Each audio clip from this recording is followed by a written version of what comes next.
Step 1, wake up early, gonna rise with the sun. Step 2, get some good, some food in you. Step 3, think real hard about what you wanna be. Step 4, everybody just do your thing. Wake up, today's gonna be a good day.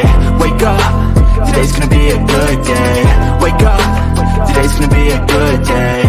Wake up, today's gonna be a good day. Wake up, today's gonna be a good day. Wake up, today's gonna be a good day. Wake up, today's gonna be a good day. Wake up, today's gonna be a good day. Yo, set your affirmations, aspirations. I got shit to do, the aftermath of preparation. Good food, good mood, blood in circulation. One step at a time, yeah, that's how you make it. Set a goal you control and the steps you take them. I try to pick one thought, have some concentration. And if I make a mistake, it's called education. I try to do this every day, call it replication. Wake up, today's gonna be a good day. Wake up, today's gonna be a good day. Wake up, today's gonna be a good day. Wake up, today's gonna be a good day. Wake up, today's gonna be a good day. Wake up, today's gonna be a good day. Wake up, today's gonna be a good day. Wake up, today's gonna be a good day. So life ain't easy, yo, I think there's a reason though. Ups and downs, just like every different season, yo. Sometimes I'm high, other times I'm barely breathing, though. I always gotta fight and hide from the demons, yo. Negative thoughts are poison, they rot. Head full of flaws, so here come the clouds. They'll never stop unless I can swap all the bad for the good in my head when I'm lost. Yeah, so I'ma fake it till I make it. Positive thoughts are overtaken, I got patience. One day at a time is how you operate a cadence. A flow, you grow, you show yourself a foundation. Stay away from all the shit that causes temptation. I know that I like to do it cause it's sensation. I live my life in my head like a narration. Don't expect greatness, do my best, man, I'll take it. Wake up, today's gonna be a good day. Wake up, today's gonna be a good day. Wake up, today's gonna be a good day. Wake up, today's gonna be a good day. Wake up, today's gonna be a good day. Wake up, today's gonna be a good day. Wake up, today's gonna be a good day. Wake up, today's gonna be a good day. Wake up early, gonna rise with the sun. Step 2, get some good, some food in you. Step 3, think real hard about what you wanna be. Step 4, everybody just do your thing. Some people are so dumb that I genuinely wonder how they survive from one day to the next. And then I remember that jellyfish have survived for 650 million years with no brain. So I guess if they can do it. Welcome to the Bullhorn Betty Coffee Club.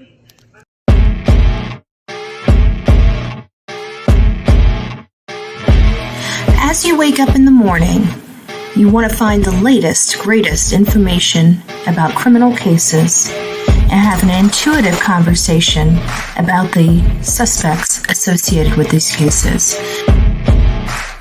Head over to the Bullhorn Betty channel on YouTube.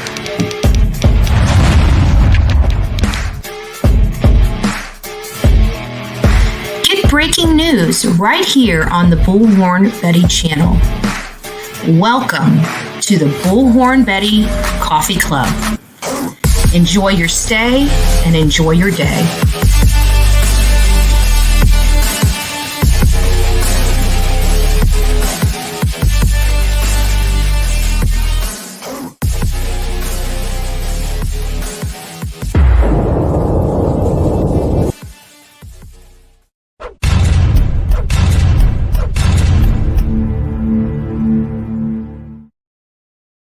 Well, good morning, guys. Happy Monday. I missed you. I missed you guys a lot. I took the weekend off, as you guys can tell. I needed to refresh, and I spent some time with my mom. I got to eat breakfast with my mom Saturday morning and got to sit down and have a cup of coffee face to face. It's been a while. And then I went over to my best friend's house, and her and I kind of hung out. I installed a light for her on the outside of her house. She's getting up there in age, and one of her lights is broken, and her husband is no longer with her. And so she still has stuff that needs to be maintained and helped. So whenever I have an opportunity, and she was lucky. She was lucky. I usually don't drive around with my tools in my car, but I had just came back from Georgia, not just last week, and I never got any of the stuff, any of the tools out of the car. And I don't really travel without having some tools with me, just in case. You never know. You never know. So good morning. Mercury is in the microwave. Love the name, little clever. Followed by Bullhorn Betty. Imagine that. I was here bright and early this morning. ZA, good morning. Miss Potty Mouth is in the house.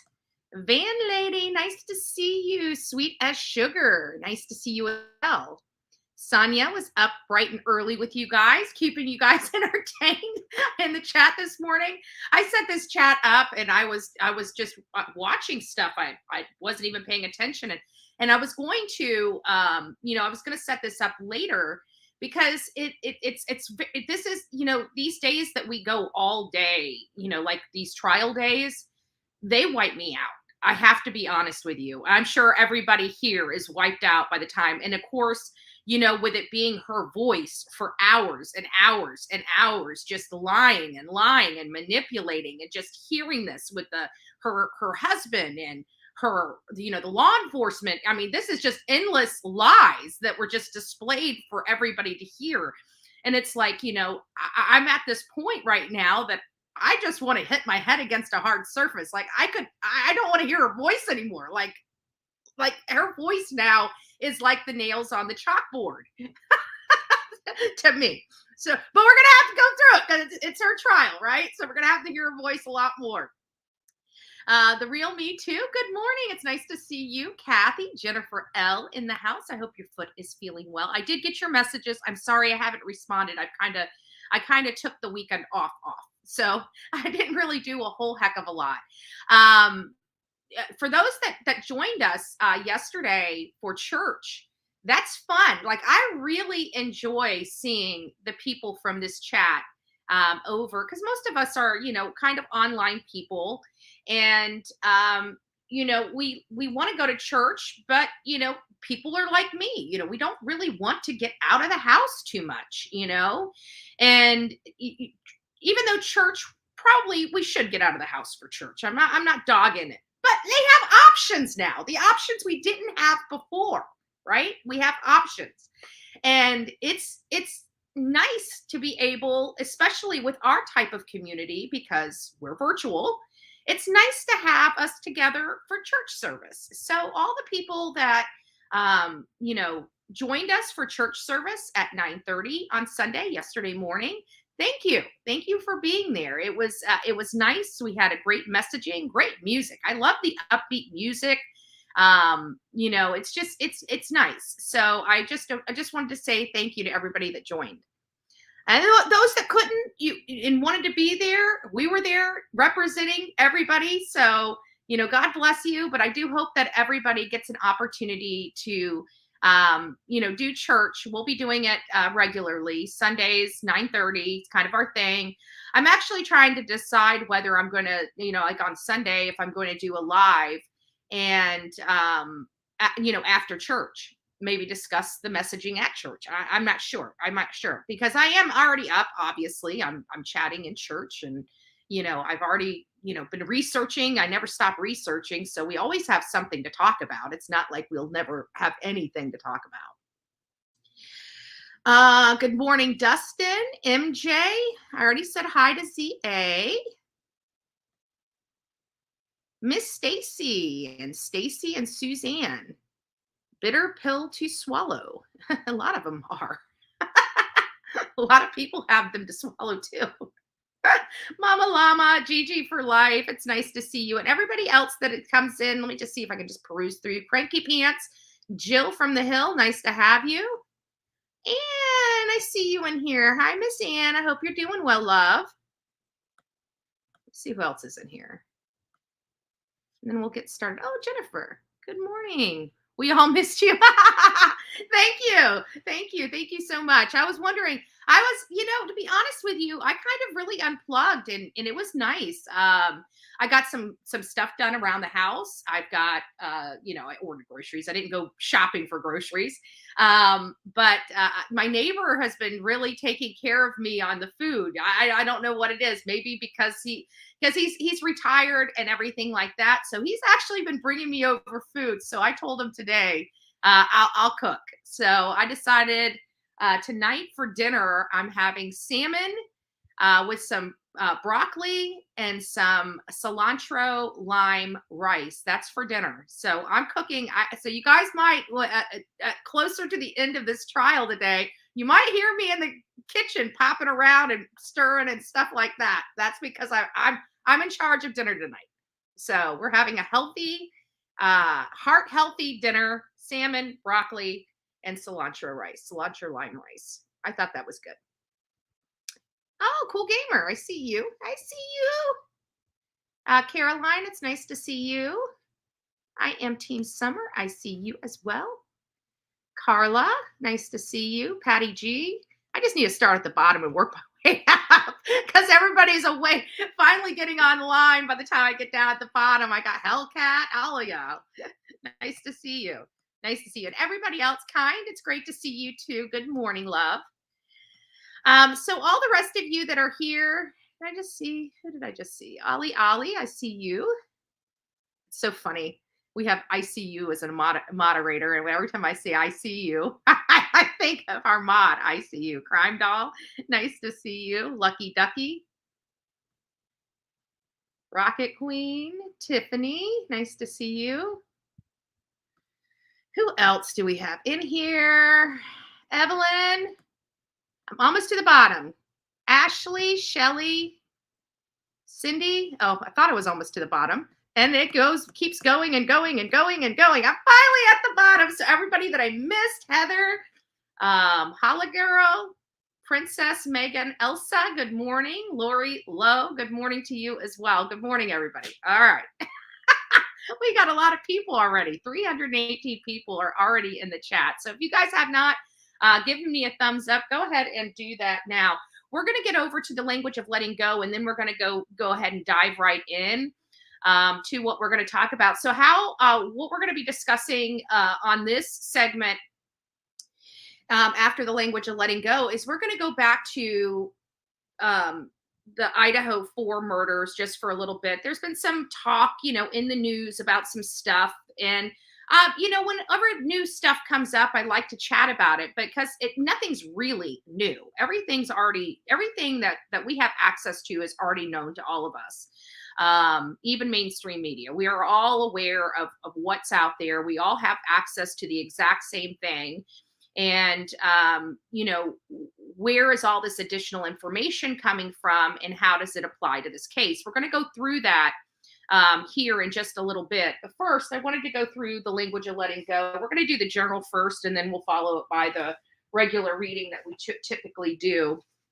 But I did like this. So it's for June 24th, which is the title of the journal is Detachment. Detachment doesn't come naturally for many of us, but once we realize the value of this recovery principle, we understand how vital detachment is. The following story illustrates how a woman came to understand detachment. The first time I practiced detachment was when I let go of my alcoholic husband. I had been drinking for 7 years since I had married him. For that long, I've been denying his alcoholism and trying to make him stop drinking. I did outrageous things to make him stop drinking, to make him see the light, to make him realize how much he was hurting me. I really thought I was doing things right by trying to control him. One night, I saw things clearly. I realized that my attempts to control him would never solve the problem. I saw that my life was unmanageable. I couldn't make him do anything he didn't want to do. His alcoholism was controlling me, even though I wasn't drinking.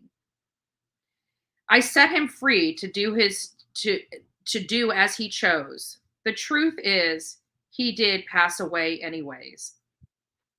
Things changed the night I detached. He could feel it, and so could I. When I set him free, I set myself free to live my own life. I've had practice this principle of detachment many times since then, and I've detached from unhealthy people and healthy people. It never failed. Detachment works. Detachment is a gift. It will be given to us when we're ready for it. When we set the other person free, we are set free. So I thought that was important because we are always talking about the language of letting go. And it's not just detachment from people, places, and things. It's detachment from things that make your life miserable. You don't have to take it. You don't have to do it. And sometimes detachment is the best way to handle it. Also, today, for the language of letting go out of our normal book, it's April 24th. It says, put your intentions out there. Be clear on what you want. If you're starting a business, taking a new job, learning a new skill, or beginning a relationship, state clearly to yourself what you're looking for. What level of performance are you hoping to reach? Stay realistic, but not pessimistic. What do you want? Be clear with the universe of what your intentions are. Be as specific as you can be. If you're on the dating scene, what are you looking for? Some fun? A spouse? Be clear and specific what you want. After you focus and clarify your intentions, let your intentions go. Sometimes in life, we can't get what we want. Other times, we can. And sometimes the journey to getting there is full of twists and turns, much more an adventure than anything we could have planned. Besides, the clearer we can be about what we want, the easier it is to be recognized and enjoy when it comes our way. God, help me be clear with you and myself about what I really want.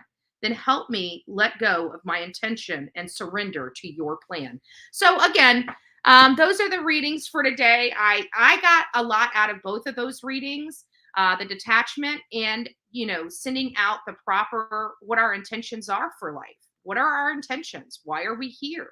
Where do we want to go?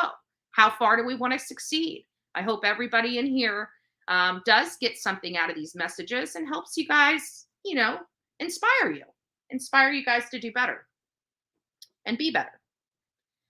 So there's been some circulating around on the internet about the Brian Kohberger. We got actually two bits of new news.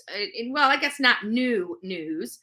So we've heard about the treatment Brian Kohberger had with females, right? We learned all about this way up front in this case when we finally knew who Brian Kohberger was and what they believed he did. Everybody under the sun started digging into Brian Kohberger. Everybody. Olivia and I were out there in Moscow, Idaho. We were out at the property where the killing happened. The day that we found Brian Kohberger's name, I'll never forget it, because we were sitting there, we were set up, and we were sitting there waiting for the cleaning crew to come and clean the house. And so they backed up, they brought in their equipment. They brought in several trucks. They were backing the main, it was snowing out. So we had to be very careful because, cars can slide and snow and, we can get hurt really bad. So we have to be very careful of the cars going in and out of that area with all the slush and snow. And we were watching them. We were expecting to start seeing them clean up that day. And all of a sudden we started seeing them. I thought that they put oxidizers or something in the house for the chemicals and the chemical smell. I didn't know how long they were going to be there that day, but we started seeing them pack up and moving out of there. And we're like, what in the world's going on? And at the same time that we're hearing what in the world's going on, we're learning that somebody was arrested in Pennsylvania. And we were all searching really quick. And I remember pulling up, I don't even remember the guy's name, but it was the wrong face and the wrong name. And it's like, wow, this guy looked, and I remember it was Barbara Warren in here. It's like, well, what does the killer look like? And I showed them and they're like, oh yeah. And then 2 seconds later, we have the picture of Brian Kohberger. And we're like, Yeah, I mean, it was just eerie because Barbara's like, what does a killer look like? The first one, which was just the carjacker, looked like the serial killer, right? And the guy that actually is the serial killer, you know. So it was just funny because all of that was going on like in like just a few minutes of each other. So we ended up hightailing it over to the Wazoo campus, to his apartment, and we stood out there with a bunch of other news organizations as they're executing the search warrant on Brian Kohberger's apartment. And where we later found out, here in the last month or so, that they actually did appear to have found something. They believe that they may potentially have a dog hair that could, if he has a dog hair there, that's connected to Kaylee Gonzalez's dog, Murphy, then that's another connection. And also on the pillows and the sheets, there were reddish brown stains.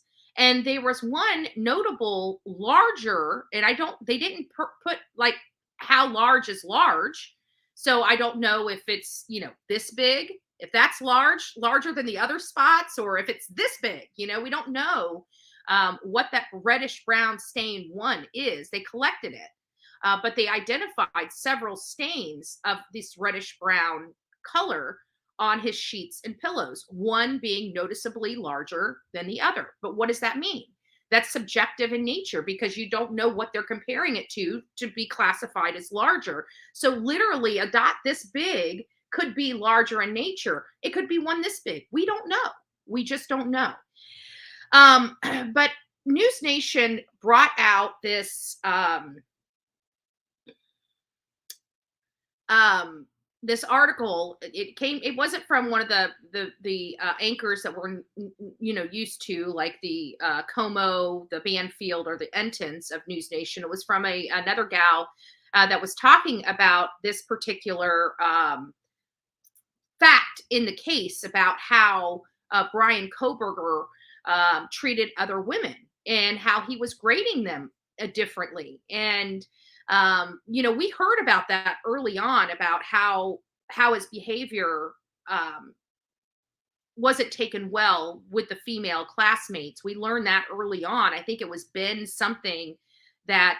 Johnson or something like that did an interview, and he was the one that had like the like he was from overseas. He had that slight like UK or Australian accent, very mild. I mean, you could tell he had an accent, but he could speak English fluently. It would seem like it was his primary language. I can't remember his name though. Anyways, he was the one that kind of gave us some insight into Brian Kohberger in the early on in this in his arrest. So he was arrested. Now people like News Nation and I remember we were racing all over the place trying to beat other news organizations to the spots.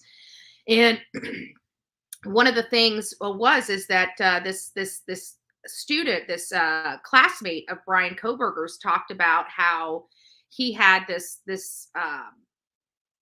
personality about him, that he had to appear to be the smartest person in the room, that he had to, and we know that based upon the letters that have surfaced. Now, I don't know how the gal knew that he was fired from his TA position, because the letter that she produced to us was not really a letter that was written or authored by somebody at Washington State University. But, Banfield still picked up on that story and ran with it. Even though it wasn't, but it appears that some portion of that original letter, it is true. Maybe they caught wind that Brian Kohberger was being fired from his TA position. I don't know. But the letter that was provided on that TikTok was not a letter that would have been authored by any employee at Wazoo. And it's not a letter that would be up for public consumption either. So what do I mean by that? I mean that most people can't do a record request and get that that information. That wouldn't be part of the record request. That would fall under a privacy guideline at that school. So with that being said, we knew early on that there was this conflict with women, and he's actually had conflict with his own professor, which is one that he had been counseled on at least a few times prior to him being let go. But it was also that Ben guy that told the world that he seemed to be lighter. And when they were talking about, after the murders, that Brian Kohberger exhibited, kind of a nicer personality, more relaxed. Graded the papers with, he used to mark. They said that he used to mark up all over the papers, like write notes and everything all over the papers when he graded them. And now when he graded them, he was a lot easier on the grading after the murders as opposed to before the murders. We heard that he had, notable personality issues with women. Even so much as one of the bars that he frequented in Pennsylvania actually made notes about his behavior. So when he went in and they pulled him up or whatever, they could see that he was a little creepy when he drank, and made the female staff uncomfortable. We knew all this early on in this case. We knew all this about him. But somehow this is now starting to, as we don't have a whole lot to go on, and this particular story, it means a lot of money to a lot of mainstream media. And the longer that they go without covering stuff on this case, the less interest people are going to have for the case moving forward. They're going to be interested, they're going to see something else. They're going to start being sidetracked. So they're constantly having to keep people engaged with this story. But it's not engaging for me because it's stuff we've known about. It's stuff that we've talked about. It's stuff that is just well established and well known. So you can imagine how I find it odd that the Sun is writing a story about this case, and it's like, it almost feels like sometimes the news organizations work together, and there's like, well, why don't you write an article about this and we'll pick it up and run and air it online or air it on one of our broadcasts. So it's like, 16 hours before News Nation comes out with the story, the Sun, which you guys know how I feel about the Sun because of the Brian laundry case. The Sun was inaccurate in a lot of its reporting on that. So much so that we were able to, I believe it was Jonathan and I, like, even went to the apartment where they said that Roberta Laundrie was living and that they had this apartment. We went there and actually spoke to the tenant, which was the person in that photo that the Sun was proclaiming to be Roberta Laundrie with blonde hair. Roberta Laundrie does not have blonde hair, but the tenant there had been there 15 years. So she has gone through a couple of landlords, and one of her landlords was the Laundrie resident, the Laundrie family. However, it was just a few months, 6 or so months prior to that apartment was actually sold.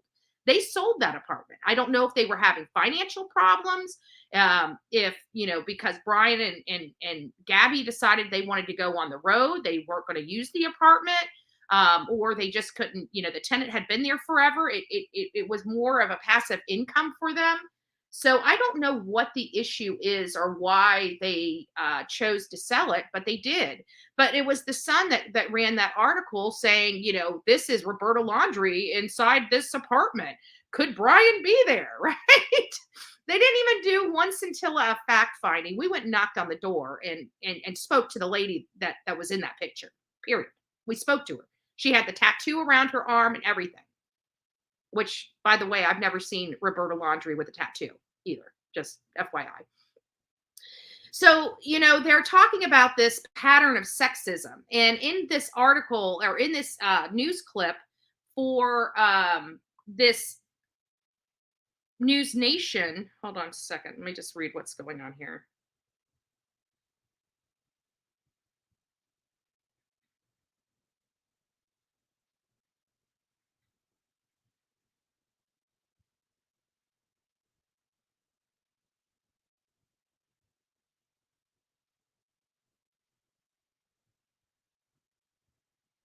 Okay.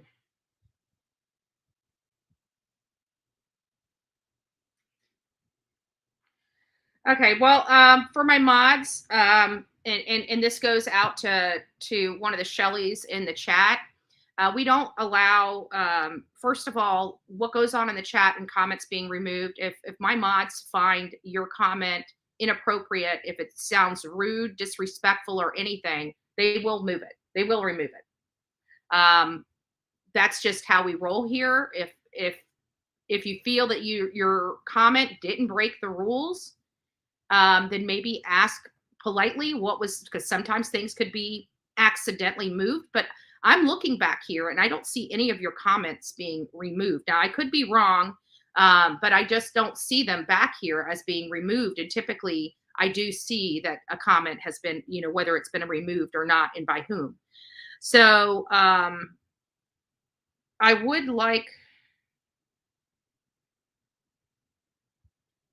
So I would like whatever is going on with Shelley. Shelley, if I apologize if you feel like your comments are being removed, but it might be the way you're writing them or how they're coming across, because my mods are super seasoned mods. They don't pick on people in here for no reason, and they don't bring their petty, even if they had a petty, personality indifference with you, they don't use that personality to punish people in my chat. I can tell you, the people that I have modding for me actually have scruples upstairs. So, they're not like these petty mod issues. I don't have those issues here. We've had them, that's why we keep the great mods that we have. I trust them with everything. So this is just a message for you, Shelley. If you feel like your comments are being removed, there's a reason for your comments being removed. So there's no point in complaining about it in my chat. It's not going to bring the comments back, and I support my mods deleting anything that they feel is inappropriate. So I will support them 100%. If that's offensive to you, at the end of the day, I appreciate your support on my channel. But if this is not the chat for you, this is not the chat for you. And I wish you the best. But when it comes to my mods, I trust their judgment when it comes to removing messages. And I just wanted to make sure everybody out there, on this chat understands that. We try to keep a clean chat. We try to stay out of the drama. If I bring the drama, it's my channel. I can bring the drama, but I don't want my audience to get into it. I don't like people, even creators I don't like. I don't want people trashing creators. If I choose to trash them again, it's my channel. I'll do that. But for the most part, we're not here for other people. We're here for these cases. We're here to learn information about them. And that's where our focus tries to stay. Now, do we get drug into stuff? Of course we do. We're normal. We're human. Things do provoke, reactions, as that's what they're designed to do, right? These people are trying to come in to provoke reaction. So it's one of those things. But I do, again, Stacy, or Shelley, is it Shelley or Stacy? Shelley. I do appreciate your love and your support of this channel, but maybe it's just the way you're writing whatever you're stating, and you might just want to reword it, and it'll probably eliminate the issue moving forward. So, and then it's funny. It's funny because now we're back to, in this conversation, or these articles that I'm reading, now we're back to the whole incel debate again. Remember, we all went through this, and it's just like I like some of the stuff News Nation has been doing. I beat up on I don't beat up on Brian Enton. I like Brian Enton. I really like News Nation. I just don't like a few of their people, like Chris Como and Ashley Banfield. There's just two people I personally don't have a whole lot of respect for and don't like. And because they don't fact check. They just spit stuff out. They don't fact check. That's the problem I have with them. But they started talking about some more like behavioral stuff and bringing some experts on to talk about certain aspects. And I thought that was very good. That was very good reporting. It's something that's keeping the case out there, and it's giving us a new perspective to look at. It's bringing in bringing in an expert to talk about some type of behavioral type of thing. I can't remember the exact article because it was a few days ago. But I remember thinking, you know what? I like this. I wish they would do more of this. This right here is meaningful, and it's not underhanded. It's not sneaky. It's not, saying that they have, these unverified sources and stuff like that. It was good reporting, and it was a new perspective, and it kept the case in the limelight. And I like that reporting. I don't like this regurgitation, recirculation. I know at some point we're all going to have to go back and go back from the beginning and relook at everything, so we're brought back up to speed. Because what I find is when these things have the cool down period, which we're in the cool down period of the Kohberger case, when we're in this cool down period, we forget a lot. Like even with Summer Wells, everybody's perspective on the Summer Wells case, is starting to shift a little bit. Some people weren't, online or watching the case when it was happening. So those people all have to be brought up to speed. There's this cool down period that I think that people really start forgetting some of the very important details of the case. So at some point, we're going to have to regurgitate and recirculate all this stuff up as we put it into context for our audience, because we got to bring you guys from the beginning back to where we are at that point. But I just think it's a little premature to start recirculating this story that we are all well aware of. We know his treatment of women haven't been very good. It's well documented that he treated women at the Wazoo differently than he treated the male counterparts, classmates in his grading. He had a disdain for women, maybe because women have this great instinct about them. They go a lot. They get vibes off. Maybe it's the nurturing side of women, but we get vibes. So when we meet a guy, we can kind of vibe it in when a person talks or says something, we pay attention to that.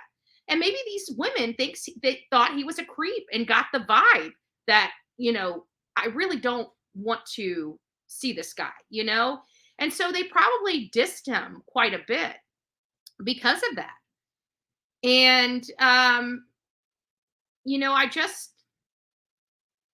I feel that these two news articles, one was from the Sun, which aired about 16 hours ago, followed by a news broadcast from News Nation on the exact same thing, 5 hours after Sun dropped the story.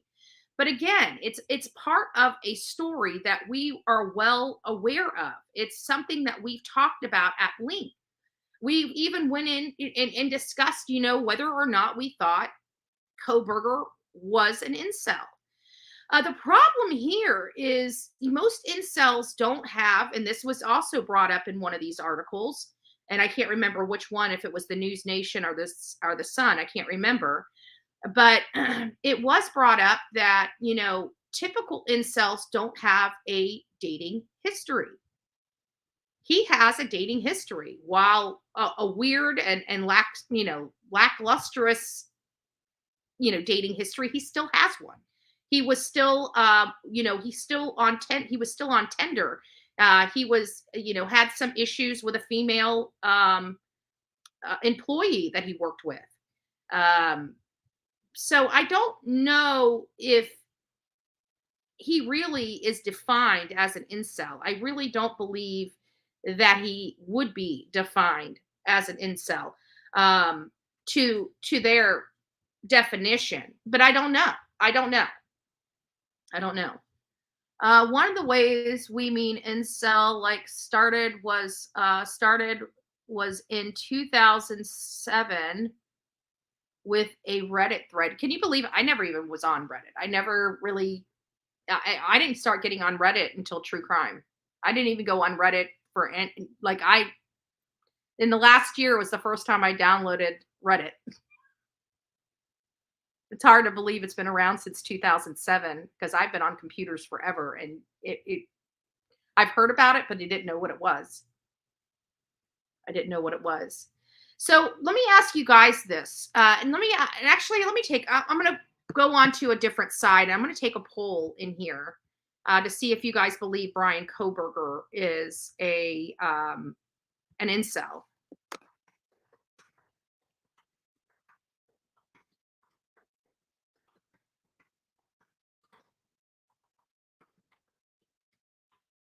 Okay.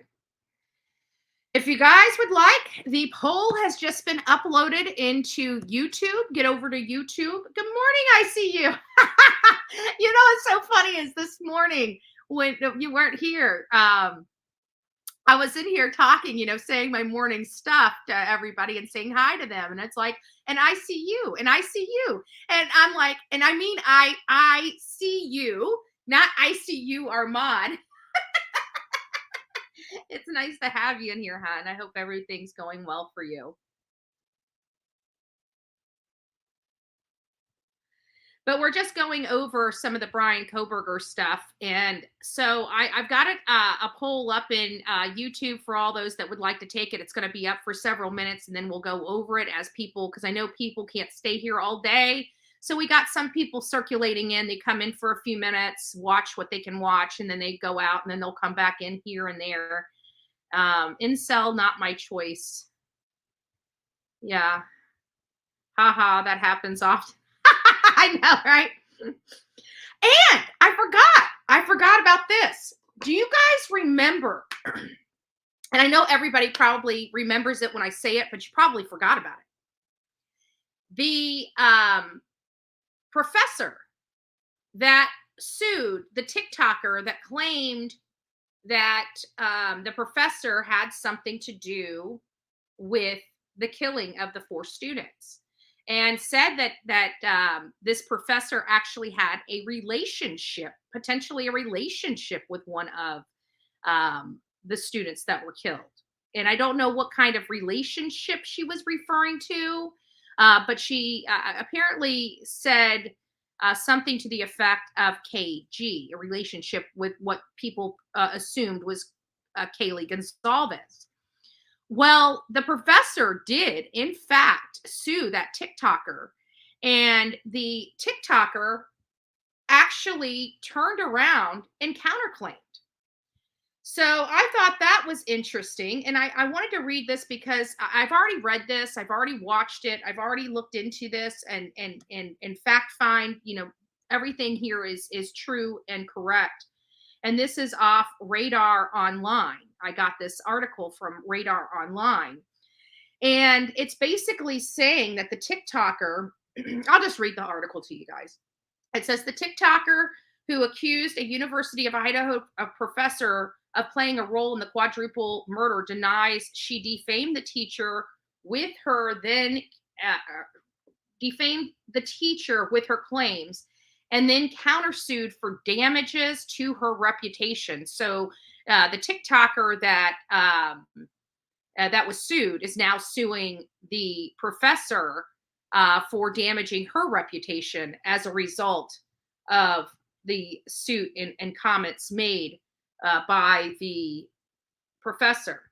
So according to court documents obtained, the TikToker Ashley Gillard, who fought back against the lawsuit filed by Rebecca Schofield. Schofield sued Gillard for defamation over allegations she made on her social media platform. Gillard, who goes by the user name Ashley Solves Mysteries, claimed the professor had played a part in the murders of Kaylee Gonzalez, Madison Mogan, Xana Kernodle, and Ethan Chapin on TikTok. And Gillard said professor had been involved in a relationship with one of the students murdered. And then they put KG next to it. And of course, everybody assumed the KG meant Kaylee Gonzalez. And I'm sure that's what she was implying as well. The statement made by Professor Schofield are false, plain and simple. Schofield's attorney, Wendy Olson, what's even worse is that these untrue statements created safety issues for the professor and her family. 2 of the TikToks directly and falsely state that Professor Schofield ordered the execution of 4 students. 3 of the TikToks either falsely implied or directly stated that Professor Schofield had been involved in a relationship with one of the murdered students, KG, the lawsuit added. Gillard did not back down after the lawsuit was filed. She told her followers, "I'm not stopping."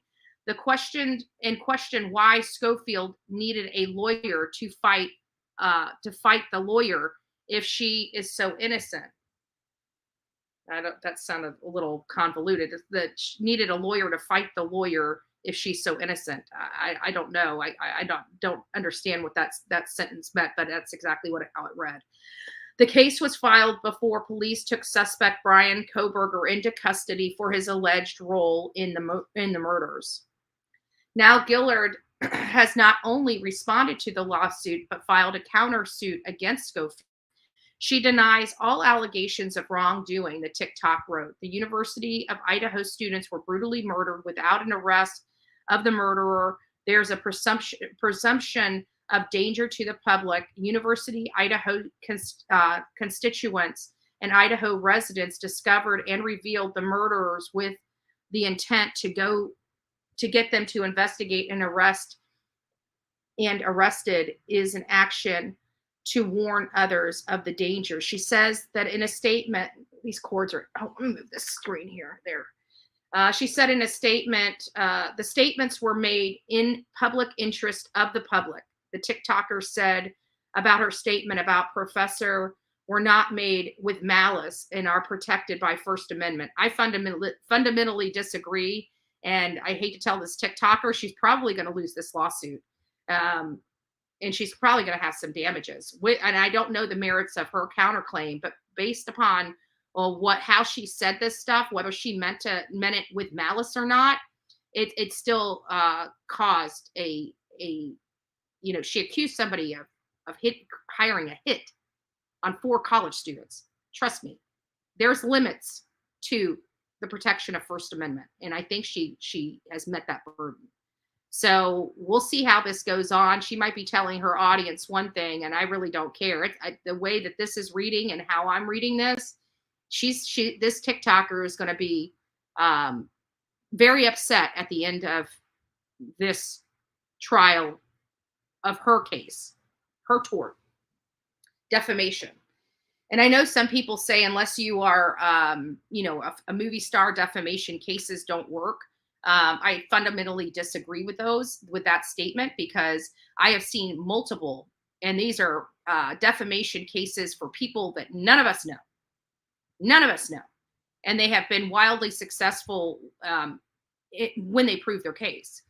At the end of the day, the law is the law. If you can prove that you were wrong, the law has to they have preset, stuff in there, like preset requirements. And, some of this stuff already has preset amounts that you can recover depending on how egregious and stuff like that. If there's more egregious stuff, then there's laws that allow punitive damages to come in. If it was intentional, willful, and you can literally get punitive damages. So there's statutory damages and then actual damages as well as punitive damages. So these cases can get very expensive for the person being sued very quickly, especially if the person suing the defendant has all their ducks in a row and has the proof of the defamation, which this was clear on TikTok. This was clear on TikTok. And even if she did, even if this TikToker removed those videos, it's never removed. It can still be subpoenaed by the plaintiff. They can subpoena TikTok to produce those, and they would produce them, whether they're removed or not. So I really do believe that this TikToker is going to be in some hot water at the end of this case. Probably a lot of money is going to be issued for her because of the statements she made. So we'll watch it and see how all of that transpires. I'm monitoring it. But I thought it was interesting because we've gotten away from the that portion of it. I almost myself almost forgot all about, how everybody just started lynching onto people and just started pointing fingers. Nobody ever sat back and said, you know what, maybe we need to get some more facts before we start accusing people. I mean, we said that multiple times, that there is not enough information in this case to point the finger at anyone. I don't know how many times did I say that when covering this case, when we were hearing how Jack D and Jake and all them were just being brutalized and all this stuff going on about them. The DoorDash delivery person, they thought that it was the DoorDash guy. Come to find out, it's not a DoorDash guy. It was a DoorDash woman that was working. So it's all these things. But I remember when they were starting to point at the kids, that was kind of the defining, that was the moment that I realized I needed to go to Idaho. I needed to go to Idaho and figure out what was really going on, because I'm not going to be in this position where I'm pointing the finger at innocent kids that just lost their friends. That is the worst thing anybody could do to somebody. And I wasn't willing to do that on this platform. I just wasn't. And when I know something, I'll say what I know, and I will tell you my opinion, and I own my opinion. But on this one, there was just nothing. We had a bunch of people that were excluded as being the possible murderer. That's what we had. That's all we had to go on. We had very limited information. We didn't have the whole, I'm eating banana pudding. You got to share. They got the Nilla wafers on them. I need to make some pudding. That does sound good. And I can't mute. So if I make noise behind the scenes during the trial, it's, oh well. Because I got to eat, and we're still out here in the living room. I should have been back in the office. I've been lazy. I have to be honest with you. I like even the 2 days I unplugged. Like, I didn't do work. I did. And my friend, amazing job he did here in Manatee County. So many of you guys know that I do have, I am engaged in my politics, not as engaged as I used to be, but I have, I do this, which this YouTube stuff does consume every ounce of my time that's not designated to politics. I can tell you that, right? So I haven't been around family. I haven't been around friends. I haven't really had any fun. I've been working, and when I'm not working, I'm so tired that I, just a couch potato, right? When I have the time off, I just don't want to do anything because I'm so exhausted from working. So I literally unplugged. So anyways, my friend, he asked me if I would come to his house blessing, because he's been doing a lot of work with the homeless vets, homelessness, and affordable housing. And he's been on affordable housing, different, seats with the city of Bradenton and Manatee County, really pushing for, because it's getting unaffordable here.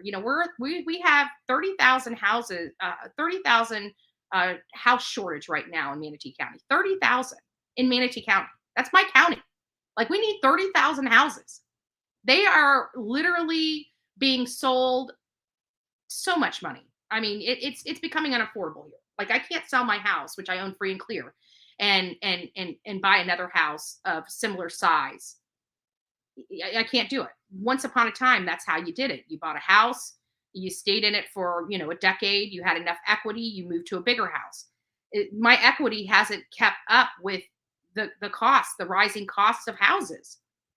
It's just insane. So anyways, he did shipping containers, and he was talking about that. It took him 3 years to do the project. This was a project that's, he has a laurel on it, which means that he's got to keep it.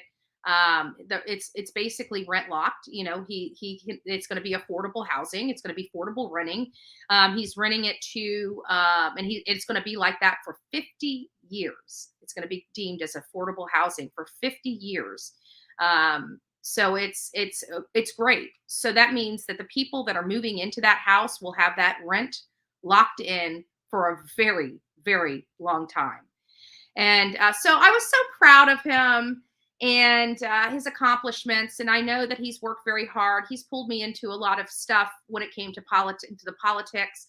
He took me under his wing with the school board and how much, we were off. We were just bleeding money out of the school board.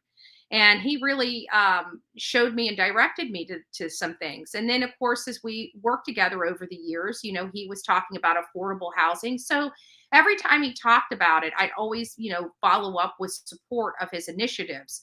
And so we were able to expand the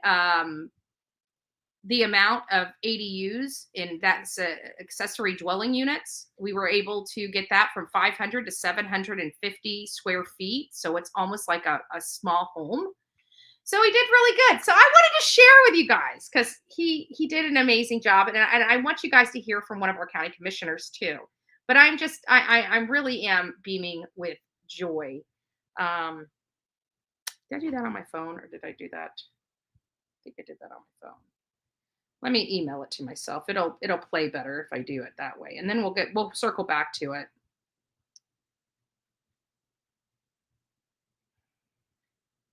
There it is. Actually, I'll just let you guys watch it from here. Well, yeah. Let me turn it this way. There we go.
When I go to the podium at county commissioners. Yeah, it's at large commissioner, so he represents everybody. Yeah, thank you all for being here. I didn't know I was speaking and not, so I'll keep it brief. I'm going to talk about the house because honestly, I just walked through it and Glenn already spoke in depth about the house. I want to speak more about Glenn because you said something that resonated. You said up here just a minute ago that you can't impact and you can't help with the 30,000 home shortfall we have with affordable housing. You can help one family. I fundamentally disagree with that, Glenn. If there's anybody in this town who's working towards bridging that 30,000 home gap, it's you. It's going to take a long time. Amen. Glenn. Good to you, man. You and I work together on the City of Bradenton Affordable Housing Board. We work together on the Madison County Affordable Housing Board. You come in every meeting. You're laser focused. It doesn't. Who's?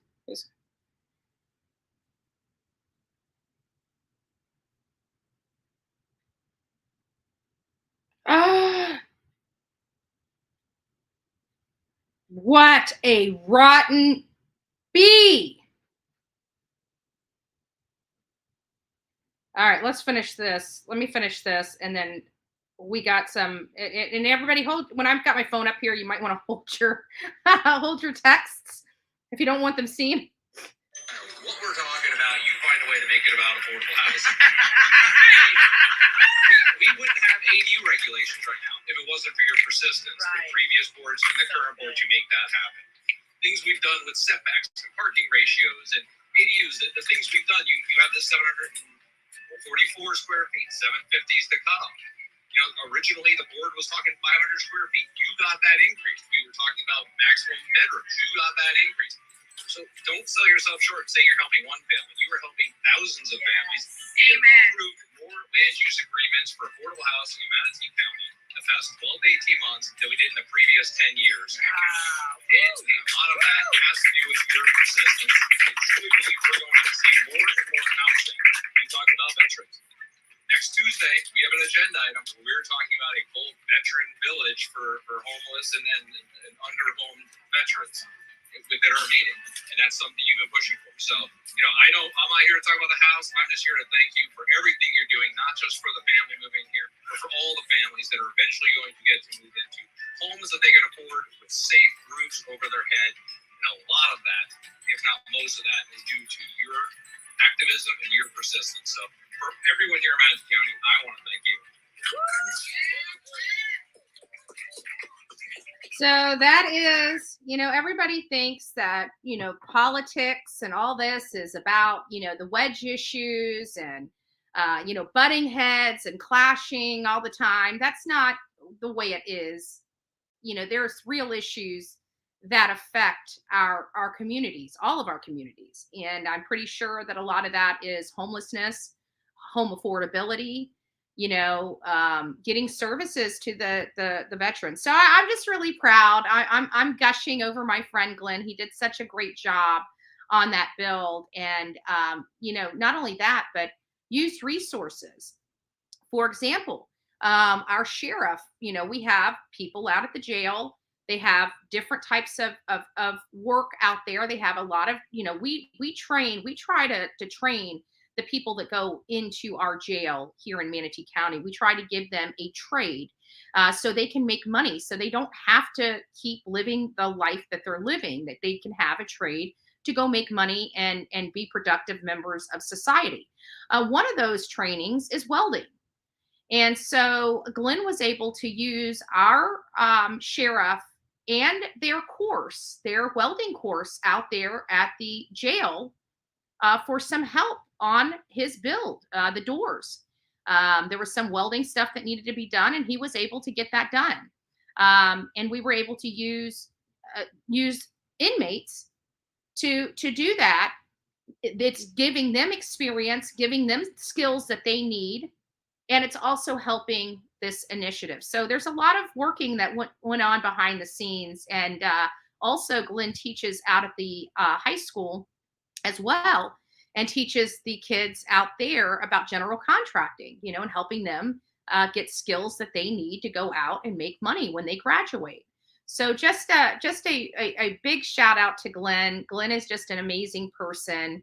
And he is one of the nicest people that I have ever met in the world. And just a pleasure to know him, and just really proud of his accomplishments. So I'm done gushing over Glenn. But he's just one of those people. I don't know how to explain it. He's just one of those people. He wakes up every morning and just tries to find how to serve others. And that is truly his life. He is a man of service. He is a man that likes to serve his community and others. So I'm done with that. So for the next few minutes, the next hour, I'm going to go ahead and open up the phone lines, because we did talk about quite a few things. Oh, that's what I was going to get back. This is going to upset you guys a lot. Okay, guys, that text message coming in while I was showing the video is the result of Taylon Mosley's autopsy. So it's going to be sad.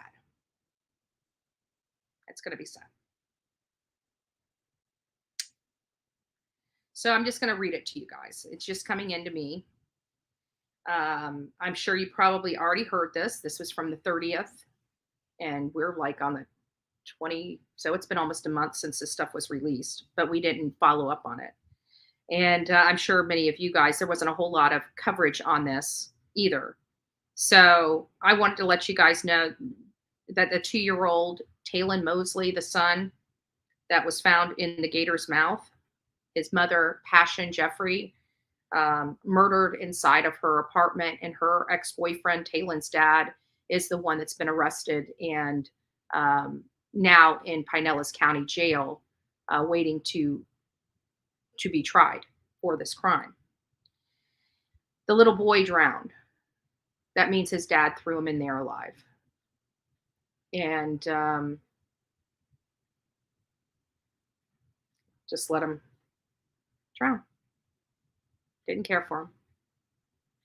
Threw him to the gators. And didn't even care to take him out of his misery before he did it. About 2:30 p.m. on Thursday, March 30th, a 20-year-old woman, Passion Jeffrey, was found in her apartment at Lincoln Shores. We knew about that. Based on new court documents, Thomas Mosley showed up at the mother's house at approximately 9:03 on Wednesday with severe cuts on his hands and arms. The severe cuts were deemed consistent with knife slipping during a violent attack on Passion Jeffrey. He was admitted to St. Anthony's Hospital for treatment of his injuries. The victim's family went to the apartment on Thursday and noticed blood on the sidewalk leaving the victim's apartment. Apartment manager entered the apartment and located Jeffrey dead with over 100 stab wounds. Definitely overkill. The two-year-old boy was missing.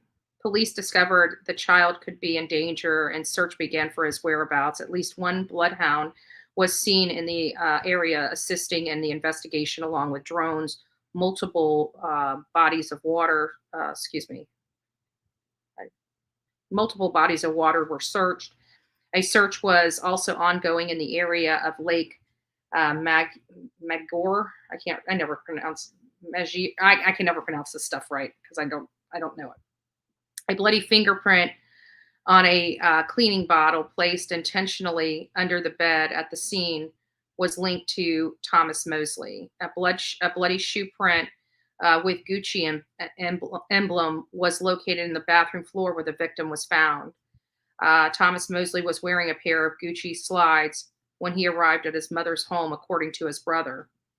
Based on the arrest information mentioning various investigative tools, Mosley left the apartment at 8:42 and traveled to the lake area before arriving to his mother's house at 9:03 p.m. Her home is about 10 blocks away from the lake. On Friday evening, Chief Holloway confirmed the body of Talon was located in the mouth of the Gator in the area of Del Holmes Park in St. Petersburg on northwest corner of the lake. The body was located a few minutes after 6 p.m. An officer discharged his firearm at the alligator who was killed and recovered the body of Talon. He also announced that Thomas Mosley was 1700 block of 21st Street is charged with 2 counts of first-degree murder. The Pinellas medical examiner confirmed the cause of death for the 2-year-old Talon as the child died of drowning. The detectives and officers of St. Petersburg Police Department worked tirelessly on the case. The department thanks all the agencies assisting in the investigation, dive team, FDLE, etc. So there you have it. He threw that baby in that water with all those gators alive. He didn't have to kill the baby. He didn't even have to take the boy. He could have left the boy at the house. He didn't even have to take him. He darn sure didn't have to kill him. So that was coming in. I was going to, I'm opening the phones up now, and it was really to open the phones up, to go over the whole Brian Kohberger, the incel conversation, it's not really womanizing. He's not womanizing these women, but he's not treating them good. And I have to think, does anybody know why? Like, do you have a theory on why, what kind of medical condition or psychological condition that he may have that would explain, take the narcissist. We all know he's most likely a narcissist and a psychopath. So removing those elements, right? Removing those elements, what would cause this disdain for women? It seems to me, let me get the phone number up here. It seems to me that don't call yet. I gotta flip it over so we can so you guys can hear it. Just don't call yet. Hold on, I'm working on it right now.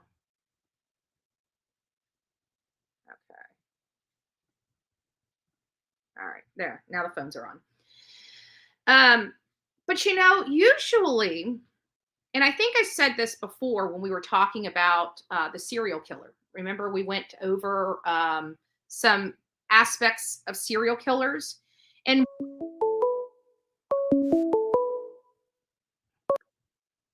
good morning. Good morning, Betty. Hey, Turkey Man, how you doing? I'm doing good. I'm doing good. Good. I won't keep it too long this morning because number one, I wanted to hear what I missed because I turned in early to get you, and then I got calls from the church and different things, and then I come back and you was already on. I sent a notification, let me know when you come up. So you kind of was already into what your topic is, so I feel bad about taking time away from somebody else that wanted to talk just That's about okay. what you're. That's okay. The floor is yours. But the thing about it is, one thing I do want to share with you guys. Our church, we just started. I mean, we're just getting started, Mm-hmm. and so the growth. You don't have everybody that has the ability to do or a gift to do certain things, especially the kids. And so I'm kind of ended up being the Sunday school teacher for the ages 8 to 12, which is awesome age. Aww. And I had a little boy that come with one of my we're up to I think 5 kids. Okay, so that's easy idea of just growing. Mm-hmm. Okay, but anyhow, he brought his friend with him, and as I always ask him, tell me about your week. Tell me what's going on.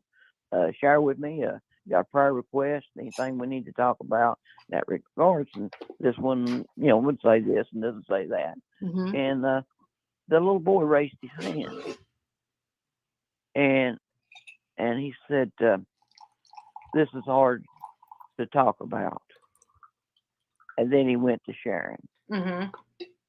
And so I won't share what he said because that's not here. This is not the place to do that. Mm-hmm. What I'm trying to say is, got to have avenues. Yeah. That a safe environment that with people that is actually there for well-being, not for underlining directions. Right. And that's why that I was saying to you, I've never got to talk to you personally about this. I want you to pray. I want you to pray about this. But someday I would like, it may be when I start to have the vacation Bible school. I don't know. Last year we tried to start it, and I couldn't compete with the bigger churches. And I only had 1 or 2 kids show up for Mm-hmm. Bible school. And so I've got 80 gift cards from Roadhouse. Nice. That I'm going to designate it. I picked them up to give during vacation Bible school. And I'm praying that God will send the right people. But what I'm saying, I'm not wanting to chase a rabbit here.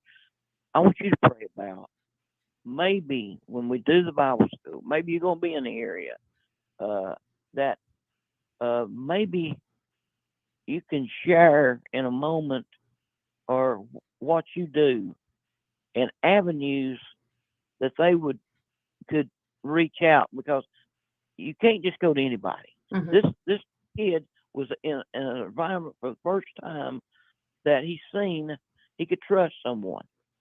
When that hand just barely come up, I mean, it ain't raised up. I got a question. Me, it was barely above his ear up. That's hard to talk about. Mm-hmm. And this is what's going on. And I miss my daddy. Okay, he missed his daddy. I think a lot of that is because the families are separated so bad, and that is needed. That in life, the vacation Bible schools that was actually people that sold out to teach right from wrong. I think that sets a place that a lot of this happens. Mm-hmm. You talk about, I miss my daddy. Well, an actually daddy. I mean, you share about your experience, but you had someone actually, you felt maybe that he took care of you. He did the best he could. I heard you say. Yeah. But those things that you've had in your past,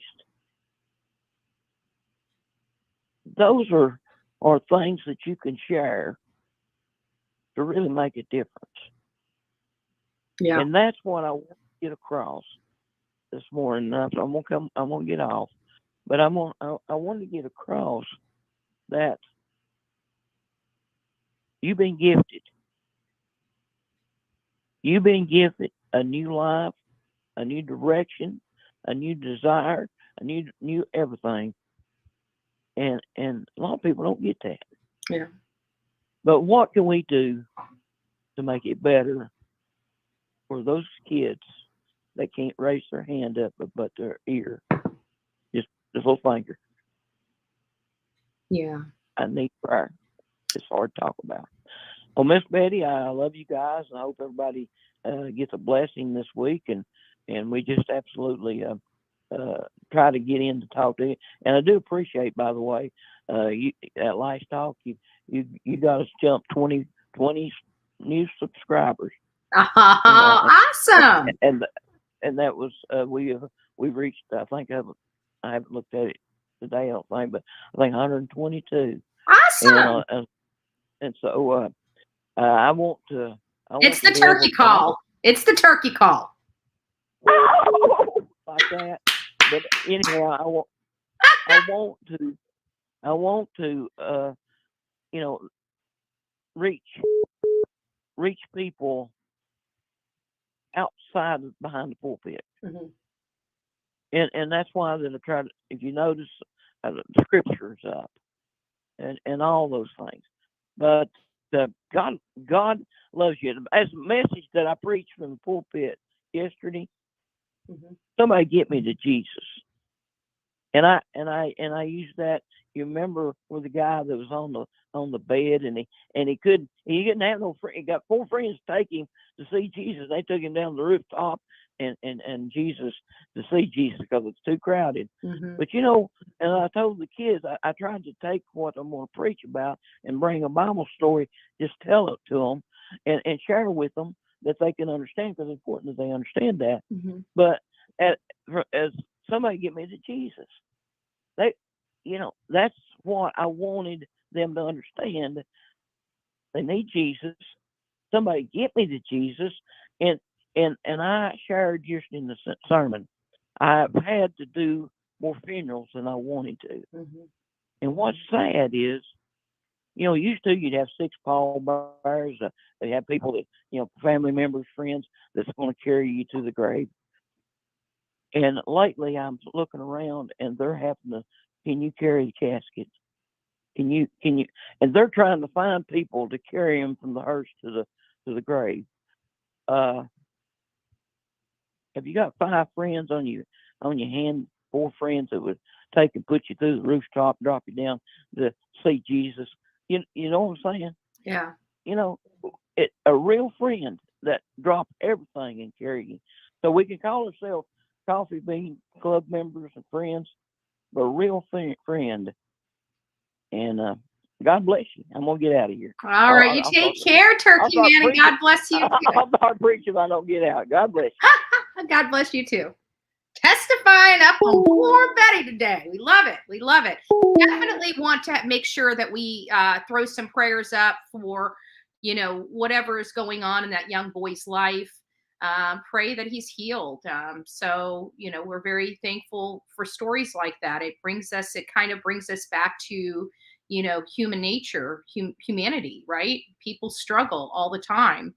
And definitely would love to help out and trying to find ways to get around the country. And I'm going to be starting to back traveling here in the near future. We're just getting through. It's going to be about a half a year before I'm going to be back. I'll travel here and there for a little stuff, but not to the tune that we were until the end of the year. This is Betty. Good morning, Betty. This is actually a bit offline for a couple days, and I'm just catching up on things. And this may very well dovetail off the turkey man there. Okay. I was curious as to how you determine which children are worth saving and which should be euthanized. Oh, troll. That must have been the kid that I sent $1 to. Send me $1 if you want if you want to take my time. This is for my audience. People, I tell you, they got nothing better to do with their time. Poor things. We pray for you too. We pray for you too. So, but yeah, you guys definitely don't bother me too much. But anyways, talking about what cases I cover, there's going to have to be some stuff that comes with those cases. It's not just a case that's going to. This is Betty. Hi, Betty. This is Suzanne from Emmett, California. How are you? Hi. I'm doing all right. I haven't called you in a while. Yeah. What's shaking, Bacon? Well, you were talking about the Kohberger, however you say the name. Kohberger? Yeah. Case. Yeah. The thought come about is he probably treated women the way that he treated his mother and his sisters. Yeah, and that kind of dovetails in because we were talking about the serial killer, and remember how there was some part in there that said that they don't have a good connection with their mother. Their mother wasn't nurturing. Their mother wasn't didn't fulfill certain needs in the child's life, and we saw that in like Ted Bundy. We saw that in other serial killers, and we hear that his family is so nice, but clearly there's got to be some kind of issue with his mother. There's something behind the doors. They probably shoved it off on the dad to deal with him because I'm sure that I am positive that he had issues from birth. Yeah, pretty much. But and then the other thought come to me. That's why he did what he did, and the overkill that he did is he hated women so much. Mm-hmm. I know there was a young man involved in that, but in the killings, but I think he was just in the wrong place at the wrong time. But he might have been not okay with his sexuality. He might have been gay underneath all this, and he was trying to force himself to be straight. Yeah. Not that there's any wrong in anything, because right. I think we're at a place in our country that it's not as taboo as it once was. I mean, to each their own. It's not my business to be in somebody's life or in somebody's bedroom. So in his struggle inside himself, his struggle was, okay, I'm gonna like women, but he didn't know how to do that, and he couldn't do it. Whenever he opened up his mouth, I don't think he was really attracted to them. Like maybe he liked features. No. Like the girls were beautiful. Maybe he fantasized about the beauty, but maybe he was jealous of their beauty. I mean, there could be a lot that goes into this. This guy seriously has some things wrong upstairs. Exactly. Yeah. So it's just there was a new thing that came out just yesterday, and I'm trying to remember what it was on his case. And it was something that you didn't mention this morning. Oh, man, I can't remember what it was. It's probably the Bethany Funk. Oh, yeah. It's probably the subpoena there. I was actually talking to a friend about that, and I said, that really is standard practice. I mean, you can't just tell witnesses to show up at court. You have to serve them a subpoena. I mean, it's kind of standard. And I think that probably if we looked into Dylan Funk or Dylan Mortensen, she'll probably have one as well. So don't you think that Bethany's been given one? Oh yeah, she's been given. I've seen it. I've seen the. Sleuthy Goosey put it out. Exactly. Okay, that's where I heard it from. So, do you think her lawyer is giving her bad advice? No, I think she obviously got out of Dodge. You know, she was she left. She's obviously in Nevada. That's where that subpoena went. It was in Nevada, or was a foreign subpoena for a material witness. Just probably putting her on notice, saying you're probably limiting her travel, doing something like that. I don't know what what is required as a material witness. From what I heard, I'm sorry, I don't mean to interrupt you. From what I heard is that she thinks that she can just say, no, I'm not going to show up. I don't have to show up. Oh yeah, that doesn't happen. They'll have if that's the case, an officer will escort her. They will go pick her up. Right. They will treat her as a hostile witness if needed. I mean, it doesn't matter. They will, if you're needed in a court hearing, there was plenty of remedies to get your butt into court. And believe me, if you fight it too much, you're going to be brought into court one way or another. So wouldn't you think that her family and her attorneys would say, honey, you have to go. I know you don't want to go, but you have to go.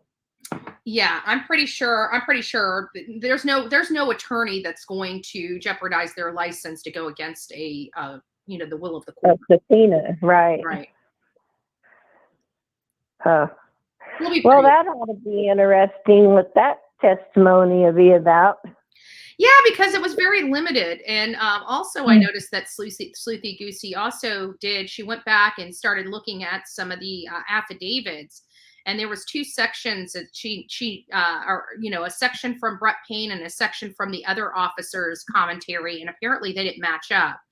And, with that whole Brady Giglio disclosure, it makes us even wonder what the heck is going on. I'm reading more into that, and it seems pretty scary with this disclosure. But that disclosure is to prevent, a mistrial or somebody being let off, after they've been convicted. They did cover their butt, whatever it was, with that whole Giglio and Brady disclosure. So I'm hoping that doesn't affect the case, but I don't think it's going to affect the case like people think it is.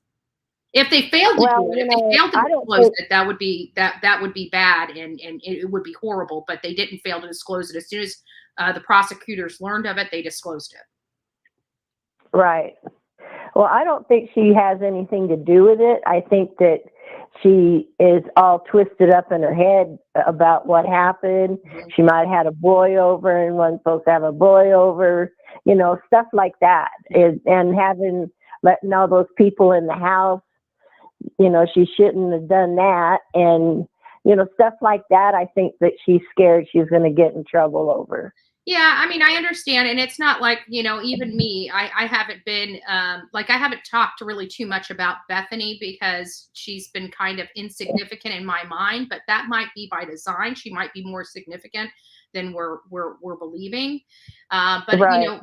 It was Dylan Mortensen that I kind of jumped all over. So I can understand that they are nervous and they are scared and they are worried about people like me, talking about them and putting their business out there, but it is what it is. You can't change it at this point. Well, if it happened to anybody else, they'd want those people to testify. Mm-hmm. It's just common sense. Yeah. So I'll let you go, but one more thing about this Leticia person. What, we all want to beat our head against a wall?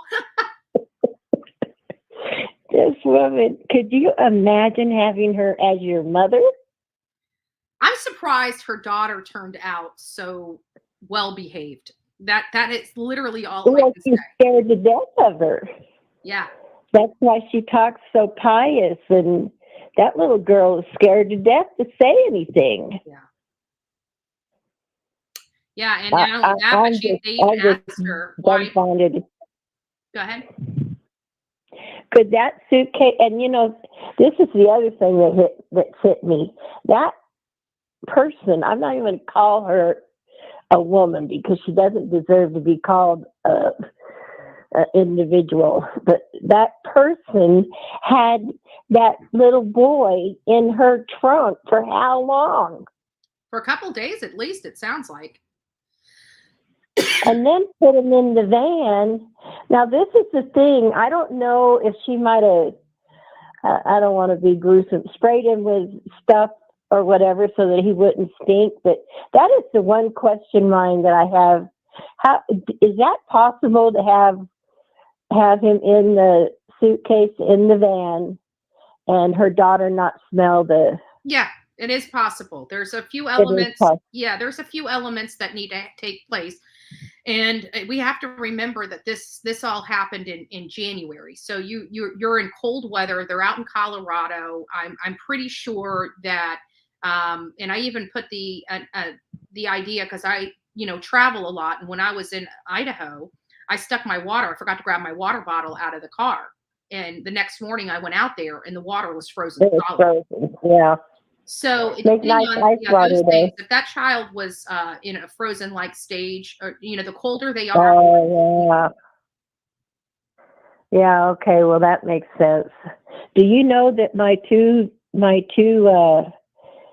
youngest kids, they're older and gone now, but they went to that elementary school that she taught at. Oh, that's creepy.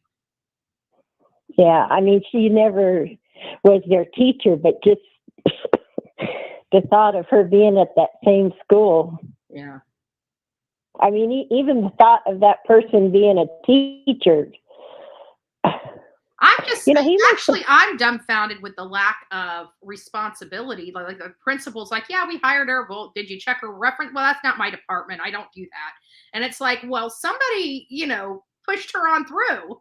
I mean, somebody needs to answer for that. Like they didn't even confirm one of her, not one of her references were confirmed by a legitimate person. That is incredible. And she's teaching, like they didn't even confirm that she had a doctoral degree in education or whatever she said she had her doctoral degree in. They never confirmed any of that. They didn't check her record or anything? No. Wow. I have a person in my family.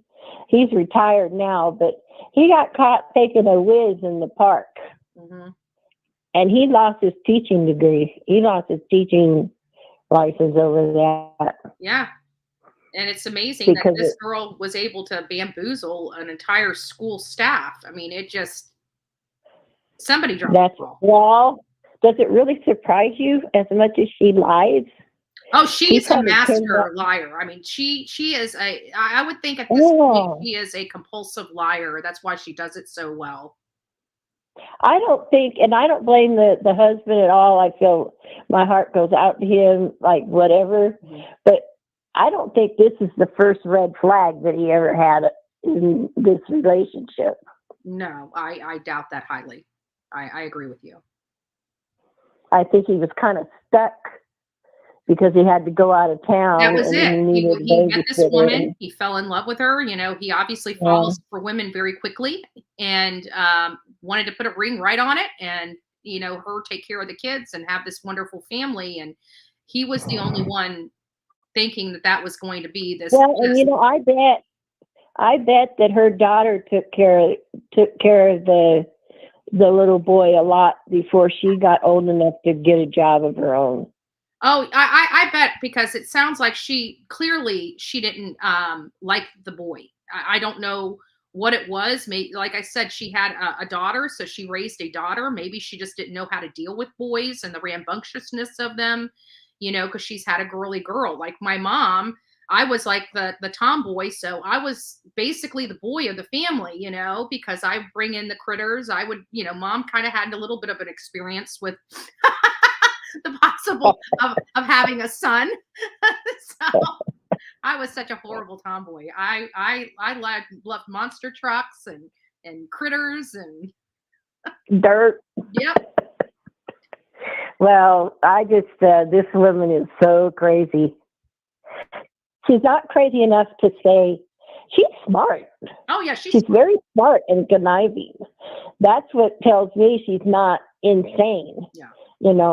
She's not. She's it's kind of like I kept thinking yesterday, and this will be the last thing. I kept thinking of the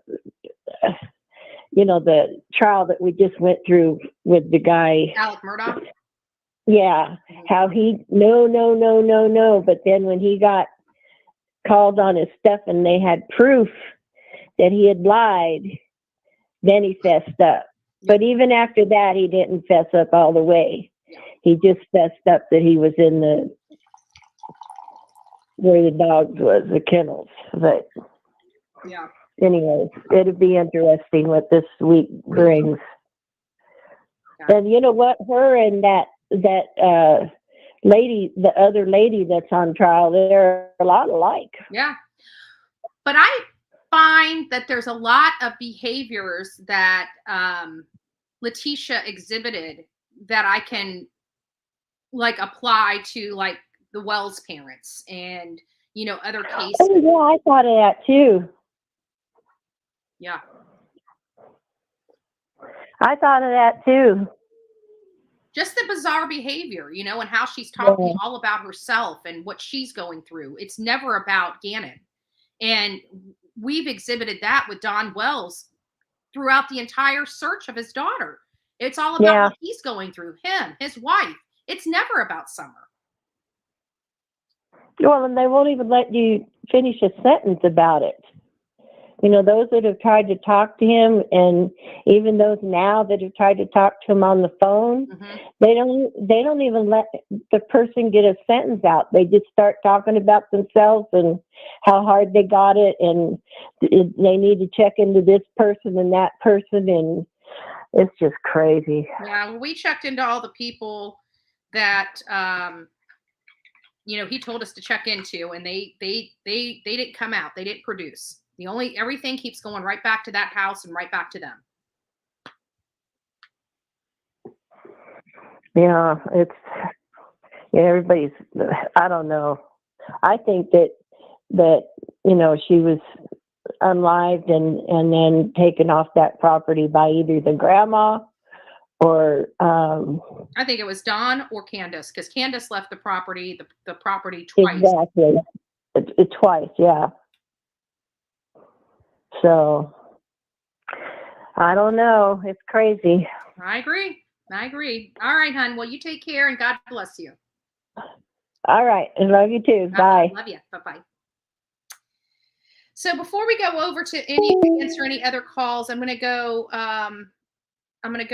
to, because Mama Bullhorn called. I saw her number come in here. I'm going to call her back.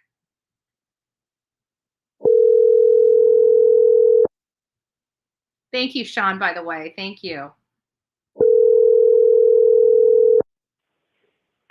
Hello. You're on live. I saw you call in, so I figured I'd call you back before I killed the phone lines. Well, I took a nap yesterday, and somebody turned my ringer off. The little nap elf came in and turned my ringer off, and I didn't know it until I just saw your name pop up. Well, you did call this morning, right? I didn't. Yes, I certainly did. Let's see, what did I call about? Oh, Turkey Man. I love you, Turkey Man.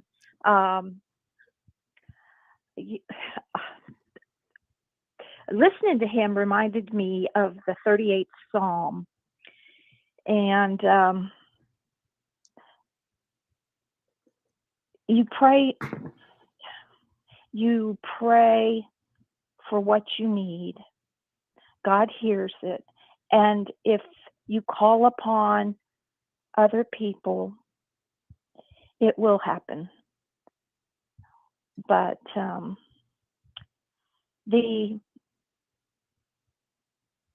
was looking it up as I'm talking. It's a little off the subject, but it's about, he was talking about acquiring all those gift cards and wondering if he would have enough people to gift them to. And the 38th Psalm says, "Oh Lord, rebuke me not in thy wrath, neither chasten me in thy hot displeasure. For thine arrows stick fast to me, and thy hand presseth me sore. Mhm. And it goes on to say, there is no soundness in my flesh because of thine anger, neither is there any rest in my bones because of my sin, for mine iniquities are gone. But the thing is, that child that raised his hand, he declared his iniquity, and that touched my heart. That really touched my heart. And the fact he came to the Turkey Man, they're both receiving a blessing today. They're both receiving that blessing. So anyways, we'll get off the Bible. And Brian Kohberger. I've read so many articles about whether or not he's an incel. And I believe he became an incel when he was in Pennsylvania. You think? It wasn't recent. I think it was probably when he was in college in Pennsylvania. He became incel. It was when that first gal turned him down. But anyways. Do you think he had, do you think it was a turnoff because he really liked, like, I heard that he had some weird stuff with a coworker. And I've always wondered, you know, maybe his problem is because, now I think there's something going on with his mom, because usually well-rounded boys that have a good relationship with their mother don't go around killing, you know, girls. Other women? Yeah. I know. You should hear Michelle After Dark go on that subject, but usually if you look back,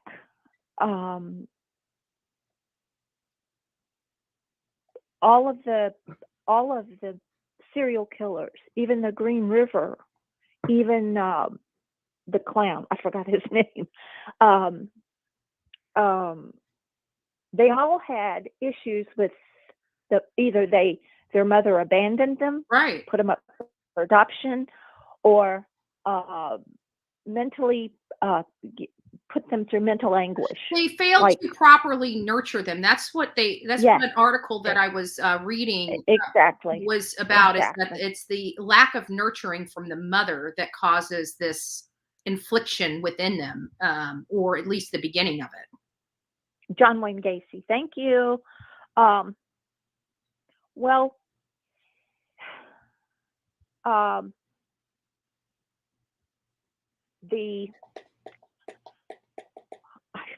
I'm scatterbrained. I'm going to the doctor today. All of them, if you look at it, they strive or crave for motherly attention, whether they're like the mother. You know how Angela used to act out. Well, no, you don't remember, but Angela used to act up really bad when you were brand new and I would get in the rocking chair to give you your bottle. She did little things like take all the pots and pans out of the cupboard, or string the toilet paper all over the house, or drop a whole gallon jug of syrup. Right. Or cut all your hair off. You know, that's just an example. And I think back, my sister Susan did mean things, you know? Yeah. Because she did them to me, but it was because my mother was giving more attention to our youngest sister. You know what I mean? Yeah. And I was trying to think back and trying to figure it out. And the fact that they're striving for a nurture, like you said, nurturing or Yes, some kind of Pizza, benefit from their mothers, whether they died in childbirth or whether they gave them up for adoption, whether they browbeat them. Your dad was browbeaten by his adopted mother and shamed, public shaming.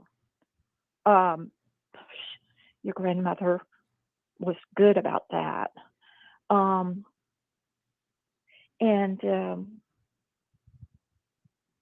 That's, I think, she may, the fact that she was at the school, both his parents were at his elementary school, I think. Maybe he saw his mother giving other students more affection than she was showing him. I don't know. Or maybe she publicly shamed him. I don't know. Yeah. I have no idea. But something went wrong in that relationship for sure. But the local little boy, the little Mosley baby, I can't imagine. It's just like poor Gannon. Can you imagine how trustful? Now think about it. How trustful you are of your parents. There is nothing. I mean, your parents are like breathing air. They're there for you. They're your parents. It's like breathing in and out. For them to, you have such a trust, you don't even think about it. You know, it's just the same as breathing. And for her to have broken that trust like that, what was he thinking in those final moments? What was that poor child thinking? Mm-hmm. So I just, all I have to say is there's a special hell for people who harm children, because if you're a true Christian, it says in the Bible. If you're a true Christian, you wouldn't murder anybody to begin with. Children are mine. The children are mine, saith the Lord. The children are mine. And if someone hurts a child, I can only imagine that those people are given up to Satan. Yeah. All right, Ma. Well, we're getting about 14 minutes to the trial. I know. I'm preaching. All right. I'm sorry. I love you. I love you. Bye. All right. Lots of testimony up in here. Lots of testimony up here today. Okay. So it looks like we're going to be changing some things around. I'm going to go ahead and increase our viewership for 2 hours. So you have to be 2 hours for those that are just coming in. If you would like to conversate, it'll probably be tomorrow. If you're just becoming a member today, you probably won't be able to chat in the trial, but you will be able to tomorrow, due to the level of trolls, because there's idiots out there and people don't like being called out on their crap. Like, we're going to take you down. Hi, I'm still here. I'm waiting for you to pick up that phone and make that secret number call to YouTube and say, oh, we need Bullhorn Betty's channel down, and then just go out there and just take my channel. We need you to go ahead and do that. Ah, that's right. You can't. You gave your audience a bill of sale that you cannot cash. You lie. You are a conspiracy theorist. You lie about everything. You don't know truth from fiction. You are a despicable person that tries to point the finger at everybody else to say that you are somehow supreme. You talk about how you've been on YouTube for literally years, and you can't seem to get more than 7,000 or 8,000 people to listen to your garbage. So, good luck, buddy. Good luck. Keep being jelly. Keep calling my phone. Doesn't really matter. You always want to talk about everybody being mean to you. Look at your own actions first. Maybe you're bringing a lot of this stuff on yourself. So if you don't like what you're getting in return, maybe change what you are putting out to somebody else. Sorry, guys, the phones are off. I apologize. I should have turned those off. Let's move that. I thought I turned it off, but I didn't. Sorry, guys. Yeah, we're done because we're at a point where the trial is about to start. So I'm going to throw some music up real quick. We're going to just take like literally a 5-minute break. Probably less than that, probably 2, because it's not even going to go through the entire song. We're going to take a few minute break just for you guys to get your stuff, get your notes, get comfortable. Do whatever you guys are going to get ready to do. I just need to take a quick restroom break, and then I'll be back. So too much coffee this morning, and we started later. So it's time for me to use the little girl's room. So I'm going to just break just for a second, and I'll be right back. Hopefully I wash my hands when I'm done. We'll see. I'll let you know. I know you told your friend you're not okay. And tell me what's wrong and why you never said you felt that way. And guess you're trying to stay strong and fake a smile until I look away. But I've known you too long, it hurts to watch your blue eyes fade to gray as you fade away. As you fade away. Yeah, I'm about to fade away, cause every time I wake up I feel like it's Monday. Something's going wrong with all the chemicals up in my brain. All of a sudden I don't look at anything the same way. Gotta build up of my thoughts sitting in an ashtray. I'm sorry that I'm so inconvenient, okay. Just let me be me and I'll stay out of your way. I can see the way you look at me, I'm such a disgrace. I never really asked to be brought into this place. You wanna love me? Well then baby I have a taste. All the highs and the lows, no you'll never. All right, I'm back, and I washed my hands. The hands are clean. Still a little wet, but clean. And we don't have the what? I can't help it. Sometimes I just can't help it. So let me go over here. I'm going to try something new. So I've been doing the whole. I got it up on the big screen because and so when you see me look up, it's because I see myself on the big screen cracking up when I was talking about, but I put it up on the big screen so I can see everything bigger when the trial is here. But I find it easier if I just go ahead and have the screen up when I start my live. It's right there. And when the trial starts, I just look at the big screen. I got a 70-inch in the living room, which makes it really, really nice to see. You messed up my dance. Well, I am so sorry, Pebbles. I heard I think I said happy birthday to you on your birthday, but I'm not sure if I didn't.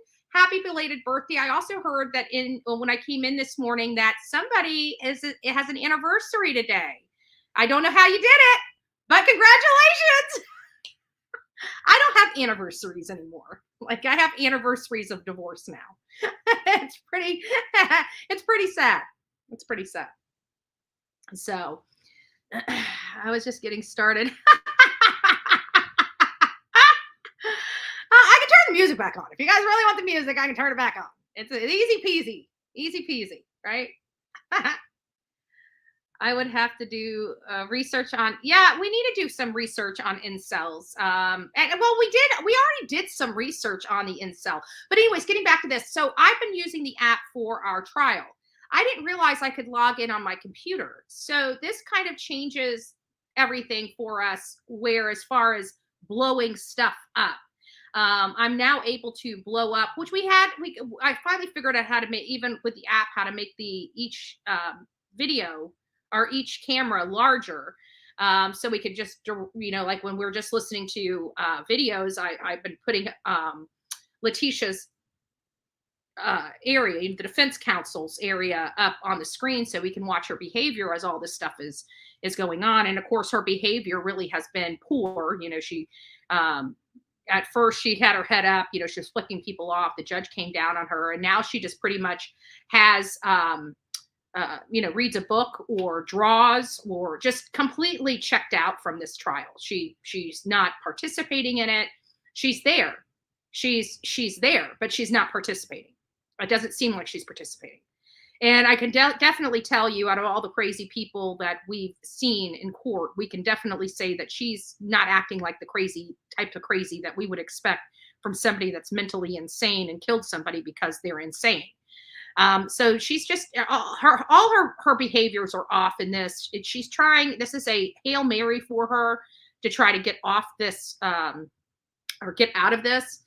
So she's trying to say that she's crazy, but her behavior in the courtroom is not that of crazy. Her behavior after the murder was not that of a crazy person to the lawful definition of insane. Lawful definition. Now we can all agree she crazy. Okay, we can definitely say she crazy. She ain't right upstairs, but she's not to the lawful definition of insane, which is what's needed for this case. So I just, like I said, I until I started hearing some of these witnesses, I'm like, we always caution. Oh, we're starting. We're starting, guys. So let me go ahead. We'll get back to this discussion a little later. Let me turn the banner off. All right. Court will call 20 CR 1358, People versus Leticia Stauch. Record should reflect the jury is not present in the courtroom. Is there anything we need to take up outside the presence of the jury at this point in time? Prosecution? Not that I'm aware of, Judge, only that we'll still be running the video through the podium here. Okay. You should be fine to go. Defense? No, Your Honor. The prosecution approached just a little while ago with some admitted exhibits that didn't match up with yours. I don't think we're going to have an objection to that as okay. The defense, but just give me a couple minutes. I think sure. We'll stipulate that they came in. Okay. And I can check back too. I am like 99% positive that both of them came in. I am too. So some of the stuff they showed me, I specifically remember coming in, like the Delbright Harley's phone and stuff like that. So I don't think it's going to be a problem, but I can just have a couple minutes. Yeah, no, that's fine. And if necessary, we can check the record. I mean, we're talking about 48 pages of exhibit listings, and we're only off by 2 exhibits. That's pretty good. I agree. Other than that, I don't have anything. Okay. All right. And do we need to wait for Mr. Tellini? No, but we can start, Your Honor. Okay. And do we have, and there's Mr. Grusing in the back? Yes, he's. Okay. And do we have everybody? Okay. All right. Then let's go ahead and bring the jury in. I will advise lawyers, you know it as well as I do, we have an adverse weather event from tomorrow evening into Wednesday morning. I don't know whether that's going to impact on anything or not. It looks like it's going to be mostly northern El Paso County, is at least the projections that I've seen. Okay. So at least as long as people can get downtown, we should be okay. Yeah, and I don't know which of our jurors it may potentially impact, but I'll have a discussion with them about it. Yeah. Rockies. Yep. Gotta love Colorado.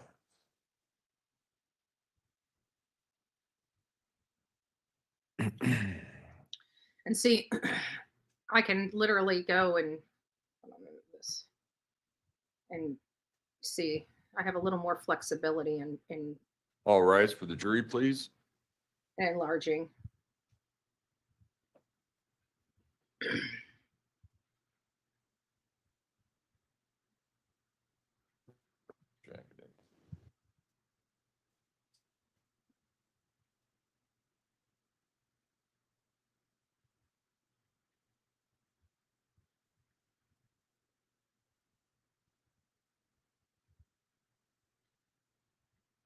Thank you. May all be seated. Court will recall 20 CR 1358, People versus Leticia Stauch. Record should reflect the jury is present in the courtroom. Good morning, ladies and gentlemen. Couple of things. We anticipate that there may be an adverse weather event sometime. I think it's supposed to be tomorrow evening into Wednesday morning. So make sure two things. You have that contact information for me, my card, so that you know how to call us if you need to. Number two, if there's an issue or you're concerned or you have a question, 719-520-SNOW, and that will tell you if there is a delay here at the courthouse. If it says that there is a 2-hour delay, be here at 10 o'clock instead of 9 o'clock. So not 11 o'clock, 10 o'clock. That should resolve that issue. I think it's primarily supposed to get more of the mountains and North Palmer Divide. I don't know how many of you may be up near that area, so just keep an eye on that. And then I have the question that you've all heard before. Has anything occurred since we were last together that causes any of you to believe you could not continue to serve as a fair and impartial juror in this case? If so, please raise your hand. No response. All right, when we took our break on Friday, we were in the midst of testimony from John Grusing. I think that's where we're resuming. Yes, Judge. All right. Mr. Grusing, if you would resume your seat in the witness stand, I remind you, sir, that you're still under oath.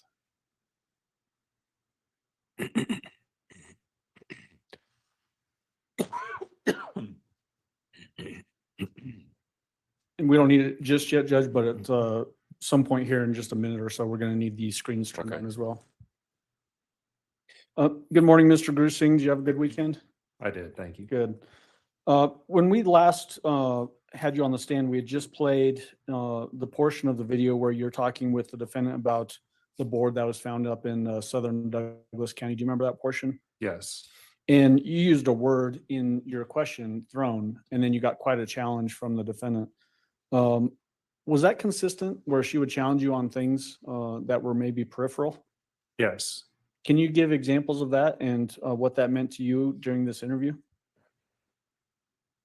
Well, she used words like she was giving us keys, and then if I wasn't correct on my guesses, which I had asked her not to have me guess since I didn't know all the answers, she would get upset if I didn't guess correctly on whether it's Gannon's location or what she was doing when her phone was off, those sorts of things.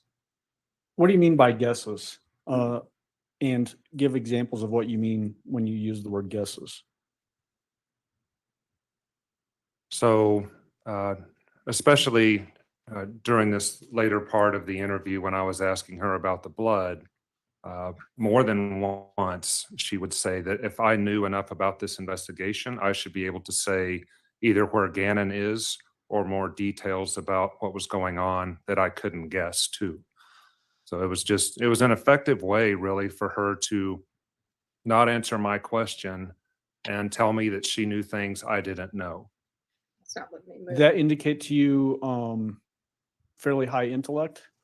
It did, and forward thinking, and that she knew that the questions that I was asking her would require a difficult answer. And so she was requiring the same out of me, something that was actually impossible for me to answer because I didn't know what she knew. And as it relates to that, are you talking about Gannon's location at this particular time? Yes. Okay. Just after that portion of video where we were watching you asking her about the board with blood being found up in southern Douglas County, did you ask her, or I guess confront her with other pieces of evidence as well? Yes. All right. So the next section we're going to play is a shorter section. It's at 4 hours, 7 minutes and 13 seconds through 4 hours, 10 minutes and 13 seconds.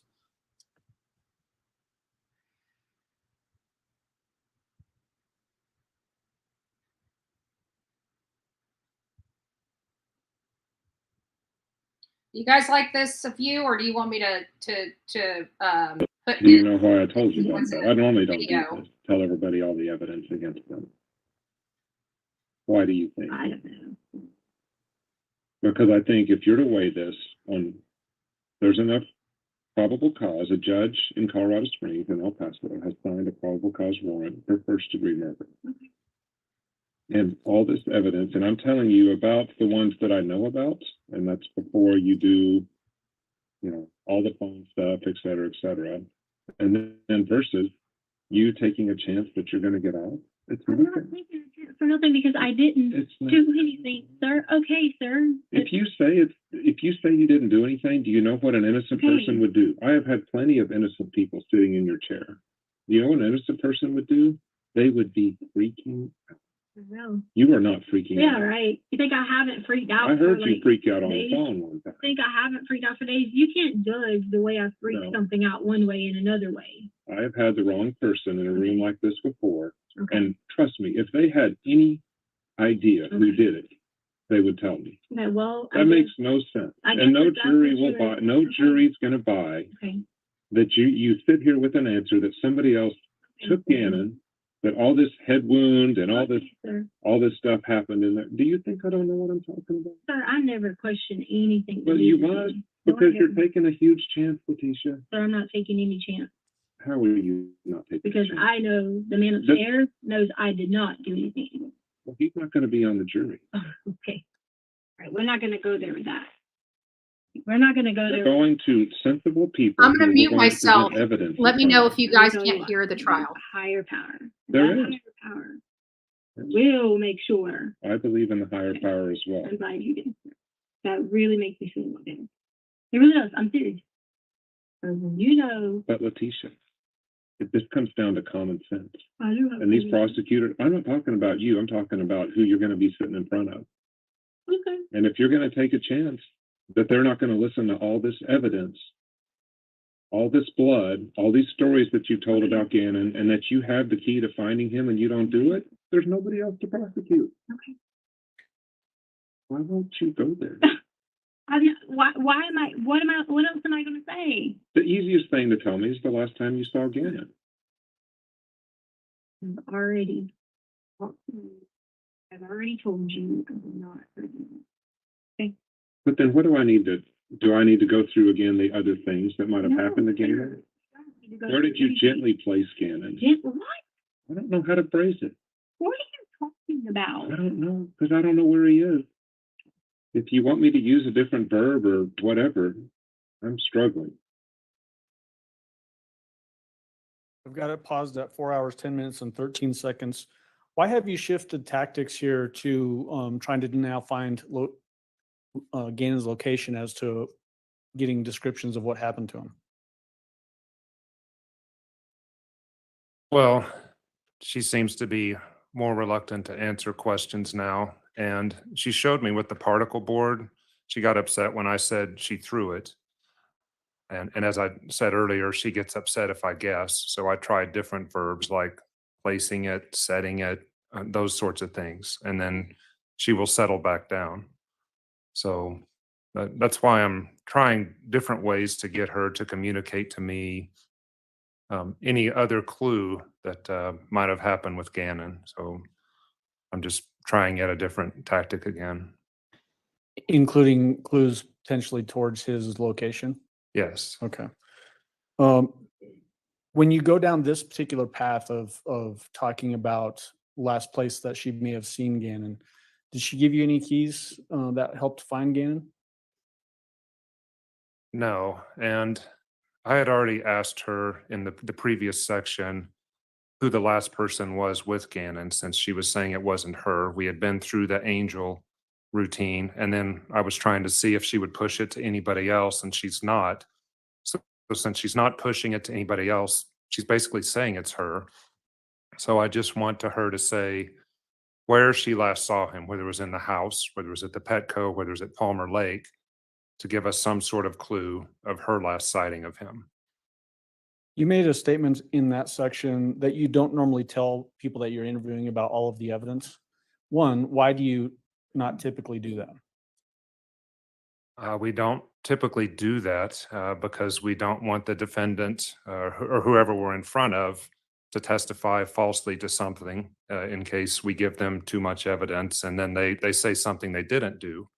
Also, we don't want them to know what we know because I want their statement to be pure in that they're not just repeating what I say. With this interview, we had gone far enough to where we would do something called the collaborative interview, to where we bring the person in with us and we share as much as we can. to try to get them to collaborate and cooperate with us, since I'm working towards a solution and I'm trying to bring her in almost as an investigator to help me find out what happened to Gannon. So the more facts that I introduce to her slowly, I'm hoping that she'll start cooperating with me. So you anticipated my follow-up question is, why were you doing that in this case? But you just answered that. As this discussion sort of develops, does she then talk about faith in God and that kind of thing? She does. Okay, we're going to go ahead and play that. It's basically from this point forward to 4 hours, 14 minutes, and 6 seconds.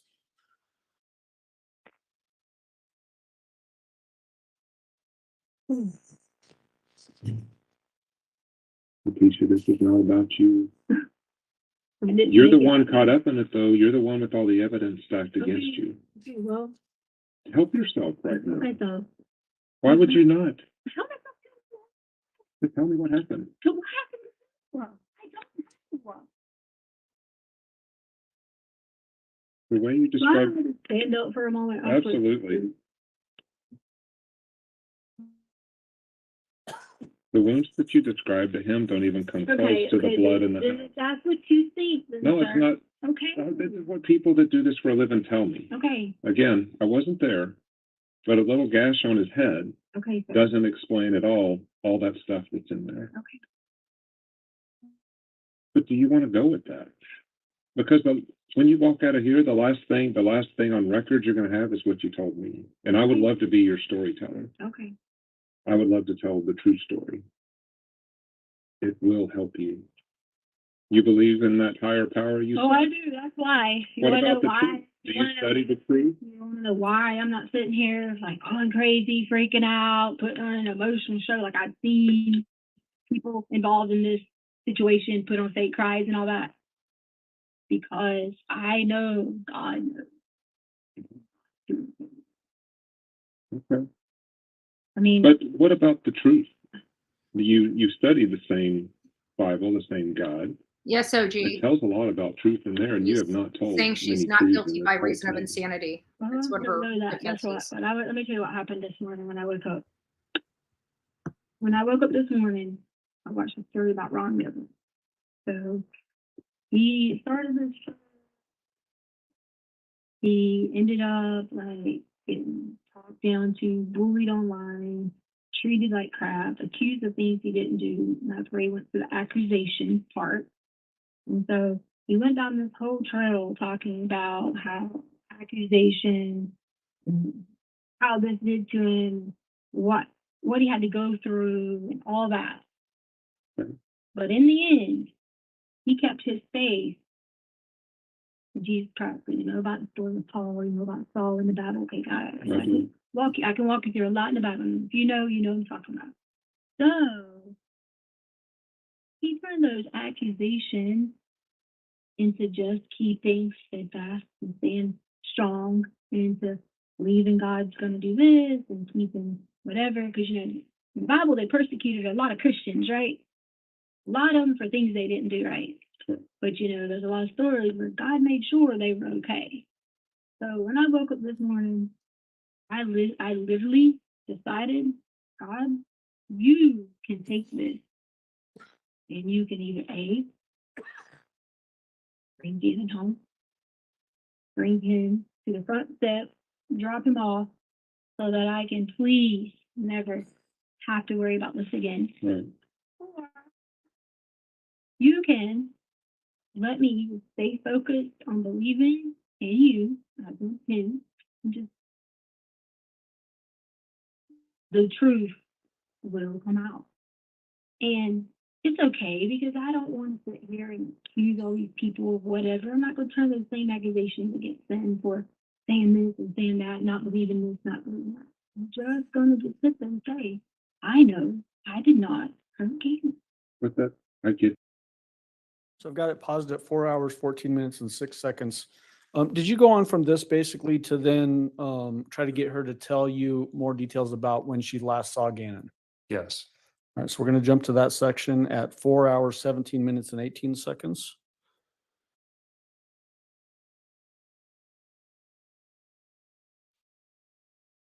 And we will play through 4 hours, 20 minutes, and 3 seconds. go a different way. If you did something bad to Gannon. I did Now, not. I'm saying we go if. If you did something bad to Gannon, could you ever admit it?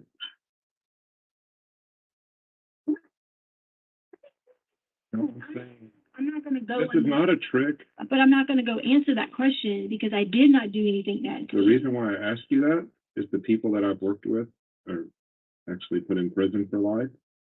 I've told them, and I've told people, the families of these victims, I said, if you put Harold in a room and you take everybody else out, we have absolute evidence that he pushed his wife off a cliff and that he dropped a car on his little wife, and he was convicted. I said, even if you clear everybody out and you just have Harold in a mirror, Harold was a God follower, Christ Christian like you are. I said he could never admit that he did that to either wife. Well, I'm sorry that, what's his name? Harold? Harold is that type of person because a God follower, I'm not judging him. I'm saying in order for you, you have to repent your sins to God, okay? You have to put yourself there. And in order to repent your sins to God, it means also you have to lay them all down on the cross. And like, my sins are laid down. And it is not involving hurting, harming, killing you. So I'm sorry that Harold or whatever his name is has like a different approach. Well, I think you have probably a more serious problem than Harold does. You know where an 11-year-old is, and I am here telling you we could go find him, and you are not giving us his location, alive or dead. So what Harold did was push a 50-year-old woman off the cliff. It was an awful thing, and the parents hated losing Tony. But Tony had lived a full life, as full as you can till 50. It was still tragic. Gannon's 11. Gannon, That doesn't matter age, yeah, you're right. It's tragic, right? Yeah. You just said and that. if you had the answer, you would give it to us. I don't know where he is. But you won't answer my question about the last time you saw him. Listen, sir, anything I say to you, you're not going to listen to me. You're going to take. I'm not going to twist things, Leticia. To be honest with you, I can give you speculation. Okay, give me with everyone else. speculation. Please. I can give you I'll take speculation. speculation. Speculation is getting alive. Speculation is being with someone who is not willing to hurt him until they get something they want. Why wouldn't they make a demand then? Why would they hold an 11-year-old kid? That's more sadistic. So as we talked about, we stopped it at 4 hours, 20 minutes and 3 seconds. Why did you start this section out with asking, could she admit it? What was in your mind when you asked that question? When it's a familial matter and someone that you really care about is the person that you've harmed. I haven't yet had someone who's admitted to me that they were responsible for that harm or homicide. And so that's why you're asking that particular question? Yes. Okay. And then does it devolve back into now he's been kidnapped by some group? Yes. All right. Did you then confront her again about the blood on the wall? Yes. Does she bring up a miscarriage that she apparently had had sometime prior? She does. All right, let's watch that section. It starts at 4 hours, 21 minutes and 47 seconds and goes through 4 hours, 23 minutes and 47 seconds. And Your Honor, could Mr. Allen and I. All right.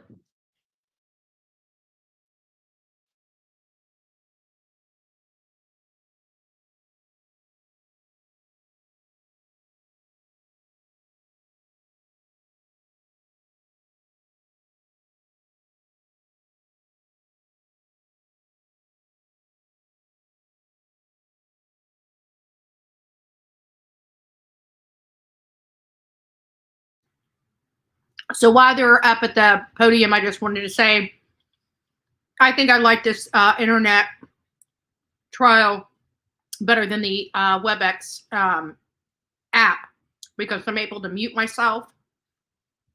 I'm able to expand. So while they're up at the, I just wanted to say,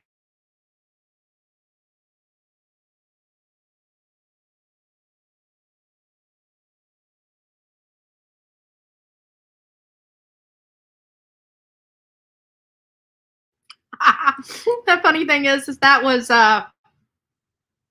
That was me on the because I got it on the big screen. I'm watching this whole thing on the big screen, and I've muted the volume. I know. I ordered Chinese the other day, so I'm actually eating wonton soup as we speak. I am so hungry. I don't think I ate much yesterday. It seems clearer too. Yeah. Oh, good. Yeah, that's good. I'm glad to hear that. So I'm actually running it on here, and I'm watching it on the big screen so I can really see her face and really see. And that's probably what we're going to do when we, I know we kind of got away from the West trial a little bit, but it's hard because what I wanted to do was for the West trial was going to take so much time. It was going to be hard to do both of these. And since we had already started on Leticia Stauch, that's the one we decided to stay with. And I don't feel like monkeying around. Well, it doesn't really matter. I mean, the only thing is that we cannot live stream the West case. That's it. We cannot live stream the West case. We can talk about it. We can have, we just can't, it can't go through YouTube or any of these platforms. So the only way we're going to be able to do that is by you guys watching the trial on your end while we discuss it on our end. That's really all we can do because we can't. And so I was going to use my, because I wouldn't even be able to use the TV. I'd have to use my phone and my earbuds to make sure that none of it got released. Pretty big wonton.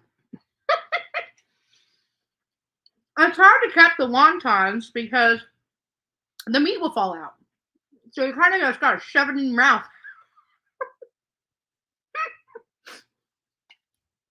Just shove it on in, right? Shove it on in.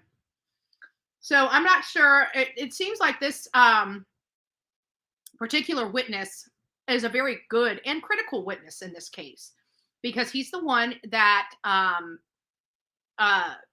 interviewed Letecia after she was arrested.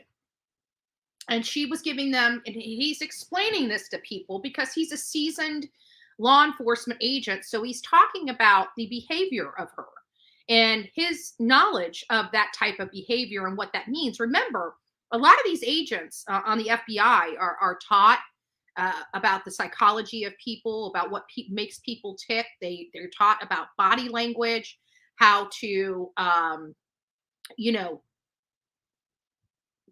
read somebody's involuntary movements as way of helping them direct and craft their questioning and conversations. Hey, Karen, I don't think I said hi to you lately, Karen. Karen Davis. Nice to see you, honey. Nice to see you. Yes, I'm hungry today. So he's talking about, he's had a lot of a lot of innocent people in the seat that she's sitting in, and she's not freaking out. You're talking about a woman being accused of murdering an 11-year-old boy. That's what she's arrested for. Can you imagine what it would be like in that room? Can you imagine the clip channels if Bullhorn Betty was in that room and they tried to tell me that I am arrested for second-degree murder in the death of a child? Do you think my butt is going to be sitting in that chair, calm and talking to him? I would be cussing his ever-loving butt out. Turkey man, you think my cuss jar should be, bleeding over at this point? If I was accused of something like that I didn't do, I can tell you, being courteous and nice to that man would not be on my top priorities. I would be calling him every single name in the book. I would be telling him that he is stupid. He doesn't know how to do his damn job. Because there is no possibility of evidence that says that I have hurt a child. And you will never, ever find evidence that I have hurt a child. You clearly don't know how to do your job. I mean, I don't know what I would say. I'm not in that position. But sitting there and having this type of conversation, I think at first I would be very respectful. But when they come in at me like this, and I know I clearly didn't do it, that's when those F-bombs and MFers and, don't know what the F you're talking about. That's when that conversation starts rolling on, right? I'd be respectful at first. But the more you telling me I did something that I didn't do, the more uncourteous that that conversation is going to go. So, you know, he is absolutely right.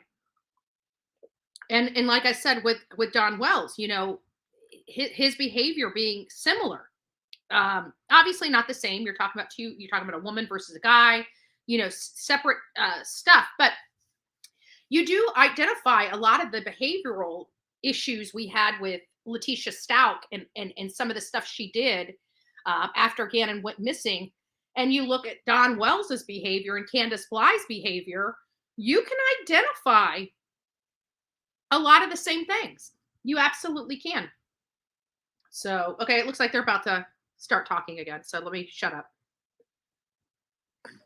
All right. Mr. Allen? Yes, thank you, Judge. Picking up from where we left off, But I'm we were here. going to jump to the I do like confrontation the about mute. blood on I the like wall the fact and that you being guys don't compared have to a to hear me miscarriage, and it's running gonna around the jump house, to and I 4 don't hours, have to run 21 into the minutes, and back room to have 47 private seconds. conversations when my phone rings.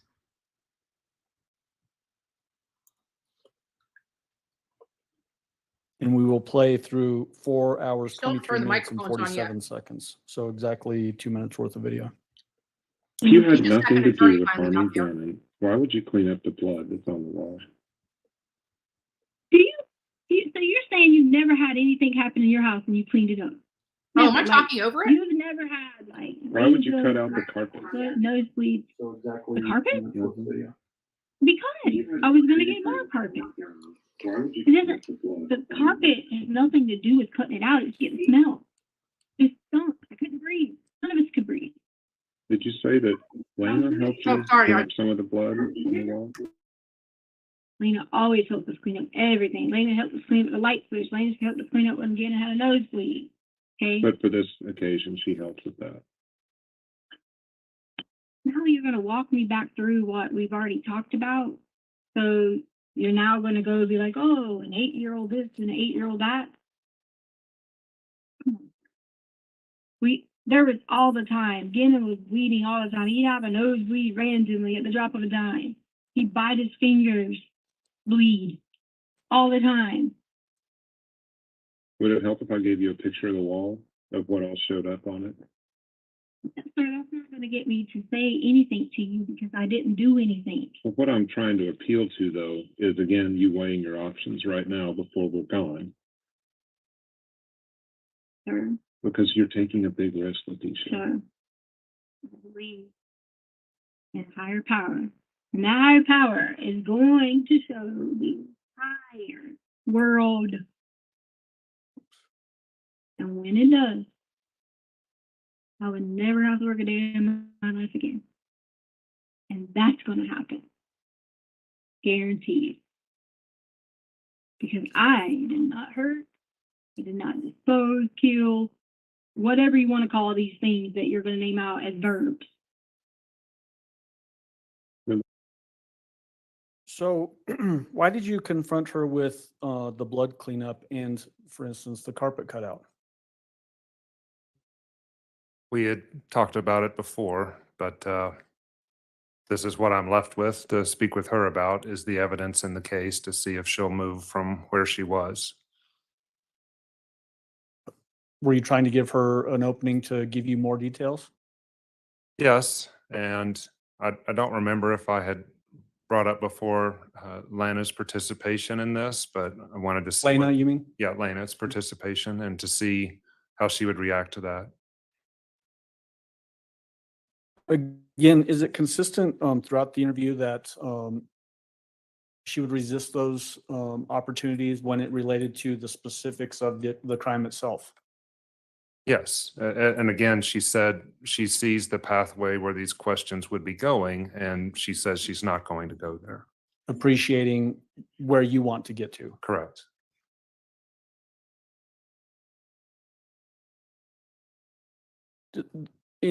From your perception, was that logical thought process? Very.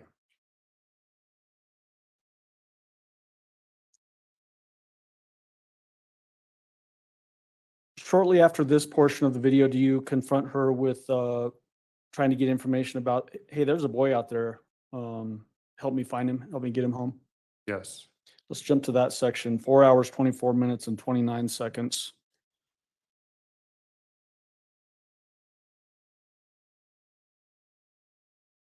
And we will play through 4 hours, 32 minutes and 50 seconds. So about 8 minutes. Judge, I'm not sure if you want to allow Mr. Grusing to step down during this 8-minute portion. Thanks. So starting it at 4 hours, 24 minutes and 29 seconds. And about why would you act like this when there's a boy out there? I want Gannon home. Then tell me how to do it. I want to help you. I don't know. I don't. But see, that's where easy questions should be easy to answer. I just said I don't know. That's an easy answer. The easy answer is tell me the very last time you laid eyes on him. Where was he? Was he laying down? Was he standing up? Was he sitting? Was he walking to a car? Where was, give me your very last image of Gannon. That's an easy question. You have to remember your last image of Gannon. Leticia, what was he doing? Why would you not answer that?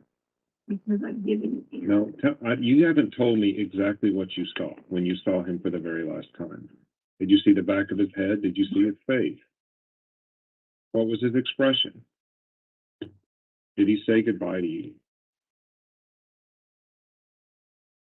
Tell me of your last, you know, I wish I could see in your head right now. Your very last image is there, but you won't tell me. Why won't you tell me? Because it's nothing bad to Well, tell then you. tell me. If it's nothing bad, you would tell me.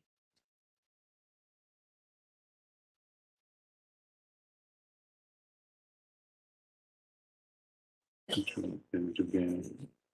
I don't Please. have any bad images again. I didn't say it was bad. I don't have any. What's the very last picture of seeing Gannon alive or not alive that you have in your brain? He is alive. I'm not Then going to say tell me the last time you saw him. What did you see?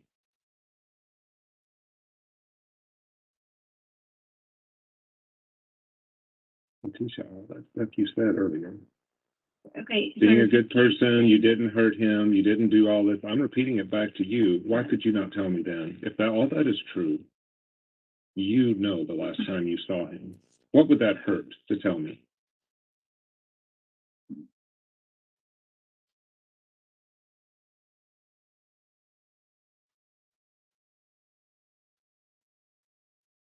Do you kind of think? No, I don't. Well, then tell me. I don't need any kinds of. What is wrong with that question? There's nothing wrong with the question. I've already made it clear that I wasn't going to answer more questions You've never answered this one. because you have already predetermined what you want in your brain along with everyone else. Why do you care about what's in my brain? So you just asked me about mine. Yeah, because your brain's the only one that counts here. It doesn't matter what's in my brain. The very last time you saw Gannon, where was he? What was he doing?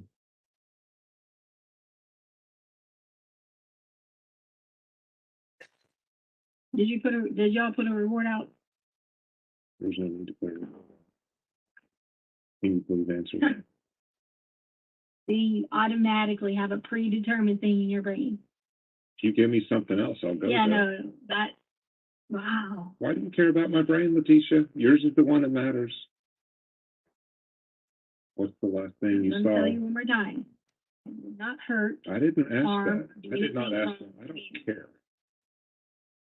What is the last I image think you have? that's all these places I've been. Why don't you answer that question? Why don't you I'm just answer me? curious. Have you checked all these places I've been and where was Gannon? Was he there? Doesn't that have to like sneaking in the brain for a little bit to say?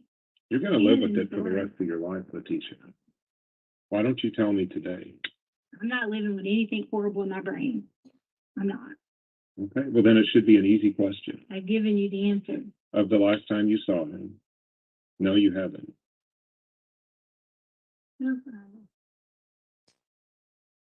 But I'm afraid it's not the image that you want to be left with. What?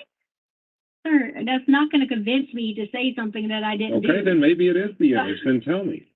Why else would you not tell me? Because you keep going with the same question, and if you've already And you won't answer it. but you predetermined yourself. No. When I thought you were going to help, that was different. But you predetermined yourself. You didn't what tell to me think. what the last thing you saw was, even with your answer there. And that's fine. If you want to tell me the thing with Angel, I I'm don't not going care. to say anything other than saying I will it will shock everyone. But I will promise you, I won't have to worry about nothing the rest of my life because I didn't do it. But you did. What's going to come out? That you didn't tell the FBI who took Gannon, if that's your deal? How is that going to shock everybody? Okay. Okay, sir. Okay. I didn't think you were guilty until you don't answer the last time you saw him. Sir, I you have- came in this listen, morning No, I did not. and you automatically thought that. You automatically thought that already. I was willing to listen if you were going to give me evidence to the contrary. But I have talked to many people who have seen someone disappear. It never goes away. That last image. Is Oh, gone. well. It you never know, goes away, and you've got it in your mind, and you won't tell me. Right. There's only one reason you won't tell me. You're right. People do have, when people do bad things, their images stay in their brain. You're right. Bad or good. A lot of these dads didn't know when the last time they were going to see their daughter. I mean. And they still remember it like it was yesterday, 14 years later. Oh, yeah. You remember the last time you saw Gannon. Yeah. So tell me what you saw. Nothing negative. So tell me what you saw. I saw nothing negative. I saw nothing again. You're telling me nothing. You're saying nothing. Okay. Just tell me what you did see, the positive. Went in. I'm fine. Went in. Where was he? Was he No, standing? you said tell me what I see. I'm just going to tell you Okay, I'm sorry to interrupt. how Gannon was. Okay. Okay. Gannon was fine. Gannon, nothing was wrong with him. Gannon was happy. Gannon is my favorite stepchild. My favorite. I know everybody says they have favorites and things like that, or they say not really necessarily favored or whatever, but he was. Do you remember how we talked earlier? Definitely. Remember how we talked earlier about when I ask you a question and you go around? I'm not answering that question You're for saying, you. you're giving me qualities of Gannon. You're not saying what I'm you not- saw. You're saying he's a favorite stepson. Sir, What did you see? sir, Was he standing or sitting? I didn't do anything to Gannon. I didn't say you did. I said your last memory. Okay, well, I didn't do anything to Gannon, so. Do you have it in your mind right now? Yep. Seeing him for the last time. Oh, well, it's not going to be the last time that I see. The last time you saw him. Do you Not have gonna that? be the last time Do you I have see him. that picture in your mind? Yeah. Yes or no? I know you're really good at what you do. I appreciate that. You I know that, but I didn't do this. This Well, is why why- don't you tell me the answer to that question? Because you It's want, not- I'm not, why would I'm I not ask con- the same questions for you? But that is not a hard question to answer. I'm not saying, did you kill him? I'm not saying, did you put him in a forest? I'm not saying, did you put him in a dumpster? This is just your last image. You've got to have it. My images are happy lives. That's what it will That's not always what you be. see in your brain. Okay. Well, see, now you know my brain. Yes, I know. Okay. You have an image of the last time you saw Gannon. Okay. If you didn't hurt him, why won't you tell me? I already told you I didn't hurt him. I know, but if you didn't, why would that image be a problem for you? I don't have a problem with anything. Then tell me. I'm not accusing you of anything, Leticia. Just tell me the last time you saw him. At the very beginning, I'm sorry. Not up yet. Oh. You go ahead. I'm going to ask the empty chair, Judge. Okay. The voice from behind me would have been interesting. Mr. Grusing, at the very beginning of this portion of the video, you start out with easy questions and easy answers. What was your purpose of that statement? What do you mean? Easy questions, easy answers? Well, easy questions should be easy to answer, basically. Yeah, again, if she's saying that she's innocent of this, then the questions that I'm asking should be very easy for her to answer. Did she give you any of these easy answers? No.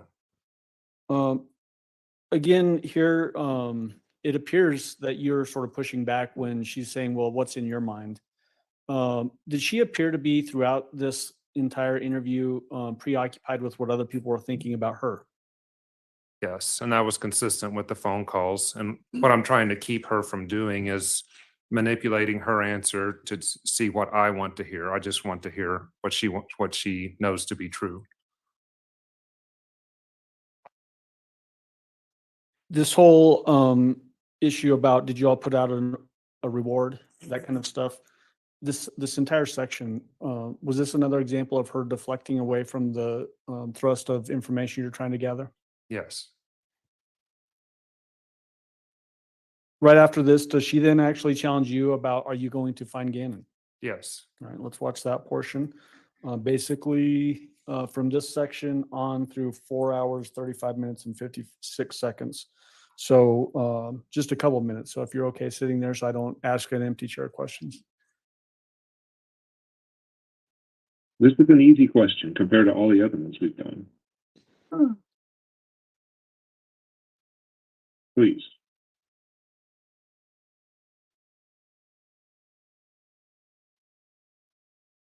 Are you going to find him? Yes. Well, I would rather spend our time doing that because I don't have him. I didn't do anything with him, to him, or hurt him. And I appreciate all your work. You I'm can listening help to us you. more than anybody on this planet. You can help me right now find Gannon. Let's start with the one question I asked you. And I don't Why? trust anymore for you because Well, just tell me why you don't want to answer that. I've already, it doesn't matter. I can tell you I last saw Gannon when I went to the store this morning, and it could be legit true, and you would still be like, he was not in. I mean, I will be able to tell if you'd say what he's wearing, or not even what he's wearing, how he was walking, you will remember this. And just you not answering it means you remember it. no, it doesn't. Yes, it does. Okay, well, I'm glad that you now are a psychologist. No, behavior analysis. Okay, good. I'm glad you have behavior analysis. Okay. I appreciate you having behavior. What else do you want me to say or do? I mean, what else? So you don't want to answer that one. I don't want to tell you anything else because Why? If it helps find Gannon, why would you not tell? because you already predetermined. I didn't say you what hurt him you or think. anything. I think you know where he is, though. You already predetermined this. You have. The scene does tell the story, Okay, yes. so if that's your story, then I'm not going to keep saying anything because I know that is not the case. So if I keep saying anything to you, you're just going to keep blah, blah, blah, blah, blah about it. And I've been nothing but respectful to you. So I'm trying to remain respectful to you overall because I don't have any disrespect for you. I don't treat people like that. But putting me in a situation where I'm like saying to you, I cannot say anything else because you've expressed you predetermined what you think. You've already done that. So no matter what I say, I legit could take you right to Gannon and he would be standing there and you would still say to me, well, that's not him. Or you would say something else. Just Do you know how good that would be for you? Oh, trust me. Yes. Then why do you care what I You know think? how good that would be for me? Absolutely. Why do you care what I think? You should not care at all what I think. You said I wouldn't think. If you could take us to Gannon right now, that. So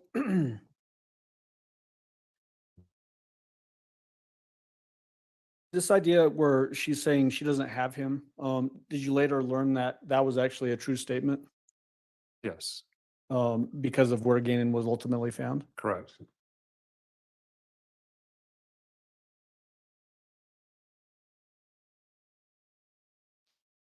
Later on in this interview, did you confront her with her ability to dodge questions and spin stories?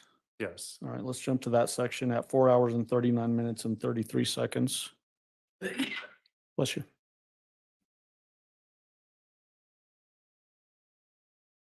And we will play through 4 hours and 46 minutes and 21 seconds. So about 7 minutes if he's allowed to come down, Judge. Up to him. I think I can handle it this time. Okay. You got away with spinning stories and dodging questions your whole life. Because now you know me my whole life. I can look back a little bit. I don't know you when you were 5 or 13 or 16. But I think something bad happened. And you've been able to avoid trouble.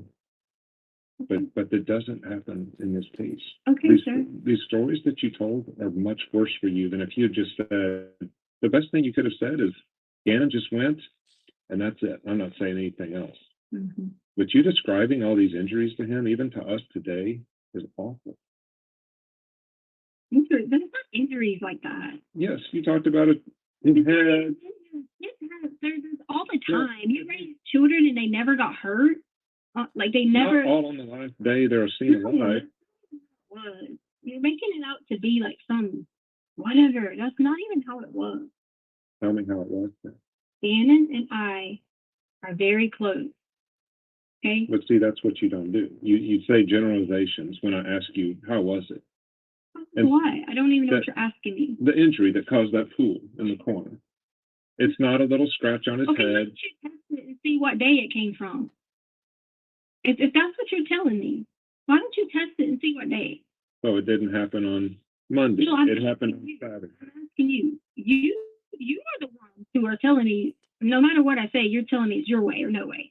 So why don't you tell me? Well, I'm saying it's a significant enough injury that he was not going to be normal after that. No. Yeah. Oh, God. That's what they told me. Okay, well, that is awful that people aren't normal after anything like that. It's a significant Because I had injury. puddles of blood. I remember that I had We're puddles not of talking blood about you. We're talking I about know. 11 years. that I did, and there was no significant injury that I died. Do you not find that coincidental? Right. Yeah. The What? blood on the wall and by his bed. The and on blood. the mattress.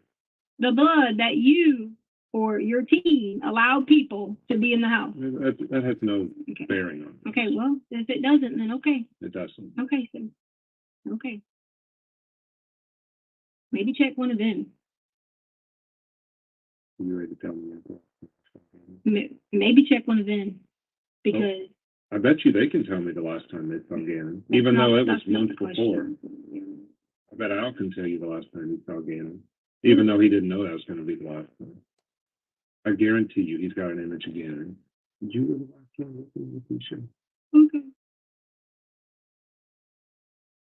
What do I need to say to help you? I'm serious. you do not want to help me. Yes, I do. No, you don't. You want me to tell you what you want to hear. That's what you want. No, Yes. I have never wanted people to tell me what I want to hear. If it doesn't lead me to finding Gannon or the truth of this matter, I could care less what it is. Like I said, most of the time, I'm wrong. I have to have people like you tell me the truth. You didn't have anything to hide. You tell me your last Don't image of me. have anything to hide. Then tell me. That's not a guilt or innocence question. Just your last image of Gannon. Okay, now you don't have to tell me the last time you saw him, just your last image in your head. What's the last image in your head you have of him? No. Or was he? Yeah, you said that's image. That's the image. I mean, was he gave you. sitting? Is he standing? Is he laying down? What's he doing? Walking Towards you or away from you? away.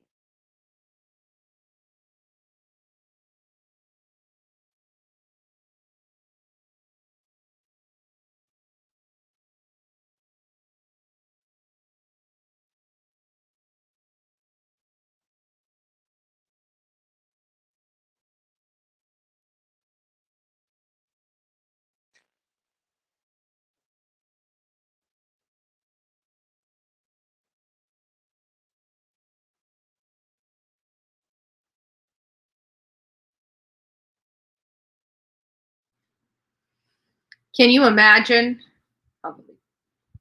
Turn this back on. There we go. Can you guys imagine? Can you imagine? Oh, sorry. Let me mute my TV. Hold on. There we go. I gotta remember to mute this, mute that. This is bringing all new sets of challenges now that I have this running through the computer. Have I not asked you a question that I should be asking you?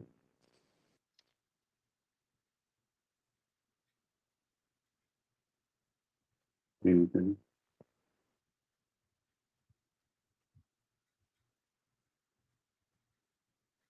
I don't have the answers.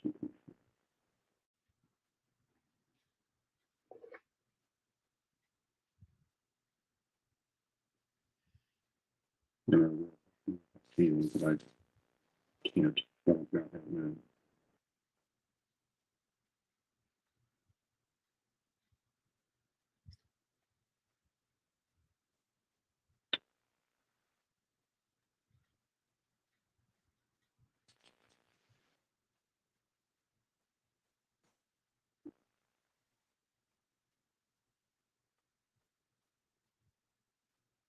But anyways, I was thinking, I'm looking at the FBI agent, and you can clearly, he looks like an FBI agent, like even from the side and everything. Like you can tell he's an FBI agent by looking at him. No.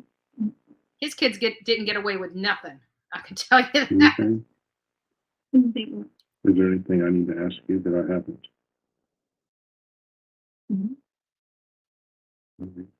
Just be it. I don't think they'll need anything. Can I go to the bathroom? Sure. Well,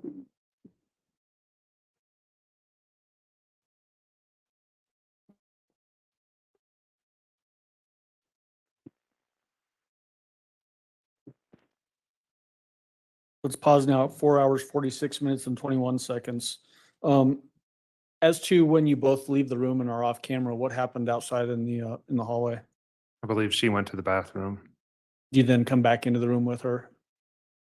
We might have opened the door, but I don't think we do any more interviews in this room. Okay. Why'd you go down this path of confronting her with dodging questions and spinning stories? We had talked about it before, and she had told me that she has done that in the past, as far as talking in circles, dodging questions. And I just wanted to bring that back around, something that she had told me, to see if we could go straight forward just once with this last image question I had. Did she ever give you a straightforward answer to the last image in her head? No. Throughout this long interview, did she exhibit that same sort of trait of dodging questions or spinning stories? Yes. That's appeared to you in your perception to be a calculated move on her part? Yes. Your final contact with her is back in this room, and it starts at 4:47:43 and then goes through 4:49:17. We'll jump to that now.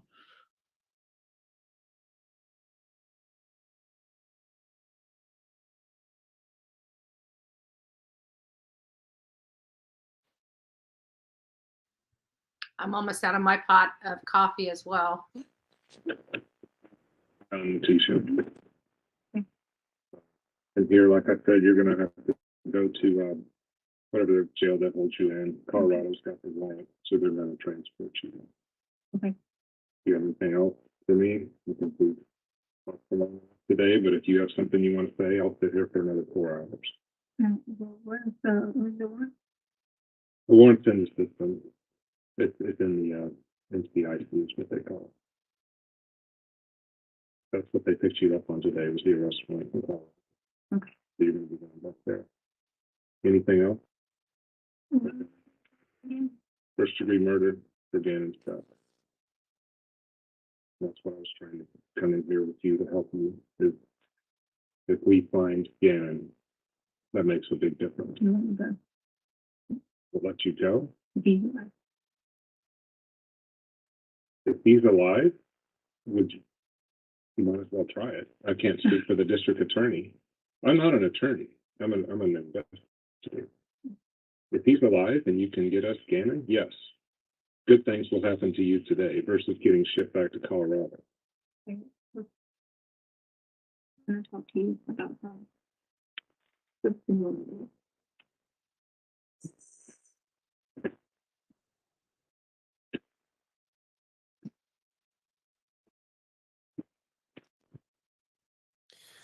So we're now at the end of that recorded interview, essentially. Is she trying to have another off-camera discussion with you? Yes. Did you in fact have a short discussion with her off camera? Yes. What happened in that discussion? Right outside the door, we now had police officers waiting to transport. So there were probably 4 or 5 law enforcement around us. And she said something in a small voice about North Carolina that I couldn't hear, and I asked her to repeat it. And she said that she and I should go to North Carolina. And I asked her, is Gannon in North Carolina? And she didn't answer. Was that basically the extent of that interaction? Yes, what I recall. Okay. In looking back at your even your recorded phone calls that we've heard throughout this trial and in this long interview, are there any, I guess, regrets that you have as to your approaches, ways that you may have been able to get more information about what happened again? She brought up Quincy Brown to me, I think within an hour or so of our interview. And then she said if something to the effect of if I wasn't going to talk about that, then it wasn't any use going forward. And in looking at the phone calls with Al, that's where she described most of Gannon's injuries, or a lot of them. And looking back and playing it through, maybe I should have gone more down the Quincy Brown angle to see if she would have been willing to disclose more things. That's the only thing I can think of. The short portions that we didn't play through your direct examination here, were there any surprises in those portions that are different from the stuff that we saw in the video that we did watch? No. Did she act consistently in those portions to what we saw here? Yes.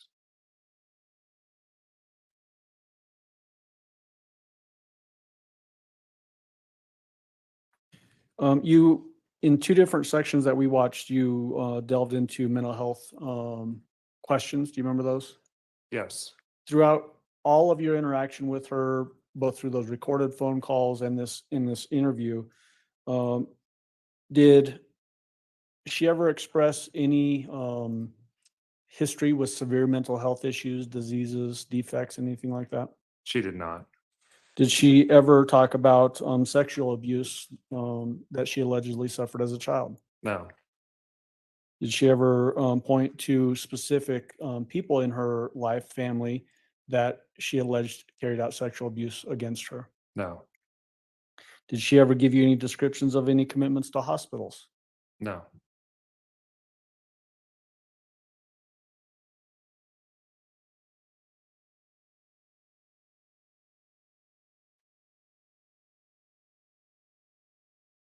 Did she appear to understand the gravity of the situation when you were talking with her? This is a first-degree murder charge. Very well. In what ways were you able to develop that idea? Well, as I said earlier, she's able to see where different lines of questioning go and what would be damaging for her to answer truthfully. So, whether we're talking about evidence in the case or what happened to Gannon or her role or involvement, she stops that line of questioning before it goes down something that would be damning towards her in testimony. So are you saying resisting giving more incriminating statements about the crime itself? Correct. Did that appear to be a calculated move on her part? Yes. Throughout your entire interaction with her, both through the consensual recorded phone calls and this long interview, did you ever observe her to change personalities? No. Did she ever talk in a Spanish accent? No. Did she ever demand to be called any other names besides the name that you knew her as? No. Did she ever use the name Taylor? No. Jasmine? No. Harmony? No. Christina? No. Little Lucia? No. Maria Sanchez? No. May I have just a moment, Ron? You may. And that's all I have. I just need to disconnect this computer from here so that Mr. Cook has a clean podium.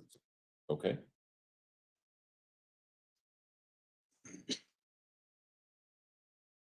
And you can, I was going to say turn off the screen if you'd like.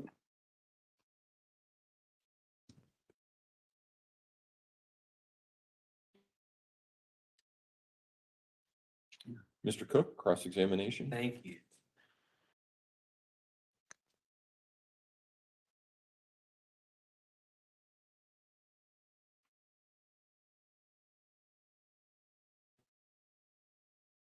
Pearson, good morning. How are you? Good morning. Good. Thank you. So how long did you work for the FBI?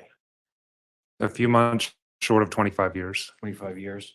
Were you always in the Colorado office, or were you like a lot of other agents early in your career? You were in different states. Always Colorado. Always. Okay. And at one point near the end of the interview, Miss Stauch referred to you as something, and you corrected herself. You corrected her and said you're a behavior analysis.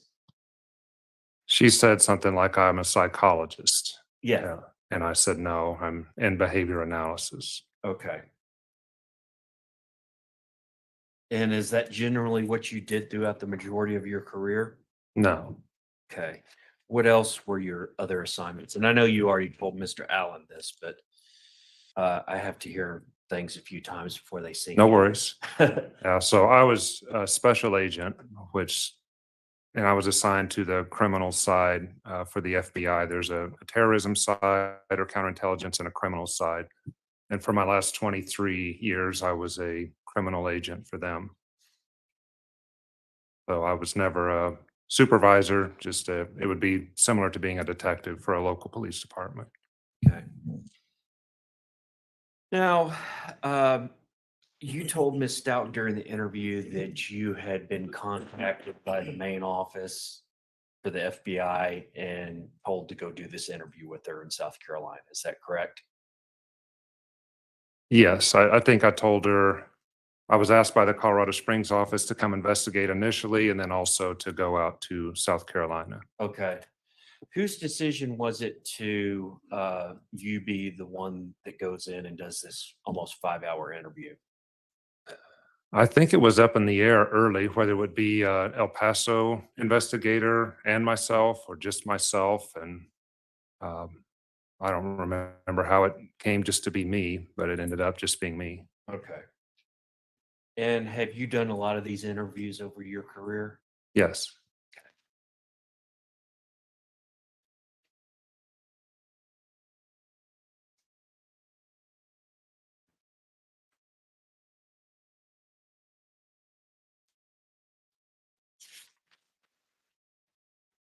Now, before we got into the audio videotape interview, we were listening to some additional phone calls with Gannon's father and Miss Stout. Yes. Okay. And do you recall in one of these interviews, it looks like it was February 19th, 2020. It began about 12:10 p.m. Do you recall that interview that was recorded? Yes, briefly. Okay. And were you there for that one? Yes. Okay. Do you remember at the end of that conversation, it said Leticia said that her guess would be that Gannon was not in Colorado. When asked how she knew, she said, quote, because Tisha didn't hurt him, didn't dispose of him or anything like that. Okay. It goes on. So Tisha was in Colorado with nothing, and you guys have run up all these places where y'all think I did or whatever. You haven't found Gannon. Do you recall her at one point referring to herself as Tisha? I do. Okay. Now, generally, somebody in that conversation would say I, but in this situation, she's referring to herself in the third person. Well, if you watch the Bullhorn Betty channel, you know I refer to myself in the third person. Did you find that a little bit off? Not really. Okay. Well, what if I started questioning you right here instead of saying, I've got a couple questions for you, Mr. Grusing? What if I said, Mr. Cook has a couple questions for you, Mr. Grusing? Mr. Cook would like to proceed. Would that be a little bit off? Thank you, Midnight Nurse. It depends on who you are and how well I knew you. So it'd be kind of strange if I was up here cross-examining you and I was using the third person to refer to myself. It would be unusual, yes. Mr. Cook has some more questions for you. Sounds good. Couldn't help it.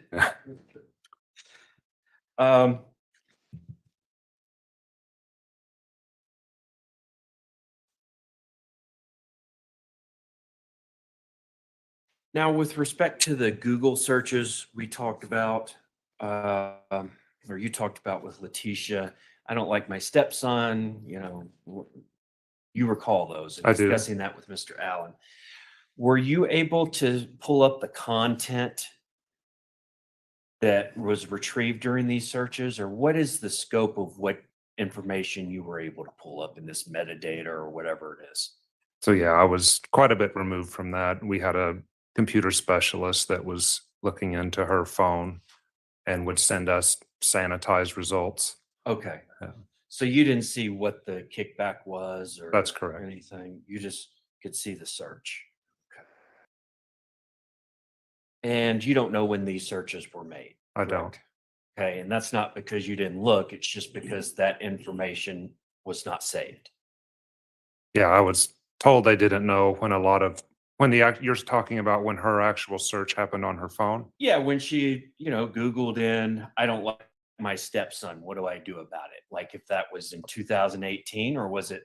Correct. Yeah, it was no timestamp date was given to me for those searches. Okay. So some of these searches could have been January 27th of 2020, and some of them could have been in 2018, or some of them could have been actually after January 27th. Correct. But before the phone was seized. Yes. Okay. Are you aware of any searches coming back saying, what do I do if I don't like my stepson? And the answer being stab him 17 times, plunge and force, strike him 4 times in the head and shoot him in the head? No. That'd be some pretty bad advice, wouldn't it? That would not be good advice. You're right. Now, sometimes, how many different stories did Miss Stauch tell? I hear at one point you said you were asking her on the video and told her that she's told you about 7 different stories. Do you recall that? Yeah, I think I was throwing out an approximate number. Okay. And then Mr. Allen asked you one time, and he said you can't even count how many stories she gave. Yes, because he brought up variations of stories, which would legitimately count as another stories. Okay. Yeah. But we're not talking about an infinite number of stories. I mean, you could go back and Correct. basically We could count them up. Yeah. Yeah. I mean, there were, between 5 and 10 main theme stories we're dealing with. That sounds correct. And one interview, something may change a little bit, but there was 5 to 10 main theme stories. Sounds right. Okay.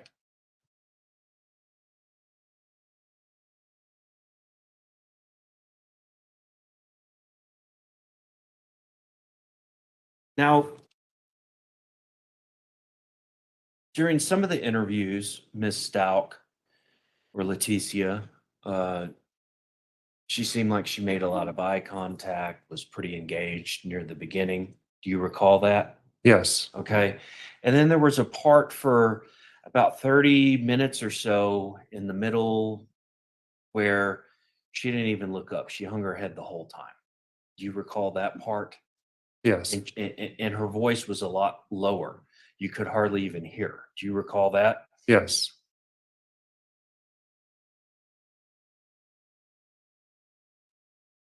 Is almost 5 hours a long time to be in an interview room like that? It just depends on the situation.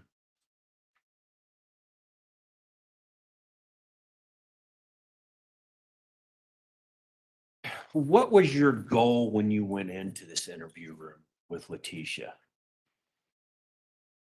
Was it to find out who Gannon was? Was it to get a confession to be used to prosecute her later? Both? I mean, what was the actual game plan when you went in? Yeah, probably both. I would say primarily is to find what happened to Gannon. And as she had spoken with Al on the phone, that she had given hints or clues. And even if we were to get some of those, that would be worth the 5 hours.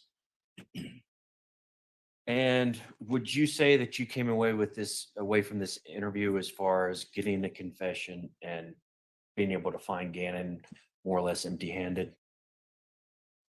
It went about as I expected it would. And you weren't able to get enough information or any information out to be able to locate Gannon. That's correct.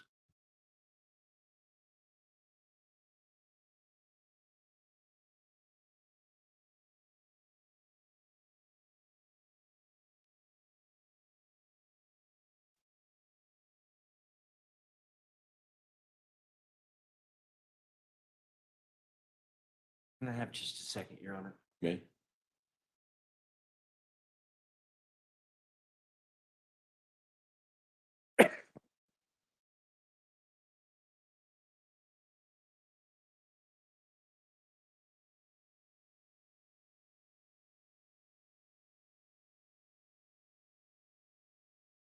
I think that's all I have. Thank you. You Thank you, ready? Mr. Grusin. Thank you.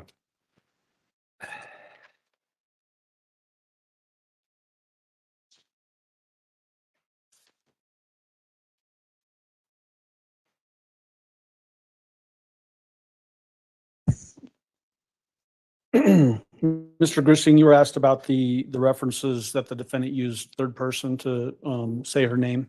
Yes. Have you been around other people who are self-absorbed who also talk about themselves in the third person? I have. Does that indicate in your mind any concerns about mental health capacity? No, Did that cause you any concern about this defendant as to her mental health capacity? it did not. Did it indicate in your mind that she was exhibiting a separate personality No, or acting as a separate person? no.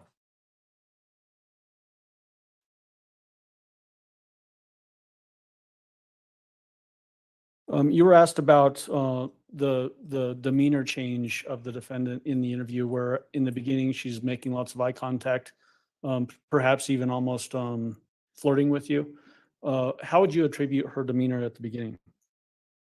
Conversational, I would even say hopeful on her part that she might be able to provide me with a story that I might take away. Potentially hoping to manipulate your involvement in the investigation. Yeah, sustained, you can rephrase. Sure. Any other indicators for you as to what she may have been trying to get done there? Yes, as I told her throughout, she was more concerned about what I was thinking than telling me what was happening. And she continued to do that throughout the interview. And I continued to admonish her to just tell me what she knew, not what she thought I was thinking. Okay. You were asked at the very end of the cross-examination, did you come out empty-handed in this interview? Did you actually get useful information out of this interview? Yes. Can you tell the jury what useful information you got out of it?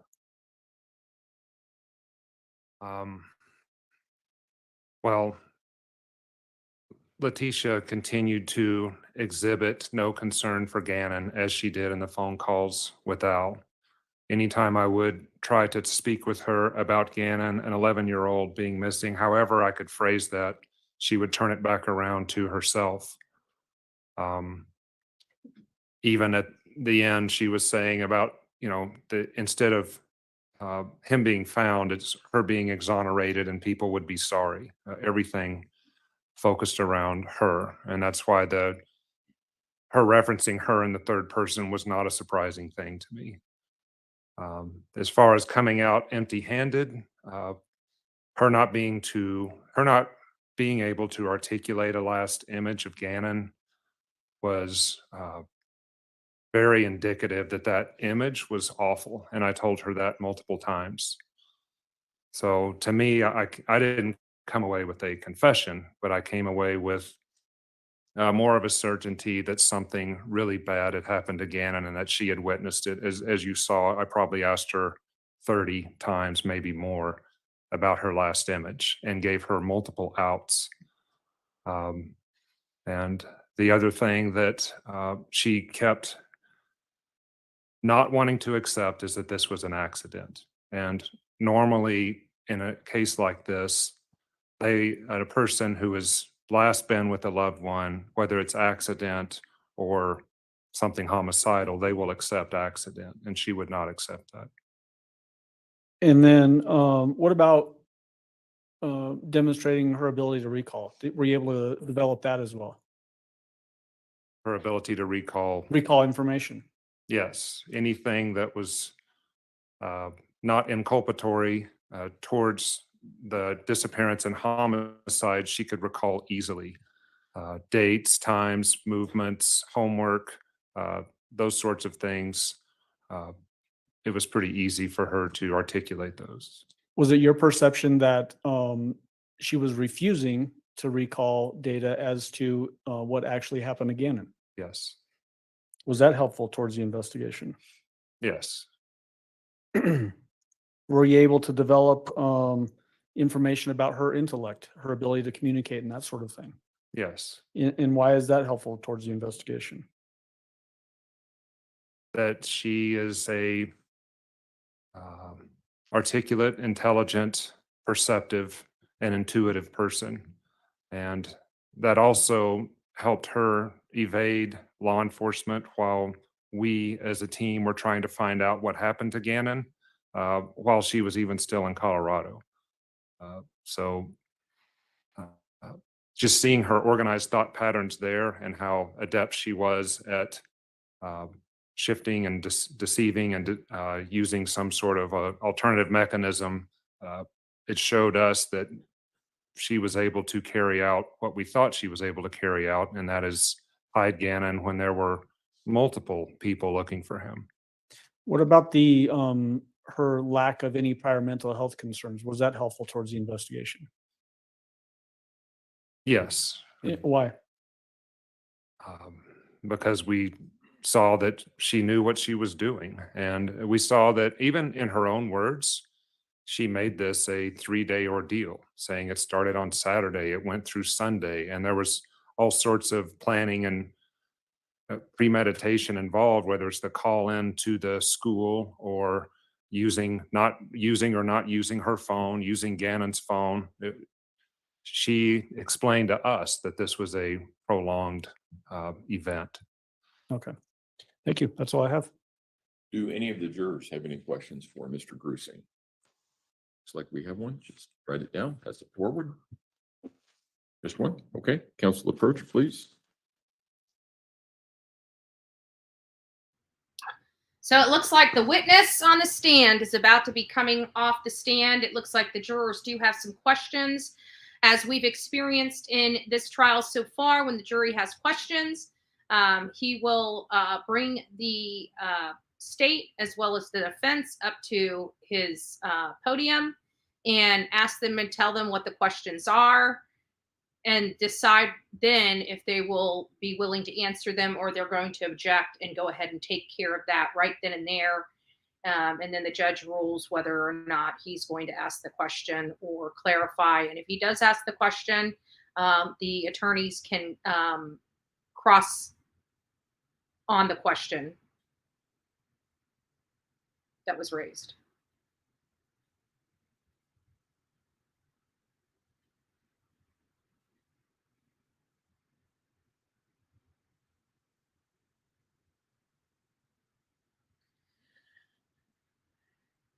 I don't think he realized he did not have his microphone on. Oh, that's right. I keep forgetting this is muted on. No, it's not muted on my end. Huh, weird.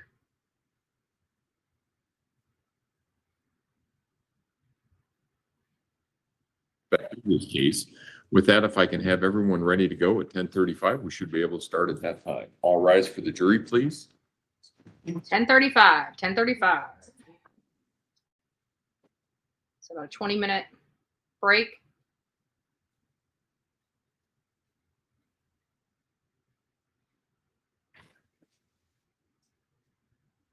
We just heard him turn his mic on. So it looks like when they were asking the questions and stuff, it doesn't sound like we heard what he said, that he just excused the witness. Thank you. May all be seated. Record should reflect the jury has left the courtroom. Is there anything we need to take up outside the presence of the jury at this point in time? No, Judge. What time did you say to come back? 10:35. Defense, anything from defense? Mr. Yes. Salini or Mr. Cook? Nothing. Okay. Court will be in recess. Thank you. All right. All right, so the the mics are back off again. So we'll go ahead and put that up there. So this witness is finally over. I mean, I have to be honest with you. The patience that agent exhibited throughout the entire interview with Leticia Stauch, honestly, was impressive. I don't know how he could deal with all of that, all of her lies. But again, this is his job. I mean, he deals with, like he told Leticia in that interview, he deals with innocent people that sit in that chair all the time, just as well as guilty people. And we talked about that, throughout our, cases that we've followed and investigated and did some reports on, such as Summer Wells, a number of other cases, Kylan Schulte, Crystal Turner, Gabby Petito. We always state that being there in person and hearing from these people are a heck of a lot better than, researching stuff online. He had a front row. He could feel her energy. You can just feel something interviewing somebody face to face, as opposed to, say, even online like we're doing here. When if you were around me and I was having a bad day and online, you would probably feel that. You'd feel it, right?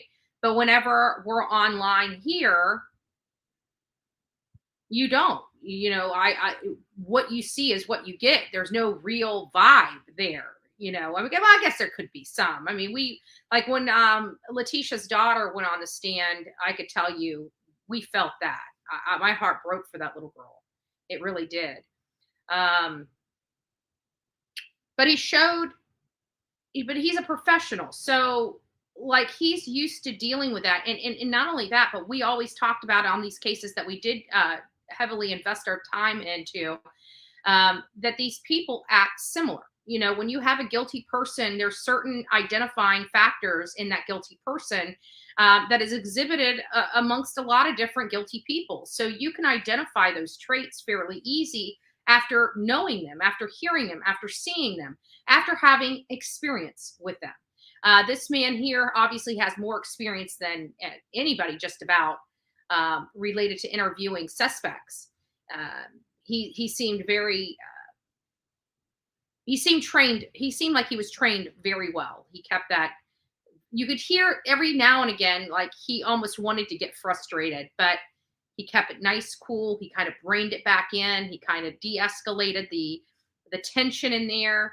That is something that is a craft for many people, to be able to be in, conflicting type of situations and be able to remain calm as you're dealing with it and going down, these stories and stuff like that. Because, for me, it's like, when you lie to me, I want to make sure you lied to me. And I know you lied to me, he did that, but he did it with a different tact than I would have done it. Like, I just call, you're lying. Like, quit lying to me, right?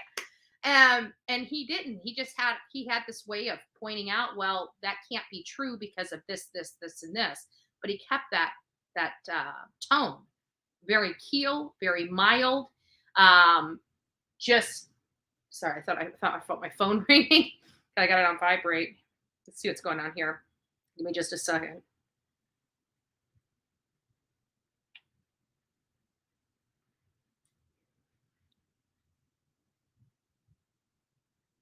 All right. I was just reading the mod squad chat to make sure that nothing major was going on. And as a matter of fact, I know I missed some people while we're on our break.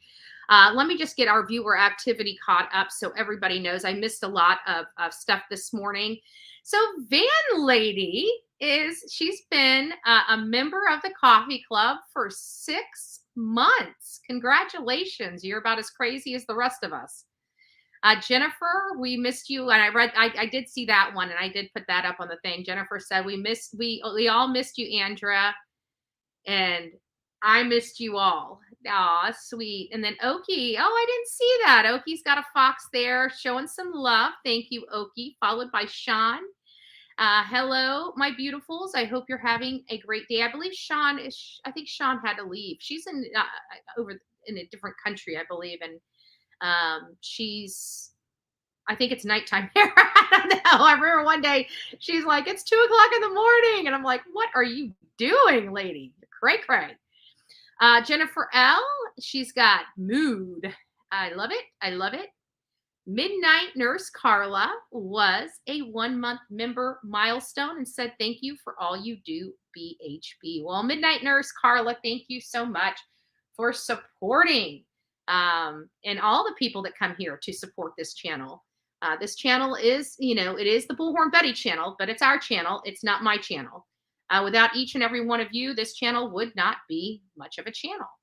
So we did earlier in today, we actually did a poll, and I just realized that I have never closed the poll out. And I was actually, now that I'm seeing it, we had over 414 votes on this poll. And it's almost 50-50. 53% of our chat believe that Brian Kohberger is an incel, while 46% believe he's not. So we almost have a 50-50 on the incel stuff related to Brian Kohberger. And I'm just wondering if I should go ahead and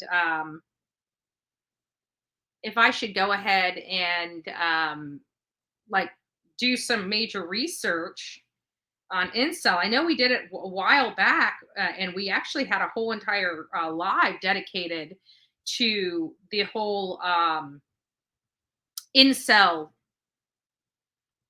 information. And at that point, we didn't really have a whole lot of extra information on Brian Kohberger at that time. But now we've got a lot more information than we once did. There's been so many. Happy birthday, Lisa. Nice to see you. Happy birthday. Happy birthday. I think we're going to have to start doing I'm going to have to get some cupcakes, and once a month, I'm going to have to do a party for everybody for the month. Give me just a second. I'm just trying to catch up on, make sure that I'm not missing anything that needs to come to me. Okay. Oh, and I also wanted to bring awareness.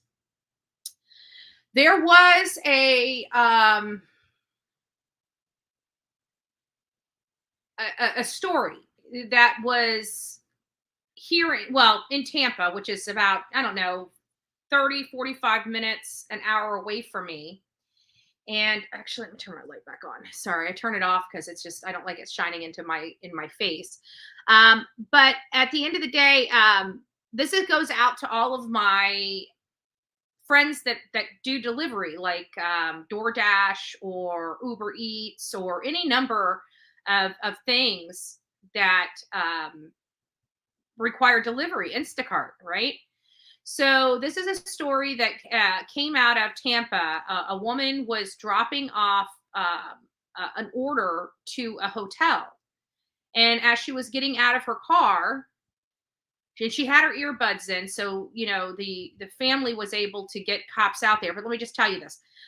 She had just parked, and she was getting out of her car, getting ready to grab the food to deliver. And some guy walks up to her with a gun, and she forces her to drive him to this apartment complex. So it wasn't a guy staying in the hotel at all, but she was on the phone with her friend, and she had her earbuds in her ear. So her friend was able to hear everything and was able to alert law enforcement, and her family was able to use her phone to track her movements. So the cops pulled up to the apartment. The guy, mind you, he arred her. He assaulted her. And as cops are pulling in, he's now running as he's firing, and they are on the lookout for him as we speak right now. When I have an opportunity at the lunch break, I will pull up his photo and show you guys. It's a sketch of him, but we just want to get that information out as much as possible, and his face across the internet as much as possible, so we can find him and get him apprehended. Again, this is in Florida. A woman was dropping off a food delivery. He walks up behind her, takes her, and forces her to drive him someplace else, where he assaults her and arrs her. It could have been a lot worse, because if law enforcement wasn't there, it is possible that she could have lost her life. And it's just a sad, just sad. And we deal with all this kinds of stuff over and over again. And I just wish it would stop. The good news is, well, it's not, it's kind of good and bad news. It's a little concerning for me because we know that this United States is crazy, and we know that things happen all the time throughout the United States. There's not one community, county, city, state that doesn't have some type of crime in it. And our news has been ultra low in the true crime genre. Not a whole lot going on. So my question is, do we think that there's not a whole lot going on? Or do we think that law enforcement is not broadcasting the crime, keeping it away from the public?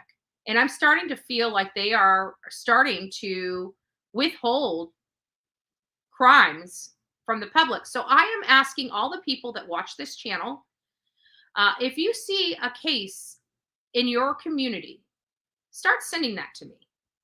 If you see a case that needs help, needs attention, somebody's on the run, somebody is missing, somebody is dead, nobody has been arrested for it, they need information brought to get some eyes on the case, let me know. Start sending me those local clippings in your communities related to crime, because there's something going on where some of the stuff's not being released. I don't know if it's, with them working in partnership with mainstream media, which I don't like. I have no respect, a little to no respect for mainstream media anymore.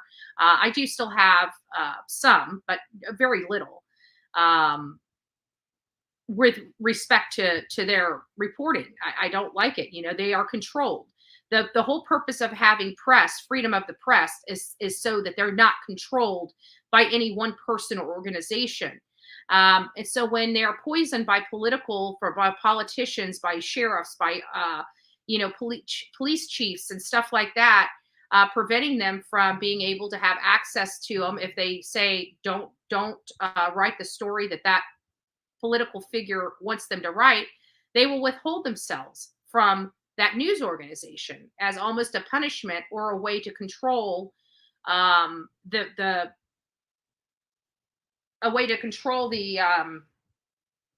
information. And so that goes totally against the true spirit of the freedom of the press.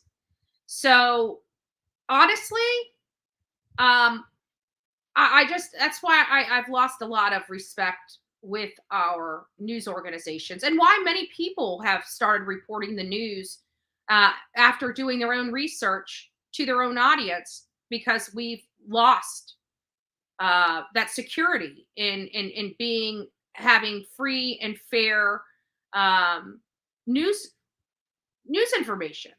Something that doesn't have an agenda, that's not clouded, that doesn't require underhanded dealings. The freedom of the press is freedom of the press for a reason. It's for the public to be aware of what's going on.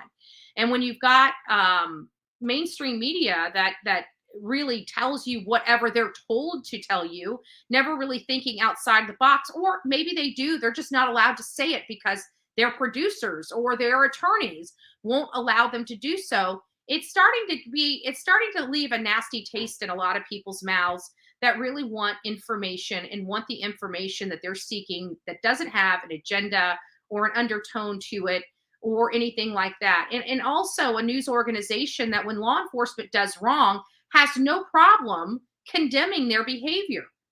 We don't hear that because the local news outlets want to be able to talk to those people in the future about other cases or other political stuff, and they don't want to be 86th from that. Well, you know what? At the end of the day, you either have integrity or you don't. And that's my opinion. I don't care, if it's an important message, if law enforcement wants to speak to them or wants to be put in the news, it'll be put in the news, whether you have a bad relationship with them or not. So, I just hope that mainstream media, cuts the umbilical cords and starts really being freedom of the press, and starts writing about their stories without being hindered by political figures, managers, producers, and attorneys. That's just all I'd like to say about that. That's all I'd like to say about that. So we have, and also I noticed that on the tabs for, I like the whole internet thing. I didn't know, because whenever you go to these WebEx, they pop up, the app, to download the app on your computer and to listen to it on the computer. But I like the streaming through the web, because I'm able to mute myself.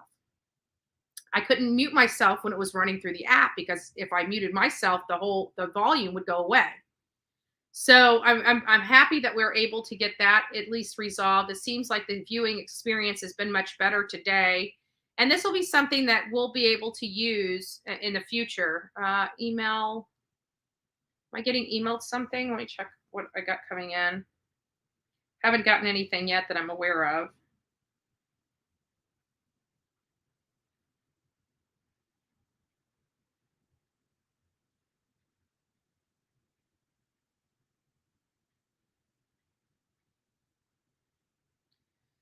I think it's, let me see if I got anything. Oh, we do. Okay. Yeah, and so we got more movement, they say.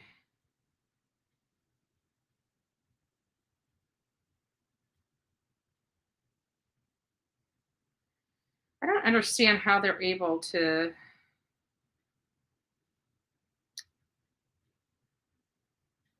Some people are able to get this and other people can't. It's just odd to me. It really is. And we also found out, I don't know if you guys heard, but it appears they're coming back on right now, but it appears that Oakley Snow Court will recall 20 CR 1358 is no People longer versus with Leticia us. Stauch. I Record think should they've reflect the determined that jury's not present in she's courtroom. gone. Is there anything we she'll need to never take up outside the she's presence dead. of the jury thought at I'd this let you point guys in know time? that. Prosecution? No, Your Honor. Defense? No, sir. All right.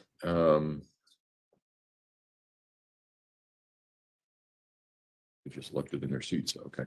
Let's go ahead and bring the jury in.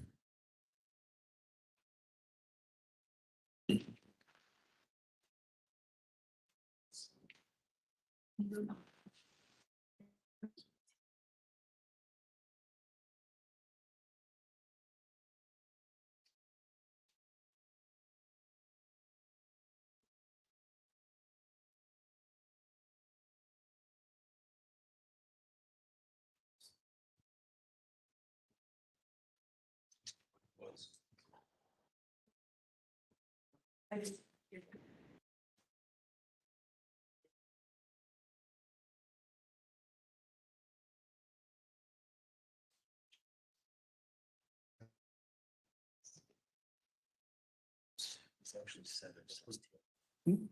Change this. What? All right. For the jury, please. You guys figure it out. You do them first. Come on, please.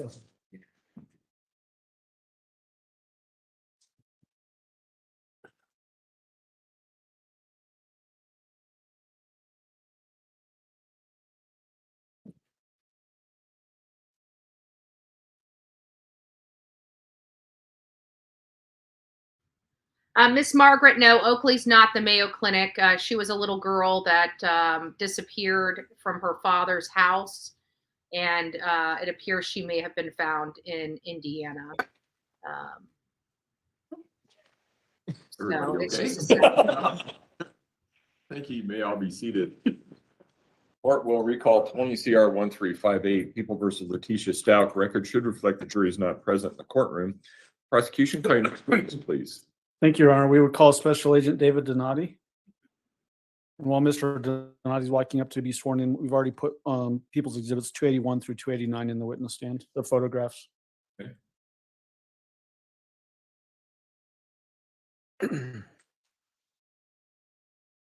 Sorry, Special Agent Donati, if you would raise your right hand, please, sir. Do you swear affirm the testimony that this man will be the truth, the whole truth, and nothing but the truth?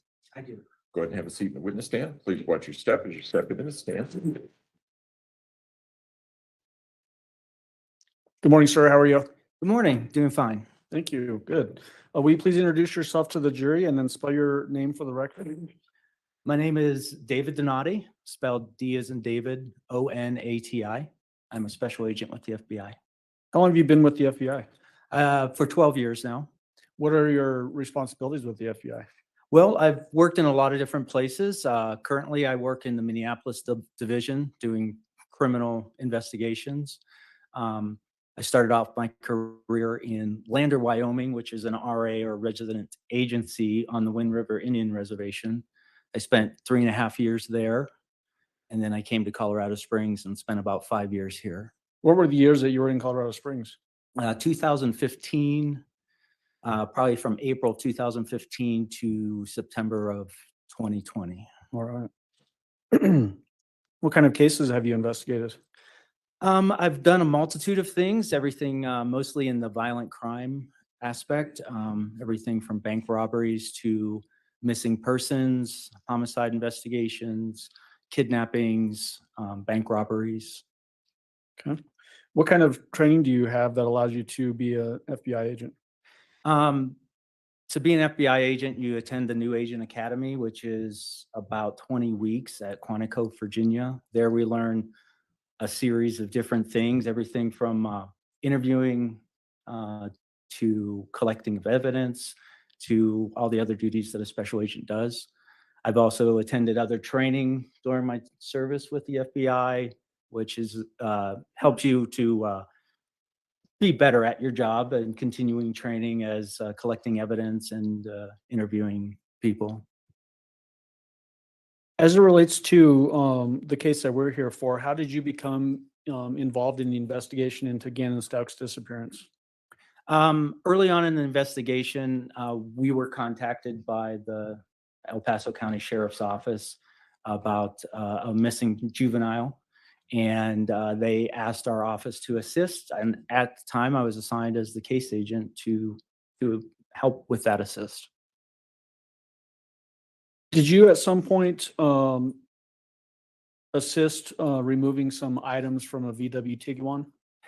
Yes, I believe that was on February 7th of 2020. So let's talk about the Tiguan, at least as far as you knew it. Did you understand that to be associated with the defendant in the case? Yes, I understood it to be the vehicle that that she owned and that she drove.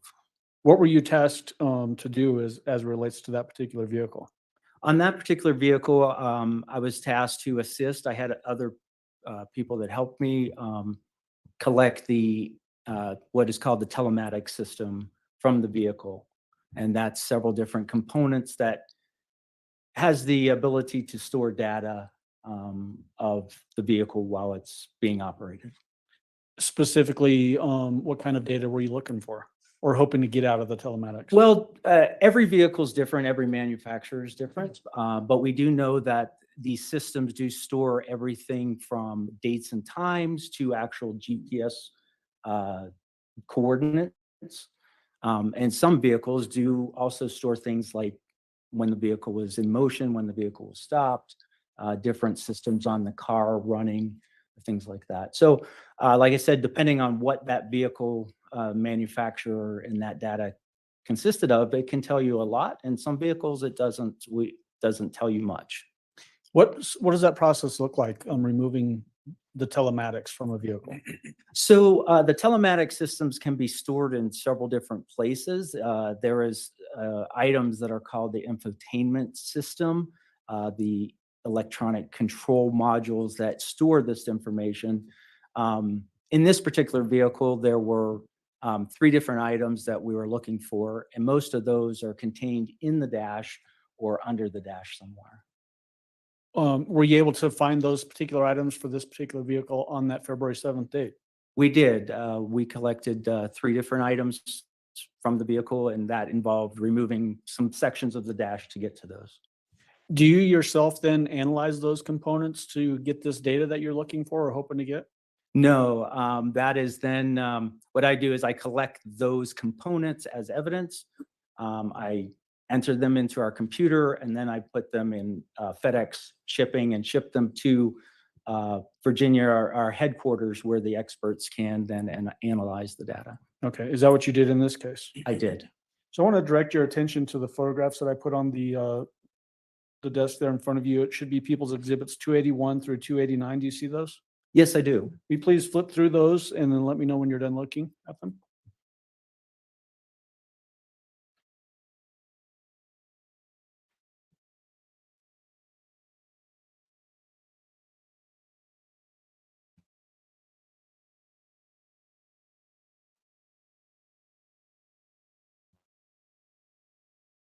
I'm done. Do you recognize those photographs? I do. What are they of generally?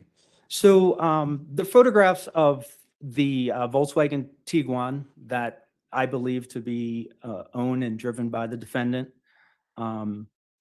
it was located in the El Paso County's vehicle bay where they store their evidence.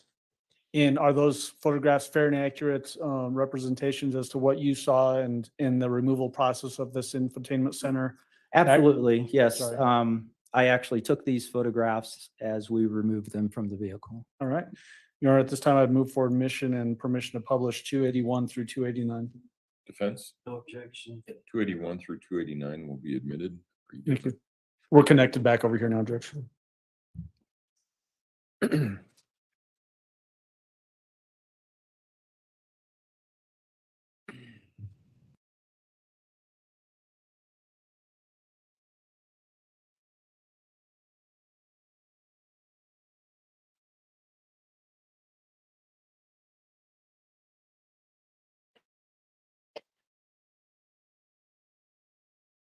In just a moment, we're going to be projecting 281 up behind you. And just as a housekeeping matter, there should be a pointer there in the witness box and a telescoping pointer of some kind. You can either use that to point at the photograph itself, or you can just describe it by looking at the photo in front of you. Okay. Either one that you want to use. So we've got 281 up behind you. So let's look at the left side first. That's what looks like a shipping label. What is that? That is exactly what you said. It's a FedEx shipping label where I package the items, use the FedEx computer system and entered the information on where I wanted to send it to. And I believe the date on that was February 10th. It's hard to see on the screen, but it's the shipping date. And it's kind of awkward the way that we've got to do this. So if you stand up and, oops, go back, please. If you stand up and are talking about what's in the photograph, just make sure that our furthest jurors can hear you. The microphone doesn't pick it up very well. Sorry about that. So this is the shipping label that I used, and I believe the date was February 10th when I shipped it out. Is it typical to collect items and then ship them out a couple of days later? It is. One, I have to enter everything into the computer. That document has to be signed by my supervisor before I get the numbers, which are our tracking, our evidence tracking ability. So sometimes that takes a day or 2 days. Then I can package it up and send it out for FedEx. How is it stored in the meantime? Our facility is a controlled storage for evidence collection. Is there any opportunity for the data that's on these devices to be altered or changed while you're waiting that shipment process? No, there's not. Okay. And then on the right side of People's Exhibit 281, is that the vehicle? Yes, this is the 2019 Volkswagen Tiguan that I believe the defendant to be driving. Was that belief based off of information that you had gathered during the course of this investigation? It was. All right, 282? What's in 282? In this picture, we're more centered on this, the glove compartment area. And this would be the information electronic control module that will be removed. It sits right here. It has kind of a plastic cover, but once we remove it, I think there's another photograph of that. When you're going through this process, are you basically just gaining access to the thing and then unplugging it and pulling it out? Yeah, there's basically that's it. In some situations, like around the display module, there's molding that comes on everybody's dash that is popped out or removed. That's usually in by clips. Every once in a while, there's a screw or something like that that needs to be removed.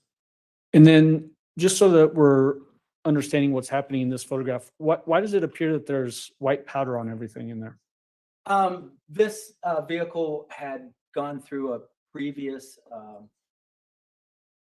evidence collection, and I forget what the name of that is, but that's like a luminol. Blue Star? Is Blue Star. Okay. That's used to under lights to detect evidence of other types of evidence, like blood or other things like that. So is that basically just the residue of the Blue Star, what it looks like once it dries? It is. Okay. Yes. 283? And this box here, the front is what you saw in the other picture would be on this side of this silver box. And then all the cables come like very similar to a computer component. They can be unplugged and pulled out.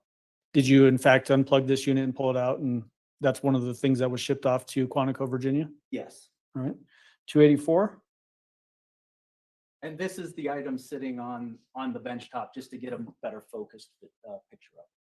Same item that was in. Same item that we've just talked about. Okay, perfect. 285?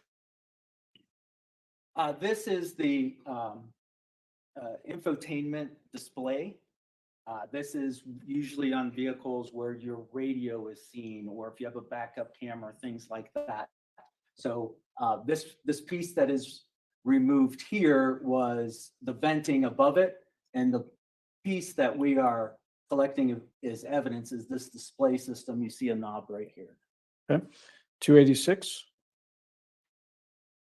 This is the back of that unit.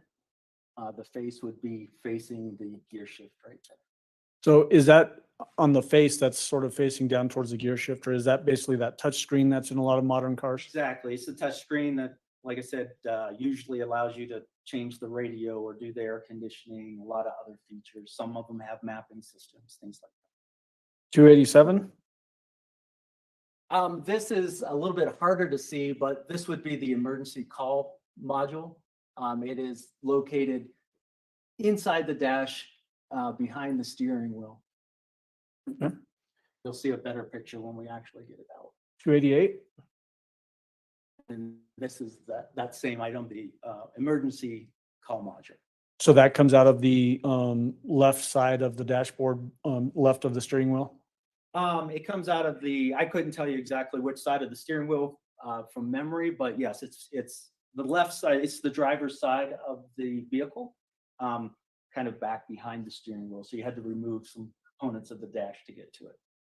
And then that should be 288. That's up there now. So let's look at 289. And this is that same item on the table where you can see it a little bit better. Okay, you can go ahead and sit back down. So tell the jury, you mentioned that this will go into a temporary storage at your facility, and then you will package it up to ship it.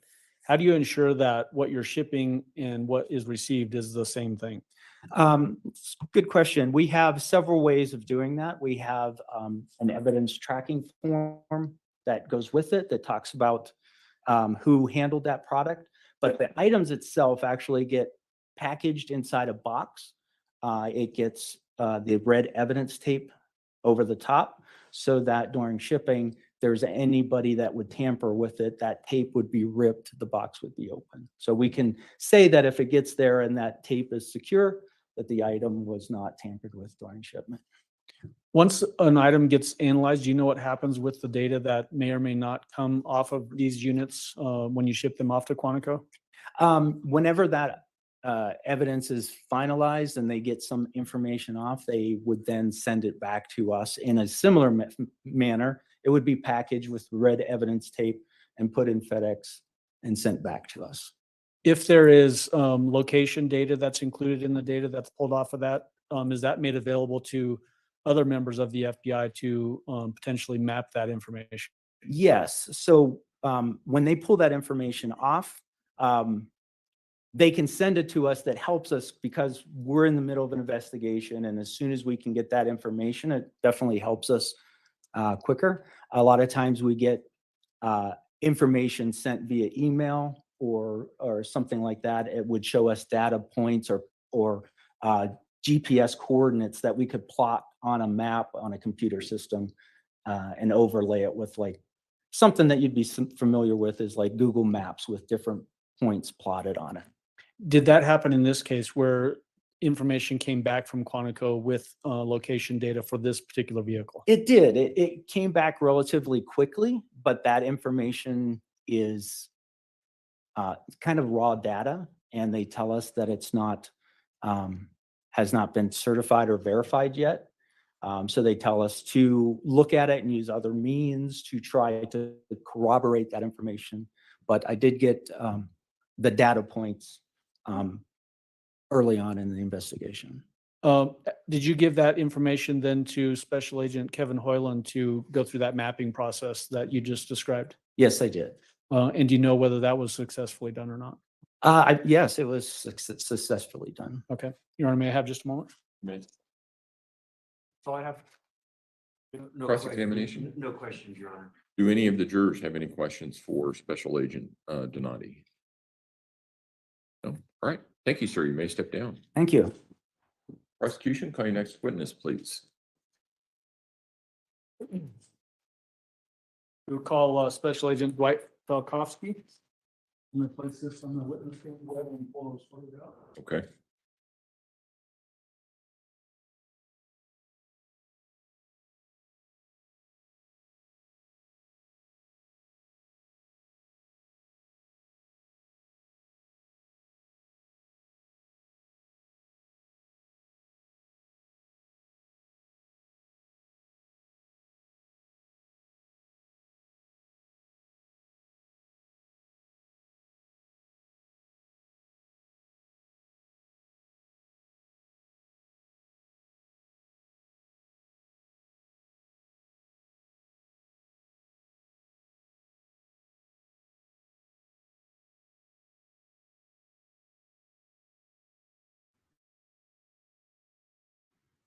Sorry about that, guys. I thought I was All right. unmuted, but I wasn't. Agent Delkowski, if you would raise your right hand, please, sir. I just refreshed Step this. on I up. noticed that the sync, the Sorry. lip syncing was off.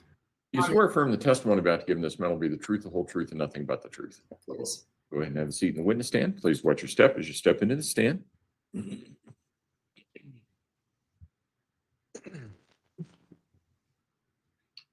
Good morning, sir. How are you? Good. How are you doing? Good, thank you. Will you please introduce yourself to our jury and then spell your name for the court reporter? My name is Dwight Falkowski. Last name is spelled Falkofske. Mr. Falkowski, who do you work for?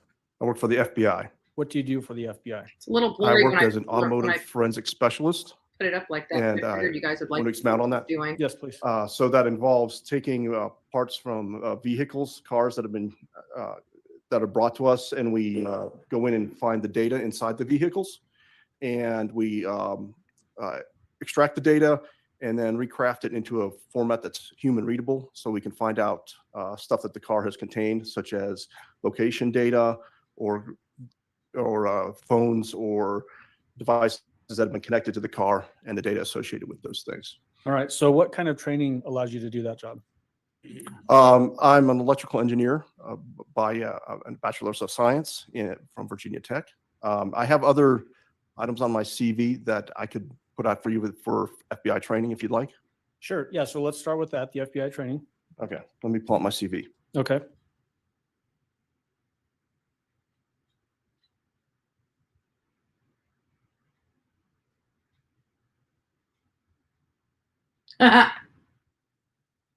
Ollie, you're funny.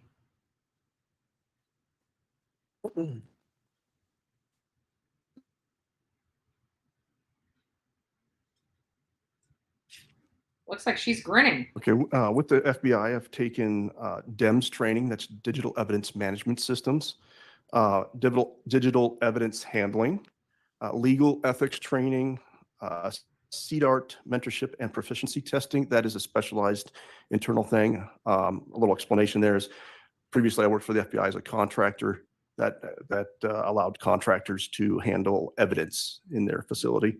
And also I have testified as an expert witness now twice. Okay. How long have you, you said, I think, an electrical engineer. How long have you been an electrical engineer? My degree was from Virginia Tech in 1992. Okay. What's your investigative experience? How many different investigations have you been involved with? More than I can contend with at the moment. I have an estimate on my CV. Like, one moment. Sure. Let's see. I've listed over 70 devices that I've examined since 2018. Okay. What kind of devices have you examined? And I'm not asking you to give us an exhaustive list, but just a generalized idea of what kind of devices that you've worked on in your role as an FBI agent. Okay, I'll give you the primary two pieces that I typically see from vehicles. And one is the infotainment system, which is the center portion of your car that provides you with information about, like, if you're navigating or what music you're playing, that hardware.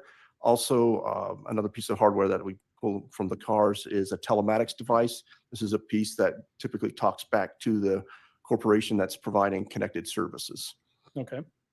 And you mentioned that you've testified as an expert witness. What jurisdictions were those expert witness testimonies provided in? Both were in South Carolina. Okay. Was that with the Alex Murdaugh case? Yes, one with the Murdaugh case. Okay. What was your assignment back in 2020? Same assignment as what you're testifying to today? Clarify, please. What was your assignment with the FBI in 2020?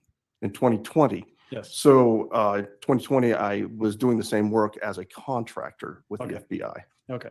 Did you have an occasion to work on some devices as it relates to the Gannon Stauch investigation? Yes. Before I do that, Your Honor, at this time I've moved to qualify this witness as an expert witness in automotive forensic specialists. Defense?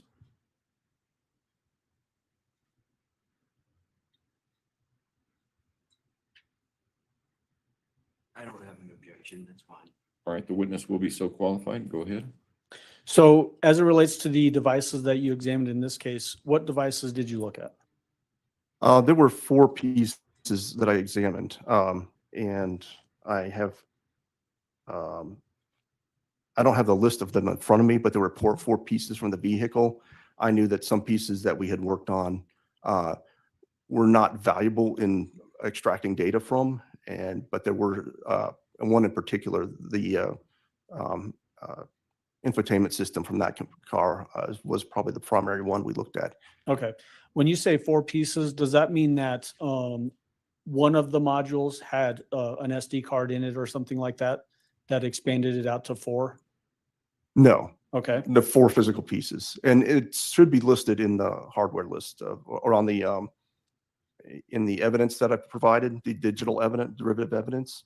There are 4 listings there, and it shows explicitly on each piece what was provided. It includes pictures. Okay. And then as it relates to your work, did you have 2 different efforts towards gathering this information?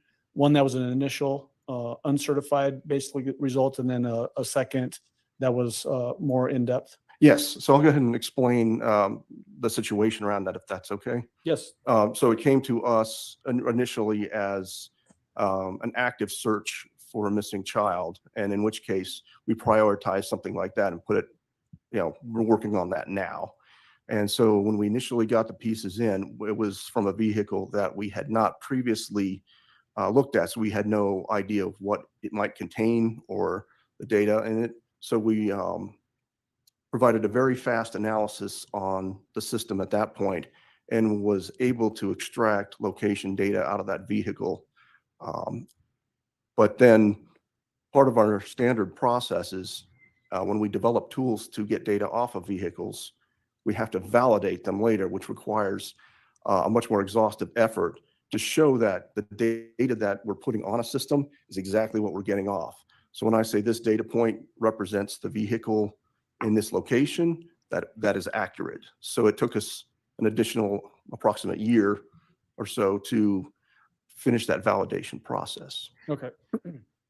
So when you have that initial effort that you get that unvalidated data, what did you do with it, that unvalidated data?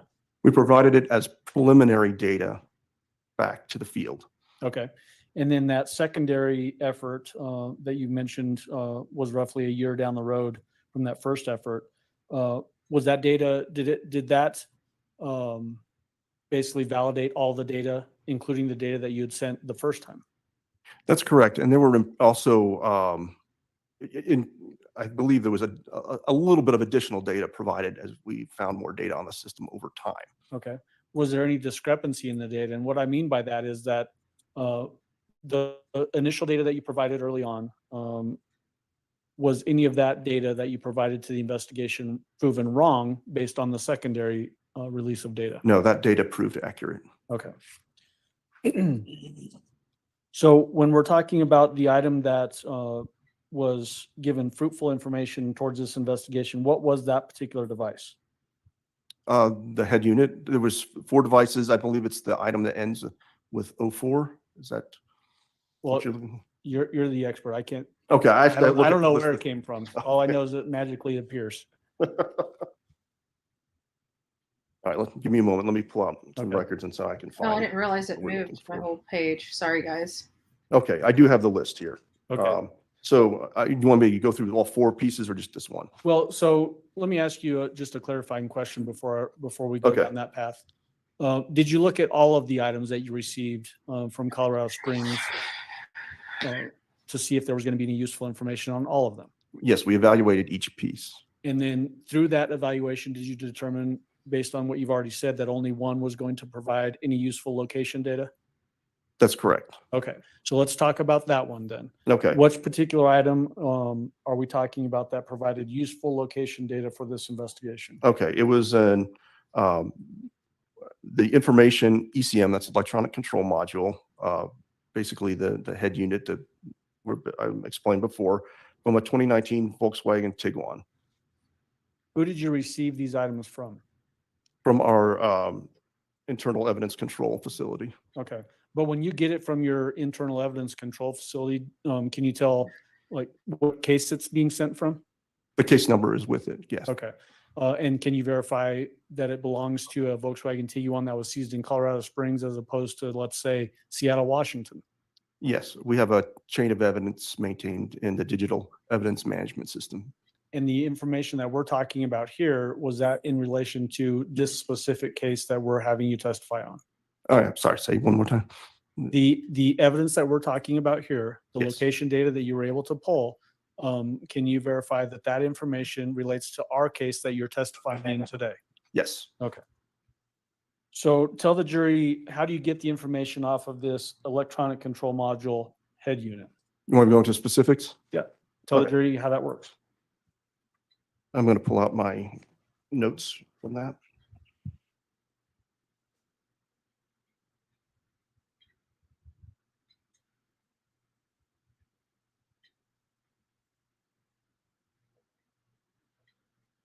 Okay, when I'm processing the evidence, this is what we did to this particular piece of evidence. We first labeled the evidence with the evidence item number and took photographs of it in its state as received.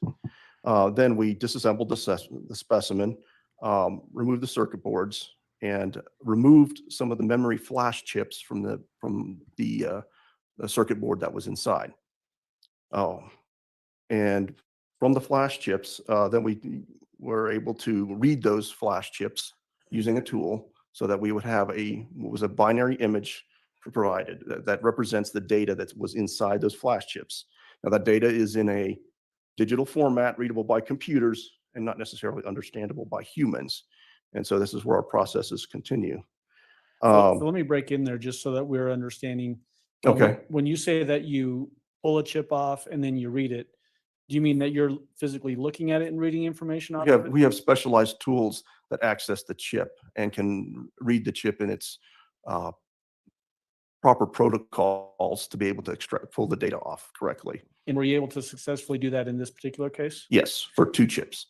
For 2 chips off of this electronic control module circuit board? That's correct. Okay.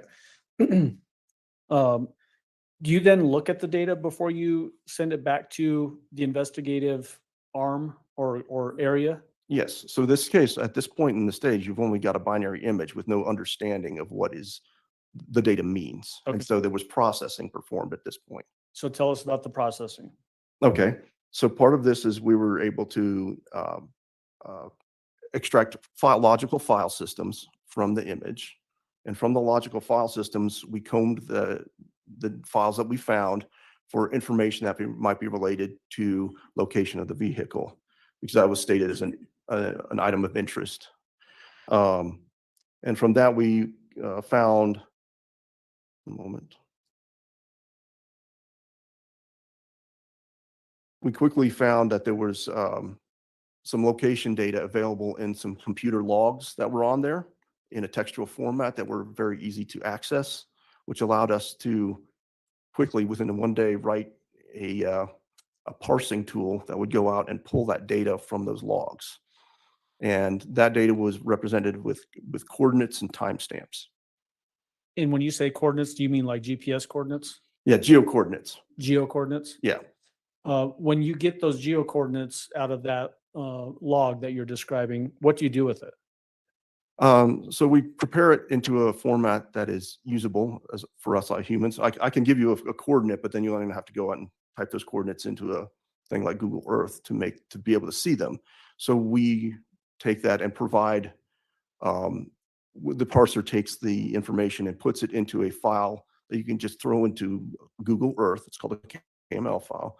And that file will automatically populate the locations and times of the vehicle on a map. Okay.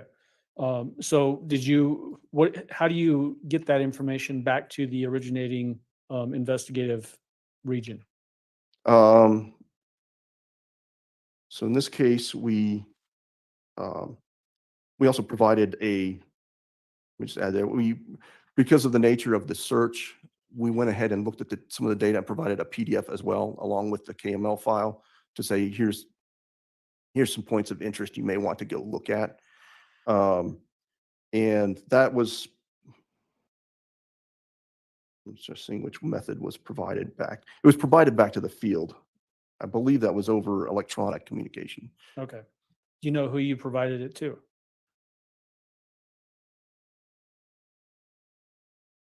So I wrote down here the case agent, which I guess at the time that might have been Donati. Okay. So Special Agent David Donati? Yes. Okay. What day did you provide that to him? Do you have that information? I have the date that I had the review.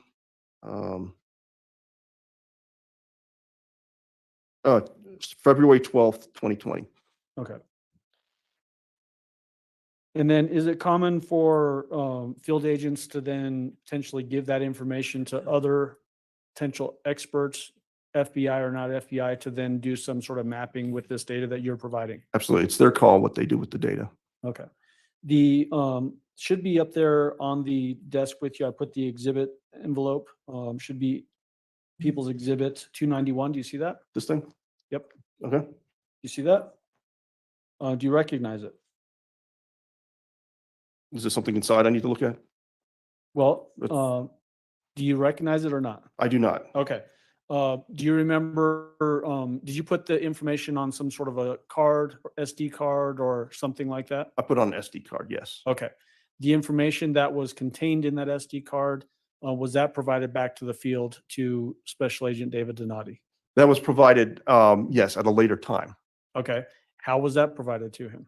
Okay, so that as I was speaking earlier, we had about a year's time pass where we provided the validation of the data. So when our evaluation of the whole process was complete to our satisfaction, then we provided this evidence in totality and in confidence back to the field through the SD card. Okay. And so what we have in People's Exhibit 291, is that the information that you provided back to the field based on your extraction of the data from those modules? See, it says SD card, but I don't see the SD card here. So okay. So do you remember prior to you getting on the stand, me asking if you'd had a chance to look at this item or? I looked at the SD card and I initialed the SD card. Is that not available? Okay, so that should be in that envelope. In the envelope. Okay, I just wanted to check. There should be some scissors there to your left. Okay, I will open the envelope. Yep.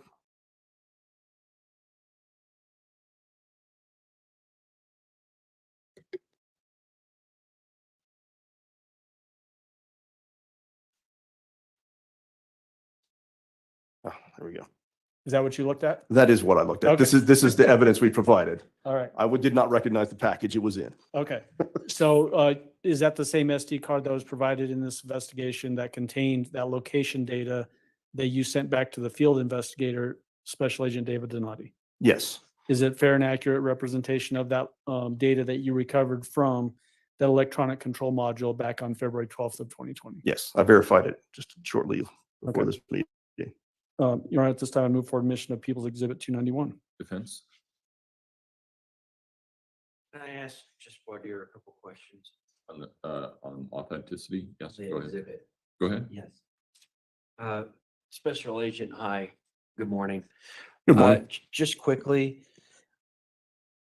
this SD card information you have, is this the verified stuff that came approximately a year after February 2020? That's correct. Okay, this isn't the initial. This is not the preliminary data. Okay.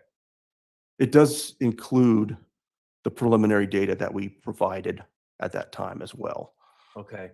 And how is the preliminary data different from the final data that you got at a year later? So the preliminary data was what we initially found during a compressed timeline to try to locate a missing child. And later on proved to be accurate in its totality. There were some potential additions to the data as we continued to process it over that year. Okay. Were there any discrepancies or inconsistencies between the preliminary data and the final data that was published or released a year later? No. Okay. Your Honor, I don't have an objection. Right. Exhibit 291 will be admitted. Mr. Allen, go ahead. And that was the some of my questions, Your Honor. Cross-examination, Mr. Cook? No, Your Honor. Do any of the jurors have any questions for Agent Falkowski? No? All right. Thank you, sir. You may step down. Thank you. Before you get down, we can put that SD card back. It is in the envelope, but it's not sealed. So he was authenticating whatever was in that envelope. That was to the portion of his testimony. It really wasn't a whole lot Counsel approach for a moment. analysis other than the report that was admitted into evidence.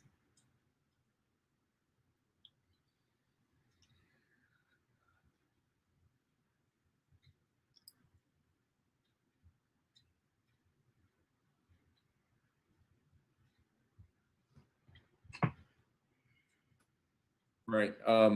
Ladies and gentlemen, trials are sort of a dicey business. Sometimes witnesses go faster than you think, and sometimes they take longer than what you think. The good news and the bad news here is the same, which is these witnesses are going a little bit faster, which means that there's about 45 minutes that we would normally use that we're not going to. So what that means is that you're going to have a longer lunch. We will have all of these witnesses coming in at 1:30. So if you can come back or be back in the jury room at 1:30 and be ready to proceed at that point in time, we should be able to start on time. Again, do not discuss the case among yourselves. Do not discuss the case with anyone else. Do not do your own independent research about any aspect of your case. With that, all rise for the jury, please.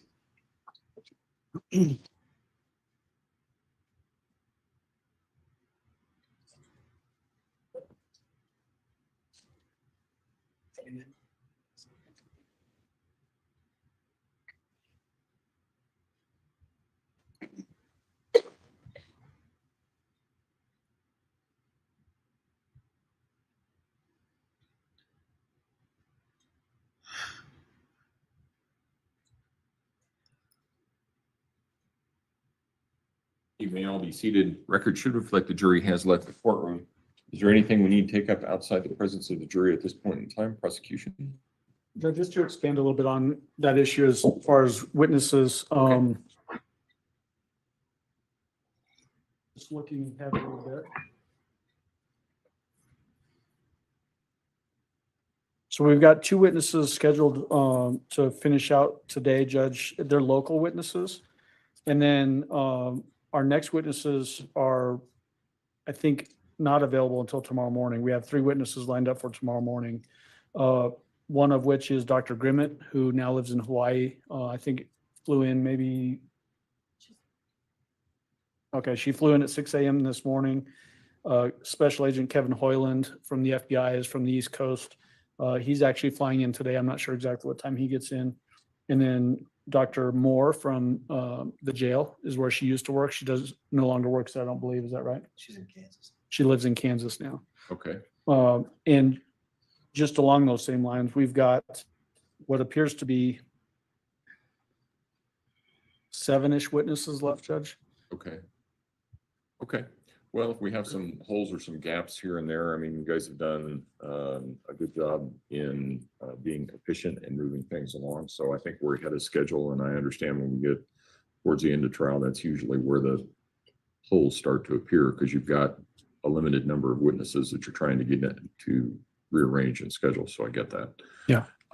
Is Dr. Grimmett the only one that you're going to call from CMHIP, or are you No, gonna call Dr. Torres or Gray? Torres is also from CMHIP. And you're going to call her? I believe so, Judge. Okay. Yep. Okay. All right. And then just for scheduling, you initially thought about bringing Dr. Lewis in to testify on Friday, but based upon the district attorney not making sure they're going to be done before then, we pushed it back on flying in this weekend. The idea they should be testifying on Monday. Okay. So it's possible that Friday may be a down day. We may have Friday afternoon. Well, we can, Not out, but I don't know. we can talk about jury instructions, see where we are then. We ought to have some idea. We ought to be pretty close, because it sounds to me like most likely will be done sometime next week. That's fair? Yes, I would say that's very fair. Okay. So we can talk about jury instructions on Friday and see where we are. They look to be in pretty good shape, frankly. Mr. Tellini, can you get me a theory of defense by Friday? Sure. Okay. Yeah, if I get in Thursday, because I've kind of cruised through them, but I haven't looked at them Sure. specifically. So I'll have any defense instructions or any other Right. instructions from the defense by Friday. Yeah, just give me some idea so that, okay. Okay, then we will see everybody at 1:30 this afternoon. Thank you. All right.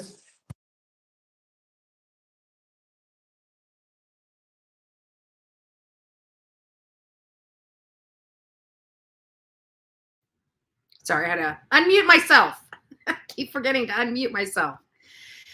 All right. Well, after days of hearing Leticia's wild stories that she spun, not only for her husband, Albert Stauch, Al Stauch, also law enforcement. When she started going into this was a 5-hour interview that Leticia had with that agent. 5 hours, pretty extensive interview where, at the beginning of the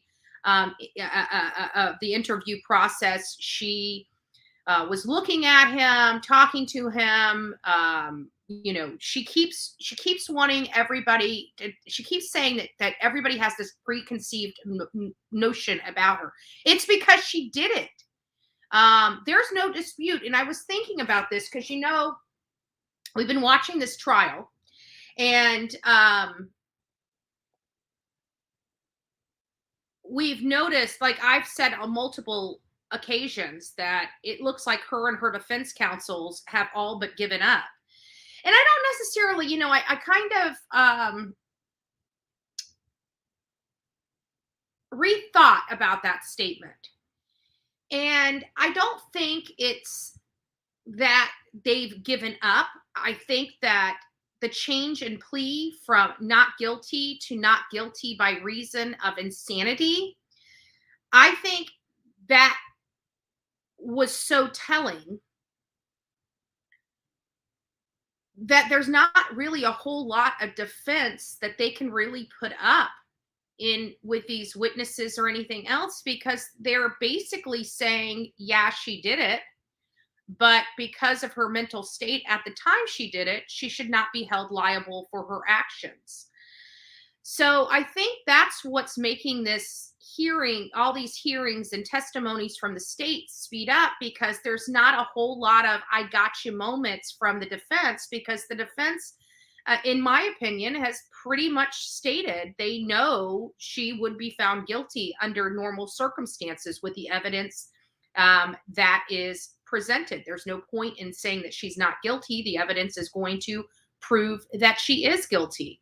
What the defense is stating is that she's not right. She was insane at the time. So none of these witnesses are really going to prove the defense's case. None of these witnesses that have been called are related to, psychological professionals. Now, granted, they do have a lot of experience with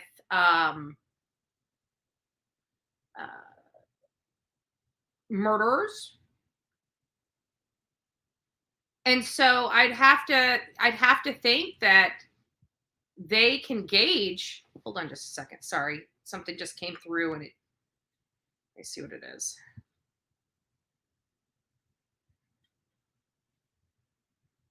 Sorry, give me just a second. Okay, Brian Enton is now posting some stuff so about the Idaho 4 case, and then we'll get back to this. And we still have the rest of the video of Leticia's daughter's testimony on the stand from Monday, a week ago today, that we are still going to finish up. I was hoping to finish up on Friday. We didn't. We came pretty darn close to finishing up that on Friday, but we're definitely going to finish it up here in just a little bit. But for Brian Enton, it says surviving Idaho roommate Bethany Funk is arguing she should not have to testify at Bryant. So this is now starting to make a big deal, and now we are understanding why there's a material witness subpoena for Bethany Funk, because she's basically saying that she does not want to testify in Brian Kohberger's preliminary hearing, court docs attached. In this document, the magistrate judge in Letecia County, Idaho, says she is required to attend. A co-attorney asked the court to assist in securing the attendance of Bethany Funk as a witness on behalf of the defendant in this case. So they're going to be calling Bethany potentially as a witness for the defense. Because Funk is living in Nevada, the defense wrote it is necessary to subpoena her to be a witness. Funk's attorney in Nevada is fighting to quash the foreign subpoena. She argues the judge must have a hearing before Funk can be required to testify. There is no authority for an Idaho criminal defendant to summons a Nevada witness to Idaho for preliminary hearing. Funk's attorney writes, a preliminary hearing is not meant to be a mini trial due to the limited purpose of deciding probable cause. No hearing date has been set to resolve the issue of whether or not Funk has to testify. So apparently Bethany Funk does have a does have the material witness subpoena. She's got an attorney in Nevada. The attorney in Nevada is trying to quash this motion, quash the subpoena rather, the material witness subpoena, to come to the preliminary hearing for the probable cause. And yes, there's many interpretations that can be gleaned from this subpoena. But the bottom line is this is a preliminary hearing, and a preliminary hearing does provide probable cause. If she's part of the probable cause, whether her attorney likes it or not, if a judge orders her butt to be there, she better be there. I was having this conversation with somebody else, and I did not realize, because again, this is just now coming out, and this is the first time we've been able to see the arguments of this, and this just came out literally within the last hour, probably less than that, because it looks like, no, it's been out in the last hour because it's got 104,000 views. And it really does outline Bethany Funk. And he did get copies of the documents for that. So let me just read what it says. Actually, let me pull it up here. Hold on, guys. I think it'll be easier for me to read it up on the screen.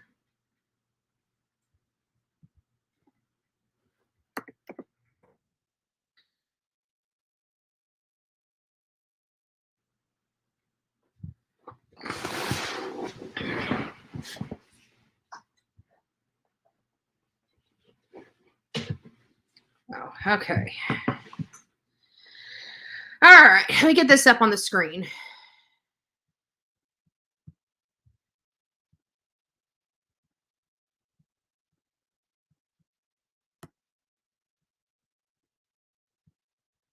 There we go. So I've read all the things that he put on those. So this is what it says. There we go. Okay, so having considered the defendant's ex parte motion for certificate to secure the attendance of an out-of-state witness and affidavit of Richard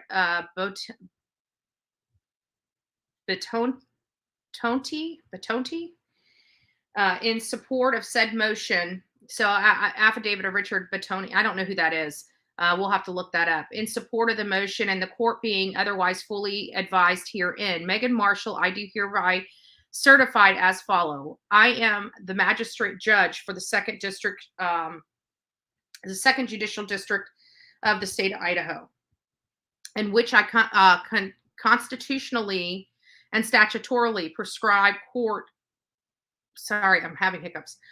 of records in the state of Idaho. 2, in the case of Brian Kohberger, in this case, Brian Kohberger is charged with 4 counts of first-degree murder under the Idaho Code, Section 18-4003, which is punishable by death or imprisonment for life, and 1 count of burglary, Idaho Code, Section 18-14001, which is punishable by imprisonment in a state prison for not less than 1 or more than not less than 1 and not more than 10 years. I'm the judge assigned to preside over the preliminary hearing that is scheduled to occur on June 26, 2023 at 9 a.m. through June 30th, 2023. Bethany Funk may be a material witness for the defendant in this case. So that might be why she is not wanting to come, is because they're trying to put her in this as a defense witness. And I'm sure she is probably pretty disgusted about that. So it says Letecia County Courthouse at 8 a.m. on June 28th. So even though it's starting on the 26th at 9 a.m., they're saying that Bethany Funks is required to be at Letecia County Courthouse beginning 8 a.m. on June 28th. So it looks like they're planning on putting her up as a defense witness, it sounds like. Under the laws of the state of Idaho, if Bethany Funk comes into the state in obedience of the summons required her presence at this hearing, she will not be subject to arrest for service of process related to the matter that arose before she entered the state under the summons. Wow, they're even talking about potentially arresting her, guys. So this is a serious matter. Let me go back here. It further states, the certificate is made for the express purpose of being presented to the judge of the court of record in the state of Nevada in support of an order to compel attendance of Bethany Funk at the time and place and for the reasons stated above. So that was one part.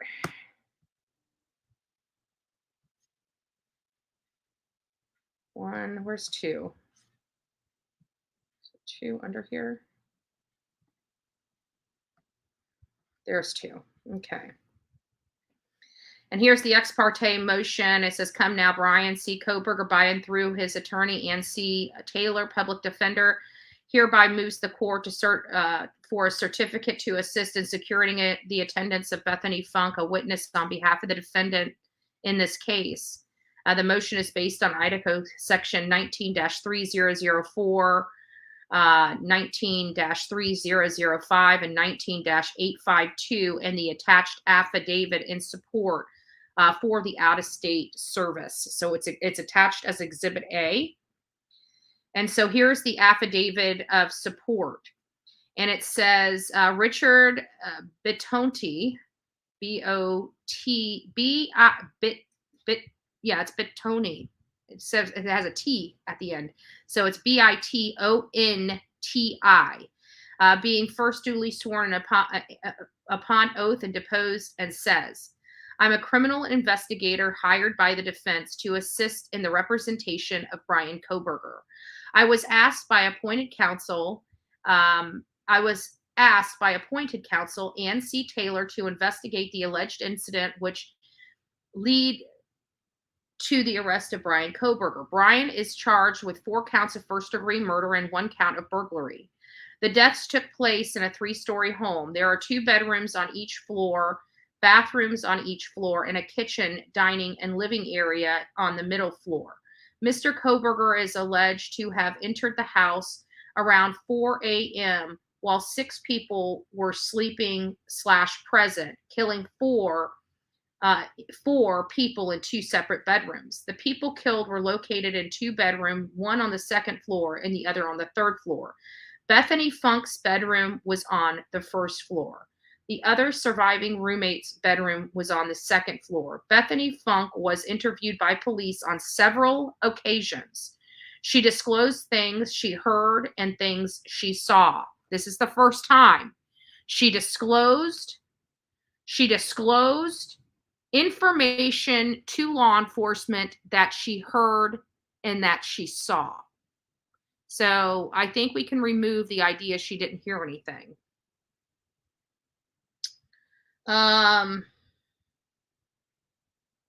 Bethany Funk's bedrooms on the 1st floor and at several locations, excluding what she heard, what she saw. Bethany Funk was present at the home 8 hours later when police were called and arrived on the scene and discovered the homicides.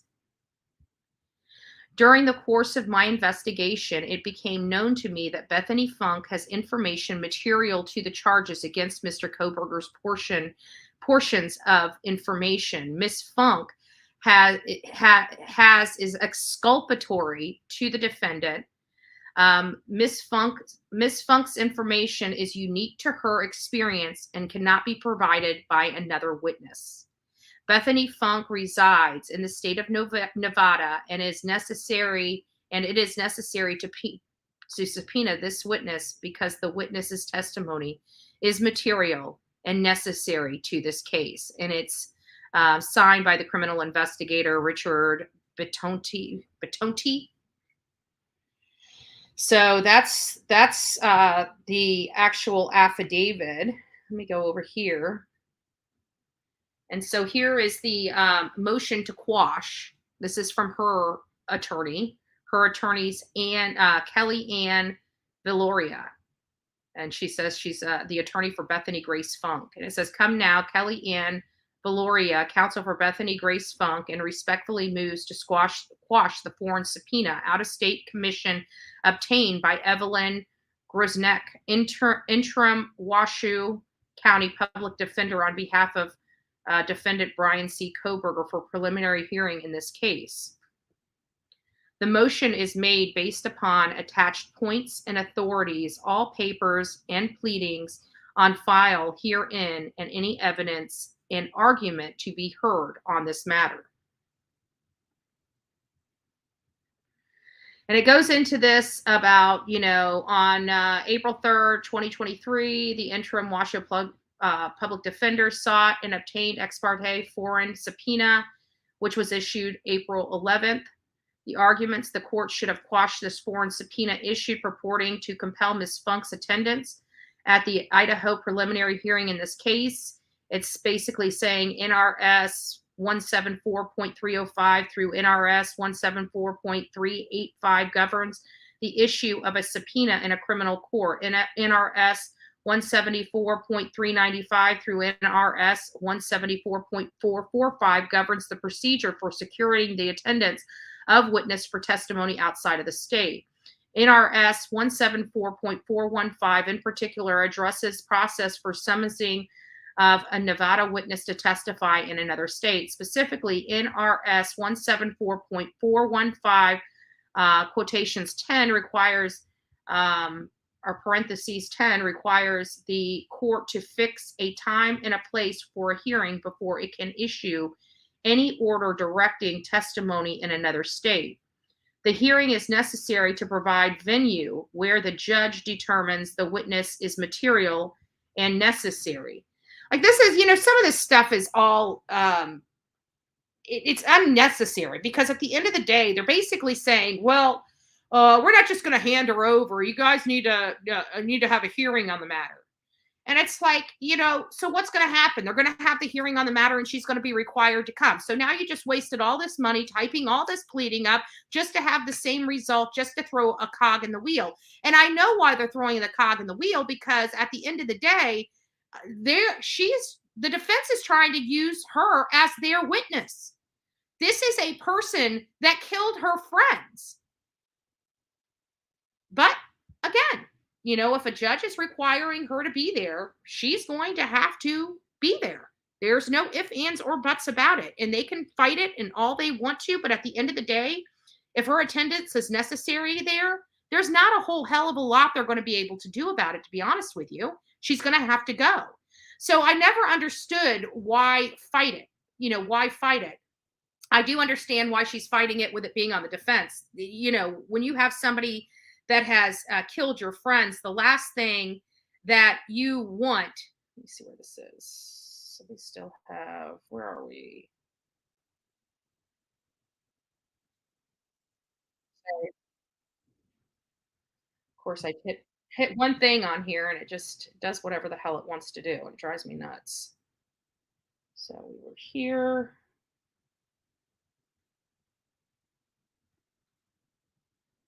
I think this is where we were. I'll back up just a little bit.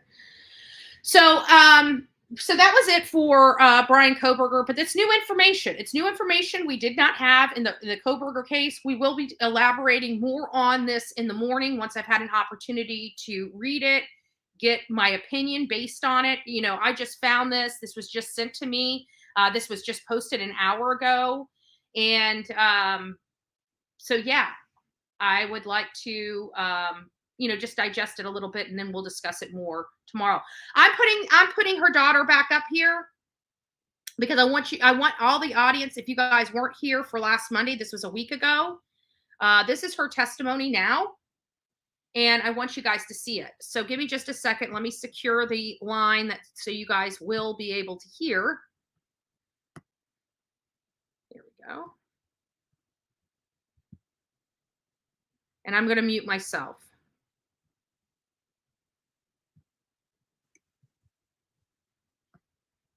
Around the fall of 2019, do you remember your mom also becoming paranoid regarding an alleged hit and run accident? A what? A hit and run that you may have been in? Yes. And she thought people were constantly following her. I remember her saying that she was accused of a hit or run, and she talked to someone about it, like a police officer, and they said it wasn't her. It ended up being her. Okay. But do you remember her also thinking people were following her because of that? I don't remember. Like in a black sedan? Sorry, guys. I didn't realize I wasn't muted. I don't remember. Do you remember her quitting her teaching job because of mental health? When was this? In winter of 2019. I remember her saying she's going to become a flight attendant and going to training instead of teaching. When you guys, I'm going to shift back, and so, sorry. Back when you guys would go to Alaska, you guys would go for a couple weeks up to a month at a time? Yes. And your mom did not like Alaska? Yes. Do you remember a time that your mom came down and said that this was going to be the last dinner with you and her? Yes. And that it was too late, she'd already taken them? Yes. And that to you imply that she was contemplating suicide? Yes. And then the next day she acted like nothing happened? Yes. Was that unusual? That was the second time that she had done that. So Charleston and then. Okay. Did she ever discuss either of those things with you? No. Like afterwards? No. Explain what was going on? No.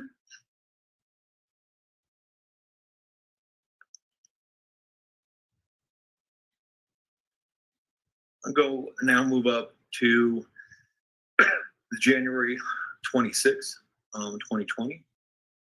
Okay. That Sunday morning, you got called into Massage Envy pretty early, right? Yes, I remember it being like that morning, that day, yeah. Okay. So you don't have any personal knowledge if your mom tried to take Gannon and Elena to church that day? No, I just know that I didn't go to church that day.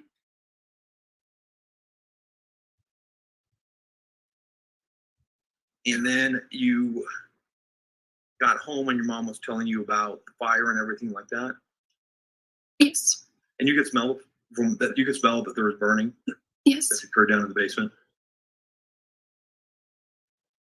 You testified early or this morning that when you came home and you were talking with your mom that your mom was scared. Yes. What was she scared of? She said that she was scared of like Gannon because he was acting weird.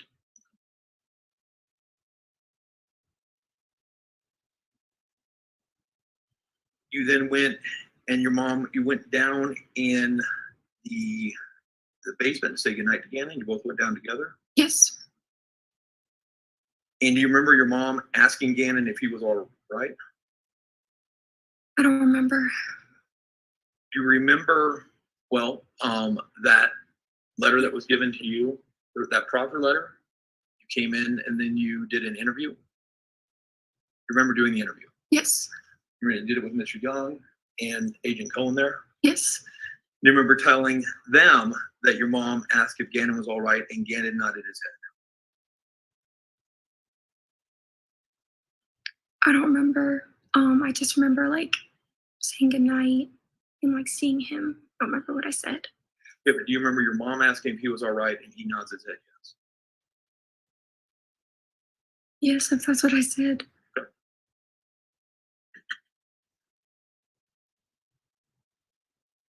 And then you left that morning for work around 8 because you had to be there by 8:30? Yes, sometime around that time.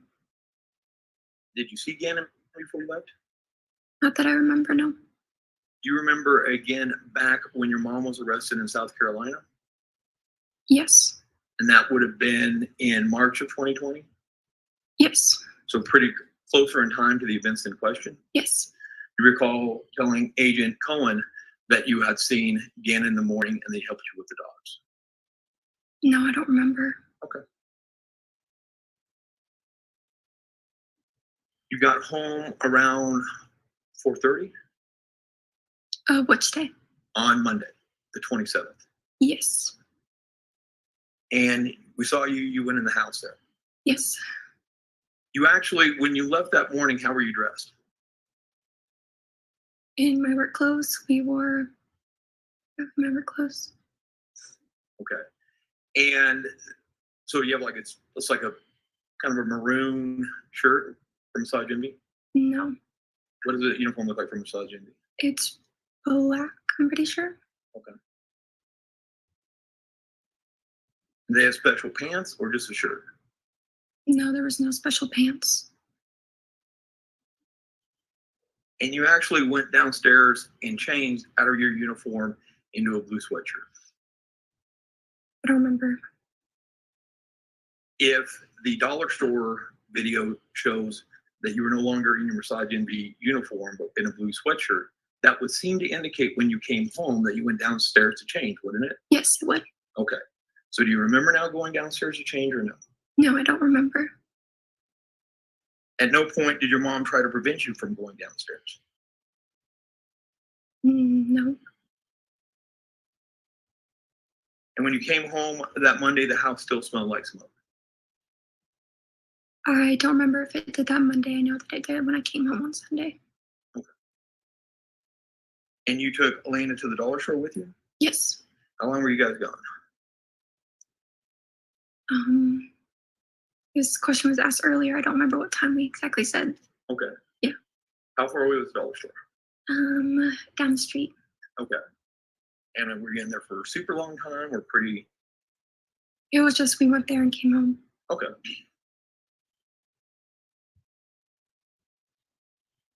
And then when you came home Well, let me ask you this. Did you get home from the dollar store before 6?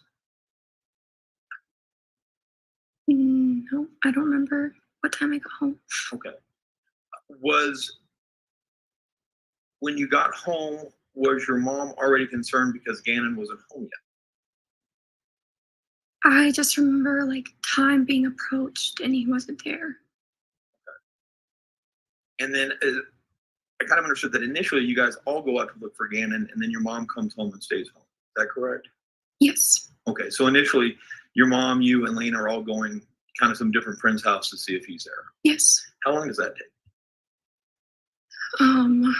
They lived in the neighborhood, so we were just driving around the neighborhood. So I don't know the exact time, but it didn't take forever.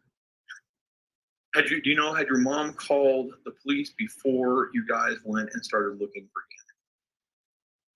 Gannon? No, I don't think she did. Okay, so after you guys go, look, can't find Gannon, that's when she then calls the police. I remember her calling Albert.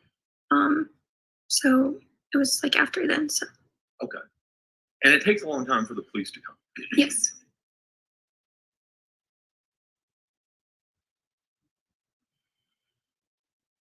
And mom's not appearing. Is she appearing unusual during this time? No. I mean, she seemed worried, like anyone would.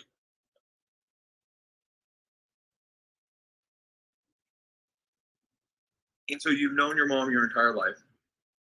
Yes. You guys have grown up very close. Yes. And at this point in time, while you're observing her, she seems legitimately worried for Gannon. Yes.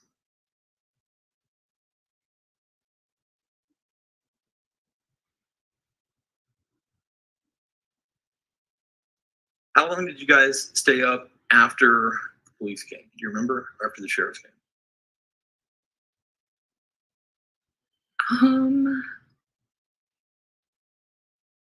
No, I don't remember. Okay.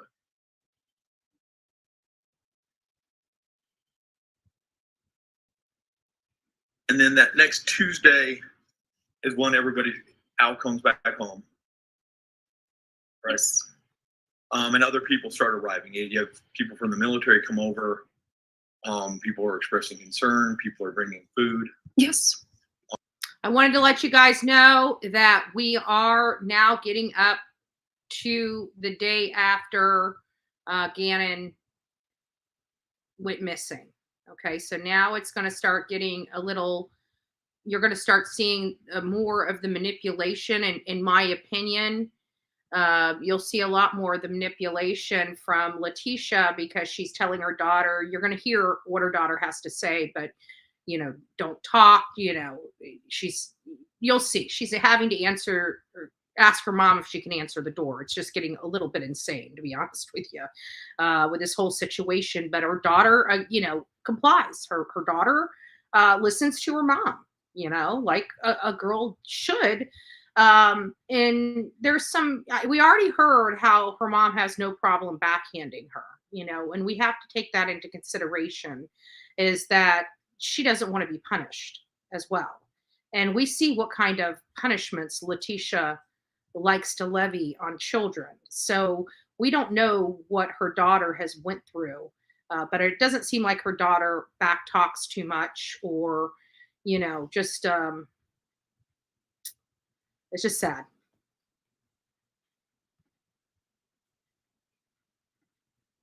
People are trying to set up searches for Gannon. Yes. There's a lot of traffic in and out of the house. Yes.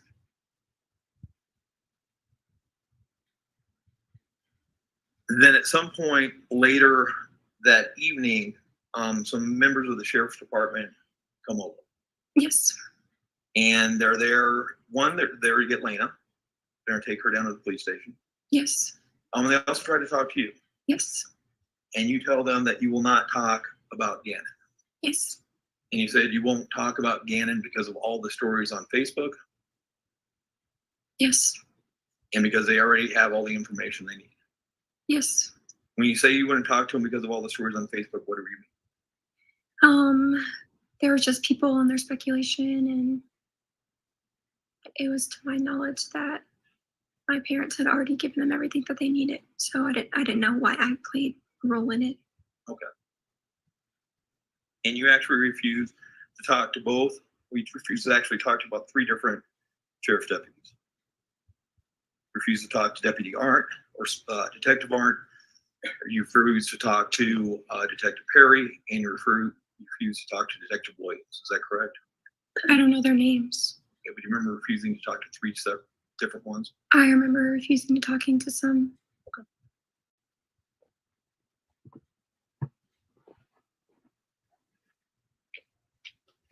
You said that going on to the next day, when you picked your mom up from the hospital, that she was talking weird. What did you mean by that?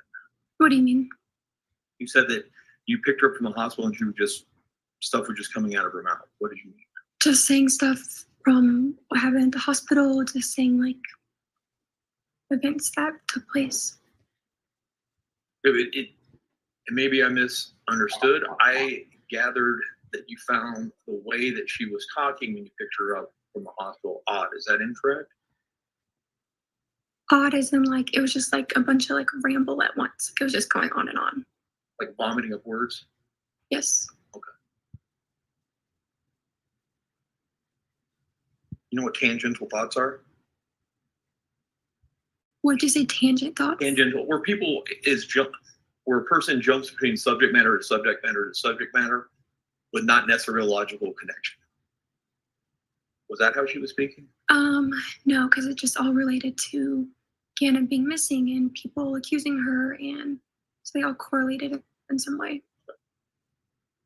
But you found the manner in which he was presenting you that information was different than normal. Yes. Okay.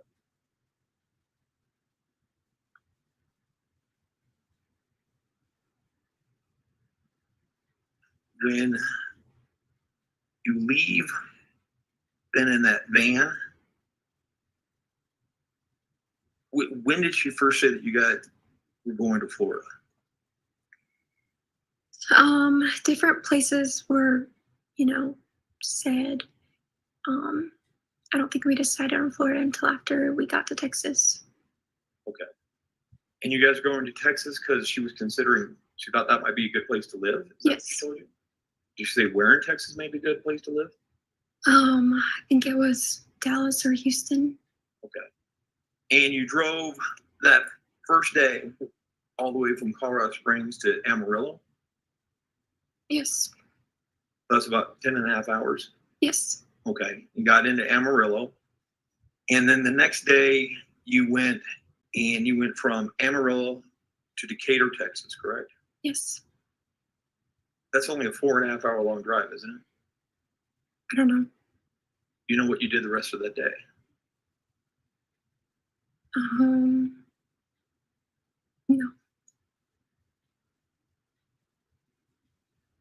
You talked about your mom making reservations at these different hotels?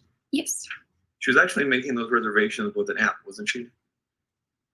I remember some of her reservations were through a call. I remember them calling because she needed to get her IHG number. She didn't have an app on her phone for that?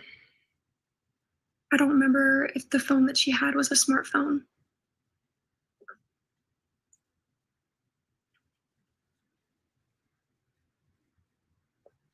And then you got up.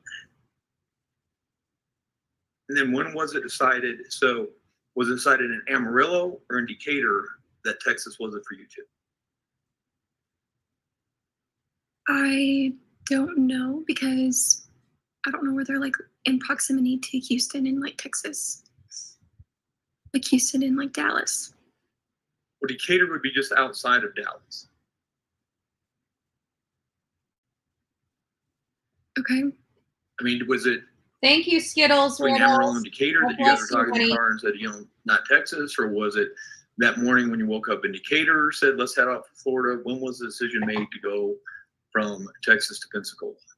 I don't know which state it was in, but or which city it was in. I just remember us being in Texas and deciding that. Can you remember, was it for the first hotel or second? I don't know. Okay. Oh, thank you, sweetie. And then when you were driving from Decatur to Pensacola. This bump. Did you guys drive You. around along the coast?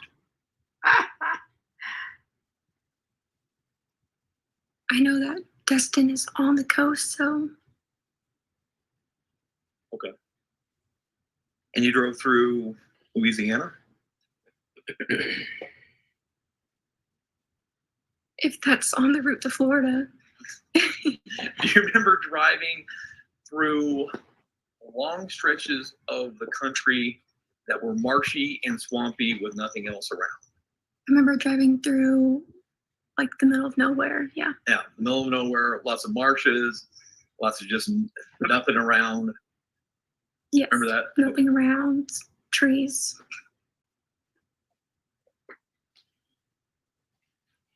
And so you get to Pensacola and you check in the hotel. And that night you guys actually slept in the same bed. Yes. Okay. And while you're sleeping in the same bed with your mother, you don't recall her ever leaving. No. Her mother's And not you're opposed to saying drugging kids, so no point in time. I mean, so you guys are, let me back this up. You guys are in the van for that first day when you leave, when you go from Colorado Springs to Amarillo. How long were you in the van for? That day. Okay, so all day though. Yeah. Traveling 10, 11 hours. I don't remember how long it was. I just remember being in there for a long time. Okay, and you're telling this jury at no point did you smell anything suspicious? No, I did not. That next day from Amarillo to Decatur, Bill, you don't smell anything suspicious. No. And from Decatur, and that was a 10, 11 hour drive from Decatur to Pensacola, correct? I don't remember how long it was. But you're in the van pretty much also. Yeah. It's you and your mom, Yes. the dogs. Yes. You don't smell anything suspicious. No. And you can, I mean, there's that gate there, but you can still look back in that gate and see stuff back behind you. Yeah, I mean, there's no lights or anything, so. I know, but sometimes you're driving during the day. Right, but you can't really see through it. It's just, there's no lights back there. It's not really shining through. And then, but you never look back. You're saying you couldn't see anything when you look back in that van? Didn't really have a reason to look back there. You didn't look back the whole time, all 3 days? You never looked back in that van? No. No? Okay.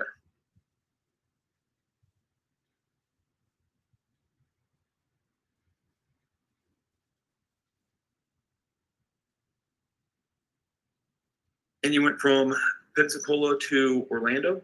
Yes. And you were supposed to be in Orlando for 5 days, but you only stayed 2?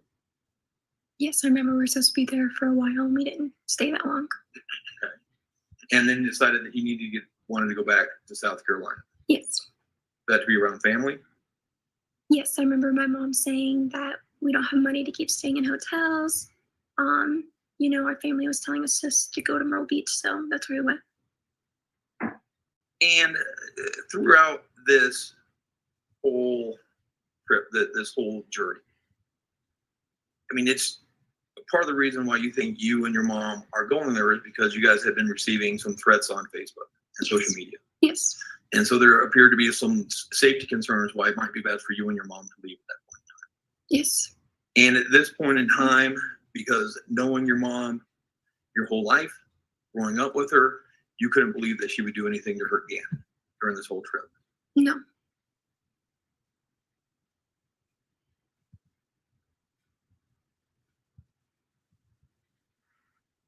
Then how long were you then in South Carolina before the FBI came to arrest your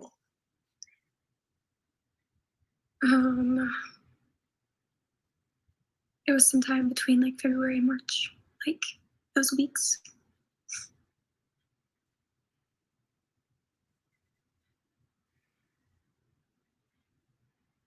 You're saying the FBI told you that Gannon had been found down in Florida when they arrested your mom?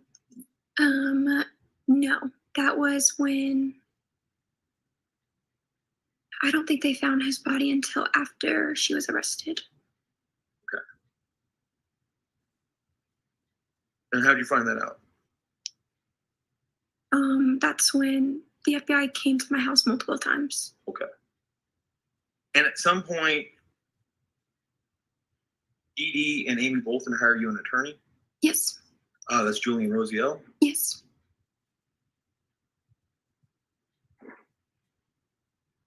And so obviously from that point forward until you come in with Mr. Rosiel to talk to Mr. Young and Agent Cohen, you had not spoke to law enforcement. Not after, until, like, they came when they found Cannon's body and talked to me at Miss Dee Dee's house. Okay. Well, I mean, you hadn't talked about the events September 26th, 27th, and 28th. You hadn't talked to law enforcement about, or to anybody about that ever until you sat down with Mr. Young and Agent Cohen. When I came out here? Yep. No. I met with you guys before I met with them. Yeah, but we didn't discuss those events. We just discussed your law enforcement. Okay, yes. So you hadn't talked with anybody about those, because you remember that your attorney had put some conditions on us talking to you. Oh, yes. Okay. And there were things that your attorney was allowing us to ask you and other things that he was not allowing us to ask you. Yes. Okay. And so the first time you had really discussed your actions, your mom's actions over the 26th, 27th, 28th was with Mr. Young and Agent Cohen almost 3 years later. Yes, I remember with my attorney, though, previously I had to write like a personal statement that he wrote for me to send to them. So your attorney wrote up what to say to them? No, like a personal statement. Okay. And you talked to your attorney before coming out here. Yes. And basically what was explained to you is they're not sure if they're going to charge you or not. Yes. And they want to get your version of what you say happened. Yes. And then based upon that, they were going to make a determination whether or not they were going to charge you with accessory to first degree murder. Yes.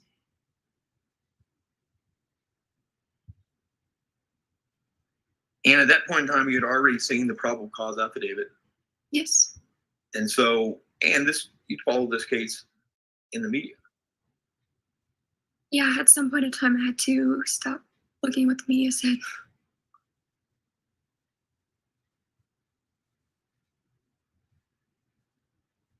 And you remember at the beginning of that interview that you did with Mr. Young, him telling you something to the effect of, I want to take some pressure off you. This isn't all on you. Your mother pled not guilty by reason of insanity. So that's pretty much like an admission that you did it. I don't remember what they exactly said when I went in there. I know that I had questions what it meant, but I had previously talked to Julian what it meant as well. Okay. And when you found that out that your mom had pled not guilty by reason of insanity, that angered you? Yes. Because you felt like you'd been deceived by her this entire time. Yes.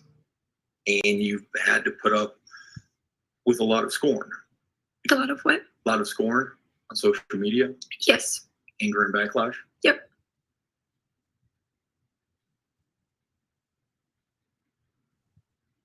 And so the decision on whether or not charge you is going to be based upon what you, or at least not all of it, but to a degree, on what you told Mr. Young and Agent Cohen.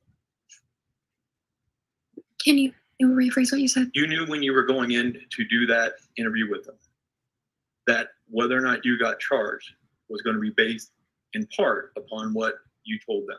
Yes.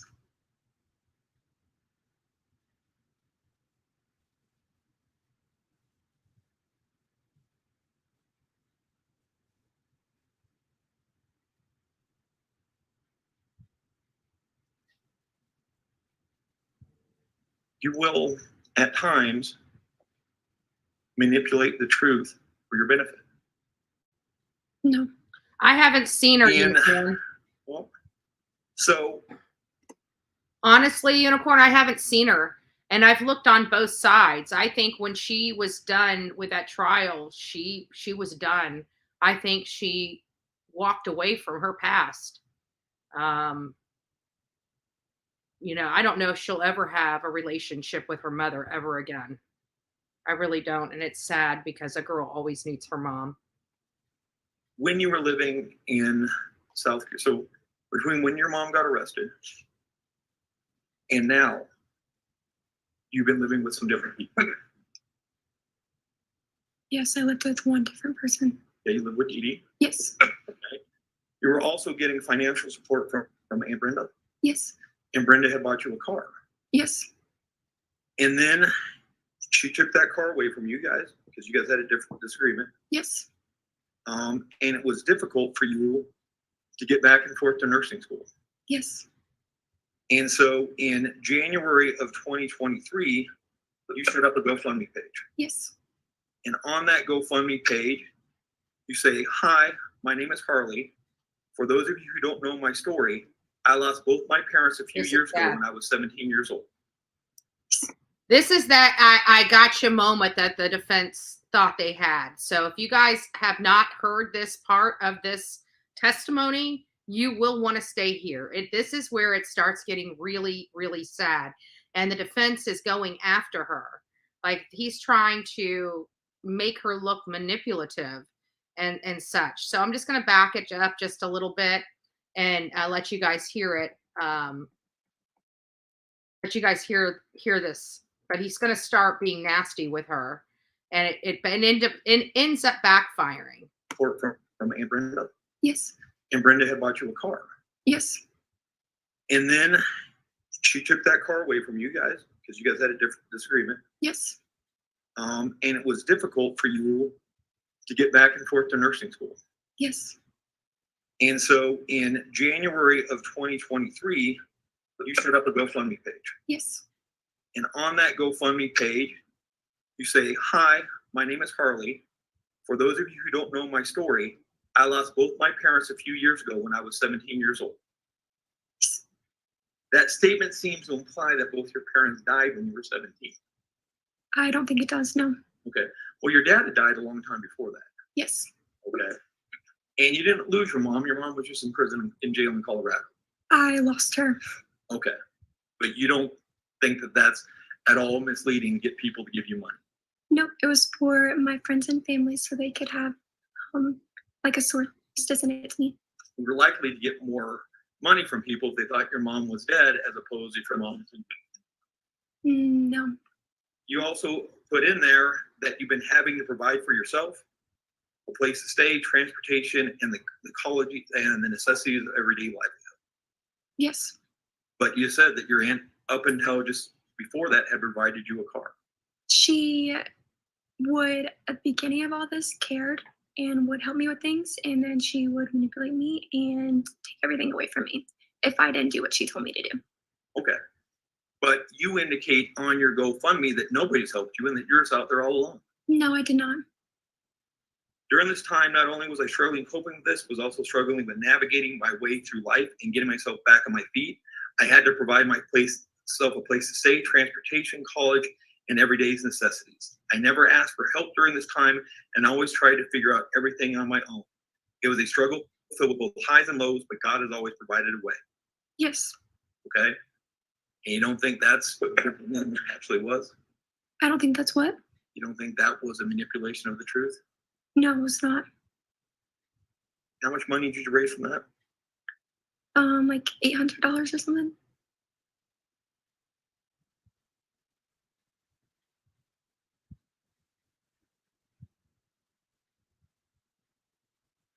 And she's leaning that ear over, trying to hear what her attorney's saying. You never see her really move. That was me giving commentary. You guys can't see it because I got it blown up on her, but they're just chit-chatting. Hey, Hash Brown, nice to see ya.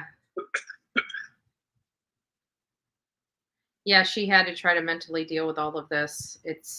But this is going to backfire. Just sit tight. You're going to watch it. Redirect? Yeah. Here it goes. This is so sad. Get your Kleenex out. And Mr. Young, would you move the microphone a little bit closer to the middle? Thank you. Thank you. Ms. Hunt, I want to start with where Mr. Cellini ended on this GoFundMe page. Okay. Tell the jury why you did this GoFundMe page. When this all happened to me, I was left with literally nothing.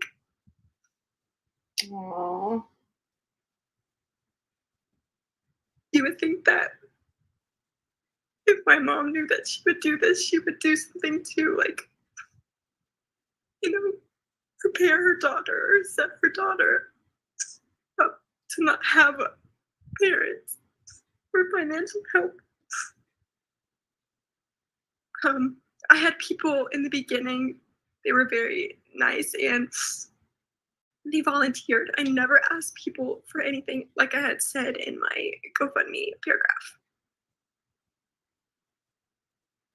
It's like I was like thrown out into the world with nothing. That's heartbreaking. There's some Kleenexes to your left there, Miss Hunt, if you'd like to use those. Are you doing okay? Yeah, I'm fine. Let me ask you this. You indicated on cross-examination that it was August of 2022 that your Aunt Brenda cut you off? I think it was September or August, yeah, somewhere around then. So was it after you came to Colorado to give this statement or a proffer and told us what you told this jury today? Yeah, it was after. Did she find out about it? Is that why she cut you off? I can rephrase. You can rephrase, right? Do you know why she cut you off? There was just multiple like reasonings that didn't really make sense. She just didn't agree with,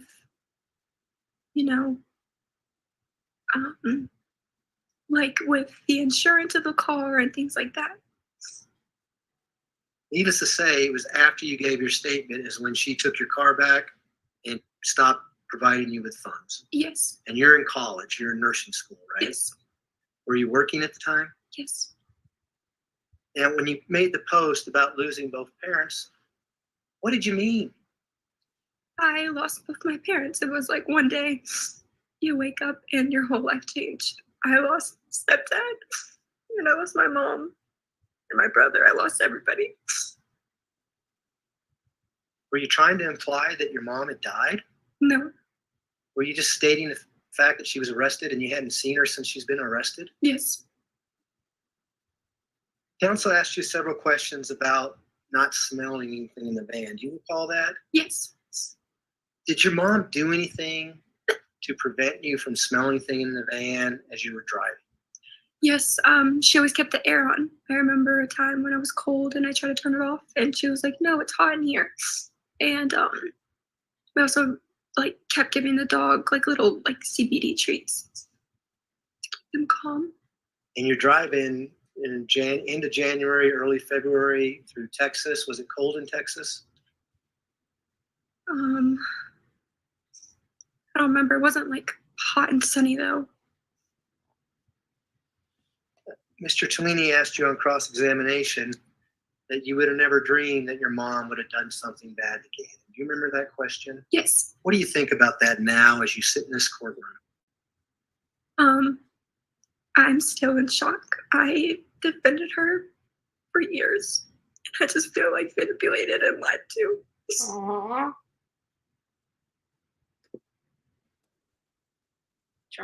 When we started out your testimony this morning, you talked about learning about how your father actually died. Do you remember that? Yes.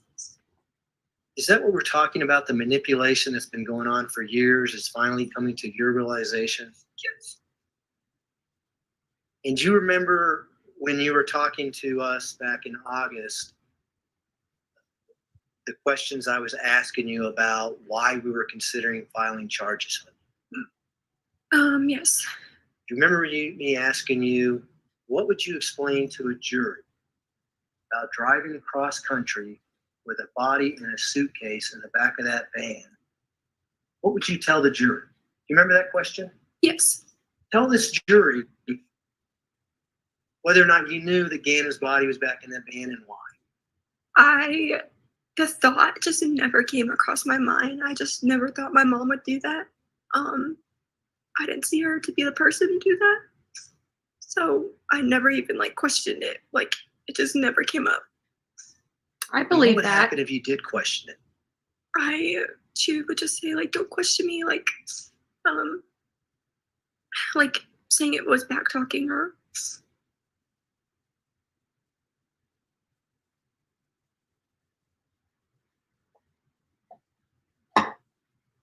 Mr. Tremini was asking you questions about any relationships between the time your father and her separated and divorced by the time that she married Albert Stauch. You remember that question?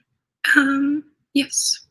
Did your mom date anybody or go out with anyone in between that time period? Yes. Remember who she went out with and for how long? There was Travis. Did you know Travis's last name? Oh, Do you know where you were living when she dated Travis? Myrtle Beach. How long did they date? It felt like a while. Year or two. Mr. Tony asked you about a hospitalization at some point. Do you recall that question? Yes. You initially said that you thought that your mom was in the hospital because she had cancer. Remember Yes. Cancer? Yes. Who told you that your mom had cancer? I remember her saying she had ovarian cancer when we lived in Charleston. Who said that? My mom. And was she telling you that because why? Why didn't you tell you that? I don't know. You asking what the heck you're doing in the hospital? Yeah. And her answer was, I have ovarian cancer. Yeah, I remember. You ever bring up ovarian cancer again with No. Mr. Cellini asked you questions about suicides and your mom talking about suicide. Do you recall those questions? Yes. He asked you on 2 different events, right? Yes. You remember one of those events being in Alaska. Yes. Tell the jury about that. How did that come up? What was said? What was the circumstances surrounding what was said? Yeah, so I remember I was in my room, and she was like, come eat, that's your last dinner with me. And I was like, what do you mean? And then she was like, it's already too late, like I took them. And then I was just like, what? And I remember crying and I was like, what do you mean? And then we went and had dinner and then it was never talked about again. And was this at a time when she was telling you that she didn't want to be in Alaska? She had nothing to do with Alaska, wanted to move from Alaska? Yes. What do you think about what she said to you now? What do you mean? Was that a form of manipulation, as you indicated earlier? I agree, Yes. Uncle Mike. I think that's why they put him in the front with them. Did you ever That wasn't see from her try today. to hurt That was herself? from last Monday. No. And the other time she talked about suicide, was this related to the hospitalization that she Oh, said she was in for ovarian cancer? Yes. Did you consider that to be a form of manipulation? Yes.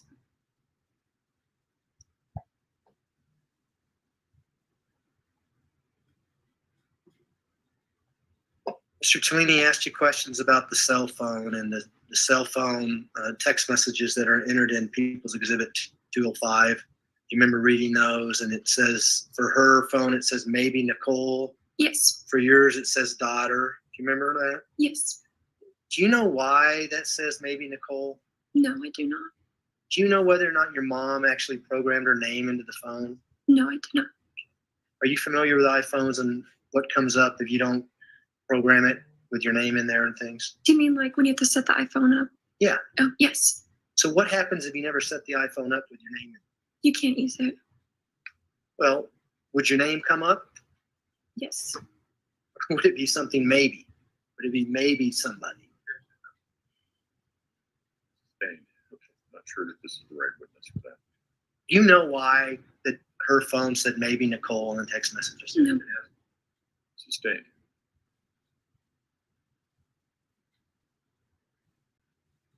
You talked about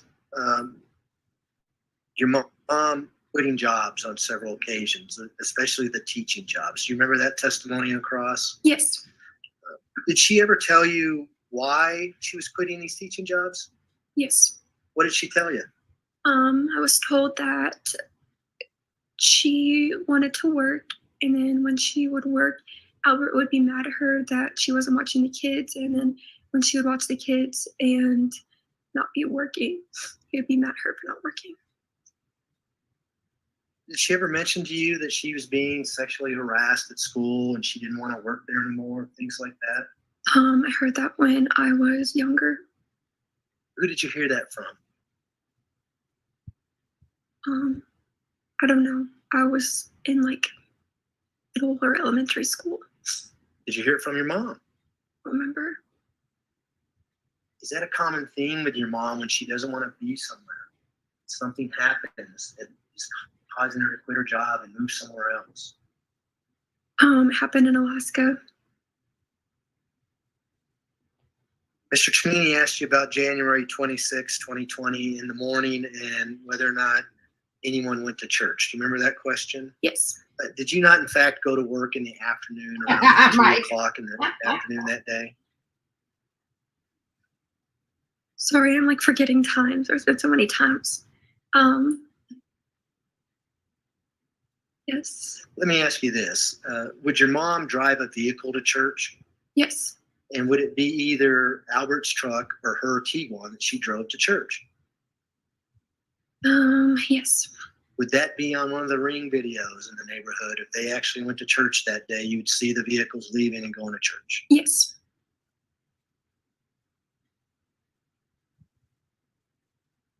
Do you remember changing your clothes on January 27th, 2020 when you got off of work and then went to the Dollar Tree with Lena? No, I don't remember. If you went down to the basement, would you go into Gannon's room for any reason? No. Go into the storage room for any reason? No. Went to the basement, would you just go to your room, change, and then go back up? Correct. Yes.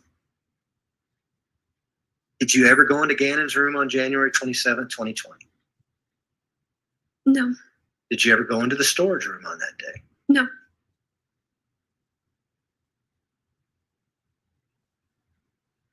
Mr. Cheney was asking you questions about the Taco Bell and after the hospital. Remember, he was asking about the voice that your mother was telling you these things about rambling and words to that effect. You remember that? Yes. Was she telling you why she left the hospital? Yeah, she was. I remember something being mentioned about the hospital workers and like the story of what happened. Was she explaining that she was being treated unfairly and she actually ran away from the hospital? I remember her saying she was treated unfairly. Is that why you had to go pick her up at a Taco Bell instead of the hospital? Yes. Did she tell you that? Which part? Why you had to pick her up at the Taco Bell? I don't remember. Your mom is quite the talker. When she starts talking, she puts on stuff, right? Yes. Is that what we're talking about? Yes. Was that unusual to you? Have you seen her on numerous occasions basically talking? Yes.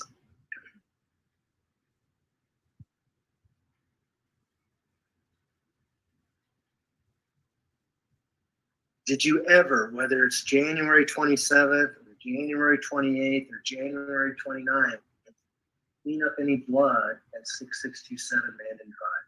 No, I did not. If you had, would you have been telling this jury that? Yes. Did you ever see any blood on Gannon's wall in his bedroom? No, I did not. Did you see any blood in the storage room on the floor? No, I did not. Did you see any blood in the basement area at all? No, I did not. Could you smell any cleaning down in the basement? Our house always smelled clean. Why is that? My mom was like a neat freak, so she always wanted everything clean.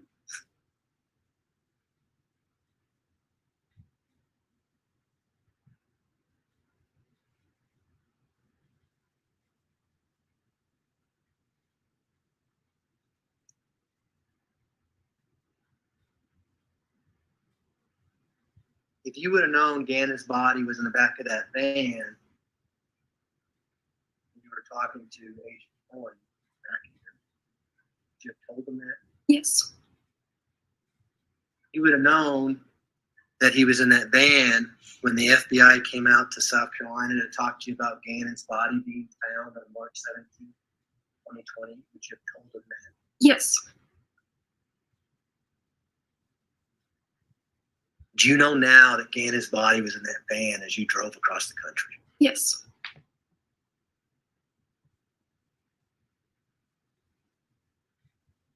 Was your mom pretty athletic? Yes. Was she capable of lifting heavy objects? Yes. Do you know how much Gannon weighed? He was little, so he didn't weigh a lot. Was your mom capable of carrying his body in a suitcase, picking it up and throwing over a bridge rail in Pensacola, Florida? Yes.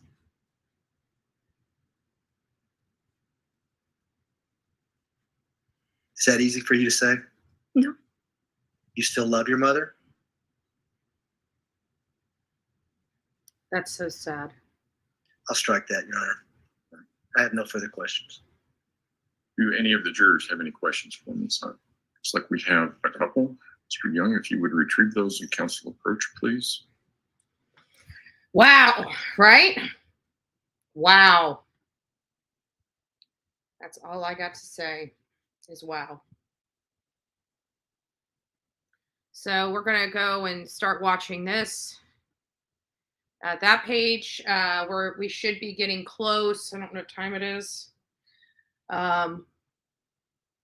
Actually, we've got, it's only one. So we still have about an hour. Why isn't this not going up there? We still have about an hour left. I didn't know what time. Yeah, because it's supposed to be 3:30 our time, right? What time are they coming back from lunch? Do we recall? 3:30, right? 3:30 our time? Yeah, I think so. So I'm just going to watch this. I was actually watching that again because that was like, okay, thank you, Betty. Because that was, that last part of her testimony, I think, was the most heartbreaking when the attorney asked her, do you still love your mother? She just broke down and cried and couldn't answer that question. And I think that really just shows you how hurt she is by what her mom did.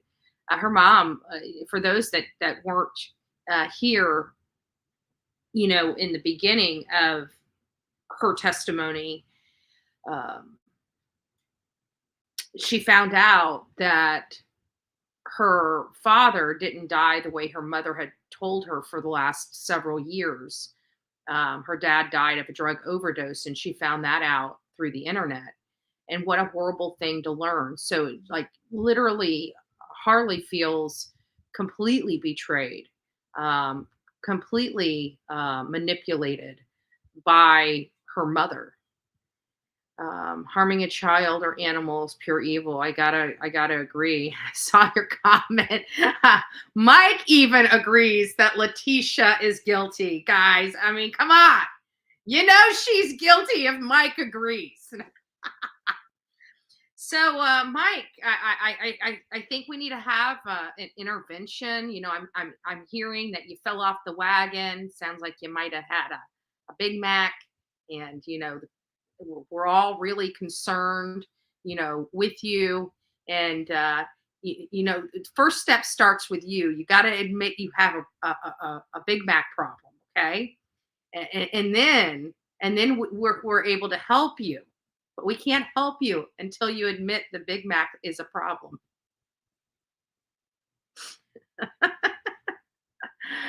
Oh, more like 10. Oh my goodness, Mike. Yeah, we need to have an intervention for Mike. We need to have an intervention. Anybody got any salads in the house? Is there any salads? Can I get a salad over here? Mike needs a salad with a Big Mac chopped up on top. And Big Mac sauce as the dressing. McDonald's is definitely a problem. Oh, I forgot to tell you. Our beautiful Miss Margaret got her shirt, and she sent me an email with her picture and said I could use her picture. But I like to show people off, especially wearing Bullhorn Betty gear. So let me find it. Let me find it.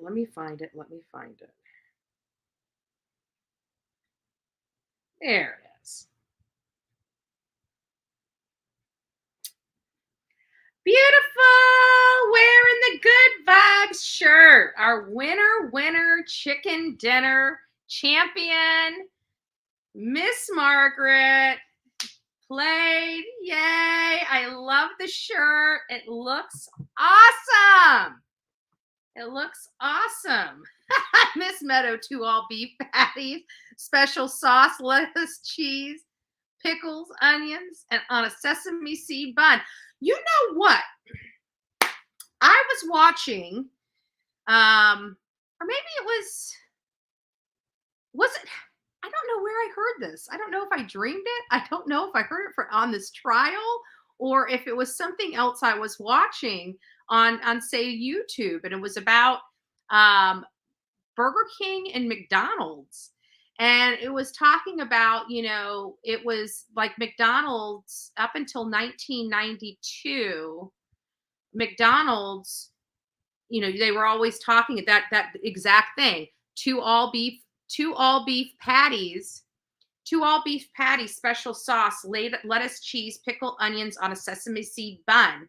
And in 1992, that is when Burger King coined your way, get it your way. And that really changed everything, where they had the little skit, get it your way. And what was it? Get it your way. And we don't mind special orders, or we don't get mad at special orders, or something like that. But it really changed the game in these fast food joints. And I don't know how I got on this tangent, but it was because of Miss Meadows' little, what do they call it? Jingle. The jingle. Right there. Right? And then it brought this whole conversation back. Have it your way. There it is, hash brown. Have it your way. And so that really changed the customer service level at these fast food joints. Now, do we get customer service now? Anyways, no, we don't. The employees don't like being there. They treat the customers as if they don't like being there. There is no customer service hardly in any fast food joint. There isn't. I always try to smile and tell them to have a good day, or just something inspiring, like, don't let the a-holes ruin your day. Have a great day, right? So special orders are more fresh. They are more fresh. And it is proven that they're more fresh. So, and like for me, whenever I go, I like even Burger King. I don't like they have like little microwaves that heat up everything, right? So I always, and that's why I told Mike, for McDonald's, always get it off the grill. Get it off the grill and don't get it queued. I promise you, you'll love your Big Macs 10 times better. It tastes 100% better when it's off the grill and not queued. That means the whole sandwich goes in a microwave, and they microwave it for like 10 or 15 seconds. I don't like it. It makes the lettuce all hot and stuff. Who wants hot lettuce? I don't like hot lettuce. I'm not a hot lettuce type of person. Doing the good vibe shirt now. Yay! And wake up. It's going to be a good day. Pink cat I purchased from. Oh, very sweet. Awesome. I know she does such cute designs. We're going to do another one. We'll do another raffle. Probably in another couple weeks, we'll get one out. I did find out some news, which is kind of heartbreaking for me, because, I'm really trying to get rid of these two bottles of wine, right? That I got from the fundraiser for St. Joseph's Catholic School. The problem is I did check into it. I cannot mail wine. So there's no way that we can mail it. It can't be mailed to a friend. If I can find a distributor, I can have it mailed, but it's not one of those things that we can just throw it in a box and, mail it to people, right? And especially me, because it's illegal as hell. I mean, if I wasn't broadcasting it, I probably could sneak it, sneaky, but why chance it, right? Why chance it? But the alcohol can't be, so if we do the wine, which I told you guys, even if I couldn't give away these, because I didn't know what the rules were as far as shipping like a single bottle of wine, I didn't know what that was all about. But you can't do it. So the best way we're going to probably be able to do it, and this is going to be up to you guys to make sure that you have the ability to have like your area has Instacart, where we can well, actually, to be honest with you, with the wines that I have, I mean, outside of, do I have a Pinot Grigio? I think one of them's Pinot. That one I'd probably drink, but the Chardonnay, no, it's a Sauvignon Blanc. So I'd probably cook with these more so because I don't use cooking wines. If you go and buy ones that say cooking wine, I guarantee it's loaded with salt. It's not a real wine, and it doesn't taste the same when you're cooking with it. When you go to a restaurant, they're not using cooking wine. They are using wine. So white wine is like an indispensable ingredient that everybody should have in their home. And it's not for drinking. Well, for you guys, it's for drinking. For me, it's for cooking because I like to cook, right? I like to cook. Oh, Lord, I could see the thumbnail now. BHB busted for booze. Just when we thought those days were behind her. Right? Oh, Lord. Yeah, but these are great cooking. These are great wines. I actually, they're not really that cheap. They're not that cheap. I guarantee these bottles are probably, I don't know, maybe $6 or $7. I don't know. This is definitely not a wine that that I purchase. And usually when I buy the cooking wine, honestly, for my cooking wine, there are chefs that would disagree. My cousin is a chef, so he would probably disagree with this. But me personally, with my palate, I don't have a bougie palate. I think honestly, the cheaper the wine, the better it tastes. So if you're cooking with wine, don't go for that top dollar, top shelf wine. Honestly, I think the lower grade wine, the better the flavor for your cooking, personally speaking. So if I had an opportunity to get a $10 bottle of wine to cook with or a $3.99 bottle of wine to cook with, I'm getting the $3.99 bottle of wine to cook with. Because it actually tastes better when you're cooking.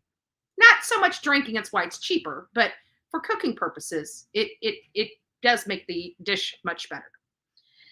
Welcome everybody joining. We are on our lunch break until 3:30 from the Leticia Stauch trial. Thank you.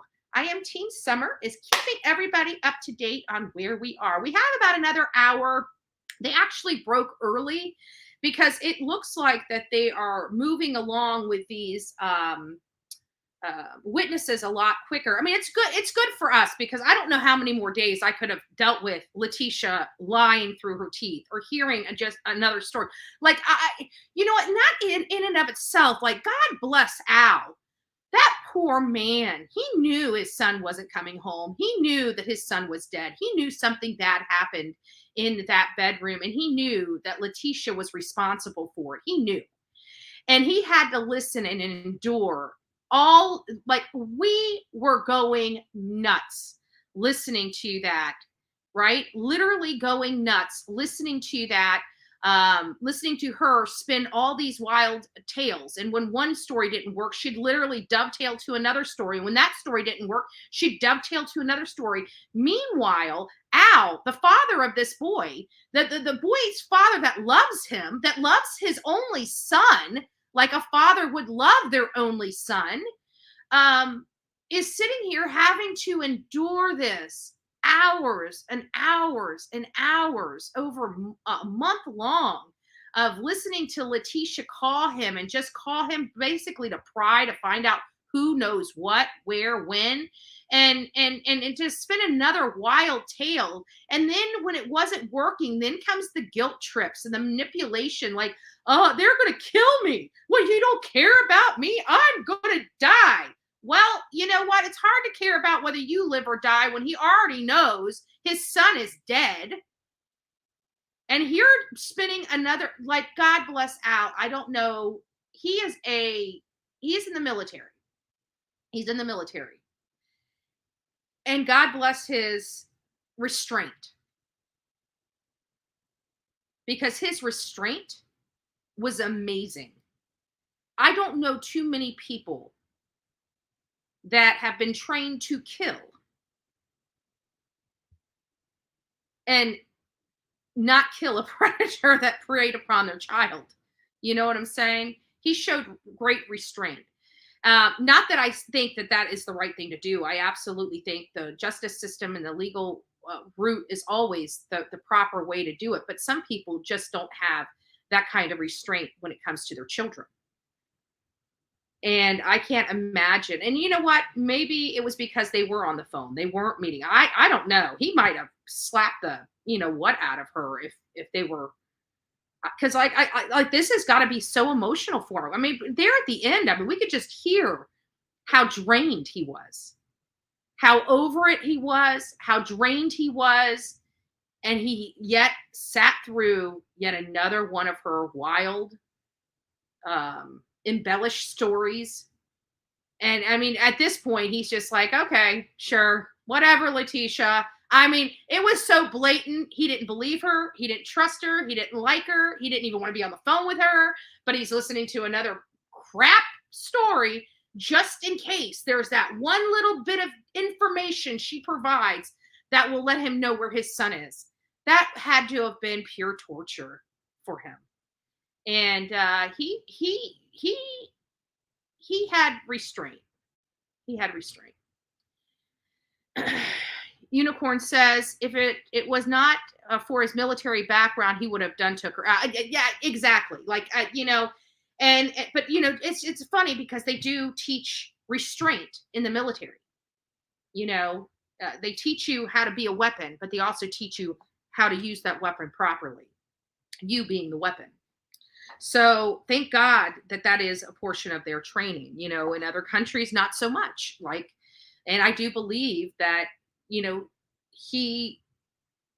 would have done something. He would have, and I still think I'm thankful that their conversations were on the phone. You know what I'm saying? Like I kind of feel that even with all that training and all the restraint he showed, I still believe that if had that been done literally face to face, I would fear for her safety. Going to all those wild, I really would. I would fear for her safety. I mean, I think that things happen for a reason. I believe, by him being on the phone with her, he could record her. She could think that he has people listening, but she probably also convinced herself, wait a minute, they can't be listening because they don't know when I'm going to call. So I think she's kind of convincing herself as well that, she knows that they're probably listening to some of the conversations, but I don't think she knew that she was being recorded on every single conversation she had with Albert.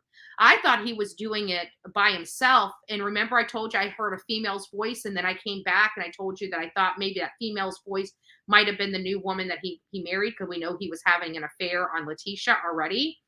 And then we find out it was actually the FBI agent, because I originally thought it was one of the police officers that were sitting with him while they were doing this. And then, and that's what and then I'm like, well, maybe he's doing this. Maybe that was his girlfriend, or even though Gannon's mom, giving him tips on what to say to Leticia. I was unsure.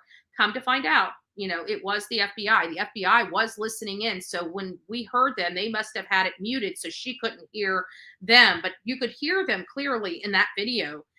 You could hear female whispering to Al something. And I can't remember exactly. I don't remember exactly what was. I heard it and understood it when I heard it on the video, but I can't remember what the words I heard on the video were. So I don't want to try to say it was something when it wasn't. She was convincing herself that he would take her back. She must be crazy. Yeah. I think she, in her twisted mind, I think in her twisted mind, she thought this would bridge them closer together, that they would be as one family trying to search for Gannon. And, that he would never be found, and he would be so in her indebtedness for stopping her entire life to look for his son. I think in her twisted, sick mind, she honestly thought that Gannon was the issue between her relationship with Al. And I honestly believe that, she somehow thought this would make them closer somehow. Because why else would she do it? She didn't like her stepson. There was one of the searches on her computer that, said, I don't like my stepson. Should I get a divorce? Right? Like she was asking Google for marital advice, basically, because she didn't like her stepson. So she was already looking at, or at least theorizing in her head, or playing the tape through, if you will, on what a divorce from Albert would look like. And so she came up with killing his son. So that tells me she didn't want to divorce Albert. She just wanted his son out of the way. So what would make her so jealous of his son, of an 11-year-old boy, to get him out of the way? And the only thing I can think of, based upon what I'm hearing here in these recordings, is that she wants his time. She wants his time. She wants him to be with her. Her, him and her. Him, her, and his daughter. And of course, his biological daughter too, right? She wanted a father for her daughter. And she wanted the father to look at them. She didn't want that step family. She just wanted him to accept her step family. So what would make her so time? So I feel like he must have set aside some time to be a father to his son when he comes home from whatever he's doing. And that's time away from her that she believes should be her time, because that's her husband and the father to her daughter, right? Even though he's a step parent. But we definitely heard it out of our own ears, him say, I want you to be with your wife and your daughter. And of course, Lena.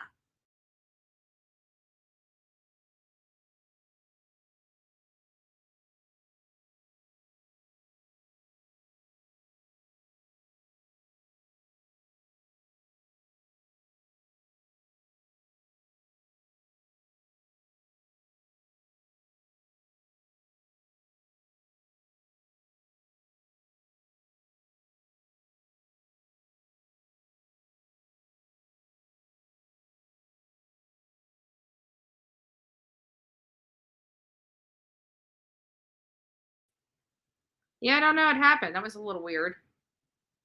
But it should refresh here in just a second and kick the other ones off. Let's see which ones. There we go. There we go. They'll pop off whenever the system catches up. I don't know what it is. It's just like every now and they just dropped off.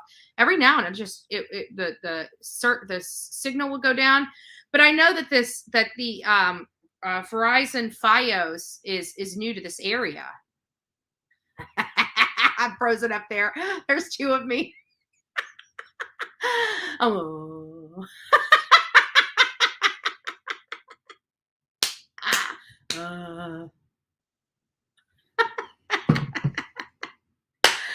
Oh, Lordy. Oh, no, there's two of them. What are we going to do? Didn't you guys know I had a twin? See, you guys thought it.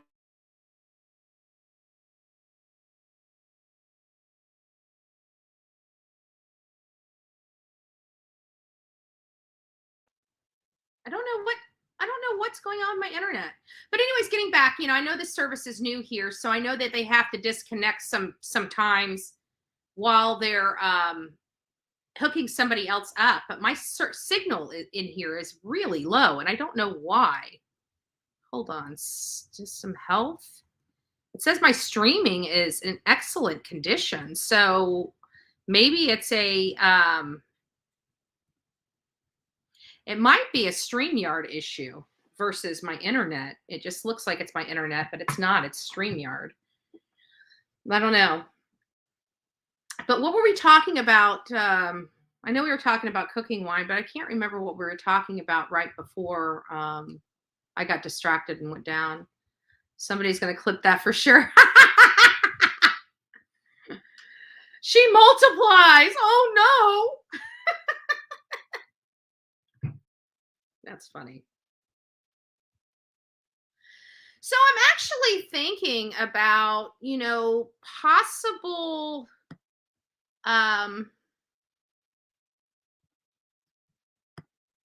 possibly going on a case literally here in the next like day or two, just going to cover something. I'm kind of praying on it right now to see if it's right for me to do or not. It's going to be it's on this side of the USA, but I'm still contemplating. I'm going to take the next 24 hours to make my decision as to whether I'm going to go to this particular case or not. And like I said, I'm planning on working with whatever creators out there that would like to do the setup of Summer Wells Vigil. I'm happy to contribute and help out as much as possible. Last year, I was responsible for basically pulling the whole thing together. And then, of course, we had our volunteers that stepped up to the plate and really helped, including True Crime with Eve, which gave away amazing shirts. I wish the haters wouldn't have, those were expensive shirts. And I wish, people have a right to have matching stuff. And no, it's not the responsibility of the creators to provide those free of charge. I think an at cost basis, or even if somebody, time costs money too, right? They're having to take time away from work, from making money, even if they work for a shirt company to do this. So, I genuinely I'm disheartened that people expect that. So if there is a shirt design made for Summer Wells, I do hope that, that template is available to those that would like to recreate it, or if they want to purchase it, it's completely up to them. I don't think it should be up to somebody that doesn't plan on attending and just hates any type of creator because they cover true crime. I think that's stupid. I know Dolly's doing something, but he hasn't directly. He told me that he was going to be doing something and asked me early on if I wanted to help. But to be honest with you, he hasn't reached out to me about it. So, or discussed with me anything about it. So, I'm just throwing it out there. If somebody does need help, if there's going to be multiple ones, if there's going to be just one, are we going to have like this whole petty peeing contest this year like we tried last year? That I just wish everybody could have come together for this little girl. But of course, they just can't. Petty people, do petty things. So that's kind of where it was last year. So I'm not sure this year what is going to be taking place. I don't know where. I don't know. I still have the whole box of just whoever is doing something. I've got the candles to light. I still have a whole box of those. I still have some. I'm not sure if I have any of the glow sticks left, but I'm pretty sure I might have one or two. We still have some of the lanterns. I still have some balloons. We still have a lot of supplies left over. I have all the photos that were there for Summer, the card. I have everything. So it's like, it's all in a box. So I just packed it all up and stuck it into a box in the corner because I just had a feeling that there was no point in pitching it because it just didn't seem like it seemed like her case was getting cold. So I had a feeling that we were going to be doing a year two, which I was hoping that we didn't, that it would have been more of a,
Oh, it just finally popped up. We got that on the other side. So unable to connect to chat. Please try again later. So I did the same thing on my my computer or my TV as well.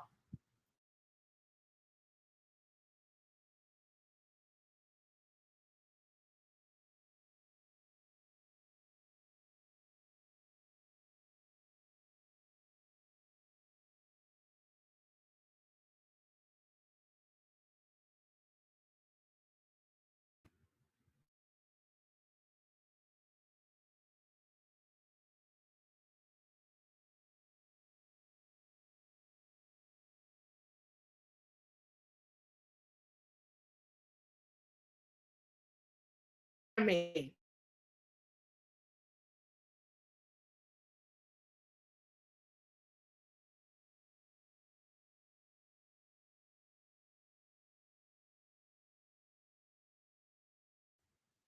All right. It's still showing a weak connection on StreamYard side. So I don't know exactly what to do, but hopefully it fixes itself. I'm gonna turn the Wi-Fi off real quick. I mean, we're still on break. So I mean, for this to be doing this right now is a perfect time for it to happen versus being in the trial. It looks like it just cleared up. Hold on. I'll monitor it for a little bit, and then right before, if we start having any more problems in the next half hour, I'm just going to turn off the Wi-Fi and turn it back on. So it'll take just a couple moments to do all that. But I'd rather do it now than have issues while we're watching the trial. So we've got, yeah, it's clear now. I should be. Oh yeah, I'm looking up at me. It looks like I'm about as clear as I think I've been in a little minute. So that's good. I got a bruise on my leg and it's bothering me. So we've got about 30 more minutes and then we can start. So just getting back, we just heard, for those that are just tuning in, Brian Enton sent out a couple of about 4 tweets outlining the whole situation with Bethany Funk. We've been hearing about this material witness subpoena, and I said, that's standard. And it is a standard operating procedures. You can't just tell a witness to come to court. You got to subpoena them to come to court. That tells them, that puts them on notice. But what I didn't know is what the issue was. It's the defense. The defense is wanting to call Bethany Funk as a witness for them. And Bethany does not want to be there. So they're really kicking up a fuss and trying to make it very uncomfortable for the courts to force her to come. Like, they're basically saying this is a preliminary hearing. This is not a trial, a mini trial. This is just to show probable cause. And, this is a 5-day hearing. This whole preliminary hearing is a 5-day hearing. It's like a mini trial. It is like a mini trial. And they're going to be calling witnesses and such. That's one of the cases that I'm trying to get to. Just to let you guys know, I'm trying to get there, and I need to make my reservations here soon if I'm going to be going live from there. I've got the cost down to about $1,200. So if we as a group can raise, more than $600, I'll pony up the difference and go out there. But this has got to be something. I mean, this will be my 3rd trip out there, and it's not cheap. And everything just keeps going up. So the sooner I can get my plane airfare, the cheaper I can get it. If I keep waiting, it's going to get more and more expensive. So I'll let you guys decide. I heard other creators may be out there, but this is for our channel, not theirs. And the only way we're able to use other people's content is by permission, which I do have permission to use content, but it's not our content. And it's not. So I'll leave it up to the channel as to what they would like to do. But that's where we're at with that. And this is going to be the 26th of June. But again, I've got to be able to get the airfare and the car rental, and just those alone are almost $800. So, and that's not even including food or room and board. But I think I've got the room and board covered. I think I got the room and board covered. We'll see. We'll find out here in just a little bit if, because I've got some people out there in that area, so I might just stay with them, and we'll see about the room and board. So, that's the only other thing. So, see, Diana, with Quentin's case, the babysitter, her and I she's such a sweet lady. She always just every now and again, when she doesn't hear me from me in a little bit, she just sends me just a sweet little message saying, hi, I'm praying for you. Have a wonderful week. I pray many blessings for you and your family. She's just a sweet, kind soul, and very appreciative of meeting her, and very thankful that the little bit of joy that Quentin was able to have, he was able to have with her. So she's just a sweet lady, and just, I don't know, just great. I'm just great. And she just didn't deserve everything that she was put through. And mind you, she cared for these kids. Like she lost Quentin too. She lost a little boy that she watched and enjoyed seeing his smile, and enjoyed playing with him, and enjoyed him, seeing the wonders of the world, and, all those new experiences and joys on their face as they learn something new. Those are things that she got to experience with Quentin that were stolen from her as well.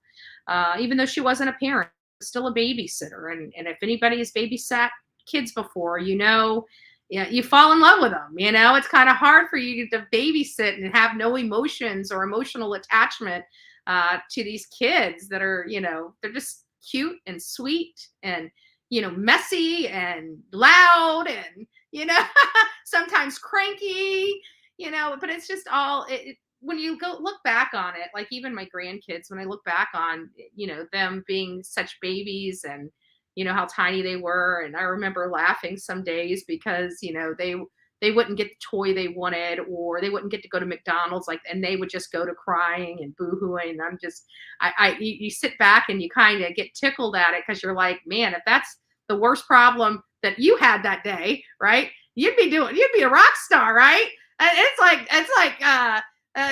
like the world's ending because they didn't go to McDonald's. And I can't help but to laugh at them, because I'm thinking, man, I just wish I had those problems, right? And you see how upset it is, and it's like you would think it's like the end of the world.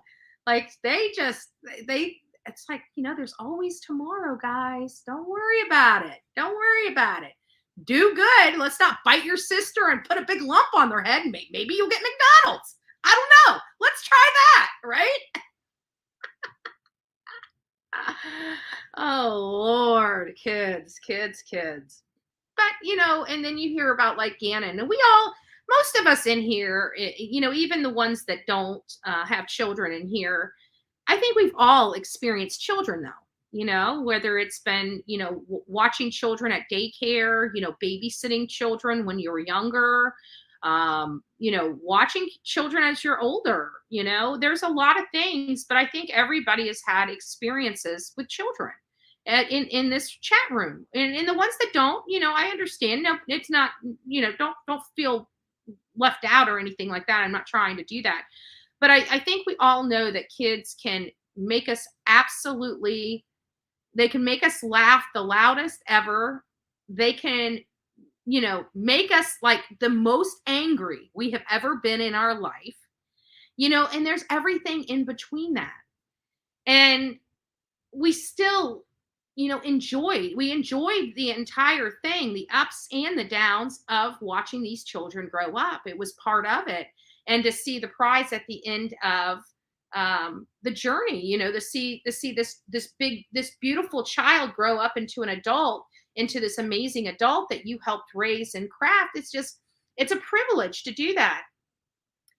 And this was what was stolen from Al and his ex-wife when Leticia took their son away.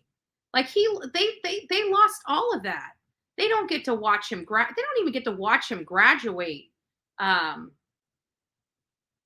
What grade would he be in? Would he be in middle school, or is he still in elementary school? Like, I don't even know what age, fifth grade. Let's see, I got there 5. So I was about 10 or 11 when I left fifth grade. So he's like, would be either at the end of fifth grade or at the beginning of sixth grade, middle school. Okay. So, I mean, you've got this boy. So he's graduated elementary school, but he hasn't even, he's a first year into his middle school. He's got to be in the 6th grade, I'm assuming, at 11. I can't imagine him being in the 7th grade at 11, but who knows? Who knows? But you've got, he was able to graduate but he never graduated middle school. He'll never graduate high school. He'll never graduate college. He'll never get married. He'll never have his first child. He'll never have his first broken heart. I mean, he never gets to play sports again. Those are things that I'm pretty sure his dad enjoyed doing with him. And she snuffed that. My son is 12 in 6th grade. So he was either in 5th grade or 6th grade. So he was either in middle school or elementary grade school, 5th grade. Somebody's saying 5th grade. Okay. So he never even graduated elementary school, guys. If that's the case, if he's in 5th grade, he never graduated. They never even watched him graduate elementary school. That is truly heartbreaking. Betty, give me a place to sleep and I'll make all your funding you need. Give me a place to sleep and I'll make all your funding you need. And well, I definitely can have a place. I mean, it's actually not that, the room and board is actually the least expensive of the entire trip. And that's for a week. It's that stinking airfare, man. That stuff is killing me. We used to be able to fly over there for like under $300. And not when Olivia and I went, but I mean, when we went to Wyoming and Utah and stuff like that, I believe our tickets were under $300 a piece back then. And tickets now are $500, $600, $700, $800 to the same places. It's like it's twice as much to fly anywhere. It just sucks. I wish it was closer, because I don't mind driving. You guys know that I'll drive a good 15, 16 hours. My rule is usually if it's over 14 hours, I'll try to fly. If it's over 14 hours, I'll try to fly. But if I have to drive, I drive. But the problem is that going all the way across, that's just too far. That is entirely too far for me I don't mind staying on this side of the United States, but going all the way on that side of the United States, that's just too much for me. It's just too much. Plus not knowing where the hotels are, not knowing how my driving conditions are. You like to, for me, I like to pre-plan lodging and stuff like that. And if I'm taking a trip like that, I could be stuck in a traffic jam and never make it to my point until well after I'm tired. And I just lost all that money for the rental, for the hotel, because you have to cancel it within 24 hours of, not the day up. So I'd be worrying the whole time, LOL. Yeah. And not only that, but the car, I mean, let's be honest. Okay. My black beast is a black beast. Okay. I mean, she takes a licking and keeps on ticking. I can tell you that girl has never left me down. She'd been close to breaking down before. I remember that time from Tennessee, we drove the car. We had an amazing drive up to Tennessee, and it was the whole crew. It was Mom, Olivia, Jonathan, the whole crew. And we go up to Tennessee. And while we were up there, I had replaced the ignition coils in my car. And they're really easy to do. So I just did them myself. Well, I didn't research like I usually and should have done. We were in the middle of searching for these cases. I needed to get this done. So anyways, I replaced the ignition coils. I replaced them with you can take Spirit Airlines. Jennifer, I am going to kill you. You guys think you know me. You know I hate Spirit. Spirit is a bring money with you airline. They finagle these cheap rates just to get you to look, because they know people are looking for the cheapest. But by the time you have to add your seat, by the time you have to add and they charge you twice the normal cost of other airlines to check bags. So like a normal airline's $30 or $35, they charge you like $69 or $75 to check a bag. Like, it's ridiculous. By the time you literally add up everything you need, you can just and not only they've left us stranded. Spirit Airline, remember, left Olivia and I stranded in freaking Las Vegas. It cost us $1,000 to get back. Our round trip airfare didn't even cost us $1,000. I about came unglued. That was one of the most miserable trips. Everything. Like, I'm a penny pincher. Like, I'm a penny pincher. I'll just leave it at that. And I just wanted to keep the costs low. So that just like it burnt the whole, like I ended up losing a crap ton of money on the first 2 trips that I went out to Idaho. Like, literally a crap ton of money. Spirit charges an extra $100 to take your head on your head on the plane. You can put it under the plane for nothing. Yeah, we are an anti-Spirit Airline chat room. I can tell you that. I can tell you we are anti-Spirit Airline on here. Without a doubt. Definitely anti.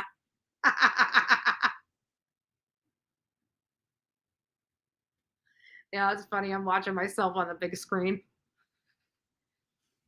So we should, in 15 minutes. So this is the 15-minute countdown for all that were here. Thank you guys so very much for being here. I remember when we first started running some trials on the Bullhorn Betty channel, we never really ran a trial on this channel. You know, we did researches of cases. We went out and covered cases, but we never commentated on trials or did trials until Alex Murdaugh. And it's funny because like we started out with like, I want to say like 40 or 50 viewers of that trial. And by the time we ended that trial, we had something like a steady 130 in the chat during that trial, you know, throughout the, of course, you know, the other stations were, I mean, I think Law and Crime had some ungodly amount of people in there watching it at one time, like 50,000 people watching their channel. For the Alec, it was just insane. You know, we got to live, you know, people like to come over here and just hang out because they know each other and they'd rather talk to friends than a bunch of strangers and not even be seen, because at 50,000, who can read the freaking comments? Like, they got to be, even the ones, they got to be flying by the time you get a response. There's got to be like 15,000 comments in there before you even read the response from the person you were talking to about your, like, it's just, it's got to be a nightmare being in a chat room that large, you know, and trying to talk about a case in that chat room as well. It just seems too much. I think like even here, I think 1,200 in any given time, it's almost too difficult to, even with the chat slowed down and everything, it's almost too difficult to monitor the chat at all when it's above 1,000. I could tell, for me personally, 700 is still pretty hard. But you know, about 400 or 500, that's actually pretty good. The mods can manage it. It's not too cumbersome for them, and it's nicer for, say, me whenever I'm trying to read the chat or watching people in the chat. But when we were out there in Chatham County and we were having something like, you know, 1,000, 1,400, 2,500 people steady in the chat room, it was a hit and miss on which comments I read, because the comments were flying by so fast. I'm on a little phone and I can't read crap. You know, it's just, that was an insane, I've never had an experience like that. That was ultra insane for me.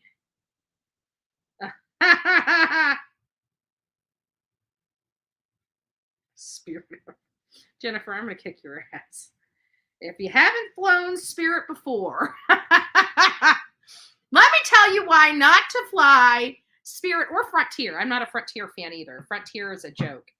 But I just found, especially when I'm carrying on luggage, which, like, if I'm going over to, say, Colorado or someplace else. I'm not going over there for a day or two. You know, that's a long trip just to go out for a day or two. If you're going to go halfway across the country, you need to make it count. You've got to be there at least a week, and even a week is never enough.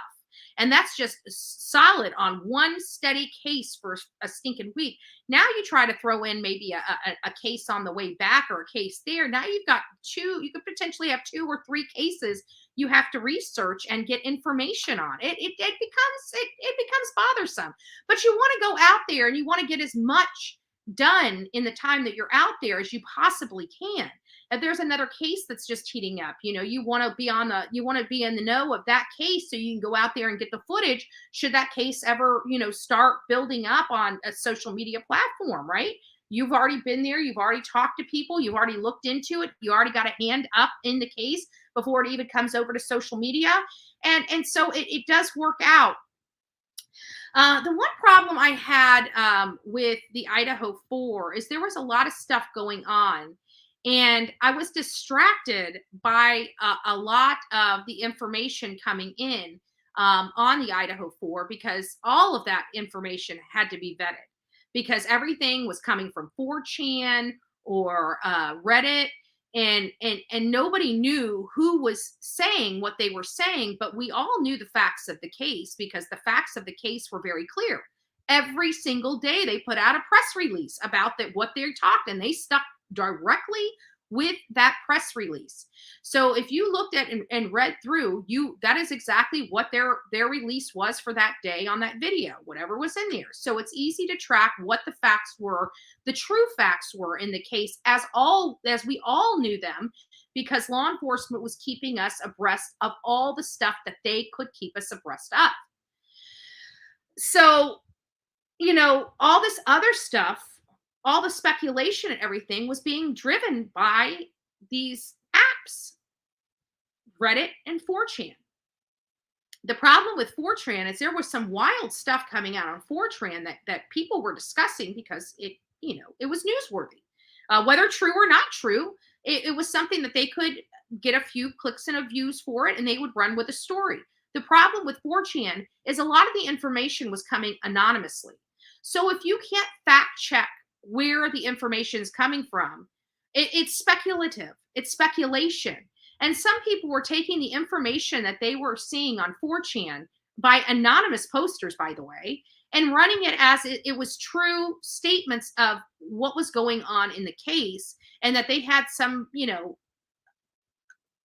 news nobody else had about the case. And it ended up being way, way wrong, with the exception of the Papa Roger. Papa Roger on Facebook really had some details that it seemed weird that nobody else was apprised of or privy to, except him. He seemed to be, or her, whoever was running Papa Rogers, whatever the case may be, because this person seemed to have so many details that we didn't have, and the information that was available, the actual facts of the case that were available to us, didn't lead us in those directions, such as the sheath. Who would have thought that a leather sheath would have been left there? How would this person know about this leather sheath being left there? That was the most bizarre of them all, because nobody talked about this leather sheath. No law enforcement. This was a detail that didn't come out until the Brett Payne affidavit. Yet Papa Rogers seemed to know that there was one there before the rest of us did. How is that possible? And many of us talked, including myself, talked about that leather sheath, the potential of that leather sheath being there. And it was brought up because of a post that was made by Papa Rogers. And we discussed that very thing and the Papa Rogers post. So, you know, it's like, this is, to me,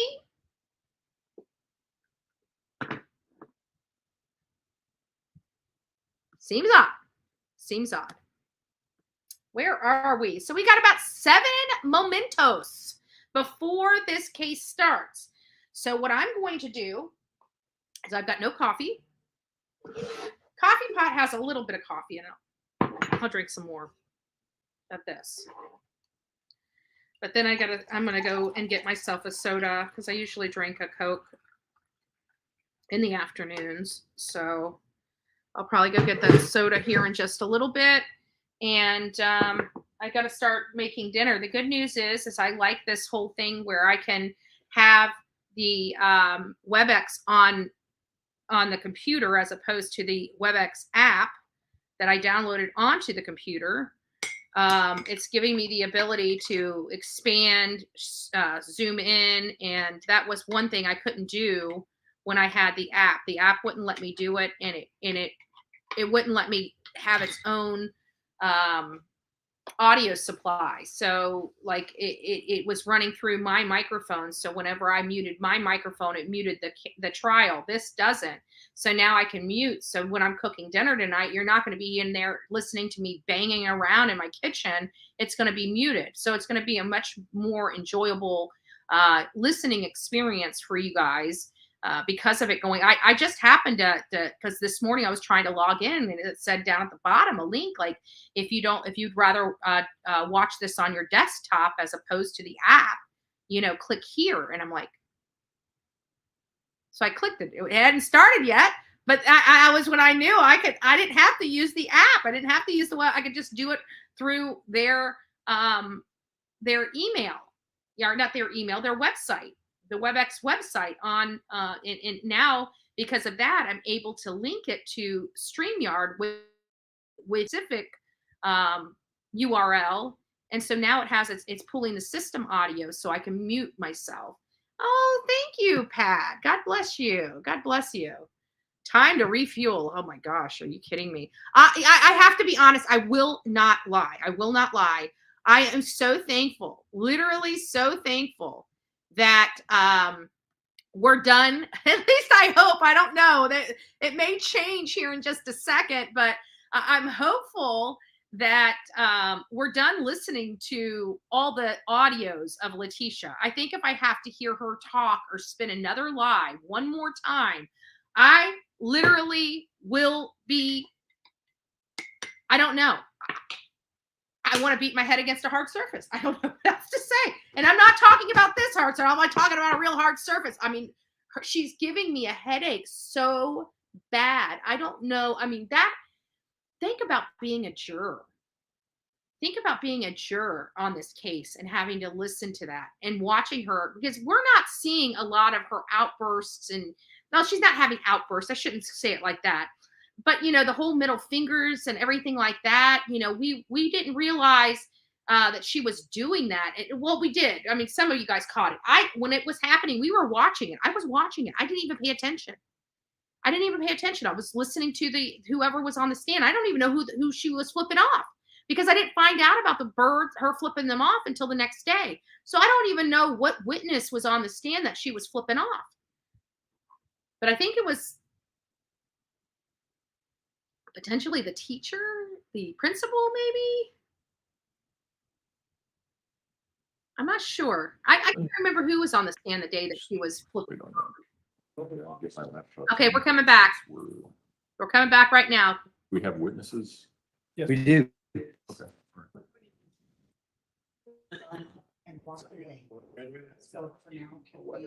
I didn't even know it's last week. I was just went from this morning. So that's what kind of maybe.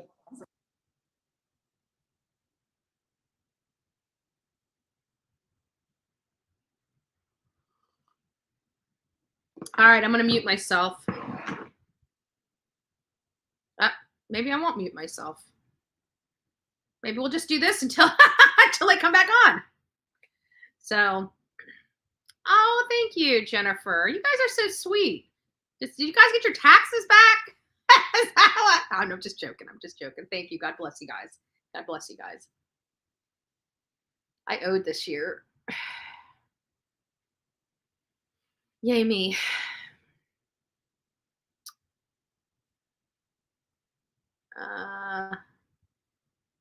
Thank you. Thank you very much. Yeah, I do appreciate it. And all she did was put a heart in the comment. That's so sweet. That's so sweet. So are you back? Are you like back at the work? How's your foot been doing? I really haven't even chatted with you a little bit. I'll have to I'll call you whenever, or text you whenever I'm done. Actually, I'll probably be eating dinner with my neighbor. Not that not eating dinner with my neighbor is a bad thing. I love eating dinner with my neighbor. He keeps me company. But it's that, we know that this is going to go on until almost 7 o'clock tonight. And so I'm probably just going to cook dinner and take it over to him so he can eat his food hot, and I'll wait until 7 to warm mine up. But I think I'm going to make a honey garlic salmon. I think that's what I've decided to.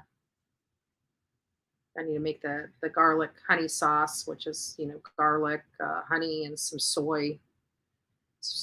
Should be pretty good. So. All right, guys, we should be back. We did watch them turn it on. We're going to be coming back in like a minute or two. So I'm going to go ahead and put this back up. Let you guys get your beverages for this afternoon, snacks, popcorn, whatever you want. I'm just glad no more Leticia. Like, I just want to. That's what I want to do. And I got earplugs. I do have earplugs. I'm surprised. And I do have a mute button.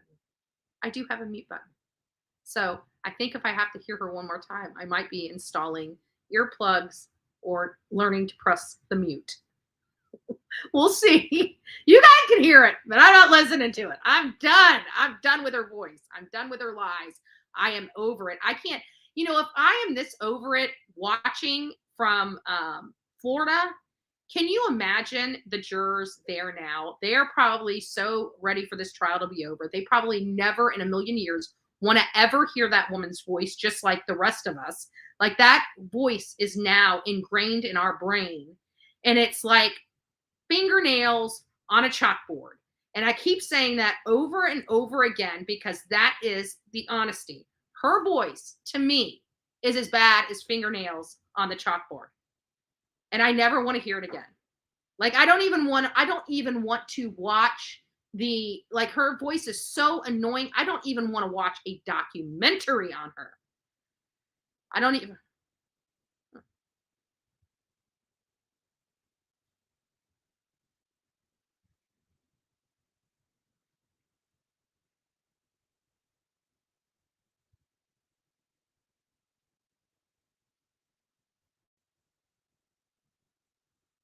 Sorry.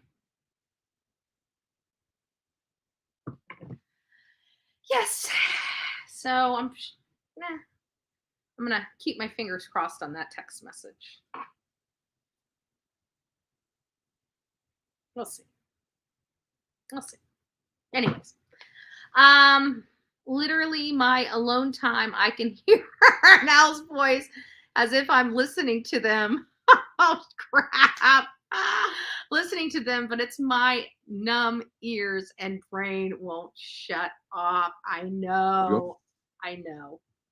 Court will call 20 CR 1358. All right, guys, we're back. Record should reflect the jury is not present in the courtroom. Is there anything we need to take up outside the presence of the jury at this point in time? Prosecution? No, Your Honor, thanks. Defense? Nothing from the defense. Okay.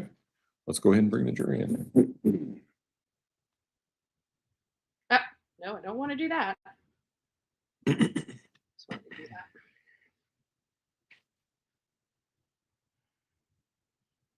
All right, I'm muting myself. Before I forget, if we have some time at the end of the day, I want to talk about Wednesday in the event we have to flex start time. Yeah. I think tomorrow's fine. I think Wednesday is the issue. I think you're right.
All rise for the jury, please.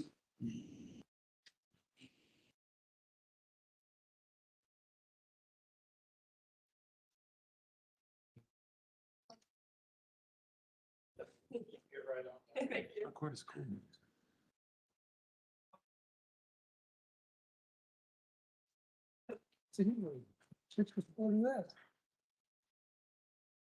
Just walked up and down. Got warm. Thank you. You may all be seated. Court will recall 20 CR 1358, People versus Leticia Stauch. The should reflect the jury has returned to the courtroom. Prosecution, call your next witness. Your Honor, people call Sherry Holes to the stand. Ms. Holes, if you would step forward and raise your right hand, please, ma'am. You swear or affirm the testimony about to give in this man will be the truth, the whole truth, and nothing but the truth.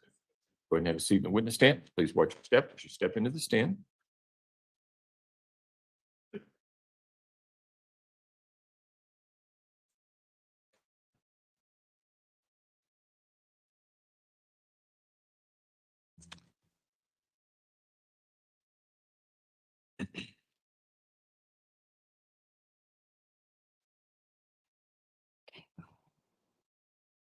Good afternoon, Ms. Holes. How are you doing? Good afternoon. Could you please introduce yourself to the jury and spell your first and last name? Yes, my name is Sherry Holes. It's Sherrie, last of Holes, Holes. And what is your occupation? I'm currently employed as a forensic serologist and DNA analyst at the Colorado Springs Metro Crime Lab. And how long have you been employed such as? I've been employed in that role approximately 4.5 years at the CSPD Crime Lab. And what does a forensic serologist Stop do? you for just a moment. Oh, sure. Can you move that so that it's on its side so it doesn't block the view of those two jurors right there? Let me just put it right here. Or you can just lay it down on its side either way. Okay. We'll just do that. All right, go ahead. I think I was asking you what a forensic serologist does. Yes, a forensic serologist examines evidence for the presence of biological fluids. Specifically in our lab, we look for blood, semen, saliva, and also we examine for other potential biological evidence that may be suitable for DNA analysis. And what kind of experience of training do you have in the field of forensic serology? Well, my training, first of all, I have a Bachelor of Science degree in Biological Sciences from University of California at Davis. I also have a Master's of Public Health with a specialty in Forensic Science from University of California, Berkeley. Prior to my employment in Colorado, I was employed in the same capacity for approximately 10 years. I was also a forensic DNA analyst and serologist in various crime labs in California. Most serology training actually does occur on the job. There are a few formal classes that I did take, such as microscopy of semen evidence, and mostly it was on the job training. In fact, when I came to Colorado Springs and was hired here, I spent about a year just going through a training protocol before I was deemed competent and able to begin casework. And are you peer reviewed when you do a serology examination? Yeah, so all the reports that I write with my results are always technically reviewed by a second qualified analyst within the lab to make sure that they agree with the conclusions that I'm offering in the report. And then there's also another level of review called administrative review before the report goes out by another second qualified analyst, serology and DNA analyst. And approximately how many forensic serology examinations have you conducted in your career? Oh, in my career, it's well over 1,000. You don't keep track each time you do one and say? I usually average about 100 cases for serology a year. So over the course of almost 15 years, yeah, it's well over 1,000. That was a bad attempt to try. I'm sorry. Have you testified as an expert in the field of forensic serology in the past? Yes, I have. Approximately how many times? I've been qualified as an expert in this area approximately 40 times previously. And are those both here and in California? That's correct. At this time, we'd ask that the court qualify Ms. Holes as an expert in the field of forensic serology and allow her to render opinions in that field. Defense? No objection to her being qualified. Witness will be so qualified. Go ahead. So I want to kind of focus on your role as a forensic serologist here in Colorado Springs, the Metro Crime Lab. Were you asked to conduct several forensic serological examinations? Neurological, correct, yeah. In this particular case of the disappearance of Gannon Stout. Yes, I was. Could you give the jury a rundown on how you come about or how you became involved in this investigation? So when we get a request from an agency, in this case, the El Paso County Sheriff's Office, typically there's a couple of things that happen. One is they will write a cover letter with a description of the pertinent case details and some of the items of evidence that they would like examined. And then also typically there's a meeting between the submitting agency and our crime lab supervisor, our DNA technical supervisor, and they make decisions as to these are the items that we will accept and which what are the priorities on which items will be tested. And so is that common in any criminal investigation that the investigating agency will submit a letter asking you to perform analysis on certain items of evidence? I can't speak to how other laboratories and agencies do it, but that is what we request, just so that we have some background knowledge of. It helps us decide of the case, so that helps us decide which evidence are best going to answer the questions being posed in the case and what is most probative, in other words, offering proof in the case circumstances. And is it often in large investigations that you may actually meet with the detectives or other investigative officers to talk about what should be tested and why and that kind of thing? Yes, definitely they try to do meetings before the first request comes in, but often in a large investigation, there can be several meetings that occur over time as more investigative details come to light or more questions are being answered in the case. And that is what happened in this particular case. Can you describe that for the jury? Why did that happen in this particular case? I was not involved in the actual meetings that were occurring. That was our crime lab manager and the DNA supervisor. But from my understanding, as more information was coming to light in the course of the investigation, more questions were being asked, more evidence was being collected on multiple different occasions, which then was coming into the lab with a request for examination. And when you conduct your examinations, how do you get your results back to the investigating agency? So once we have, and when I have issued a report and it's gone through the 2 layers of review, it is then released to the investigating detective, the lead detective on the case from one of our administrative staff. And did you do several reports with regards to this investigation? Yes, in this particular investigation, I released 7 reports. And do you know why there were 7 different reports on, I'm assuming, 7 different dates? Again, I think additional items were being collected, additional questions were being asked as additional evidence was being collected and during the course of the investigation. So they didn't have all of the evidence or even all of the information from that very first request. So again, as they were having more meetings with our lab management, it was decisions were being made that we need additional items tested. And so what would be your role, just so you can explain to the jury, in the process of doing your analysis with regards to evidence in this particular case? My role was to examine the items of evidence for the presence of, mostly for the presence of blood, and then also for other potential biological material that may be there, and consolidate any swabs or cuttings that I take, as well as documentation of the evidence. Documentation is done through photography and from note-taking of my observations of the evidence. And then any samples that I deem would be suitable to go on for DNA analysis, I'm then consolidating into what we call a DNA packet. DNA packet is just an envelope that has numerous tubes that I've prepared. The tubes have little pieces of cuttings or little swabs from the various items of evidence. Then that will go forward to the next step, which is the DNA analysis. And with regards to this particular investigation, you indicated earlier that you may have been looking for blood or the presumptive presence of blood in these types of items.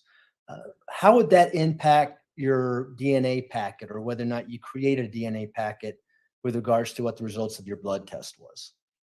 So when I am looking for blood, that's always starts with a visual exam. If I see staining that is consistent with visually looks like blood, we then do a chemical color test. It's a presumptive test for blood, meaning it's not a confirmatory test for blood, but it does indicate the presence of that. If I have a stain area that looks like blood, reacts to that chemical presumptive test, I typically will take a small cutting or a swabbing of that stain, trying to preserve additional stain, not take the whole sample when I can. And then that would go into a test tube. That test tube then goes into the DNA packet. I also do what we call trace swabbing, and trace swabbing is areas that may contain DNA cells or cells that have DNA. So many of our tests are so sensitive now in DNA analysis that we don't actually need to have a stain present. We can also get a DNA profile from just a very small number of just cells. Cells can be deposited just through touch or from wearing clothing, that kind of thing. So some of my serology examination is also doing trace swabbing. So areas in which I don't actually see a stain, but may be interested in DNA results from maybe through someone having touched an item per se. And we'll get to those as we go through the individual items. Did you have several individual physical pieces of evidence that you examined and performed a serological examination on those items? Yes, I did. And would you also receive swabs from various areas of a residence 6627 Mandan Drive here in Colorado Springs? Yes, I did. And would you, when you received all these items, were they all sealed in a protective way so that no one touched them in between the last person who opened the item? Yes. And rather than go through that with each item we go through, every item you looked at was sealed when you got it? Yeah, if anything is not in a sealed condition, I note it, but I do not remember receiving any items in an unsealed manner, no. And when you create a DNA packet, do you also seal that item and preserve it in a way so that the DNA will not be impacted? Yes, I do. My envelope that I create that has all the little tubes from the cuttings and swabs, that gets an evidence tape seal once it's ready to go forward, and it's stored frozen for further analysis. And is that why we don't admit them here in court, because they need to stay in the freezer, that kind of thing, to preserve that DNA? Yeah, they are best maintained in a frozen manner, and literally it's just an envelope with the tubes inside. So it's best just not to bring it to court at all. So to your right are a series of exhibits. And I'd like to go through these one by one, as painfully as that sounds, but I think we can go through it fairly quickly. The first exhibit that you'll see in that box on that table is exhibit 182. Could you pull that out and tell us what that is?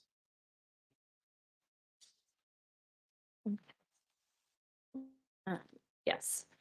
This is labeled as the toothbrush belonging to Gannon Stauch.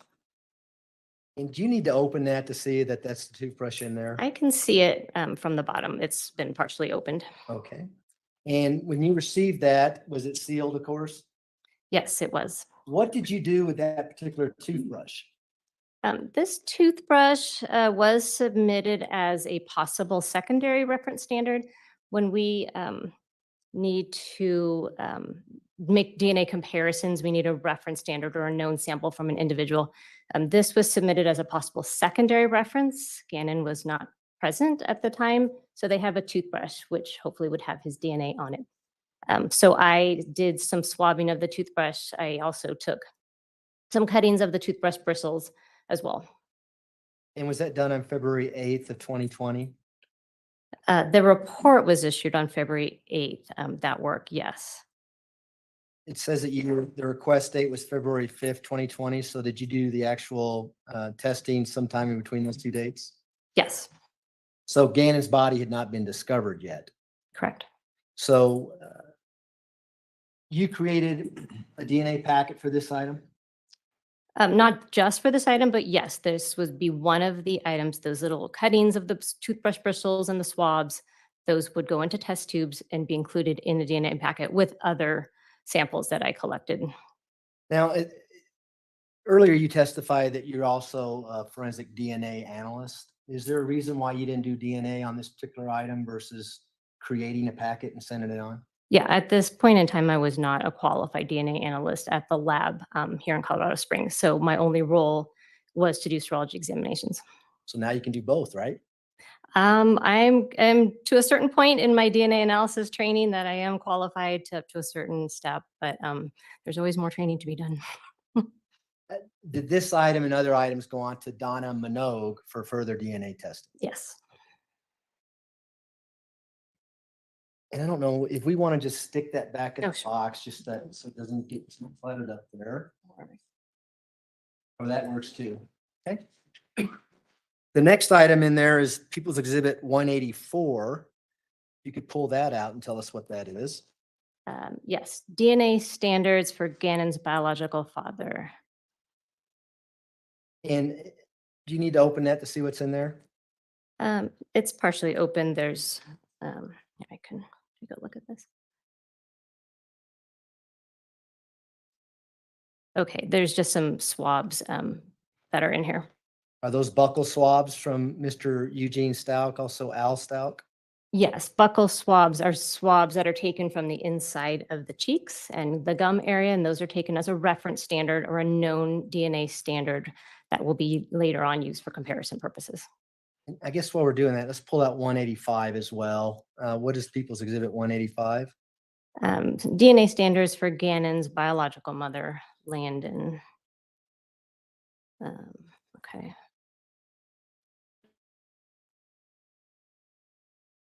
Yes, this also contains 2 sets of swabs. And so those buccal swabs as well from Gannon's mother? Yes, these are buccal swabs also collected as reference standards from Gannon's mother. Now, we're doing this together, but I'm assuming when you conduct the test, you're doing things individually, right? You're not mixing and matching items of evidence? So we have yes, that's correct. We have a very set process on how we examine items of evidence in the lab. We always, before we even start any examination, we do a thorough cleaning of our workspace using bleach. We know that DNA, because it's so sensitive, our testing procedures are so sensitive, they are prone to contamination. So we have to be very careful, make sure we don't leave our own DNA on any evidence. So that involves wearing protective face coverings and hand coverings and gloves, hair coverings as well.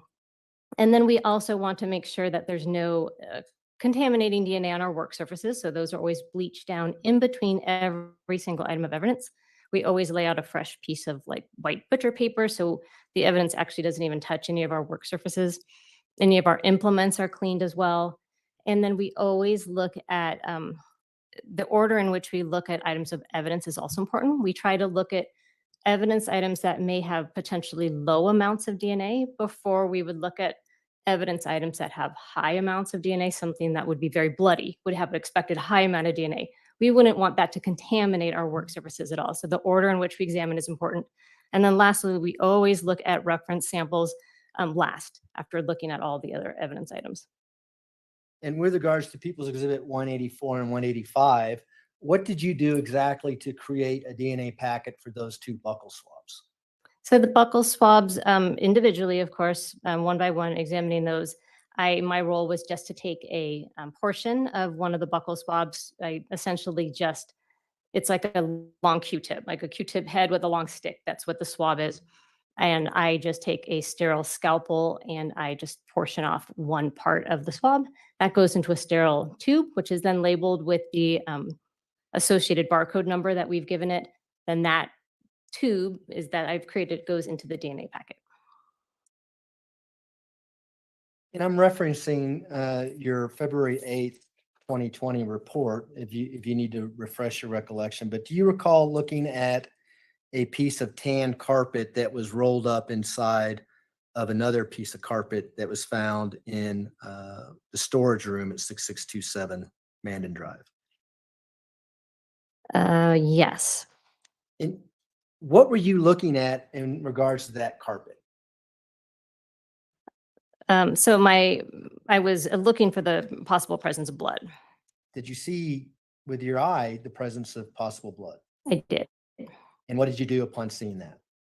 So once I visually see staining that looks like it may be blood, I then do the chemical color presumptive test, which was positive for the presence of blood on the carpet.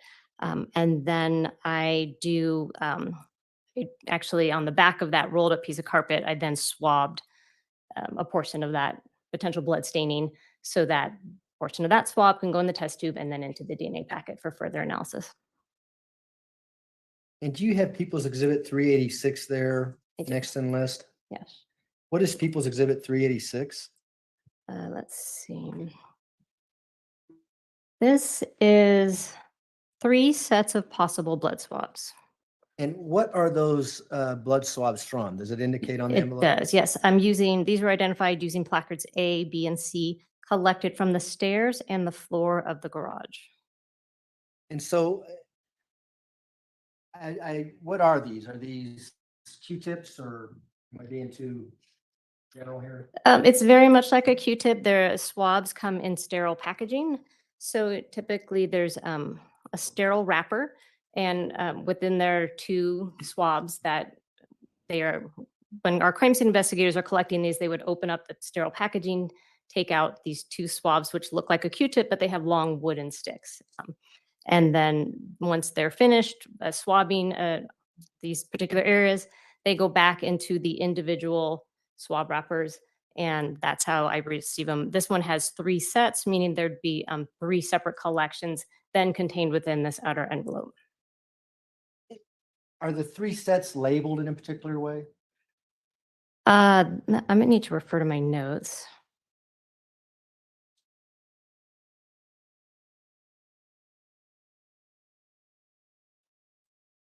Now, page 2 of 4 of your Oh, thank you. report. Is that on my report or my notes? It's in your report. Okay, I'm just gonna look at my notes. Okay, let's see.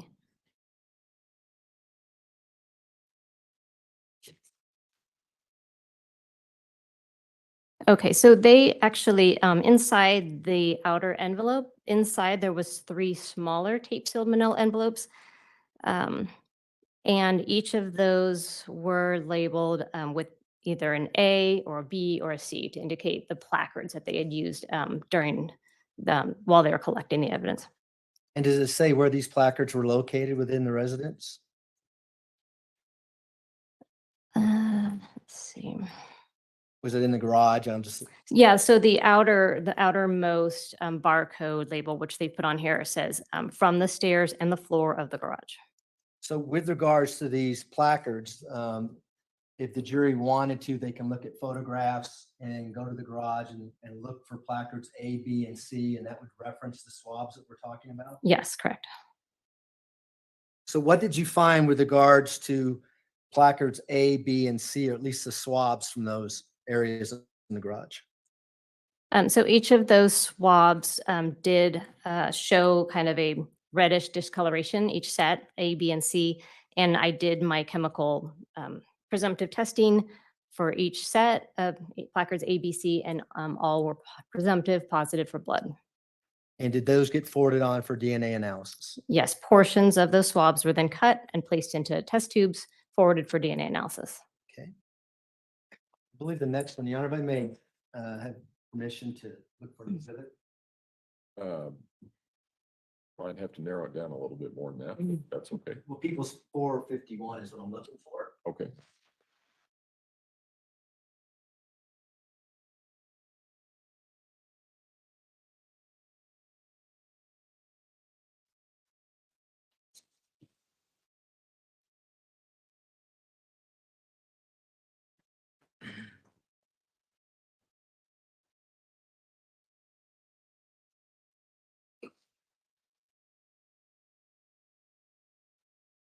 Let me show you people's, that's in admitted evidence 451. Do you recognize this item? I do. Okay. Do you need to look at that further?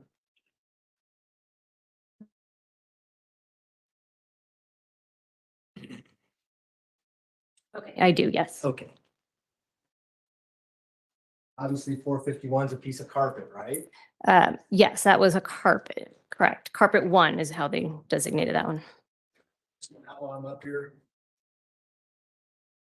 What did you find in People's Exhibit 451? That piece of carpet, there was staining observed on both sides of the carpet that was presumptive positive for blood. And did you forward that on for DNA analysis? I did, yes. Or not the whole carpet. I did take samples from the carpet. Now, People's Exhibit 503, in your report, it's labeled as 6839 SW2-01, another piece of carpet. Do you recall seeing that? So let's see. Carpet 1 is that item number that you just described. There was a second carpet, carpet 2, that was 6839 SW2-04.01. Is that, or is it a different exhibit that you're referencing? Yeah, I think 451 was a different one. So let me show you that again so you can look at the lab number. Okay.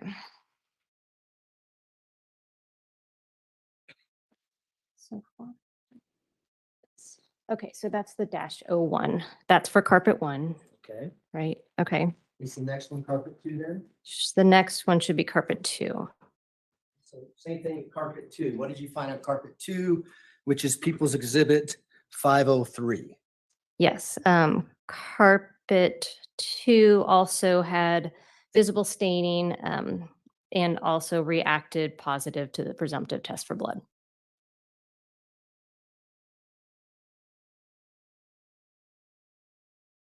And did you also look at the foam padding associated with People's Exhibit 503? Yes, I did. And what did you find in the foam padding of People's Exhibit 503? Also, foam padding had visible staining and was positive for the presumptive presence of blood. The next exhibit in the box to your right should be People's Exhibit 512. Can you pull that out? Yes. What do you see in People's Exhibit 512? This one is labeled as the electrical outlet cover with possible blood. And it says collected from southeast corner of southeast room, child room of basement. And what did you find after, did you conduct a presumptive test for blood on that item? I did. I noted some visible staining on the electric outlet cover. I did the presumptive test for blood, which was positive. And did you perform a DNA kit for that item? Well, I did do some swabbing of the stained area that could then go on for DNA analysis. Yes. And so do you do that, for instance, if it's a physical piece of item that may have blood on it, would you actually swab the blood versus a CSI at the scene swabbing like the garage floor that we already talked about? Yeah, typically when we train CSIs or law enforcement officers, we always suggest that if they can collect the item and bring it into the lab so the serologist can examine it, that's the best practice. If it's an item that is just not movable, such as a garage floor or just too unwieldy to collect, then they do some sampling as well. But we always prefer on anything that can be packaged and brought into the lab, we always would prefer to examine it ourselves and do all of the documentation and collection in the lab. Is the swabbing the same process though? Keep referring to it as a Q-tip. Is there something else I should refer it to? Yeah, swab or Q-tip. It's the same. We always have these. So we use the sterile package swabs that we open up, and then I label the swab wrapper as to what I'm going to be, what the barcode number is associated with it, and I swab it. I let it dry. Once it's dry, I can then take a portion of the swab, put it into a sterile test tube for DNA analysis. We can put that back, and then the next item should be People's Exhibit 516. That? Yes. And what is People's Exhibit 516? This is labeled as possible blood swabs collected from electrical socket in southeast corner of southeast room, child room of basement. And you know if that socket is related to People's Exhibit 512, the item we just looked at? Yes, I believe that they did actually, I'm not sure who actually collected the swab, but that it was swabbed prior to being collected and submitted to the lab. And what did you do with that particular exhibit? This particular exhibit, I just noted some coloration on the swab, and then let's see, tested it with the presumptive test for blood, which was positive. I then took a portion of the swab, cut portion of the swab, put it into the test tube for DNA analysis. The next time I want to talk to you about is in your report. It's People's Exhibit 504, but in your report you label as Carpet 2. Does that refresh your recollection a little bit about the 3 different carpets you looked at? Okay, yes. So there was a carpet 1, there was a carpet 2, and then there was an unlabeled carpet rug. So, Right. Okay, Right. yes. So what did you find with regards to People's Exhibit 504, what you have labeled as Carpet 2 in your report? Again, visible staining was present on the carpet. The chemical presumptive test for blood was positive. And did you forward that on for DNA analysis? Yes, samples were taken on carpet 2 from the back side of the carpet.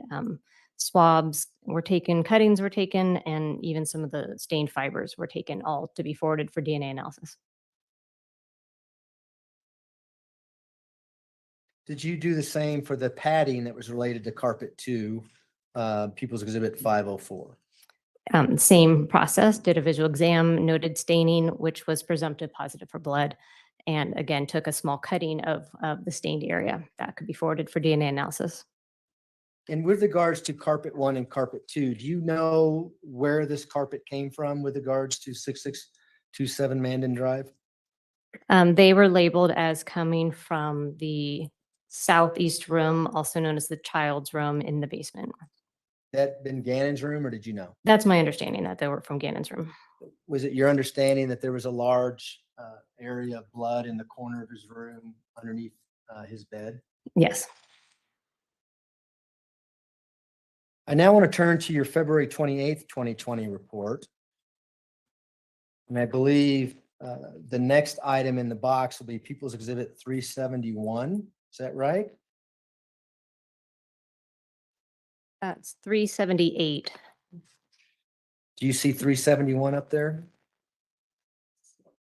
Oh, I apologize. 371 is defendant's buccal swabs. Do you recall getting defendant's buccal swabs? Let's see. Were they part of a kit? Let me take a No, look.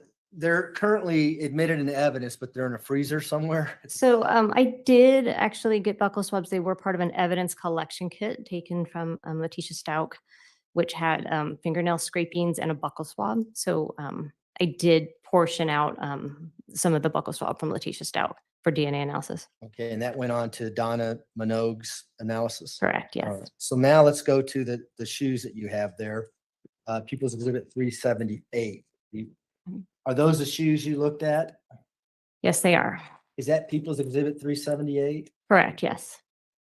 Now, earlier you testified about swabbing for DNA for the presence of things that are other than blood. Did you do that with this particular item? Yes, I did. Again, we call that trace DNA swabbing.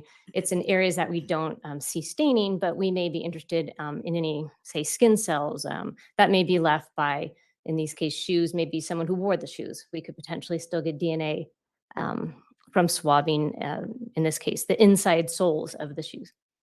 And so can you demonstrate, I know the shoes are in plastic. Can you kind of demonstrate for the jury where you swab these particular shoes in the hopes of finding DNA for the owner of those shoes?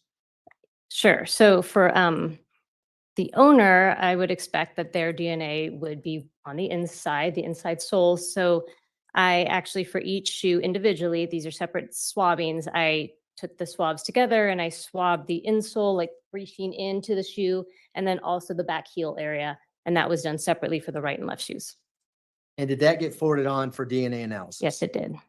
Did you also swab any potential blood on the outside of those shoes? Yes. On the right shoe, I did swab. It did react. The right shoe did react to the chemical presumptive test for blood on the outsole. So on the bottom of the shoe. So I actually just swabbed the entire outsole, including all of the, it'll recessed areas of the shoe as well. Now, when you got these shoes, were you able to visibly see blood on them or what appeared to be blood? So I did note that they had kind of an orangish, reddish coloration. Um, I I didn't. Sometimes things can look like blood and they don't react, and other times, the blood potentially can take different colorations.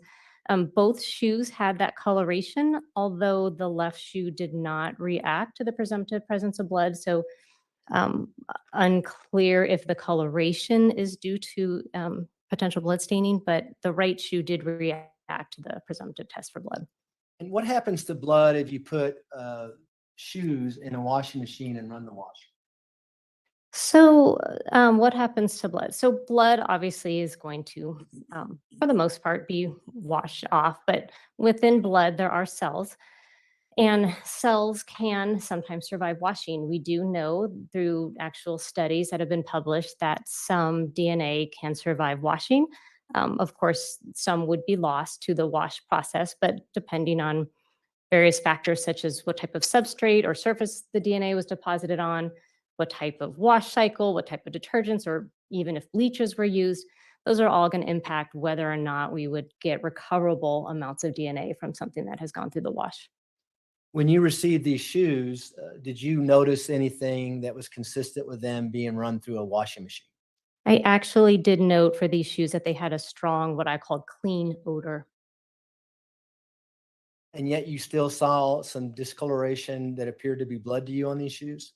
I did note discoloration on the soles of the shoe, the outsoles, and that's where I focused my attention as far as presumptive testing for blood, and was able to find positive results on the outsole of the right shoe. Did you also receive a swab with regards to this case, which is People's Exhibit 246? Should be in that box there.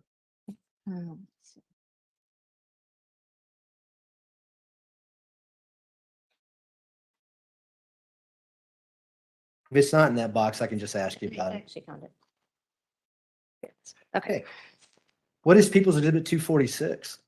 This is labeled as package of 2 swabs for woman's black and white Nike shoe. And then there's some indications on the bottom, handwritten swabs from Nike shoes, laundry room, right shoe. And so are those consistent with People's Exhibit 378, the Nike shoes that you just talked about? Yeah, they actually were swabbed prior to being submitted into the lab. The outsole was swabbed. And did you submit that on to DNA analysis? I did. This, I believe I actually tested it for the presumptive presence of blood. I did, and that was positive. So yes, and then a portion was submitted on for DNA analysis. You need help getting rid of some of those No, exhibits? I got it. Next one to go to People's Exhibit. Well, before we leave 378, did you talk about all the areas you swabbed, both outside and inside of the shoe? Let me just refer to my report. Okay, so the right shoe, I did swab the entire outsole of the right shoe that had reacted positive for the presumptive presence of blood, even in all of those little recessed areas as well. I did swab the right shoelace as well. And then I took the trace swabs that we talked about for wearer DNA on the inside sole and the inside back heel area. The left shoe, I did not get any presumptive positives. They were all negatives. So I only did those trace swabs on the insole of the left shoe. And were those individually packaged for DNA analysis? So when Donna Minogue did her DNA analysis, she knew exactly what she was doing based on your labeling. Yes, I always label the swab wrappers with what I'm collecting. And then also the test tubes get the same itemization as well. And does that apply to everything where you create a DNA packet? Do you label it so Donna Minogue, who does the DNA analysis, can then say this is the item that Sherry Holes looked at? Yes, that's their standard practice within the lab. And next, I want to turn to People's Exhibit 459. Do you have that there? I do. What is People's Exhibit 459? This is labeled as swabs of Blue Star presumptive positive reactions in garage and laundry room of 6627 Mandan Drive. So what is the Blue Star? I know the jury has heard a lot about Blue Star, but what does Blue Star mean to you, and how do you treat that differently? For instance, a swab that says blood on the garage floor is A, B, and C said. Sure. So Blue Star is another chemical presumptive test. It works in very much the same way as the chemical test I'm using in the lab. I use a different one, but it has the same process. Blue Star is used by our CSIs out at crime scenes, and it's typically used in areas in which they suspect there might be blood, or they're looking to see if there's blood, but it's really not visible to them. And they can spray this reagent onto an area. It will react. It's very, very sensitive. It will react even if an area has been cleaned, potentially.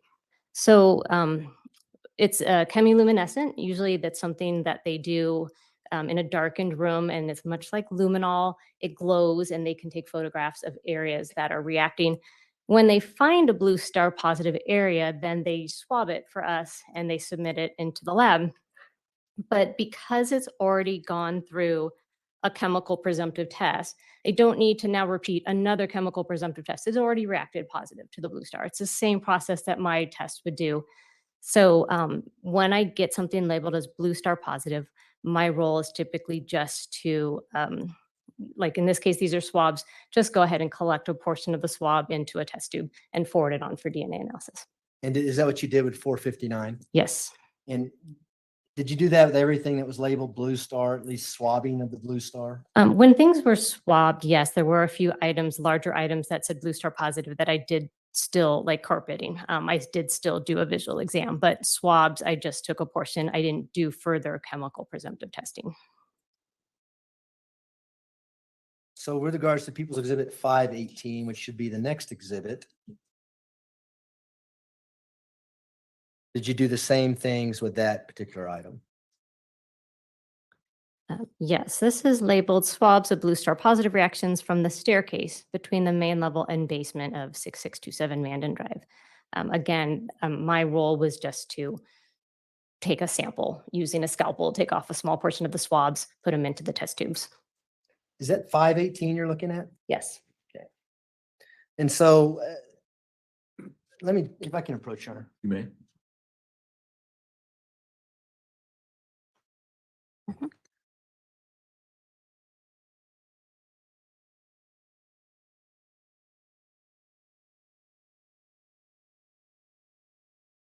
Sure.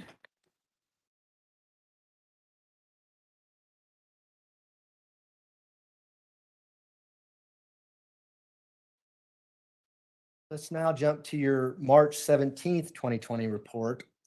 And I'm going to hand you what's been admitted into evidence as People's Exhibit 423. Yes. I can just hold it for you if you like. Okay. Do Yes. you recognize that? I do recognize the label on it. I did not package it in this packaging, but yes, I recognize this is a plastic tub and lid with possible blood. Did you examine this item? I did. Do you need to open it to look at it? No, I don't. Do you need me to open it? No. All right. What did you do with People's Exhibit 423? This item was examined for the possible presence of blood, so I did do some visual examinations. That's how we always start all of our serology, and I did note that there was some red-brown staining on one short end of this plastic tub, on the tub and on the lid. I then did my chemical presumptive tests for blood, which were positive.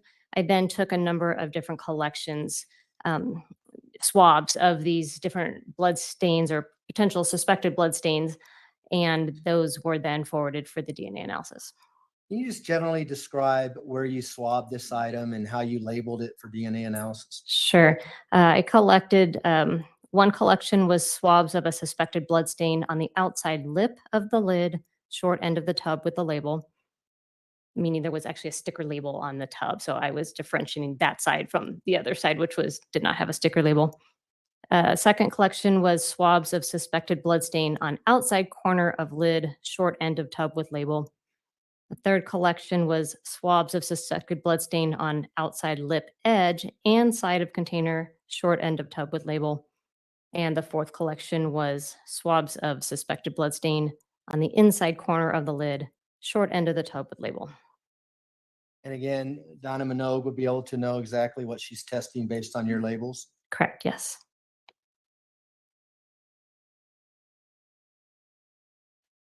You can go to your May 27th, 2020 report now. And I'll have you look at People's Exhibit 278, which should be in that box next to you there. Do you have that? I do. What is People's Exhibit 278? This is labeled as one package of 2 swabs from the bed located on east wall of Gannon's room. Did you test that item for blood? I did, yes. And what was your results? Presumptive positive for blood.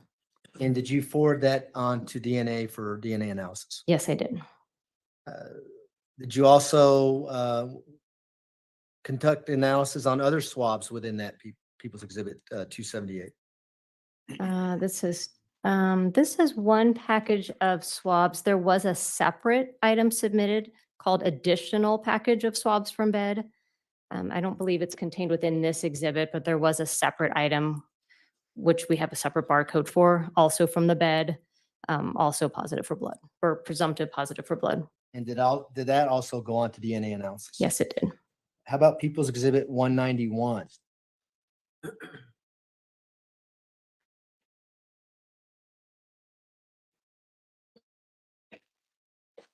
What is that, by the way?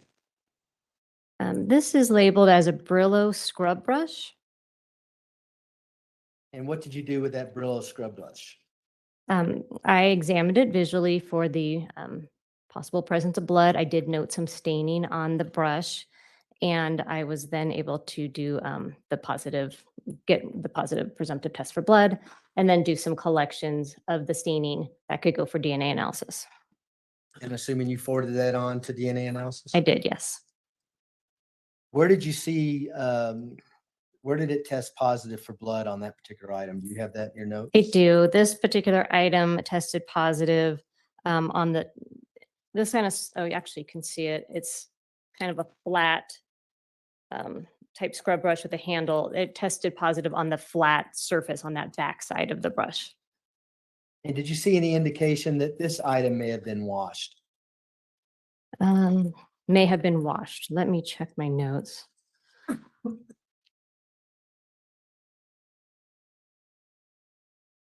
You can actually look at the exhibit. Can you see where that exhibit was recovered from? It actually does not note. Let me see the notes on the. This one actually is just called Brillo scrub brush. That's all that it's denoted. That's fine. How about People's Exhibit 192? Do you have that?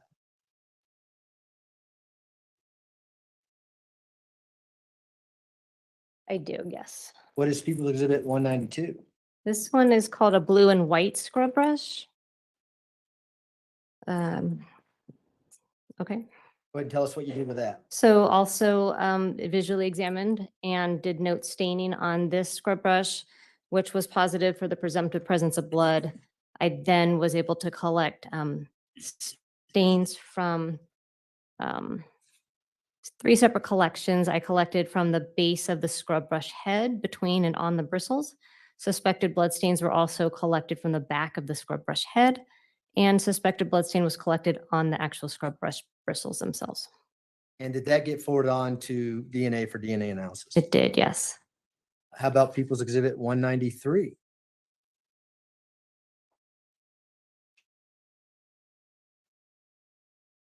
People's Exhibit 193 is labeled as scrub brush with possible hair and carpet fiber. What did you do with that particular exhibit? Same process. I did a visual exam, did note some suspected blood staining, and which reacted to the chemical presumptive test for blood. I then collected possible blood stains on the back of the flat scrub brush. Went on to DNA for DNA analysis? Yes, it did. Okay.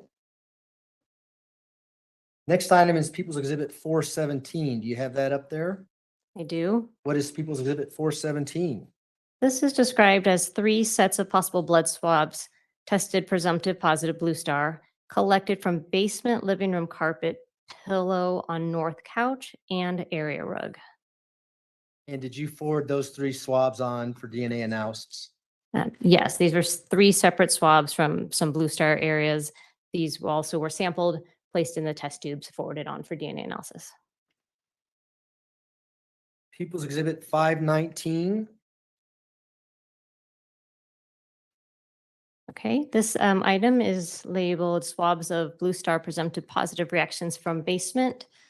Let's see, base of stairs and southeast child's room. And how many swabs total are in that particular exhibit? Let's see.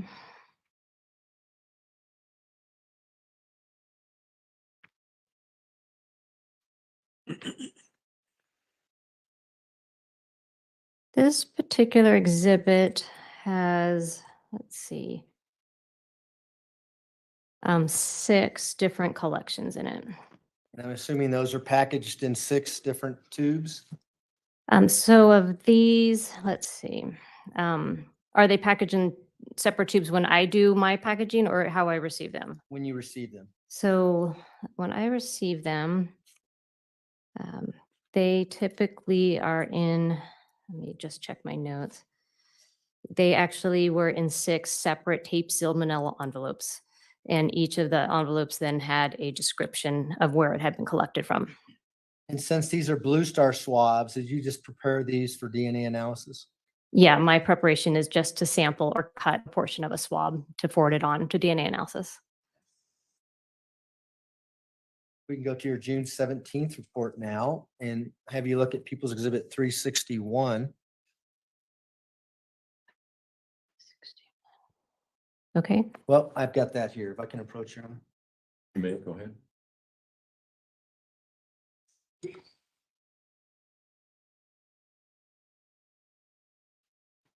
want to pull out a suitcase that's been entered in evidence and People's Exhibit 361. Do you recognize this item? I do. You need to put some gloves on, which I Oh, probably should put some. I have on. gloves. Yeah. Because I'd like to have you demonstrate where you swab this particular item, okay? Sure.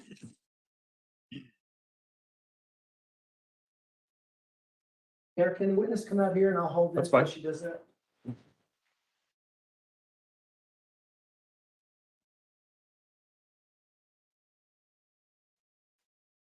So, did you swab this item for blood? I did on the inside of this. To open this suitcase and show the jury where you swabbed it?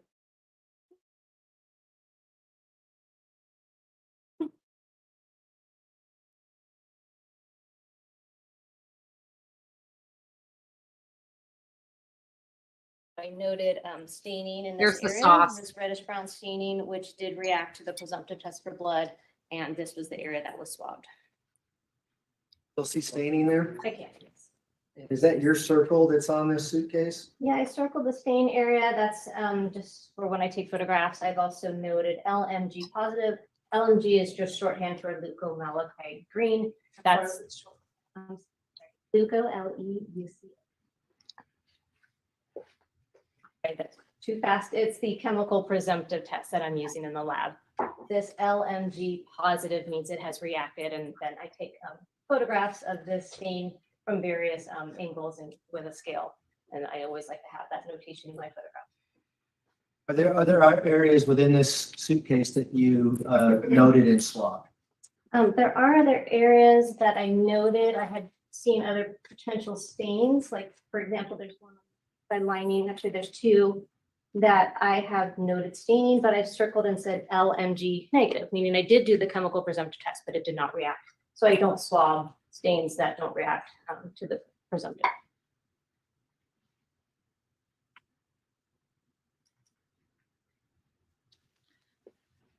So that sauce that I just showed you, that's the one that the honey soy sauce that a recipe I gave you, that can literally go on shrimp. You forward these chicken, swabs pork. from the suitcase on. It can for be a DNA marinade. analysis. Yes, I did. Delicious. Did you also look at a blanket, People's Exhibit 365?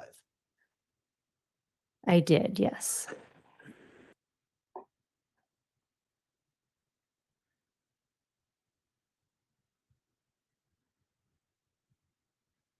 Can you show you People's Exhibit 365? I think you can just use this in the plastic if you don't mind. I'm thinking about it, Pebbles. I'm gonna hold it if you wouldn't mind coming. Sure, over sure, here. sure. Can you see the areas where you swab this blue blanket?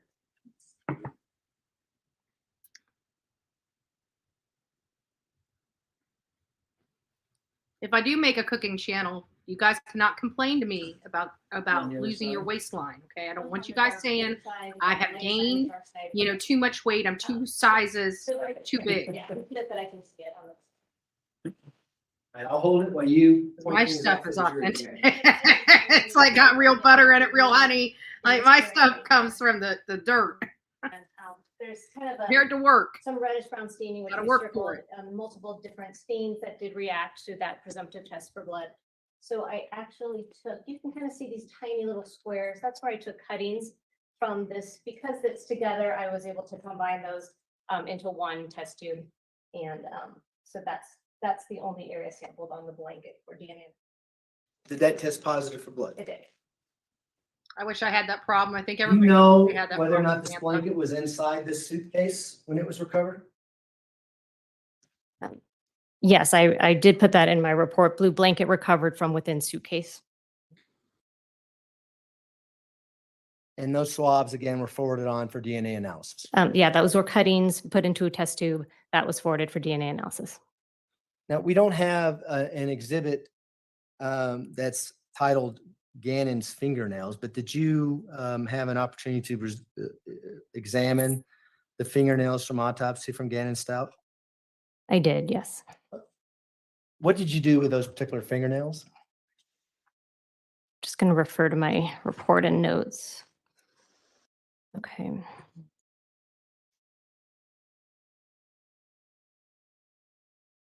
So of the right hand, I received 2 entire fingernails. From the left hand, I also received 2 entire fingernails. Separately, I examined them and I did swab the undersides of the distal ends, meaning the ends furthest from, like, I guess, the knuckle. I did swab separately the right undersides and the left undersides of those fingernails. And for each case, for both the right hand and left hand, the swabs from underneath the fingernails were positive for the presumptive presence of blood. And did you forward those on to DNA for DNA analysis? Yes, I did. And why did you do that? Why did I forward or why did I And swab? why were the fingernails that we knew came from Gannon forwarded on for DNA analysis? Do you know? To look for the presence of possible foreign DNA, which may be on the fingernails.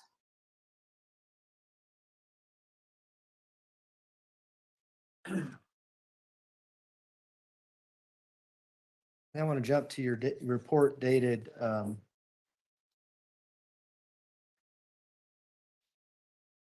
March 17th. And do you have People's Exhibit 194 up there?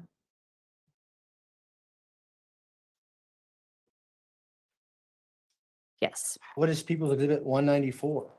This is an empty plastic Heinz vinegar bottle. And did you receive that bottle into your lab for analysis? I did. And what did you do with regards to that bottle? Again, I was looking at this bottle for the possible presence of blood. I did note some faint light staining around the handle area of the bottle, which did test presumptive positive for blood. And that area was swabbed and then forwarded for DNA analysis.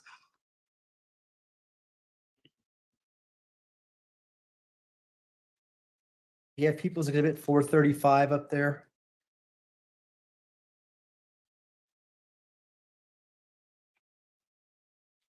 What is People's Exhibit 435? This is People's Exhibit 679. Okay, that's the next one. I don't have any more exhibits in here.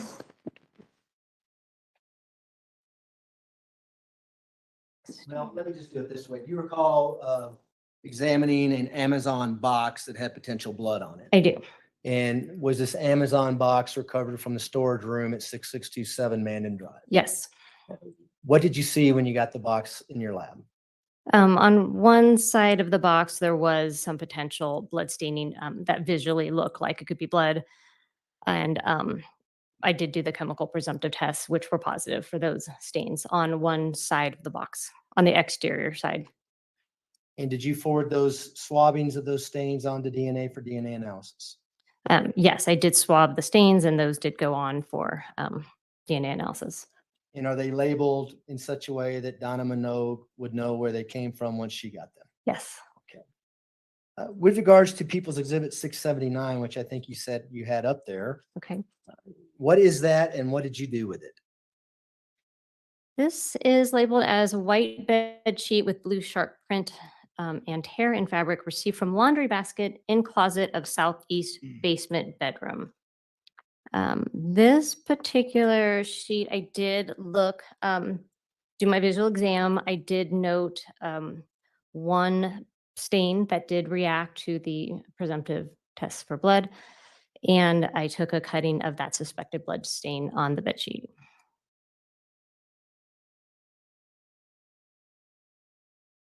Your Honor, for the record, there is a stipulation to the admission of People's Exhibit 339, which is that chart that I had up by the jury earlier.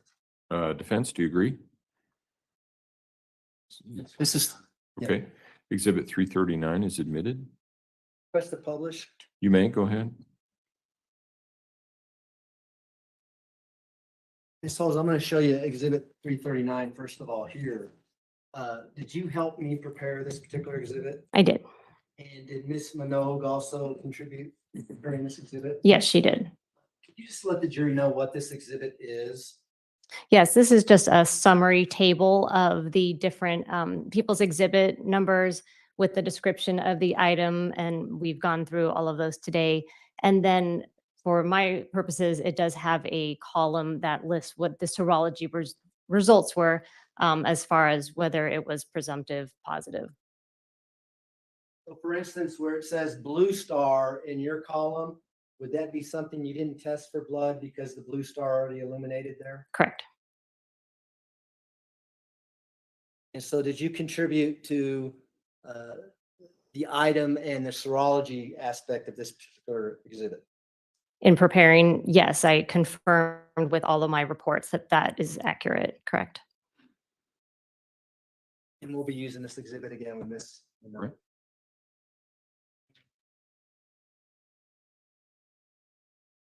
I don't have any further questions, Your Honor. Thanks. Cross-examination, Mr. Cook. I don't have anything. Thank you. Do any of the jurors have any questions for Ms. Holes? All right, thank you, ma'am. You may step down. Thank you. Prosecution, call your next witness, please. We'd call Donna Minogue. Okay. Can I just clean up the area up here a little bit? Yeah, I didn't know how much of that you were still going to Oops. hear. Or... Did you want help? Or? No. Okay, thank you. Thanks.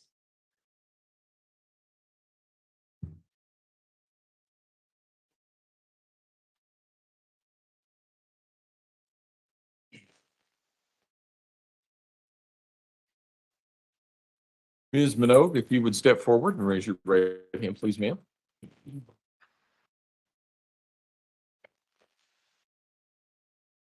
Do you swear or affirm the testimony about to give in this matter will be the truth, the whole truth, and nothing but the truth? Yes, I do.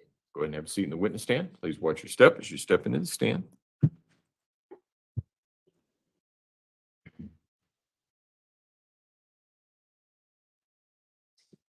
Good afternoon. Good afternoon. How are you doing? All right. Could you please state your name and spell your last for the record and introduce yourself to the jury? My name's Donna Minogue, and my last name is spelled Manogue. I'm currently a DNA analyst and serologist with the Colorado Springs Police Department Metro Crime Lab. How long you been a DNA analysis? Analyst. Is that how you say that? Analysis, yes. Analyst, actually. Analyst. Got that all wrong.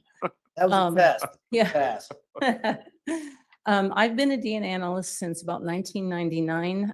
Prior to working here at the CSPD Crime Lab, I retired from the Albuquerque Police Department Crime Lab doing the same type of job. And How long have you been in that particular field prior to that? I've been in the field of forensics for a little over 35 years, but in terms of serology and DNA, I would say since 1986. What kind of training and experience do you have in that field of forensic DNA analysis? The training experience that I have, again, is about 24 years, about close to 30 years in serology and DNA analysis, both with the Metro Crime Lab here and with the Albuquerque Police Department. Prior to this, I have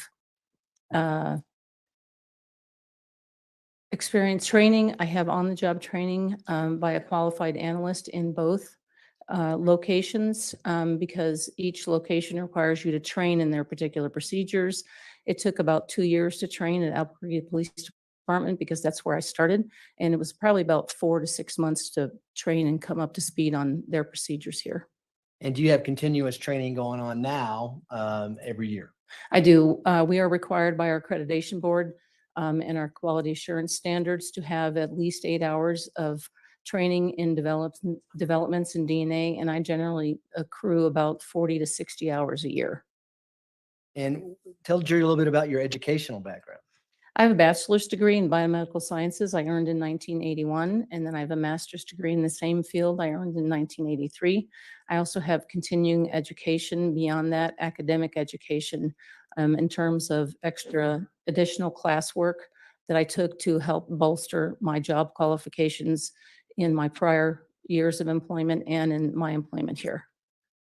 And have you testified as an expert in the field of forensic DNA analysis in the past? Yes, I have. Approximately how many times? I'm going to say approximately 30 times here in El Paso County. I've testified probably over 100 in Bernalillo County. That's in New Mexico, the county I worked in. And I've testified once, actually just once in federal court in California. At this time, we ask that the court allow Ms. Minogue to be qualified as an expert in the field of forensic DNA analysis and render opinions in that field. Defense? No objection, Your Honor. The witness will be so qualified. Go ahead. The jury's heard a little bit about forensic DNA analysis, and it was from an expert from Florida. Okay. So can we give them the Colorado version of what forensic DNA analysis is? Should be pretty similar. When you do forensic DNA analysis, you're looking for a transfer of body fluids from either an item to a scene to an item, person to person. So we're looking for a transfer of DNA that is contained in the cells in the body. You say cells from our body. What kind of fluids do we get our DNA from? You can obtain DNA profiles from almost any body fluid. Saliva and blood and semen are the most common, but you can also obtain DNA profiles from things like sweat and urine. Blood? Yes, did I not say blood? I don't know. Blood, semen, and saliva. I thought that was my first. It's been a long day for me. I apologize. Yeah, well, my fault. No question about that. I want to talk about this case, the people of the state of Colorado versus Leticia Stauch involved in this investigation.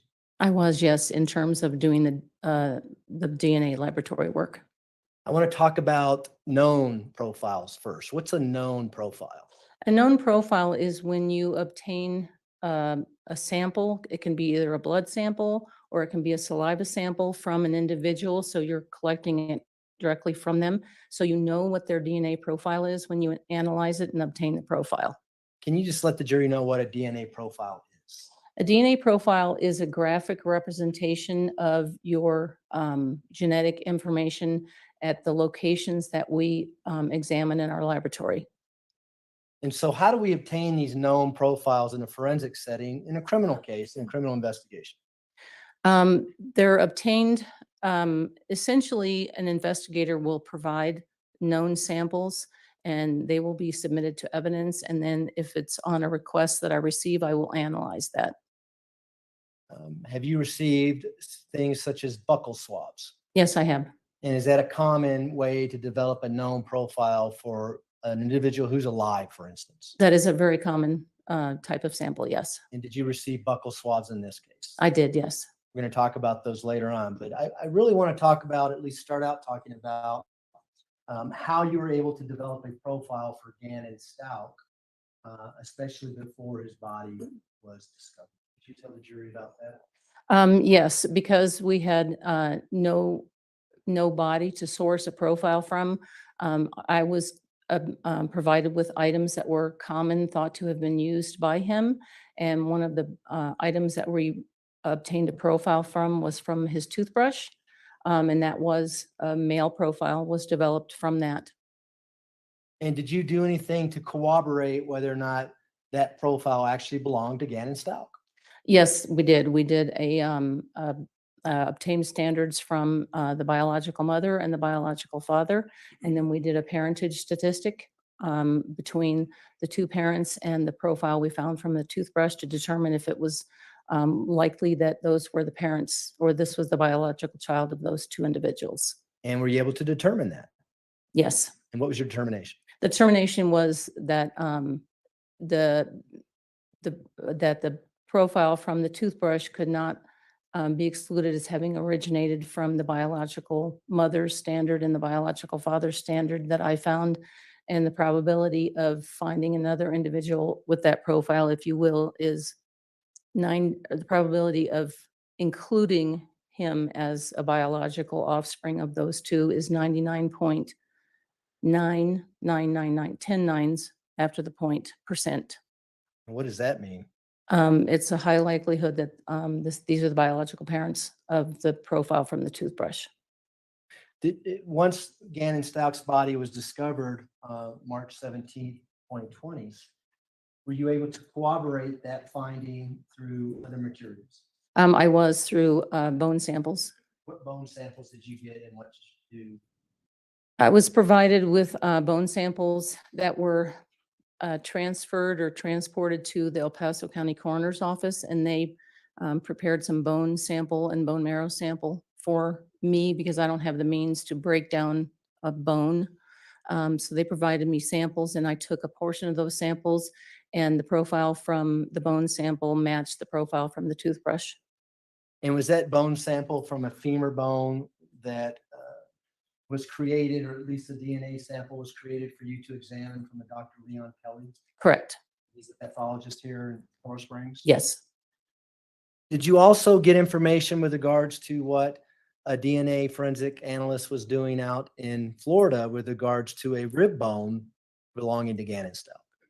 My understanding is that they were attempting to obtain a profile, and they were putting it into like a database to determine, or as under the category of unidentified human remains. I don't know what the outcome of that entire thing was. Did they reach out to you to confirm whether or not they had a match with regards to this rib bone that they did DNA analysis on in Florida? We did, yes. And was there a match with regards to what profile they obtained in Florida? Yes, with the toothbrush sample. Okay. And so the last item I want to talk to you about was Gannon Stauch's fingernails. Were you able to do DNA analysis on his fingernails as well? I did perform DNA on the fingernails in an attempt to get a DNA type that would verify that a known DNA sample from him. I was not able to obtain full profiles on those samples. Were you able to obtain enough to know whether or not there was a connection between his fingernails and the toothbrush, for instance? Yes, I was. And tell the jury about that. What did you find? Well, I found a low-level DNA profile, but there was enough information to calculate a statistic on to match them to each other. Based on everything you just talked about, is the profile that you obtained from the toothbrush in the beginning the DNA profile for Gannon Stauch? Yes.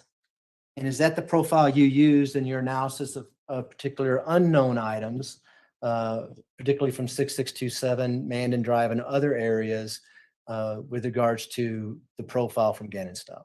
That is the profile that I used until I obtained the bone sample profile, which was more, the toothbrush sample is what we consider a secondary standard, not knowing who the individual is, and the bone sample just verified that. But yes, I did use the toothbrush sample for comparison.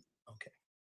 Did you also obtain some buccal swabs from the defendant, Leticia Stauch here, and obtain a DNA profile from those buccal swabs? Yes, I did. And did you also use that in your analysis when you're comparing knowns to unknowns? Correct.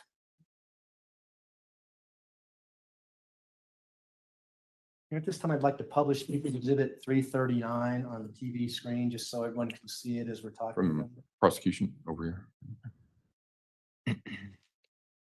We're going to put People's Exhibit 339 up, which is a chart that's already in evidence. You may recognize it from the TV screen. Did you help contribute to making this chart? Yes, I did. And is this a good summary of the items that you tested with the results that you have on those particular items? It is, yes. I know we're giving away the answer early on this exhibit, but I think it's helpful for the jury to kind of follow us as we talk about particular things. The first item up there is Exhibit 386, which are swabs from the garage, placards A, B, and C. Do you recall that? Yes. When you get those items, what did you do and how did you do your DNA analysis on those particular items? Well, the swabs were already prepared for me during the serology examination. So what I end up with for the DNA examination is essentially an envelope of tubes with a corresponding number to them, and then I match them back up when I write the report. So I just simply did DNA analysis on these swabs. What did you find with regards to the swab from placard A? The swab from placard A, the major profile matched Gannon Stauch with a estimated frequency of 1 in 3.4 octillion. And when you say major profile, why do you describe it as a major profile? Because in that particular sample, I had a mixture of more than one individual, and I was able to parse out a major contributor to that according to our standardized operating procedures. I was able to pull out a major profile, and that major profile matched Gannon Stauch. And do you have any standards on how you determine whether or not a mixture you can determine a major profile? How many contributors need to be in there for you to do that analysis? In order to pull out a major profile, I have to follow our standard operating procedure, which is written up. It's called a mixture interpretation policy. And essentially, the major contributor has to be 2.5 to 3 times higher than the other contributors in that mixture. So by following my standard operating procedure, I was able to pull out a major profile. How many contributors were in this mixture with regards to placards? I would have to check my report for that. Sure, that would refresh your recollection. Yes.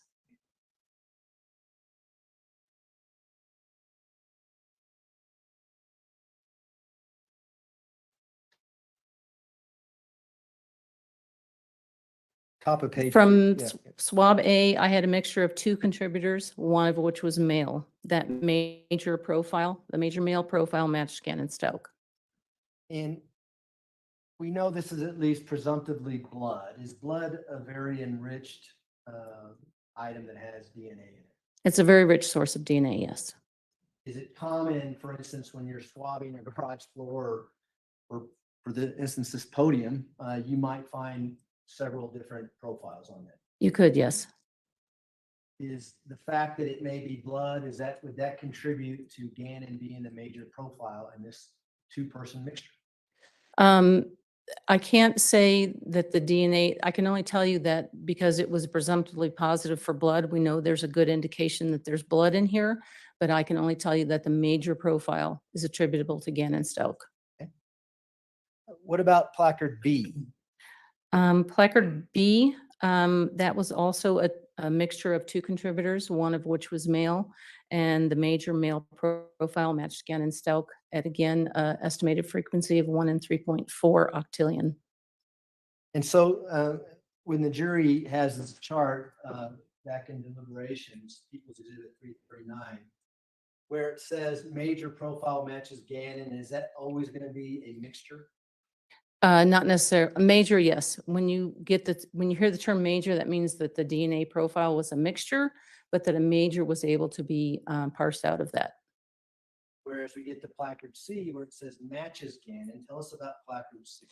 Placard C was a single source male profile, and that profile matched Gannon Stauch with an estimated frequency of 1 in 3.4 octillion. And so when there's a single source profile with People's Exhibit 339 indicate that item matches Gannon. Correct. Just so we're clear. So mixtures, you'll see the word major profile. Yes. Source, you'll just see match. Correct. Okay.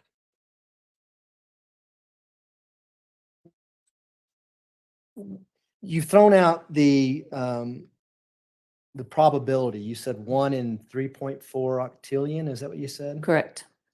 What does that mean? What does that mean to this jury?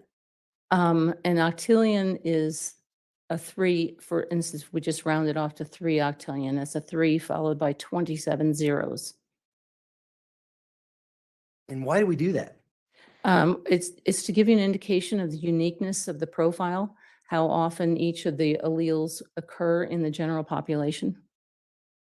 And so is it also to confirm that that is in fact Gannon's blood in placard C on the garage? We don't provide source attribution. We don't say this profile originates from. We provide you with the fact that it's a match and the statistic that gives you an indication of the uniqueness of the profile. Lawyers ask you that, don't you? Yes. I won't ask you again. Okay. Let's go to People's Exhibit 503, which is labeled Carpet 1 from Gannon's room. What did you do with that and what did you find? Again, this was in a tube already prepared for me, and it was extracted or examined. It was analyzed for the DNA profile. And that's 506, you said, or 503? It's People's Exhibit 503, so it would be in your report. Cutting from the It'd be top of the carpet. carpet? Yep, right. Yes, that cutting from the top of the carpet was a single source male profile that matched Gannon Stauch with an estimated frequency of 1 in 3.4 octillion. And did you also do a DNA analysis on the padding, or at least a cutting from the padding with regards to that same carpet? The cutting from the padding was the same result, a single source male profile that matched Gannon Stauch with an estimated frequency of 1 in 3.4 octillion. We can go now to People's Exhibit 503, which is labeled there on 339 as face of outlet cover for Gannon's room. Did you recall getting a cutting or a DNA kit with regards to that item? This was a swab, and that's 512. People's Exhibit 512, yes. Yes, I thought you said 503. These were swabs of a stain from the face of the outlet cover and the inside edge of the plug window. And I analyzed one of the samples that was prepared in a tube for me. And that was a mixture of 2 contributors, at least one of which is male. The major male profile matched Gannon Stauch with an estimated frequency of 1 in 3.4 octillion. So this is another 2-person mixture. How do you know at least one is male? What do you do to determine? There are 3 areas on the DNA, on our DNA graphic printout that tells us if there's a male present. One is actually a location on the Y chromosome. The other is the sex chromosomes, the X and Y. If I see a Y, I know there's a male. And there's also another area on the Y chromosome that's present if a male is present. And the next item on 339 is People's Exhibit 516, which is a swab of the electrical socket in Gannon's room. What did you find with regards to that? That was a single source male profile that matched Gannon Stauch with an estimated frequency of 1 in 3.4 octillion. And then People's Exhibit 504 is carpet 2 from Gannon's room. What did you find with regards to that? That was a single source male profile that matched Gannon Stauch with an estimated frequency of 1 in 3.4 octillion. Is that as high as you can go as far as the frequency? No. You can go higher than that. Huh? Yes. How high can you go? It depends on what the alleles are because it's based on the frequency of occurrence of a particular allele. That makes so much sense to me. It's based on the DNA profile. If people have rare DNA profiles, because sometimes we do, like they'll have a rare reading at a location, so the frequency of occurrence of that is less, which makes the statistic higher. Okay. The padding, I'm assuming, is the same for carpet 2? Yes, the padding is the same, a single source male profile that matched Gannon Stauch with a frequency of 1 in 3.4 octillion. Now, the next item is People's Exhibit 332, if I may approach, Your Honor. Ma'am, go ahead. With regards to People's Exhibit 332, did you actually do the serology on this item as well? I did the serology on this, yes. I'm going to hand it to you in just a second.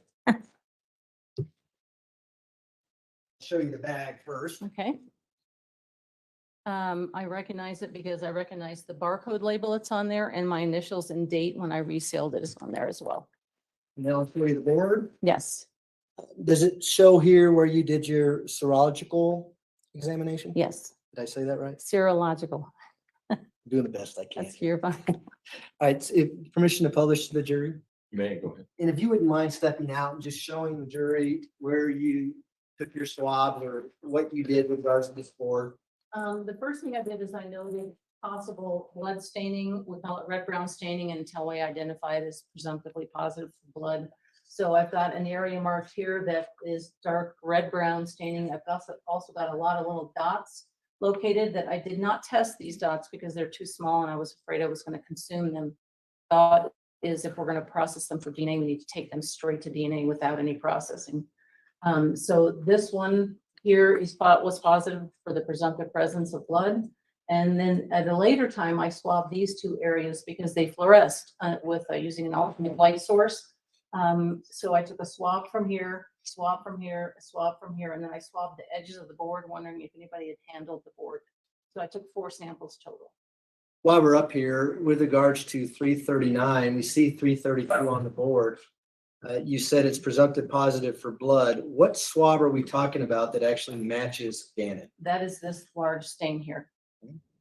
Did you find anything with regards to your other swabs? I did. I have a feeling I have to go review my report. That's fine. We can put this down and have you do that.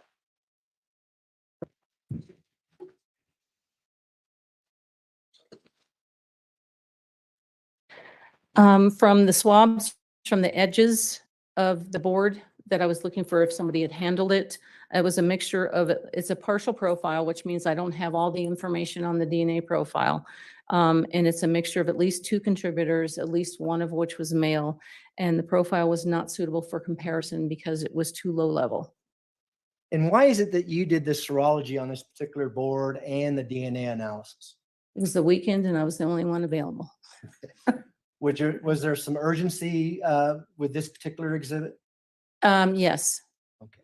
And you did it quickly and to get it back to the sheriff's office? Yes. The next item we see on 339 is People's Exhibit 378, Nike shoes from washer. Do you see that? Yes. Now, you didn't actually get the shoes, but did you get swabs that were related to that shoe? I did. I got swabs that Sherry Holes, the serologist, collected. She did the presumptive testing and collected, and I did the DNA analysis.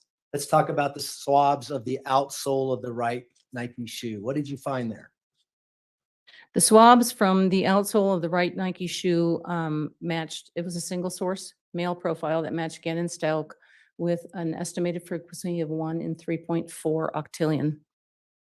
What happens to DNA when you place items in a washing machine and wash them? It depends on the nature of the stain. It depends on a lot of things.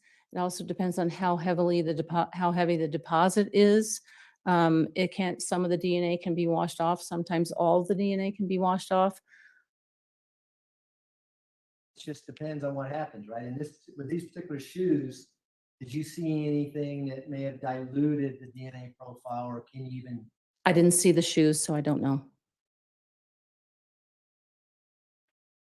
Did you give a statistical analysis with regards to the swabs of the outsole of the right Nike shoe? Yes, that was an estimated frequency of 1 in 3.4 octillion. Let's go to swabs of the bottom sole of right Nike shoe. What did you see there? That was a single source male profile that matched Gannon Stauch with an estimated frequency of 1 in 3.4 octillion. The next item says swabs of inside sole of Nike shoe. What did you find with regards to that particular swab? That was a mixture again, and I was able to parse out a major profile, and the major profile matched Leticia Stauch with an estimated, or at least it matched at the interpretable loci with an estimated frequency of 1 in 28 billion. And do you understand why Sherry Holes would swab the inside of the sole of the Nike shoes? Yes. What was that for? For potential wearer. And do you know how many contributors there were to this particular mixture? I can check.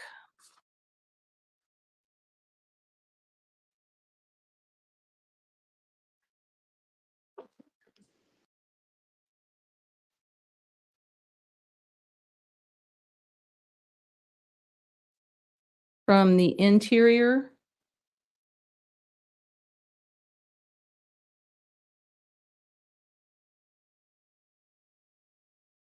is this the left shoe? Yeah, the left shoe. It was a mixture of two contributors, one of which was male. We can scroll down now, please, on 339. One more, please, up. So now we're on the swabs of the inside sole of the right Nike shoe. What did you find there?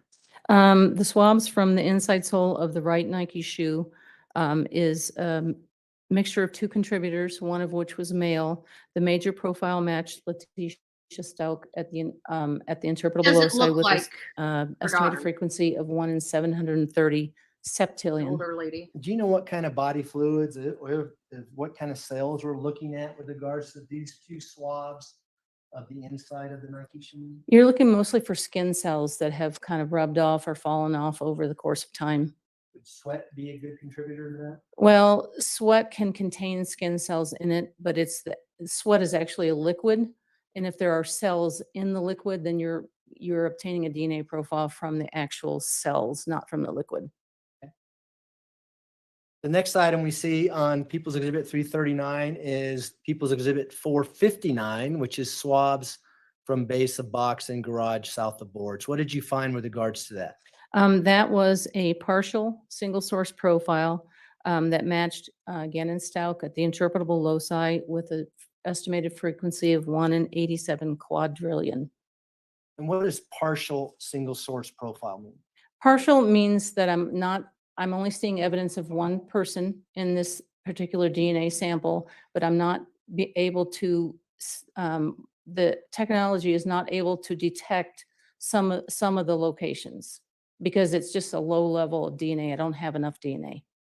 And so for the jury's, in my benefit question, you've got the profile from the toothbrush, Gannon's profile. Yes. You've got a profile from the swabs of this box in the garage. Yes. One profile has all the, are they called alleles? Loci. Alleles, so loci would be better. It's like the locations on the DNA. The unknown may not have all the same locations, but enough for you to call it a match. Correct. Is that fair? Yes. We can now go to 518, which is swabs base of stairs and garage under cord. Do you see that? Yes. Did you test that for DNA analysis? I did, and I obtained a profile that was a mixture of two contributors, at least one of which was male. The major profile matched Gannon Stauch at the interpretable loci with an estimated frequency of 1 in 3.8 quintillion. We're just going to go down the list. People's Exhibit 190 or 278. Do you see that? Yes. Swabs from Gannon's bed, which was presumptively positive for blood. What did you find there? The swab from Gannon's bed was a partial profile, a single source male that matched Gannon Stauch with an estimated frequency of 1 in 450 sextillion. Exhibit 192, a blue and white scrub brush head bristles. The blue and white scrub brush was a mixture of at least two contributors, at least one of which was male. The major profile matched Gannon Stauch at the interpretable loci with a statistic or an estimated frequency of 1 in 120 septillion. Equals Exhibit 193, quickie scrub brush backside. That was a mixture of two contributors, at least one of which was male. The major profile matched Gannon Stauch at the interpretable loci with an estimated frequency of 1 in 2.3 trillion. Then we have 191, a red and white Brillo scrub brush top flat surface. What did you find with regards to that? That I obtained only a partial DNA profile that was not suitable for comparison, but there was one male. It's a profile of at least one male. Was that a mixture or was it a single source? My conclusion was at least one male, so we're thinking it could possibly be two, but thinking it's one. And could that be impacted with regards to that particular item if it had been washed in a dishwasher? Would that impact the DNA that may be on it? Yes. Is that obvious why that might happen? Well, a dishwasher obviously washes dishes like a washing machine, but contained in the soap and that whatever additives you put in the dishwasher, there's bleach in that soap. And that can break down the DNA. The next item we see on 393 is People's Exhibit 361, peak suitcase from South Carolina, mesh lining inside. What did you find there? That was a single source male profile that matched Gannon Stauch with an estimated frequency of 1 in 3.4 octillion. How about 365, the blanket from the suitcase that was found inside? That was a single source male profile that matched Gannon Stauch with an estimated frequency of 1 in 3.4 octillion.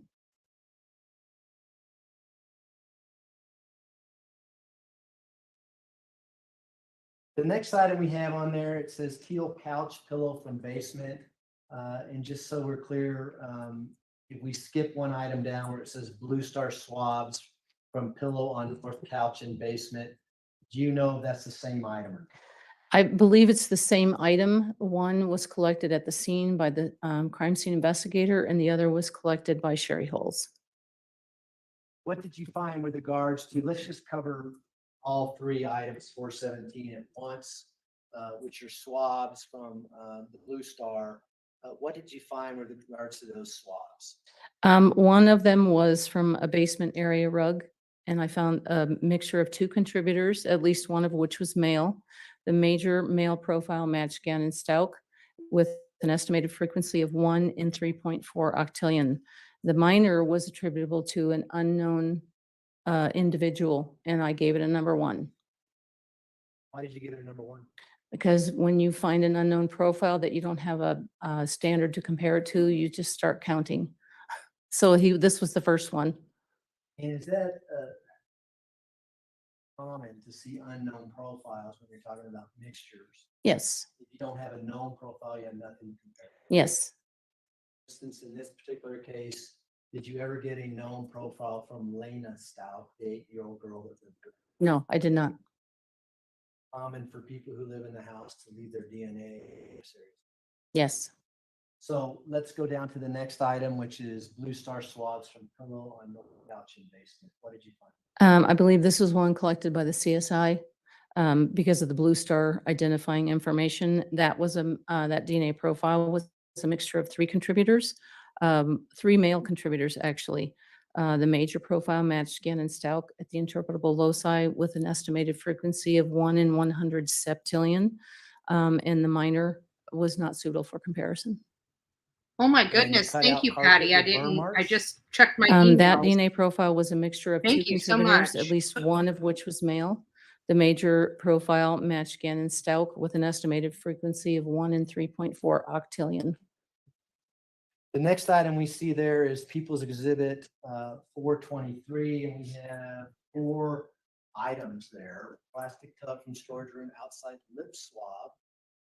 And I don't want to read them all, but what did you find with regards to this plastic tub, People's Exhibit 523, swabbing that was submitted to you for DNA? There were 4 separate swabs. First was the swabs of the stain on the outside lip of the lid, the short end of the tub with the label from the basement. That was a single source male profile that matched Gannon Stauch with an estimated frequency of 1 in 3.4 octillion. I have a second one, swabs of the stain on the outside corner of the lid from the short end of the tub with the label from the basement. That was a single source male profile that matched Gannon Stauch with an estimated frequency of 1 in 3.4 octillion. Then I have a swab of a stain on the outside lip edge and into the side of the container on the short end of the tub in the basement. That was a single source male profile that matched Gannon Stauch with an estimated frequency of 1 in 3.4 octillion. And then lastly, I have a stain on the inside corner of the lid on the short end of the tub with the label from the basement. That was a single source male profile that matched Gannon Stauch with an estimated frequency of 1 in 3.4 octillion. People's Exhibit 519 looks like it's 2 more Blue Star swabs that we see on People's Exhibit 339. Yes. One is Blue Star swabs from storage room 4. What did you find with that one? That was a DNA profile was a mixture of 2 contributors, at least one of which was male. The major male profile matched Gannon Stauch with an estimated frequency of 1 in 3.4 octillion. And now with regards to the blue star items that we see on 339, do you know what substance that is that you're testing for DNA? It's just an area that reacted to the blue star reagent that they use out on the field. The blue star is a presumptive test for blood. But you're just testing whatever they swab, right? Correct. You're basing the blue star on what they label that swab activity? Correct. It was described as blue star positive, so we maintain that throughout the report. And the blue star swabs from bases, stairs, and basement, what do you do? That was a mixture of 2 contributors, at least one of which was male. The major male profile matches Gannon Stauch at the interpretable loci with an estimated frequency of 1 in 170 septillion. We can go ahead and scroll all the way down to the bottom. We should get the rest of them in. And then we have People's Exhibit 194, swab from exterior and opposite of handle interview bottle. What did you find? That was a mixture of 2 contributors, one of which was male. The major profile matched Gannon Stauch with an estimated frequency of 1 in 52 septillion, and the minor was attributable to unknown individual number 1. Same comment as we talked about before. Correct. You didn't have a known profile to match to. Correct. People's Exhibit 435, swabs from exterior of Amazon box from storage room, 3 stains. What did you find? For all 3 stains, they were all single source male profiles that matched Gannon Stauch with an estimated frequency of 1 in 3.4 octillion. So you did a test on all 3 of these different DNA samples? Correct. And the DNA profile and the statistic is the same for all 3. Now, you tested a lot more items than what we just displayed in People's Exhibit 339. Is that correct? Correct. Are these the items that you were able to identify Gannon Stauch to or the defendant to with regards to your DNA testing? Yes. Are there other items that you were not able to obtain a profile to or were not able to come to a conclusion with that were not presented to this jury? Yes, there were. Those are my questions, Jar. Thanks. Council approach for a moment.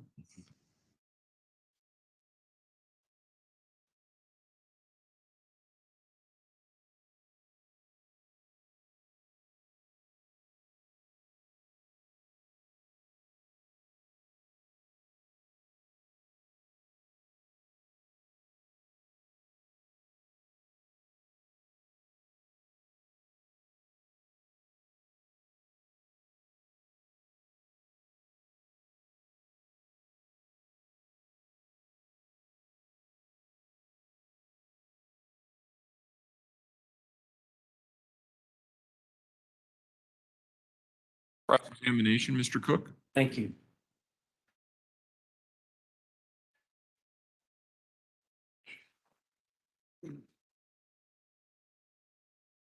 Could you leave that up just for whoever the controller is over there? Hi, how are you? My name is Will Cook. I represent Ms. Stauch in this case. I've just got some follow-up questions for you, ma'am. Not a lot. If you could look at 194 on the chart, and for the DNA part, it says major profile matches Gannon. Do you see that? Or Yes, or you can turn around. Yes. So Mr. Young discussed this with you.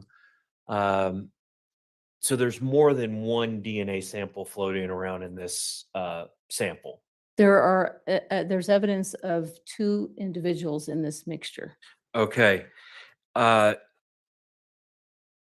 You fully developed the other sample or the other DNA contributor or the other profile, I guess the minor profile? When a sample is in a test tube and I develop a profile and I obtain the graph, this is what I get. There's no more developing portions of a profile. I develop a profile, and this one happened to be a mixture.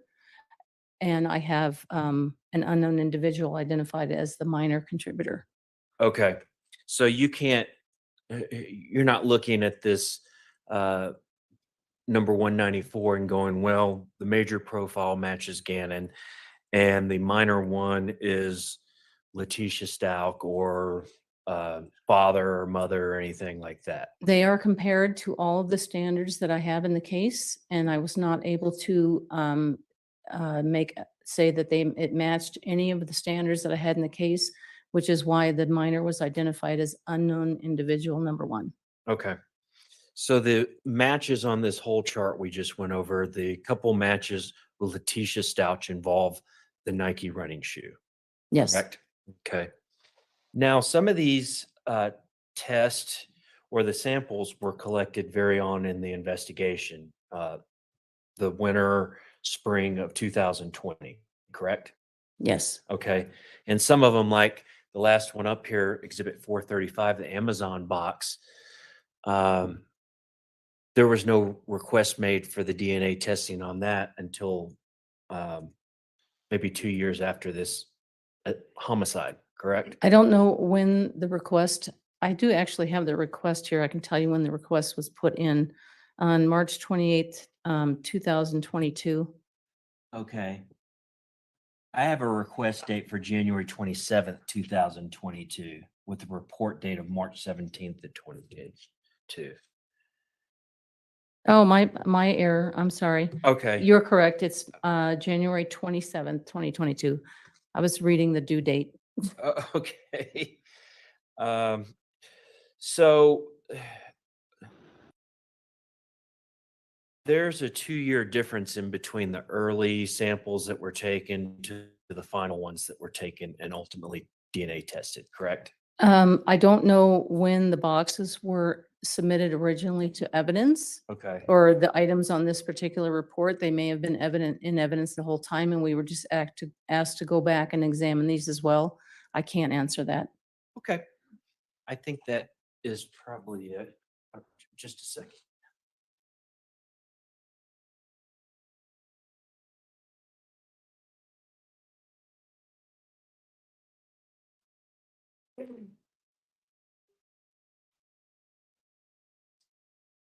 As one of your, who were the standards you were using? You had Leticia Stauch.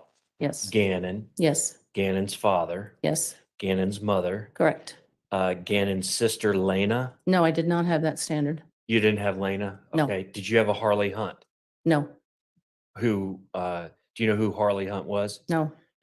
You didn't know that that was Leticia's daughter that was living in the house? No. Okay. That's all I have. Thank you. Redirect. No, thank you. Do any of the jurors have any questions for Ms. Minogue? Doesn't look like it. All right.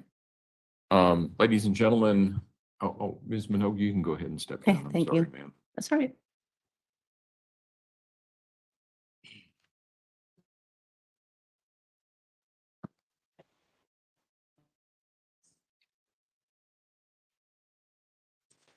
Together there. You guys want to still keep it on her, or do you guys want me to back it up?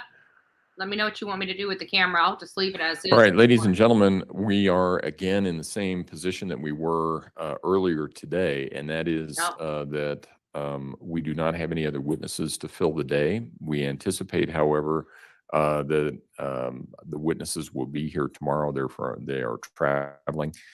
So if I can have everyone back in the morning at the same place, same time, we should be able to start on time at 9 o'clock. Again, don't discuss the case among yourselves. Don't discuss the case with anyone else. Don't do your own independent research about any aspect of this case. Don't go looking up what septillion and quadrillion and all of that stuff means. I know everybody wants to get home and do that. You simply can't. So we'll see everybody tomorrow at the regular time. All rise for the jury, please.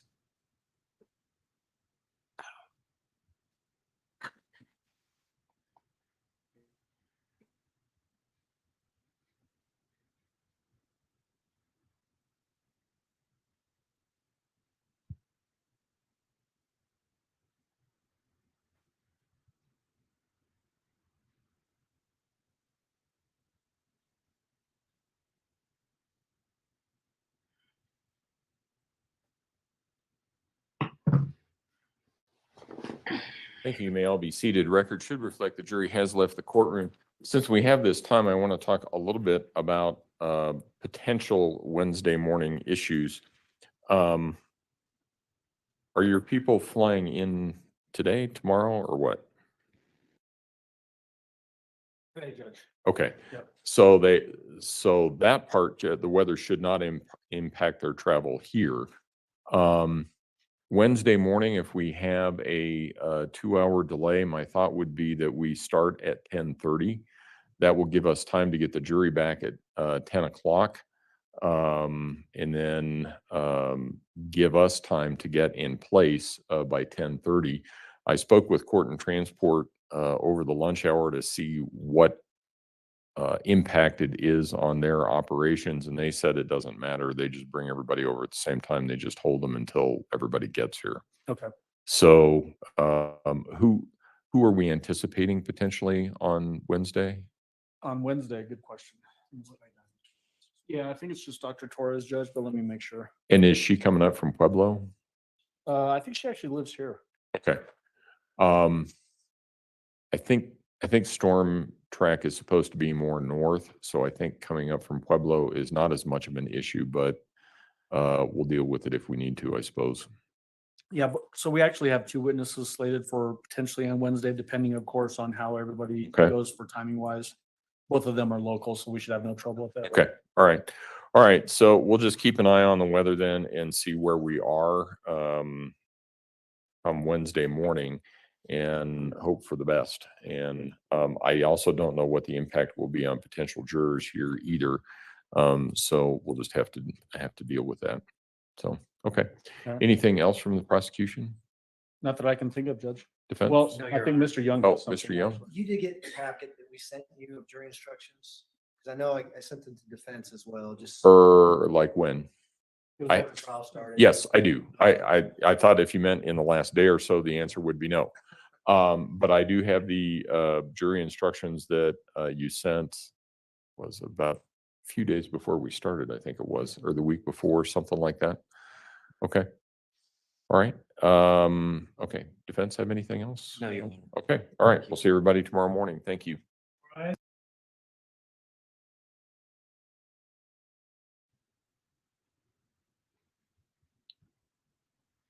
All right. Well, today has been pretty easy for us so far, right? So far. They have decided to cut the court early. So right now it's only 3:30 there. So they didn't even make it to their afternoon break before they broke for the day. So guess what we're going to do? We're going to call it a night. We have a lot that, this was a lot more. Last week was pretty emotional. This week is kind of, it's part of the trial that we know we have to go through. This is all the evidence confirming that the blood did match Gannon's. There was a lot of blood, and as you can imagine, no matter how much she tried to downplay it, when she was being interviewed by the FBI agent about that spot in his room, and she was trying to play stupid and say, well, you don't know it was me. Why didn't you check the other people that you allowed to see in the house? Blah, blah, blah, blah, blah, blah, blah, right? So it's, but there was a lot. And it was reported by earlier experts as it being a violent scene, a very violent scene, as you can imagine, when somebody is bludgeoned 4 times, stabbed, what was it, 13 or 18 times, and shot in the face and the head. The blood that you can only imagine from that was a pretty violent scene in that room. I mean, think about it, guys. Like, she just lost her stuff on him. And I'm wondering, because of where that, well, no, because that doesn't make sense. I was thinking outside, in my head, and then I walked myself through it, and something I was just about to say wouldn't have made sense because, again, I walked myself through it. But anyways, guys, I want you guys to have a great night. Tomorrow we're going to be discussing probably more Brian Kohberger, Bethany Funk. I just heard a report from another YouTuber, for the prosecution. This is not for, when I read everything that Brian Enton put out, this is not a prosecution request. the defense is asking for Bethany Funk to go and testify at the preliminary hearing. The defense, not the prosecution, the defense. And I think that's why she's, saying, whoa, no, get me out of this. She's probably sitting there saying, I am not testifying on behalf of the defense. I am not doing that. I am not doing that. There's no way in hell. You know what? The prosecution should probably put her on their list. So if she has to go, she's there as a witness for the prosecution, but it's too late now. She's on the defense witness list, and they're wanting her to testify about what she heard and saw in that house. And according to the criminal investigator for the defense, he provided an affidavit, and in that affidavit, he stated a number of things. But one was that there's been statements from Bethany Funk that describes what she saw and heard. So, we were under the impression, the public was under the impression she was downstairs on the first floor. She didn't hear or see anything. I don't know if that's necessarily true, because the defense wants her there for a reason. So she heard something. She's stated, at least in a report somewhere, that she heard or saw something or both. That's the reason why they're able to demand her to be there. I don't know if she's going to be able to get out of this. I really don't. I understand why they're trying to fight it. They're trying to make it as difficult as possible. But really, all they need to do is have a hearing, and she's going to be required to attend. They're hoping to get some favoritism in the Nevada courts to kind of quash the motion for her to have to go. But this is a high-profile murder case, and I don't think any judge from a different state is going to prevent the testimony of a potential witness, a material witness, in fact, is what the defense has deemed her, the defense. So we read all of that stuff when it came out earlier today while we were on break. I think it was the lunch break, potentially. It was a good point when it came out, but I think it was our lunch break. That would have been the only time that I really had time to go through all of that with you guys today. So, but it did come out, and we did get the documents courtesy of Brian Enton with News Nation. He did upload the copies of those documents for us on his Twitter page. So if you guys would like to go see them and review them yourself, you're more than welcome to do that. You can do that through Twitter and look for Brian Enton and just scroll down a little bit. It was posted, I want to say 2 or 3 hours ago, potentially maybe 4 at this point. I'm not sure. And you can read the documents in their entirety for yourself. Anyways, guys, it's been a long day. It's been wonderful. I have enjoyed the chat. We've been hanging out together, and it's been fun. And you guys got a new little recipe to try. You guys got the teriyaki sauce. It's the honey, the soy sauce. What do we have? We have honey, soy sauce, red pepper flakes, and some lemon juice. And that makes a delicious glaze. Like I used it as a glaze for, you reduce it a little bit and you use it as a glaze for the salmon. But that glaze can be used, and I tasted it. So I tasted it raw, and it's amazing. It tastes amazing. It's just amazing. I love it. I love it. And so I realized, you can use it on chicken, shrimp, pork. I mean, you can marinate literally anything in it, even your steak. If you like sweeter steak, I'm kind of one of those people that just like traditional steak. It's seasoned well, salt and pepper, and either grilled or I don't know what the other is, like sauteed, but it's not. It's like cooked on the grill, but in a skillet. So anyways, I've already eaten dinner, so I think I'm going to get some much needed research done that I need to get caught up on, and we'll start preparing tonight for tomorrow. I've already got an idea because, you know, the good thing is when we research a case thoroughly, when you start moving on with the case, you just have to refresh your notes, refresh your memory of what certain details were, because you already know everything, because you've already researched everything. You just got to refresh your mind. So I know that I want to start. I'm not ready to quite start going back through the whole Idaho 4 case just yet. But we are going to be gearing up for that here in the near future. And I do want to thank you guys. I'm already starting to get money for the travel to Idaho. So hopefully by the end of this week, we will be able to order our plane ticket and get our rental and, you know, figure out lodging. So can we find out Oakley? Can we find out about Oakley? The last I did go do an update on Oakley. It was a very minor update, but yes, I did do. Let me see. This thing's so far away. Maybe I need to move. I did it so I could stretch my legs out, but now it's like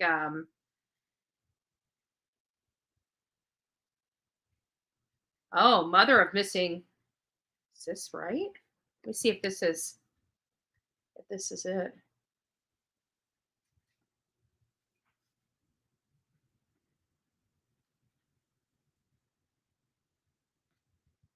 Oh boy, it is. Okay. Looks like the mom is has some charges on her. The mom in Indiana. Let's see what we got going on here. So this came out, what's today? Today's the 24th. So yesterday, early yesterday morning or midday yesterday morning, the mother of missing 2-year-old Oklahoma girl is facing charges in Indiana. According to records, 22-year-old Madison Marshall was being held in Marion County Jail on Friday. Marshall is facing 2 counts of neglect of a dependent. Oakley May Snow was last seen with Marshall in January and has been missing since. In the probable cause affidavit, it states that Oakley's father told Seminole County Police that Oakley and her brother were taken by Marshall and Marshall's boyfriend, Rowan Waters. Investigators said Marshall and Waters took the children from his home without authorization and likely fled to Indiana to be with her boyfriend's family.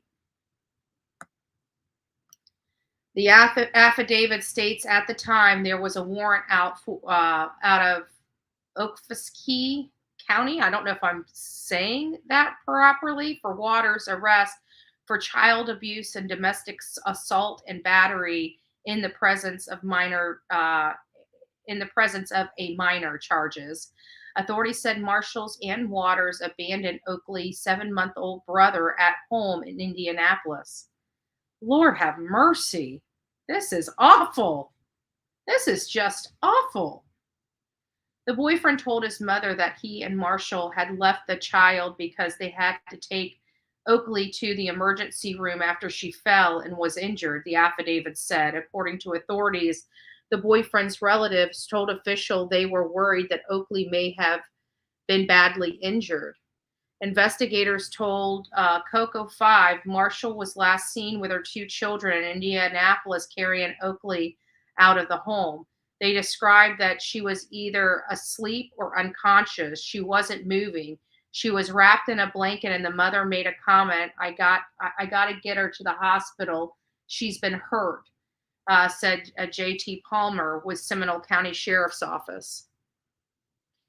In the affidavit, it states nearby residents saw what looked like a child wrapped in a blanket and that the child didn't appear to be moving, talking, or crying. It goes on to say that Waters' mother believed they likely had harmed Oakley and that she was in extreme danger. Authorities said Marshall and Waters left Indiana and went to Colorado. On March 3rd, Waters was arrested in Colorado on domestic abuse-related warrant out of Oklahoma. Marshall was not with him at the time of his arrest, and no child was found at the motel where the arrest happened. In the affidavit, officials stated it believed that she is deceased and disposed of.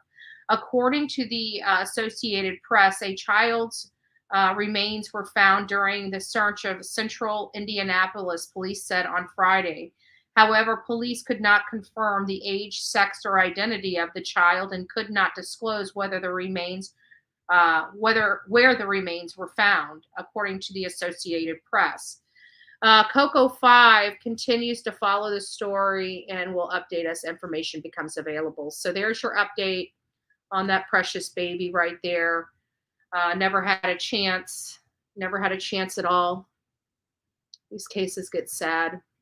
They are sad. And it's just, the things that parents are capable of doing to their own miracles. I mean, this was a miracle for that family, and they just peed all over it, literally. They took this child, and she never had a chance, and they abandoned her 7-month-old brother, saying they needed to take her to the hospital. Yeah, you can take her, a 7-month-old baby if need be, whether it's illegal or not. You can't hold them in your arms in case of an emergency and you need to go somewhere, as opposed to leaving them alone in a home. That doesn't even make sense. So there's your update. Absolutely sad, absolutely horrific. Oakley had the most beautiful, biggest blue eyes I've ever seen. I know. She was precious. And you know what? We're going to find out the parents were most likely on drugs. We know that there was abuse in the home because the boyfriend's already been arrested for domestic related issues. So now just all you got to do is add the drugs and the alcohol, and you got your perfect storm of how to be a really despicable kind of parent. So anyways, guys, I love you. God bless. Let's keep Oakley Snow, her family, and her friends, and the people that cared for her in our prayers, because I'm pretty sure that they're struggling, trying to figure out how did this all happen. Anyways, God bless.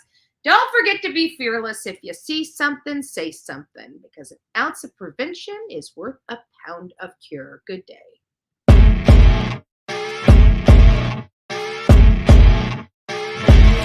As you wake up in the morning, you want to find the latest, greatest information about criminal cases and have an intuitive conversation about the suspects associated with these cases. Head over to the Bullhorn Betty channel on YouTube.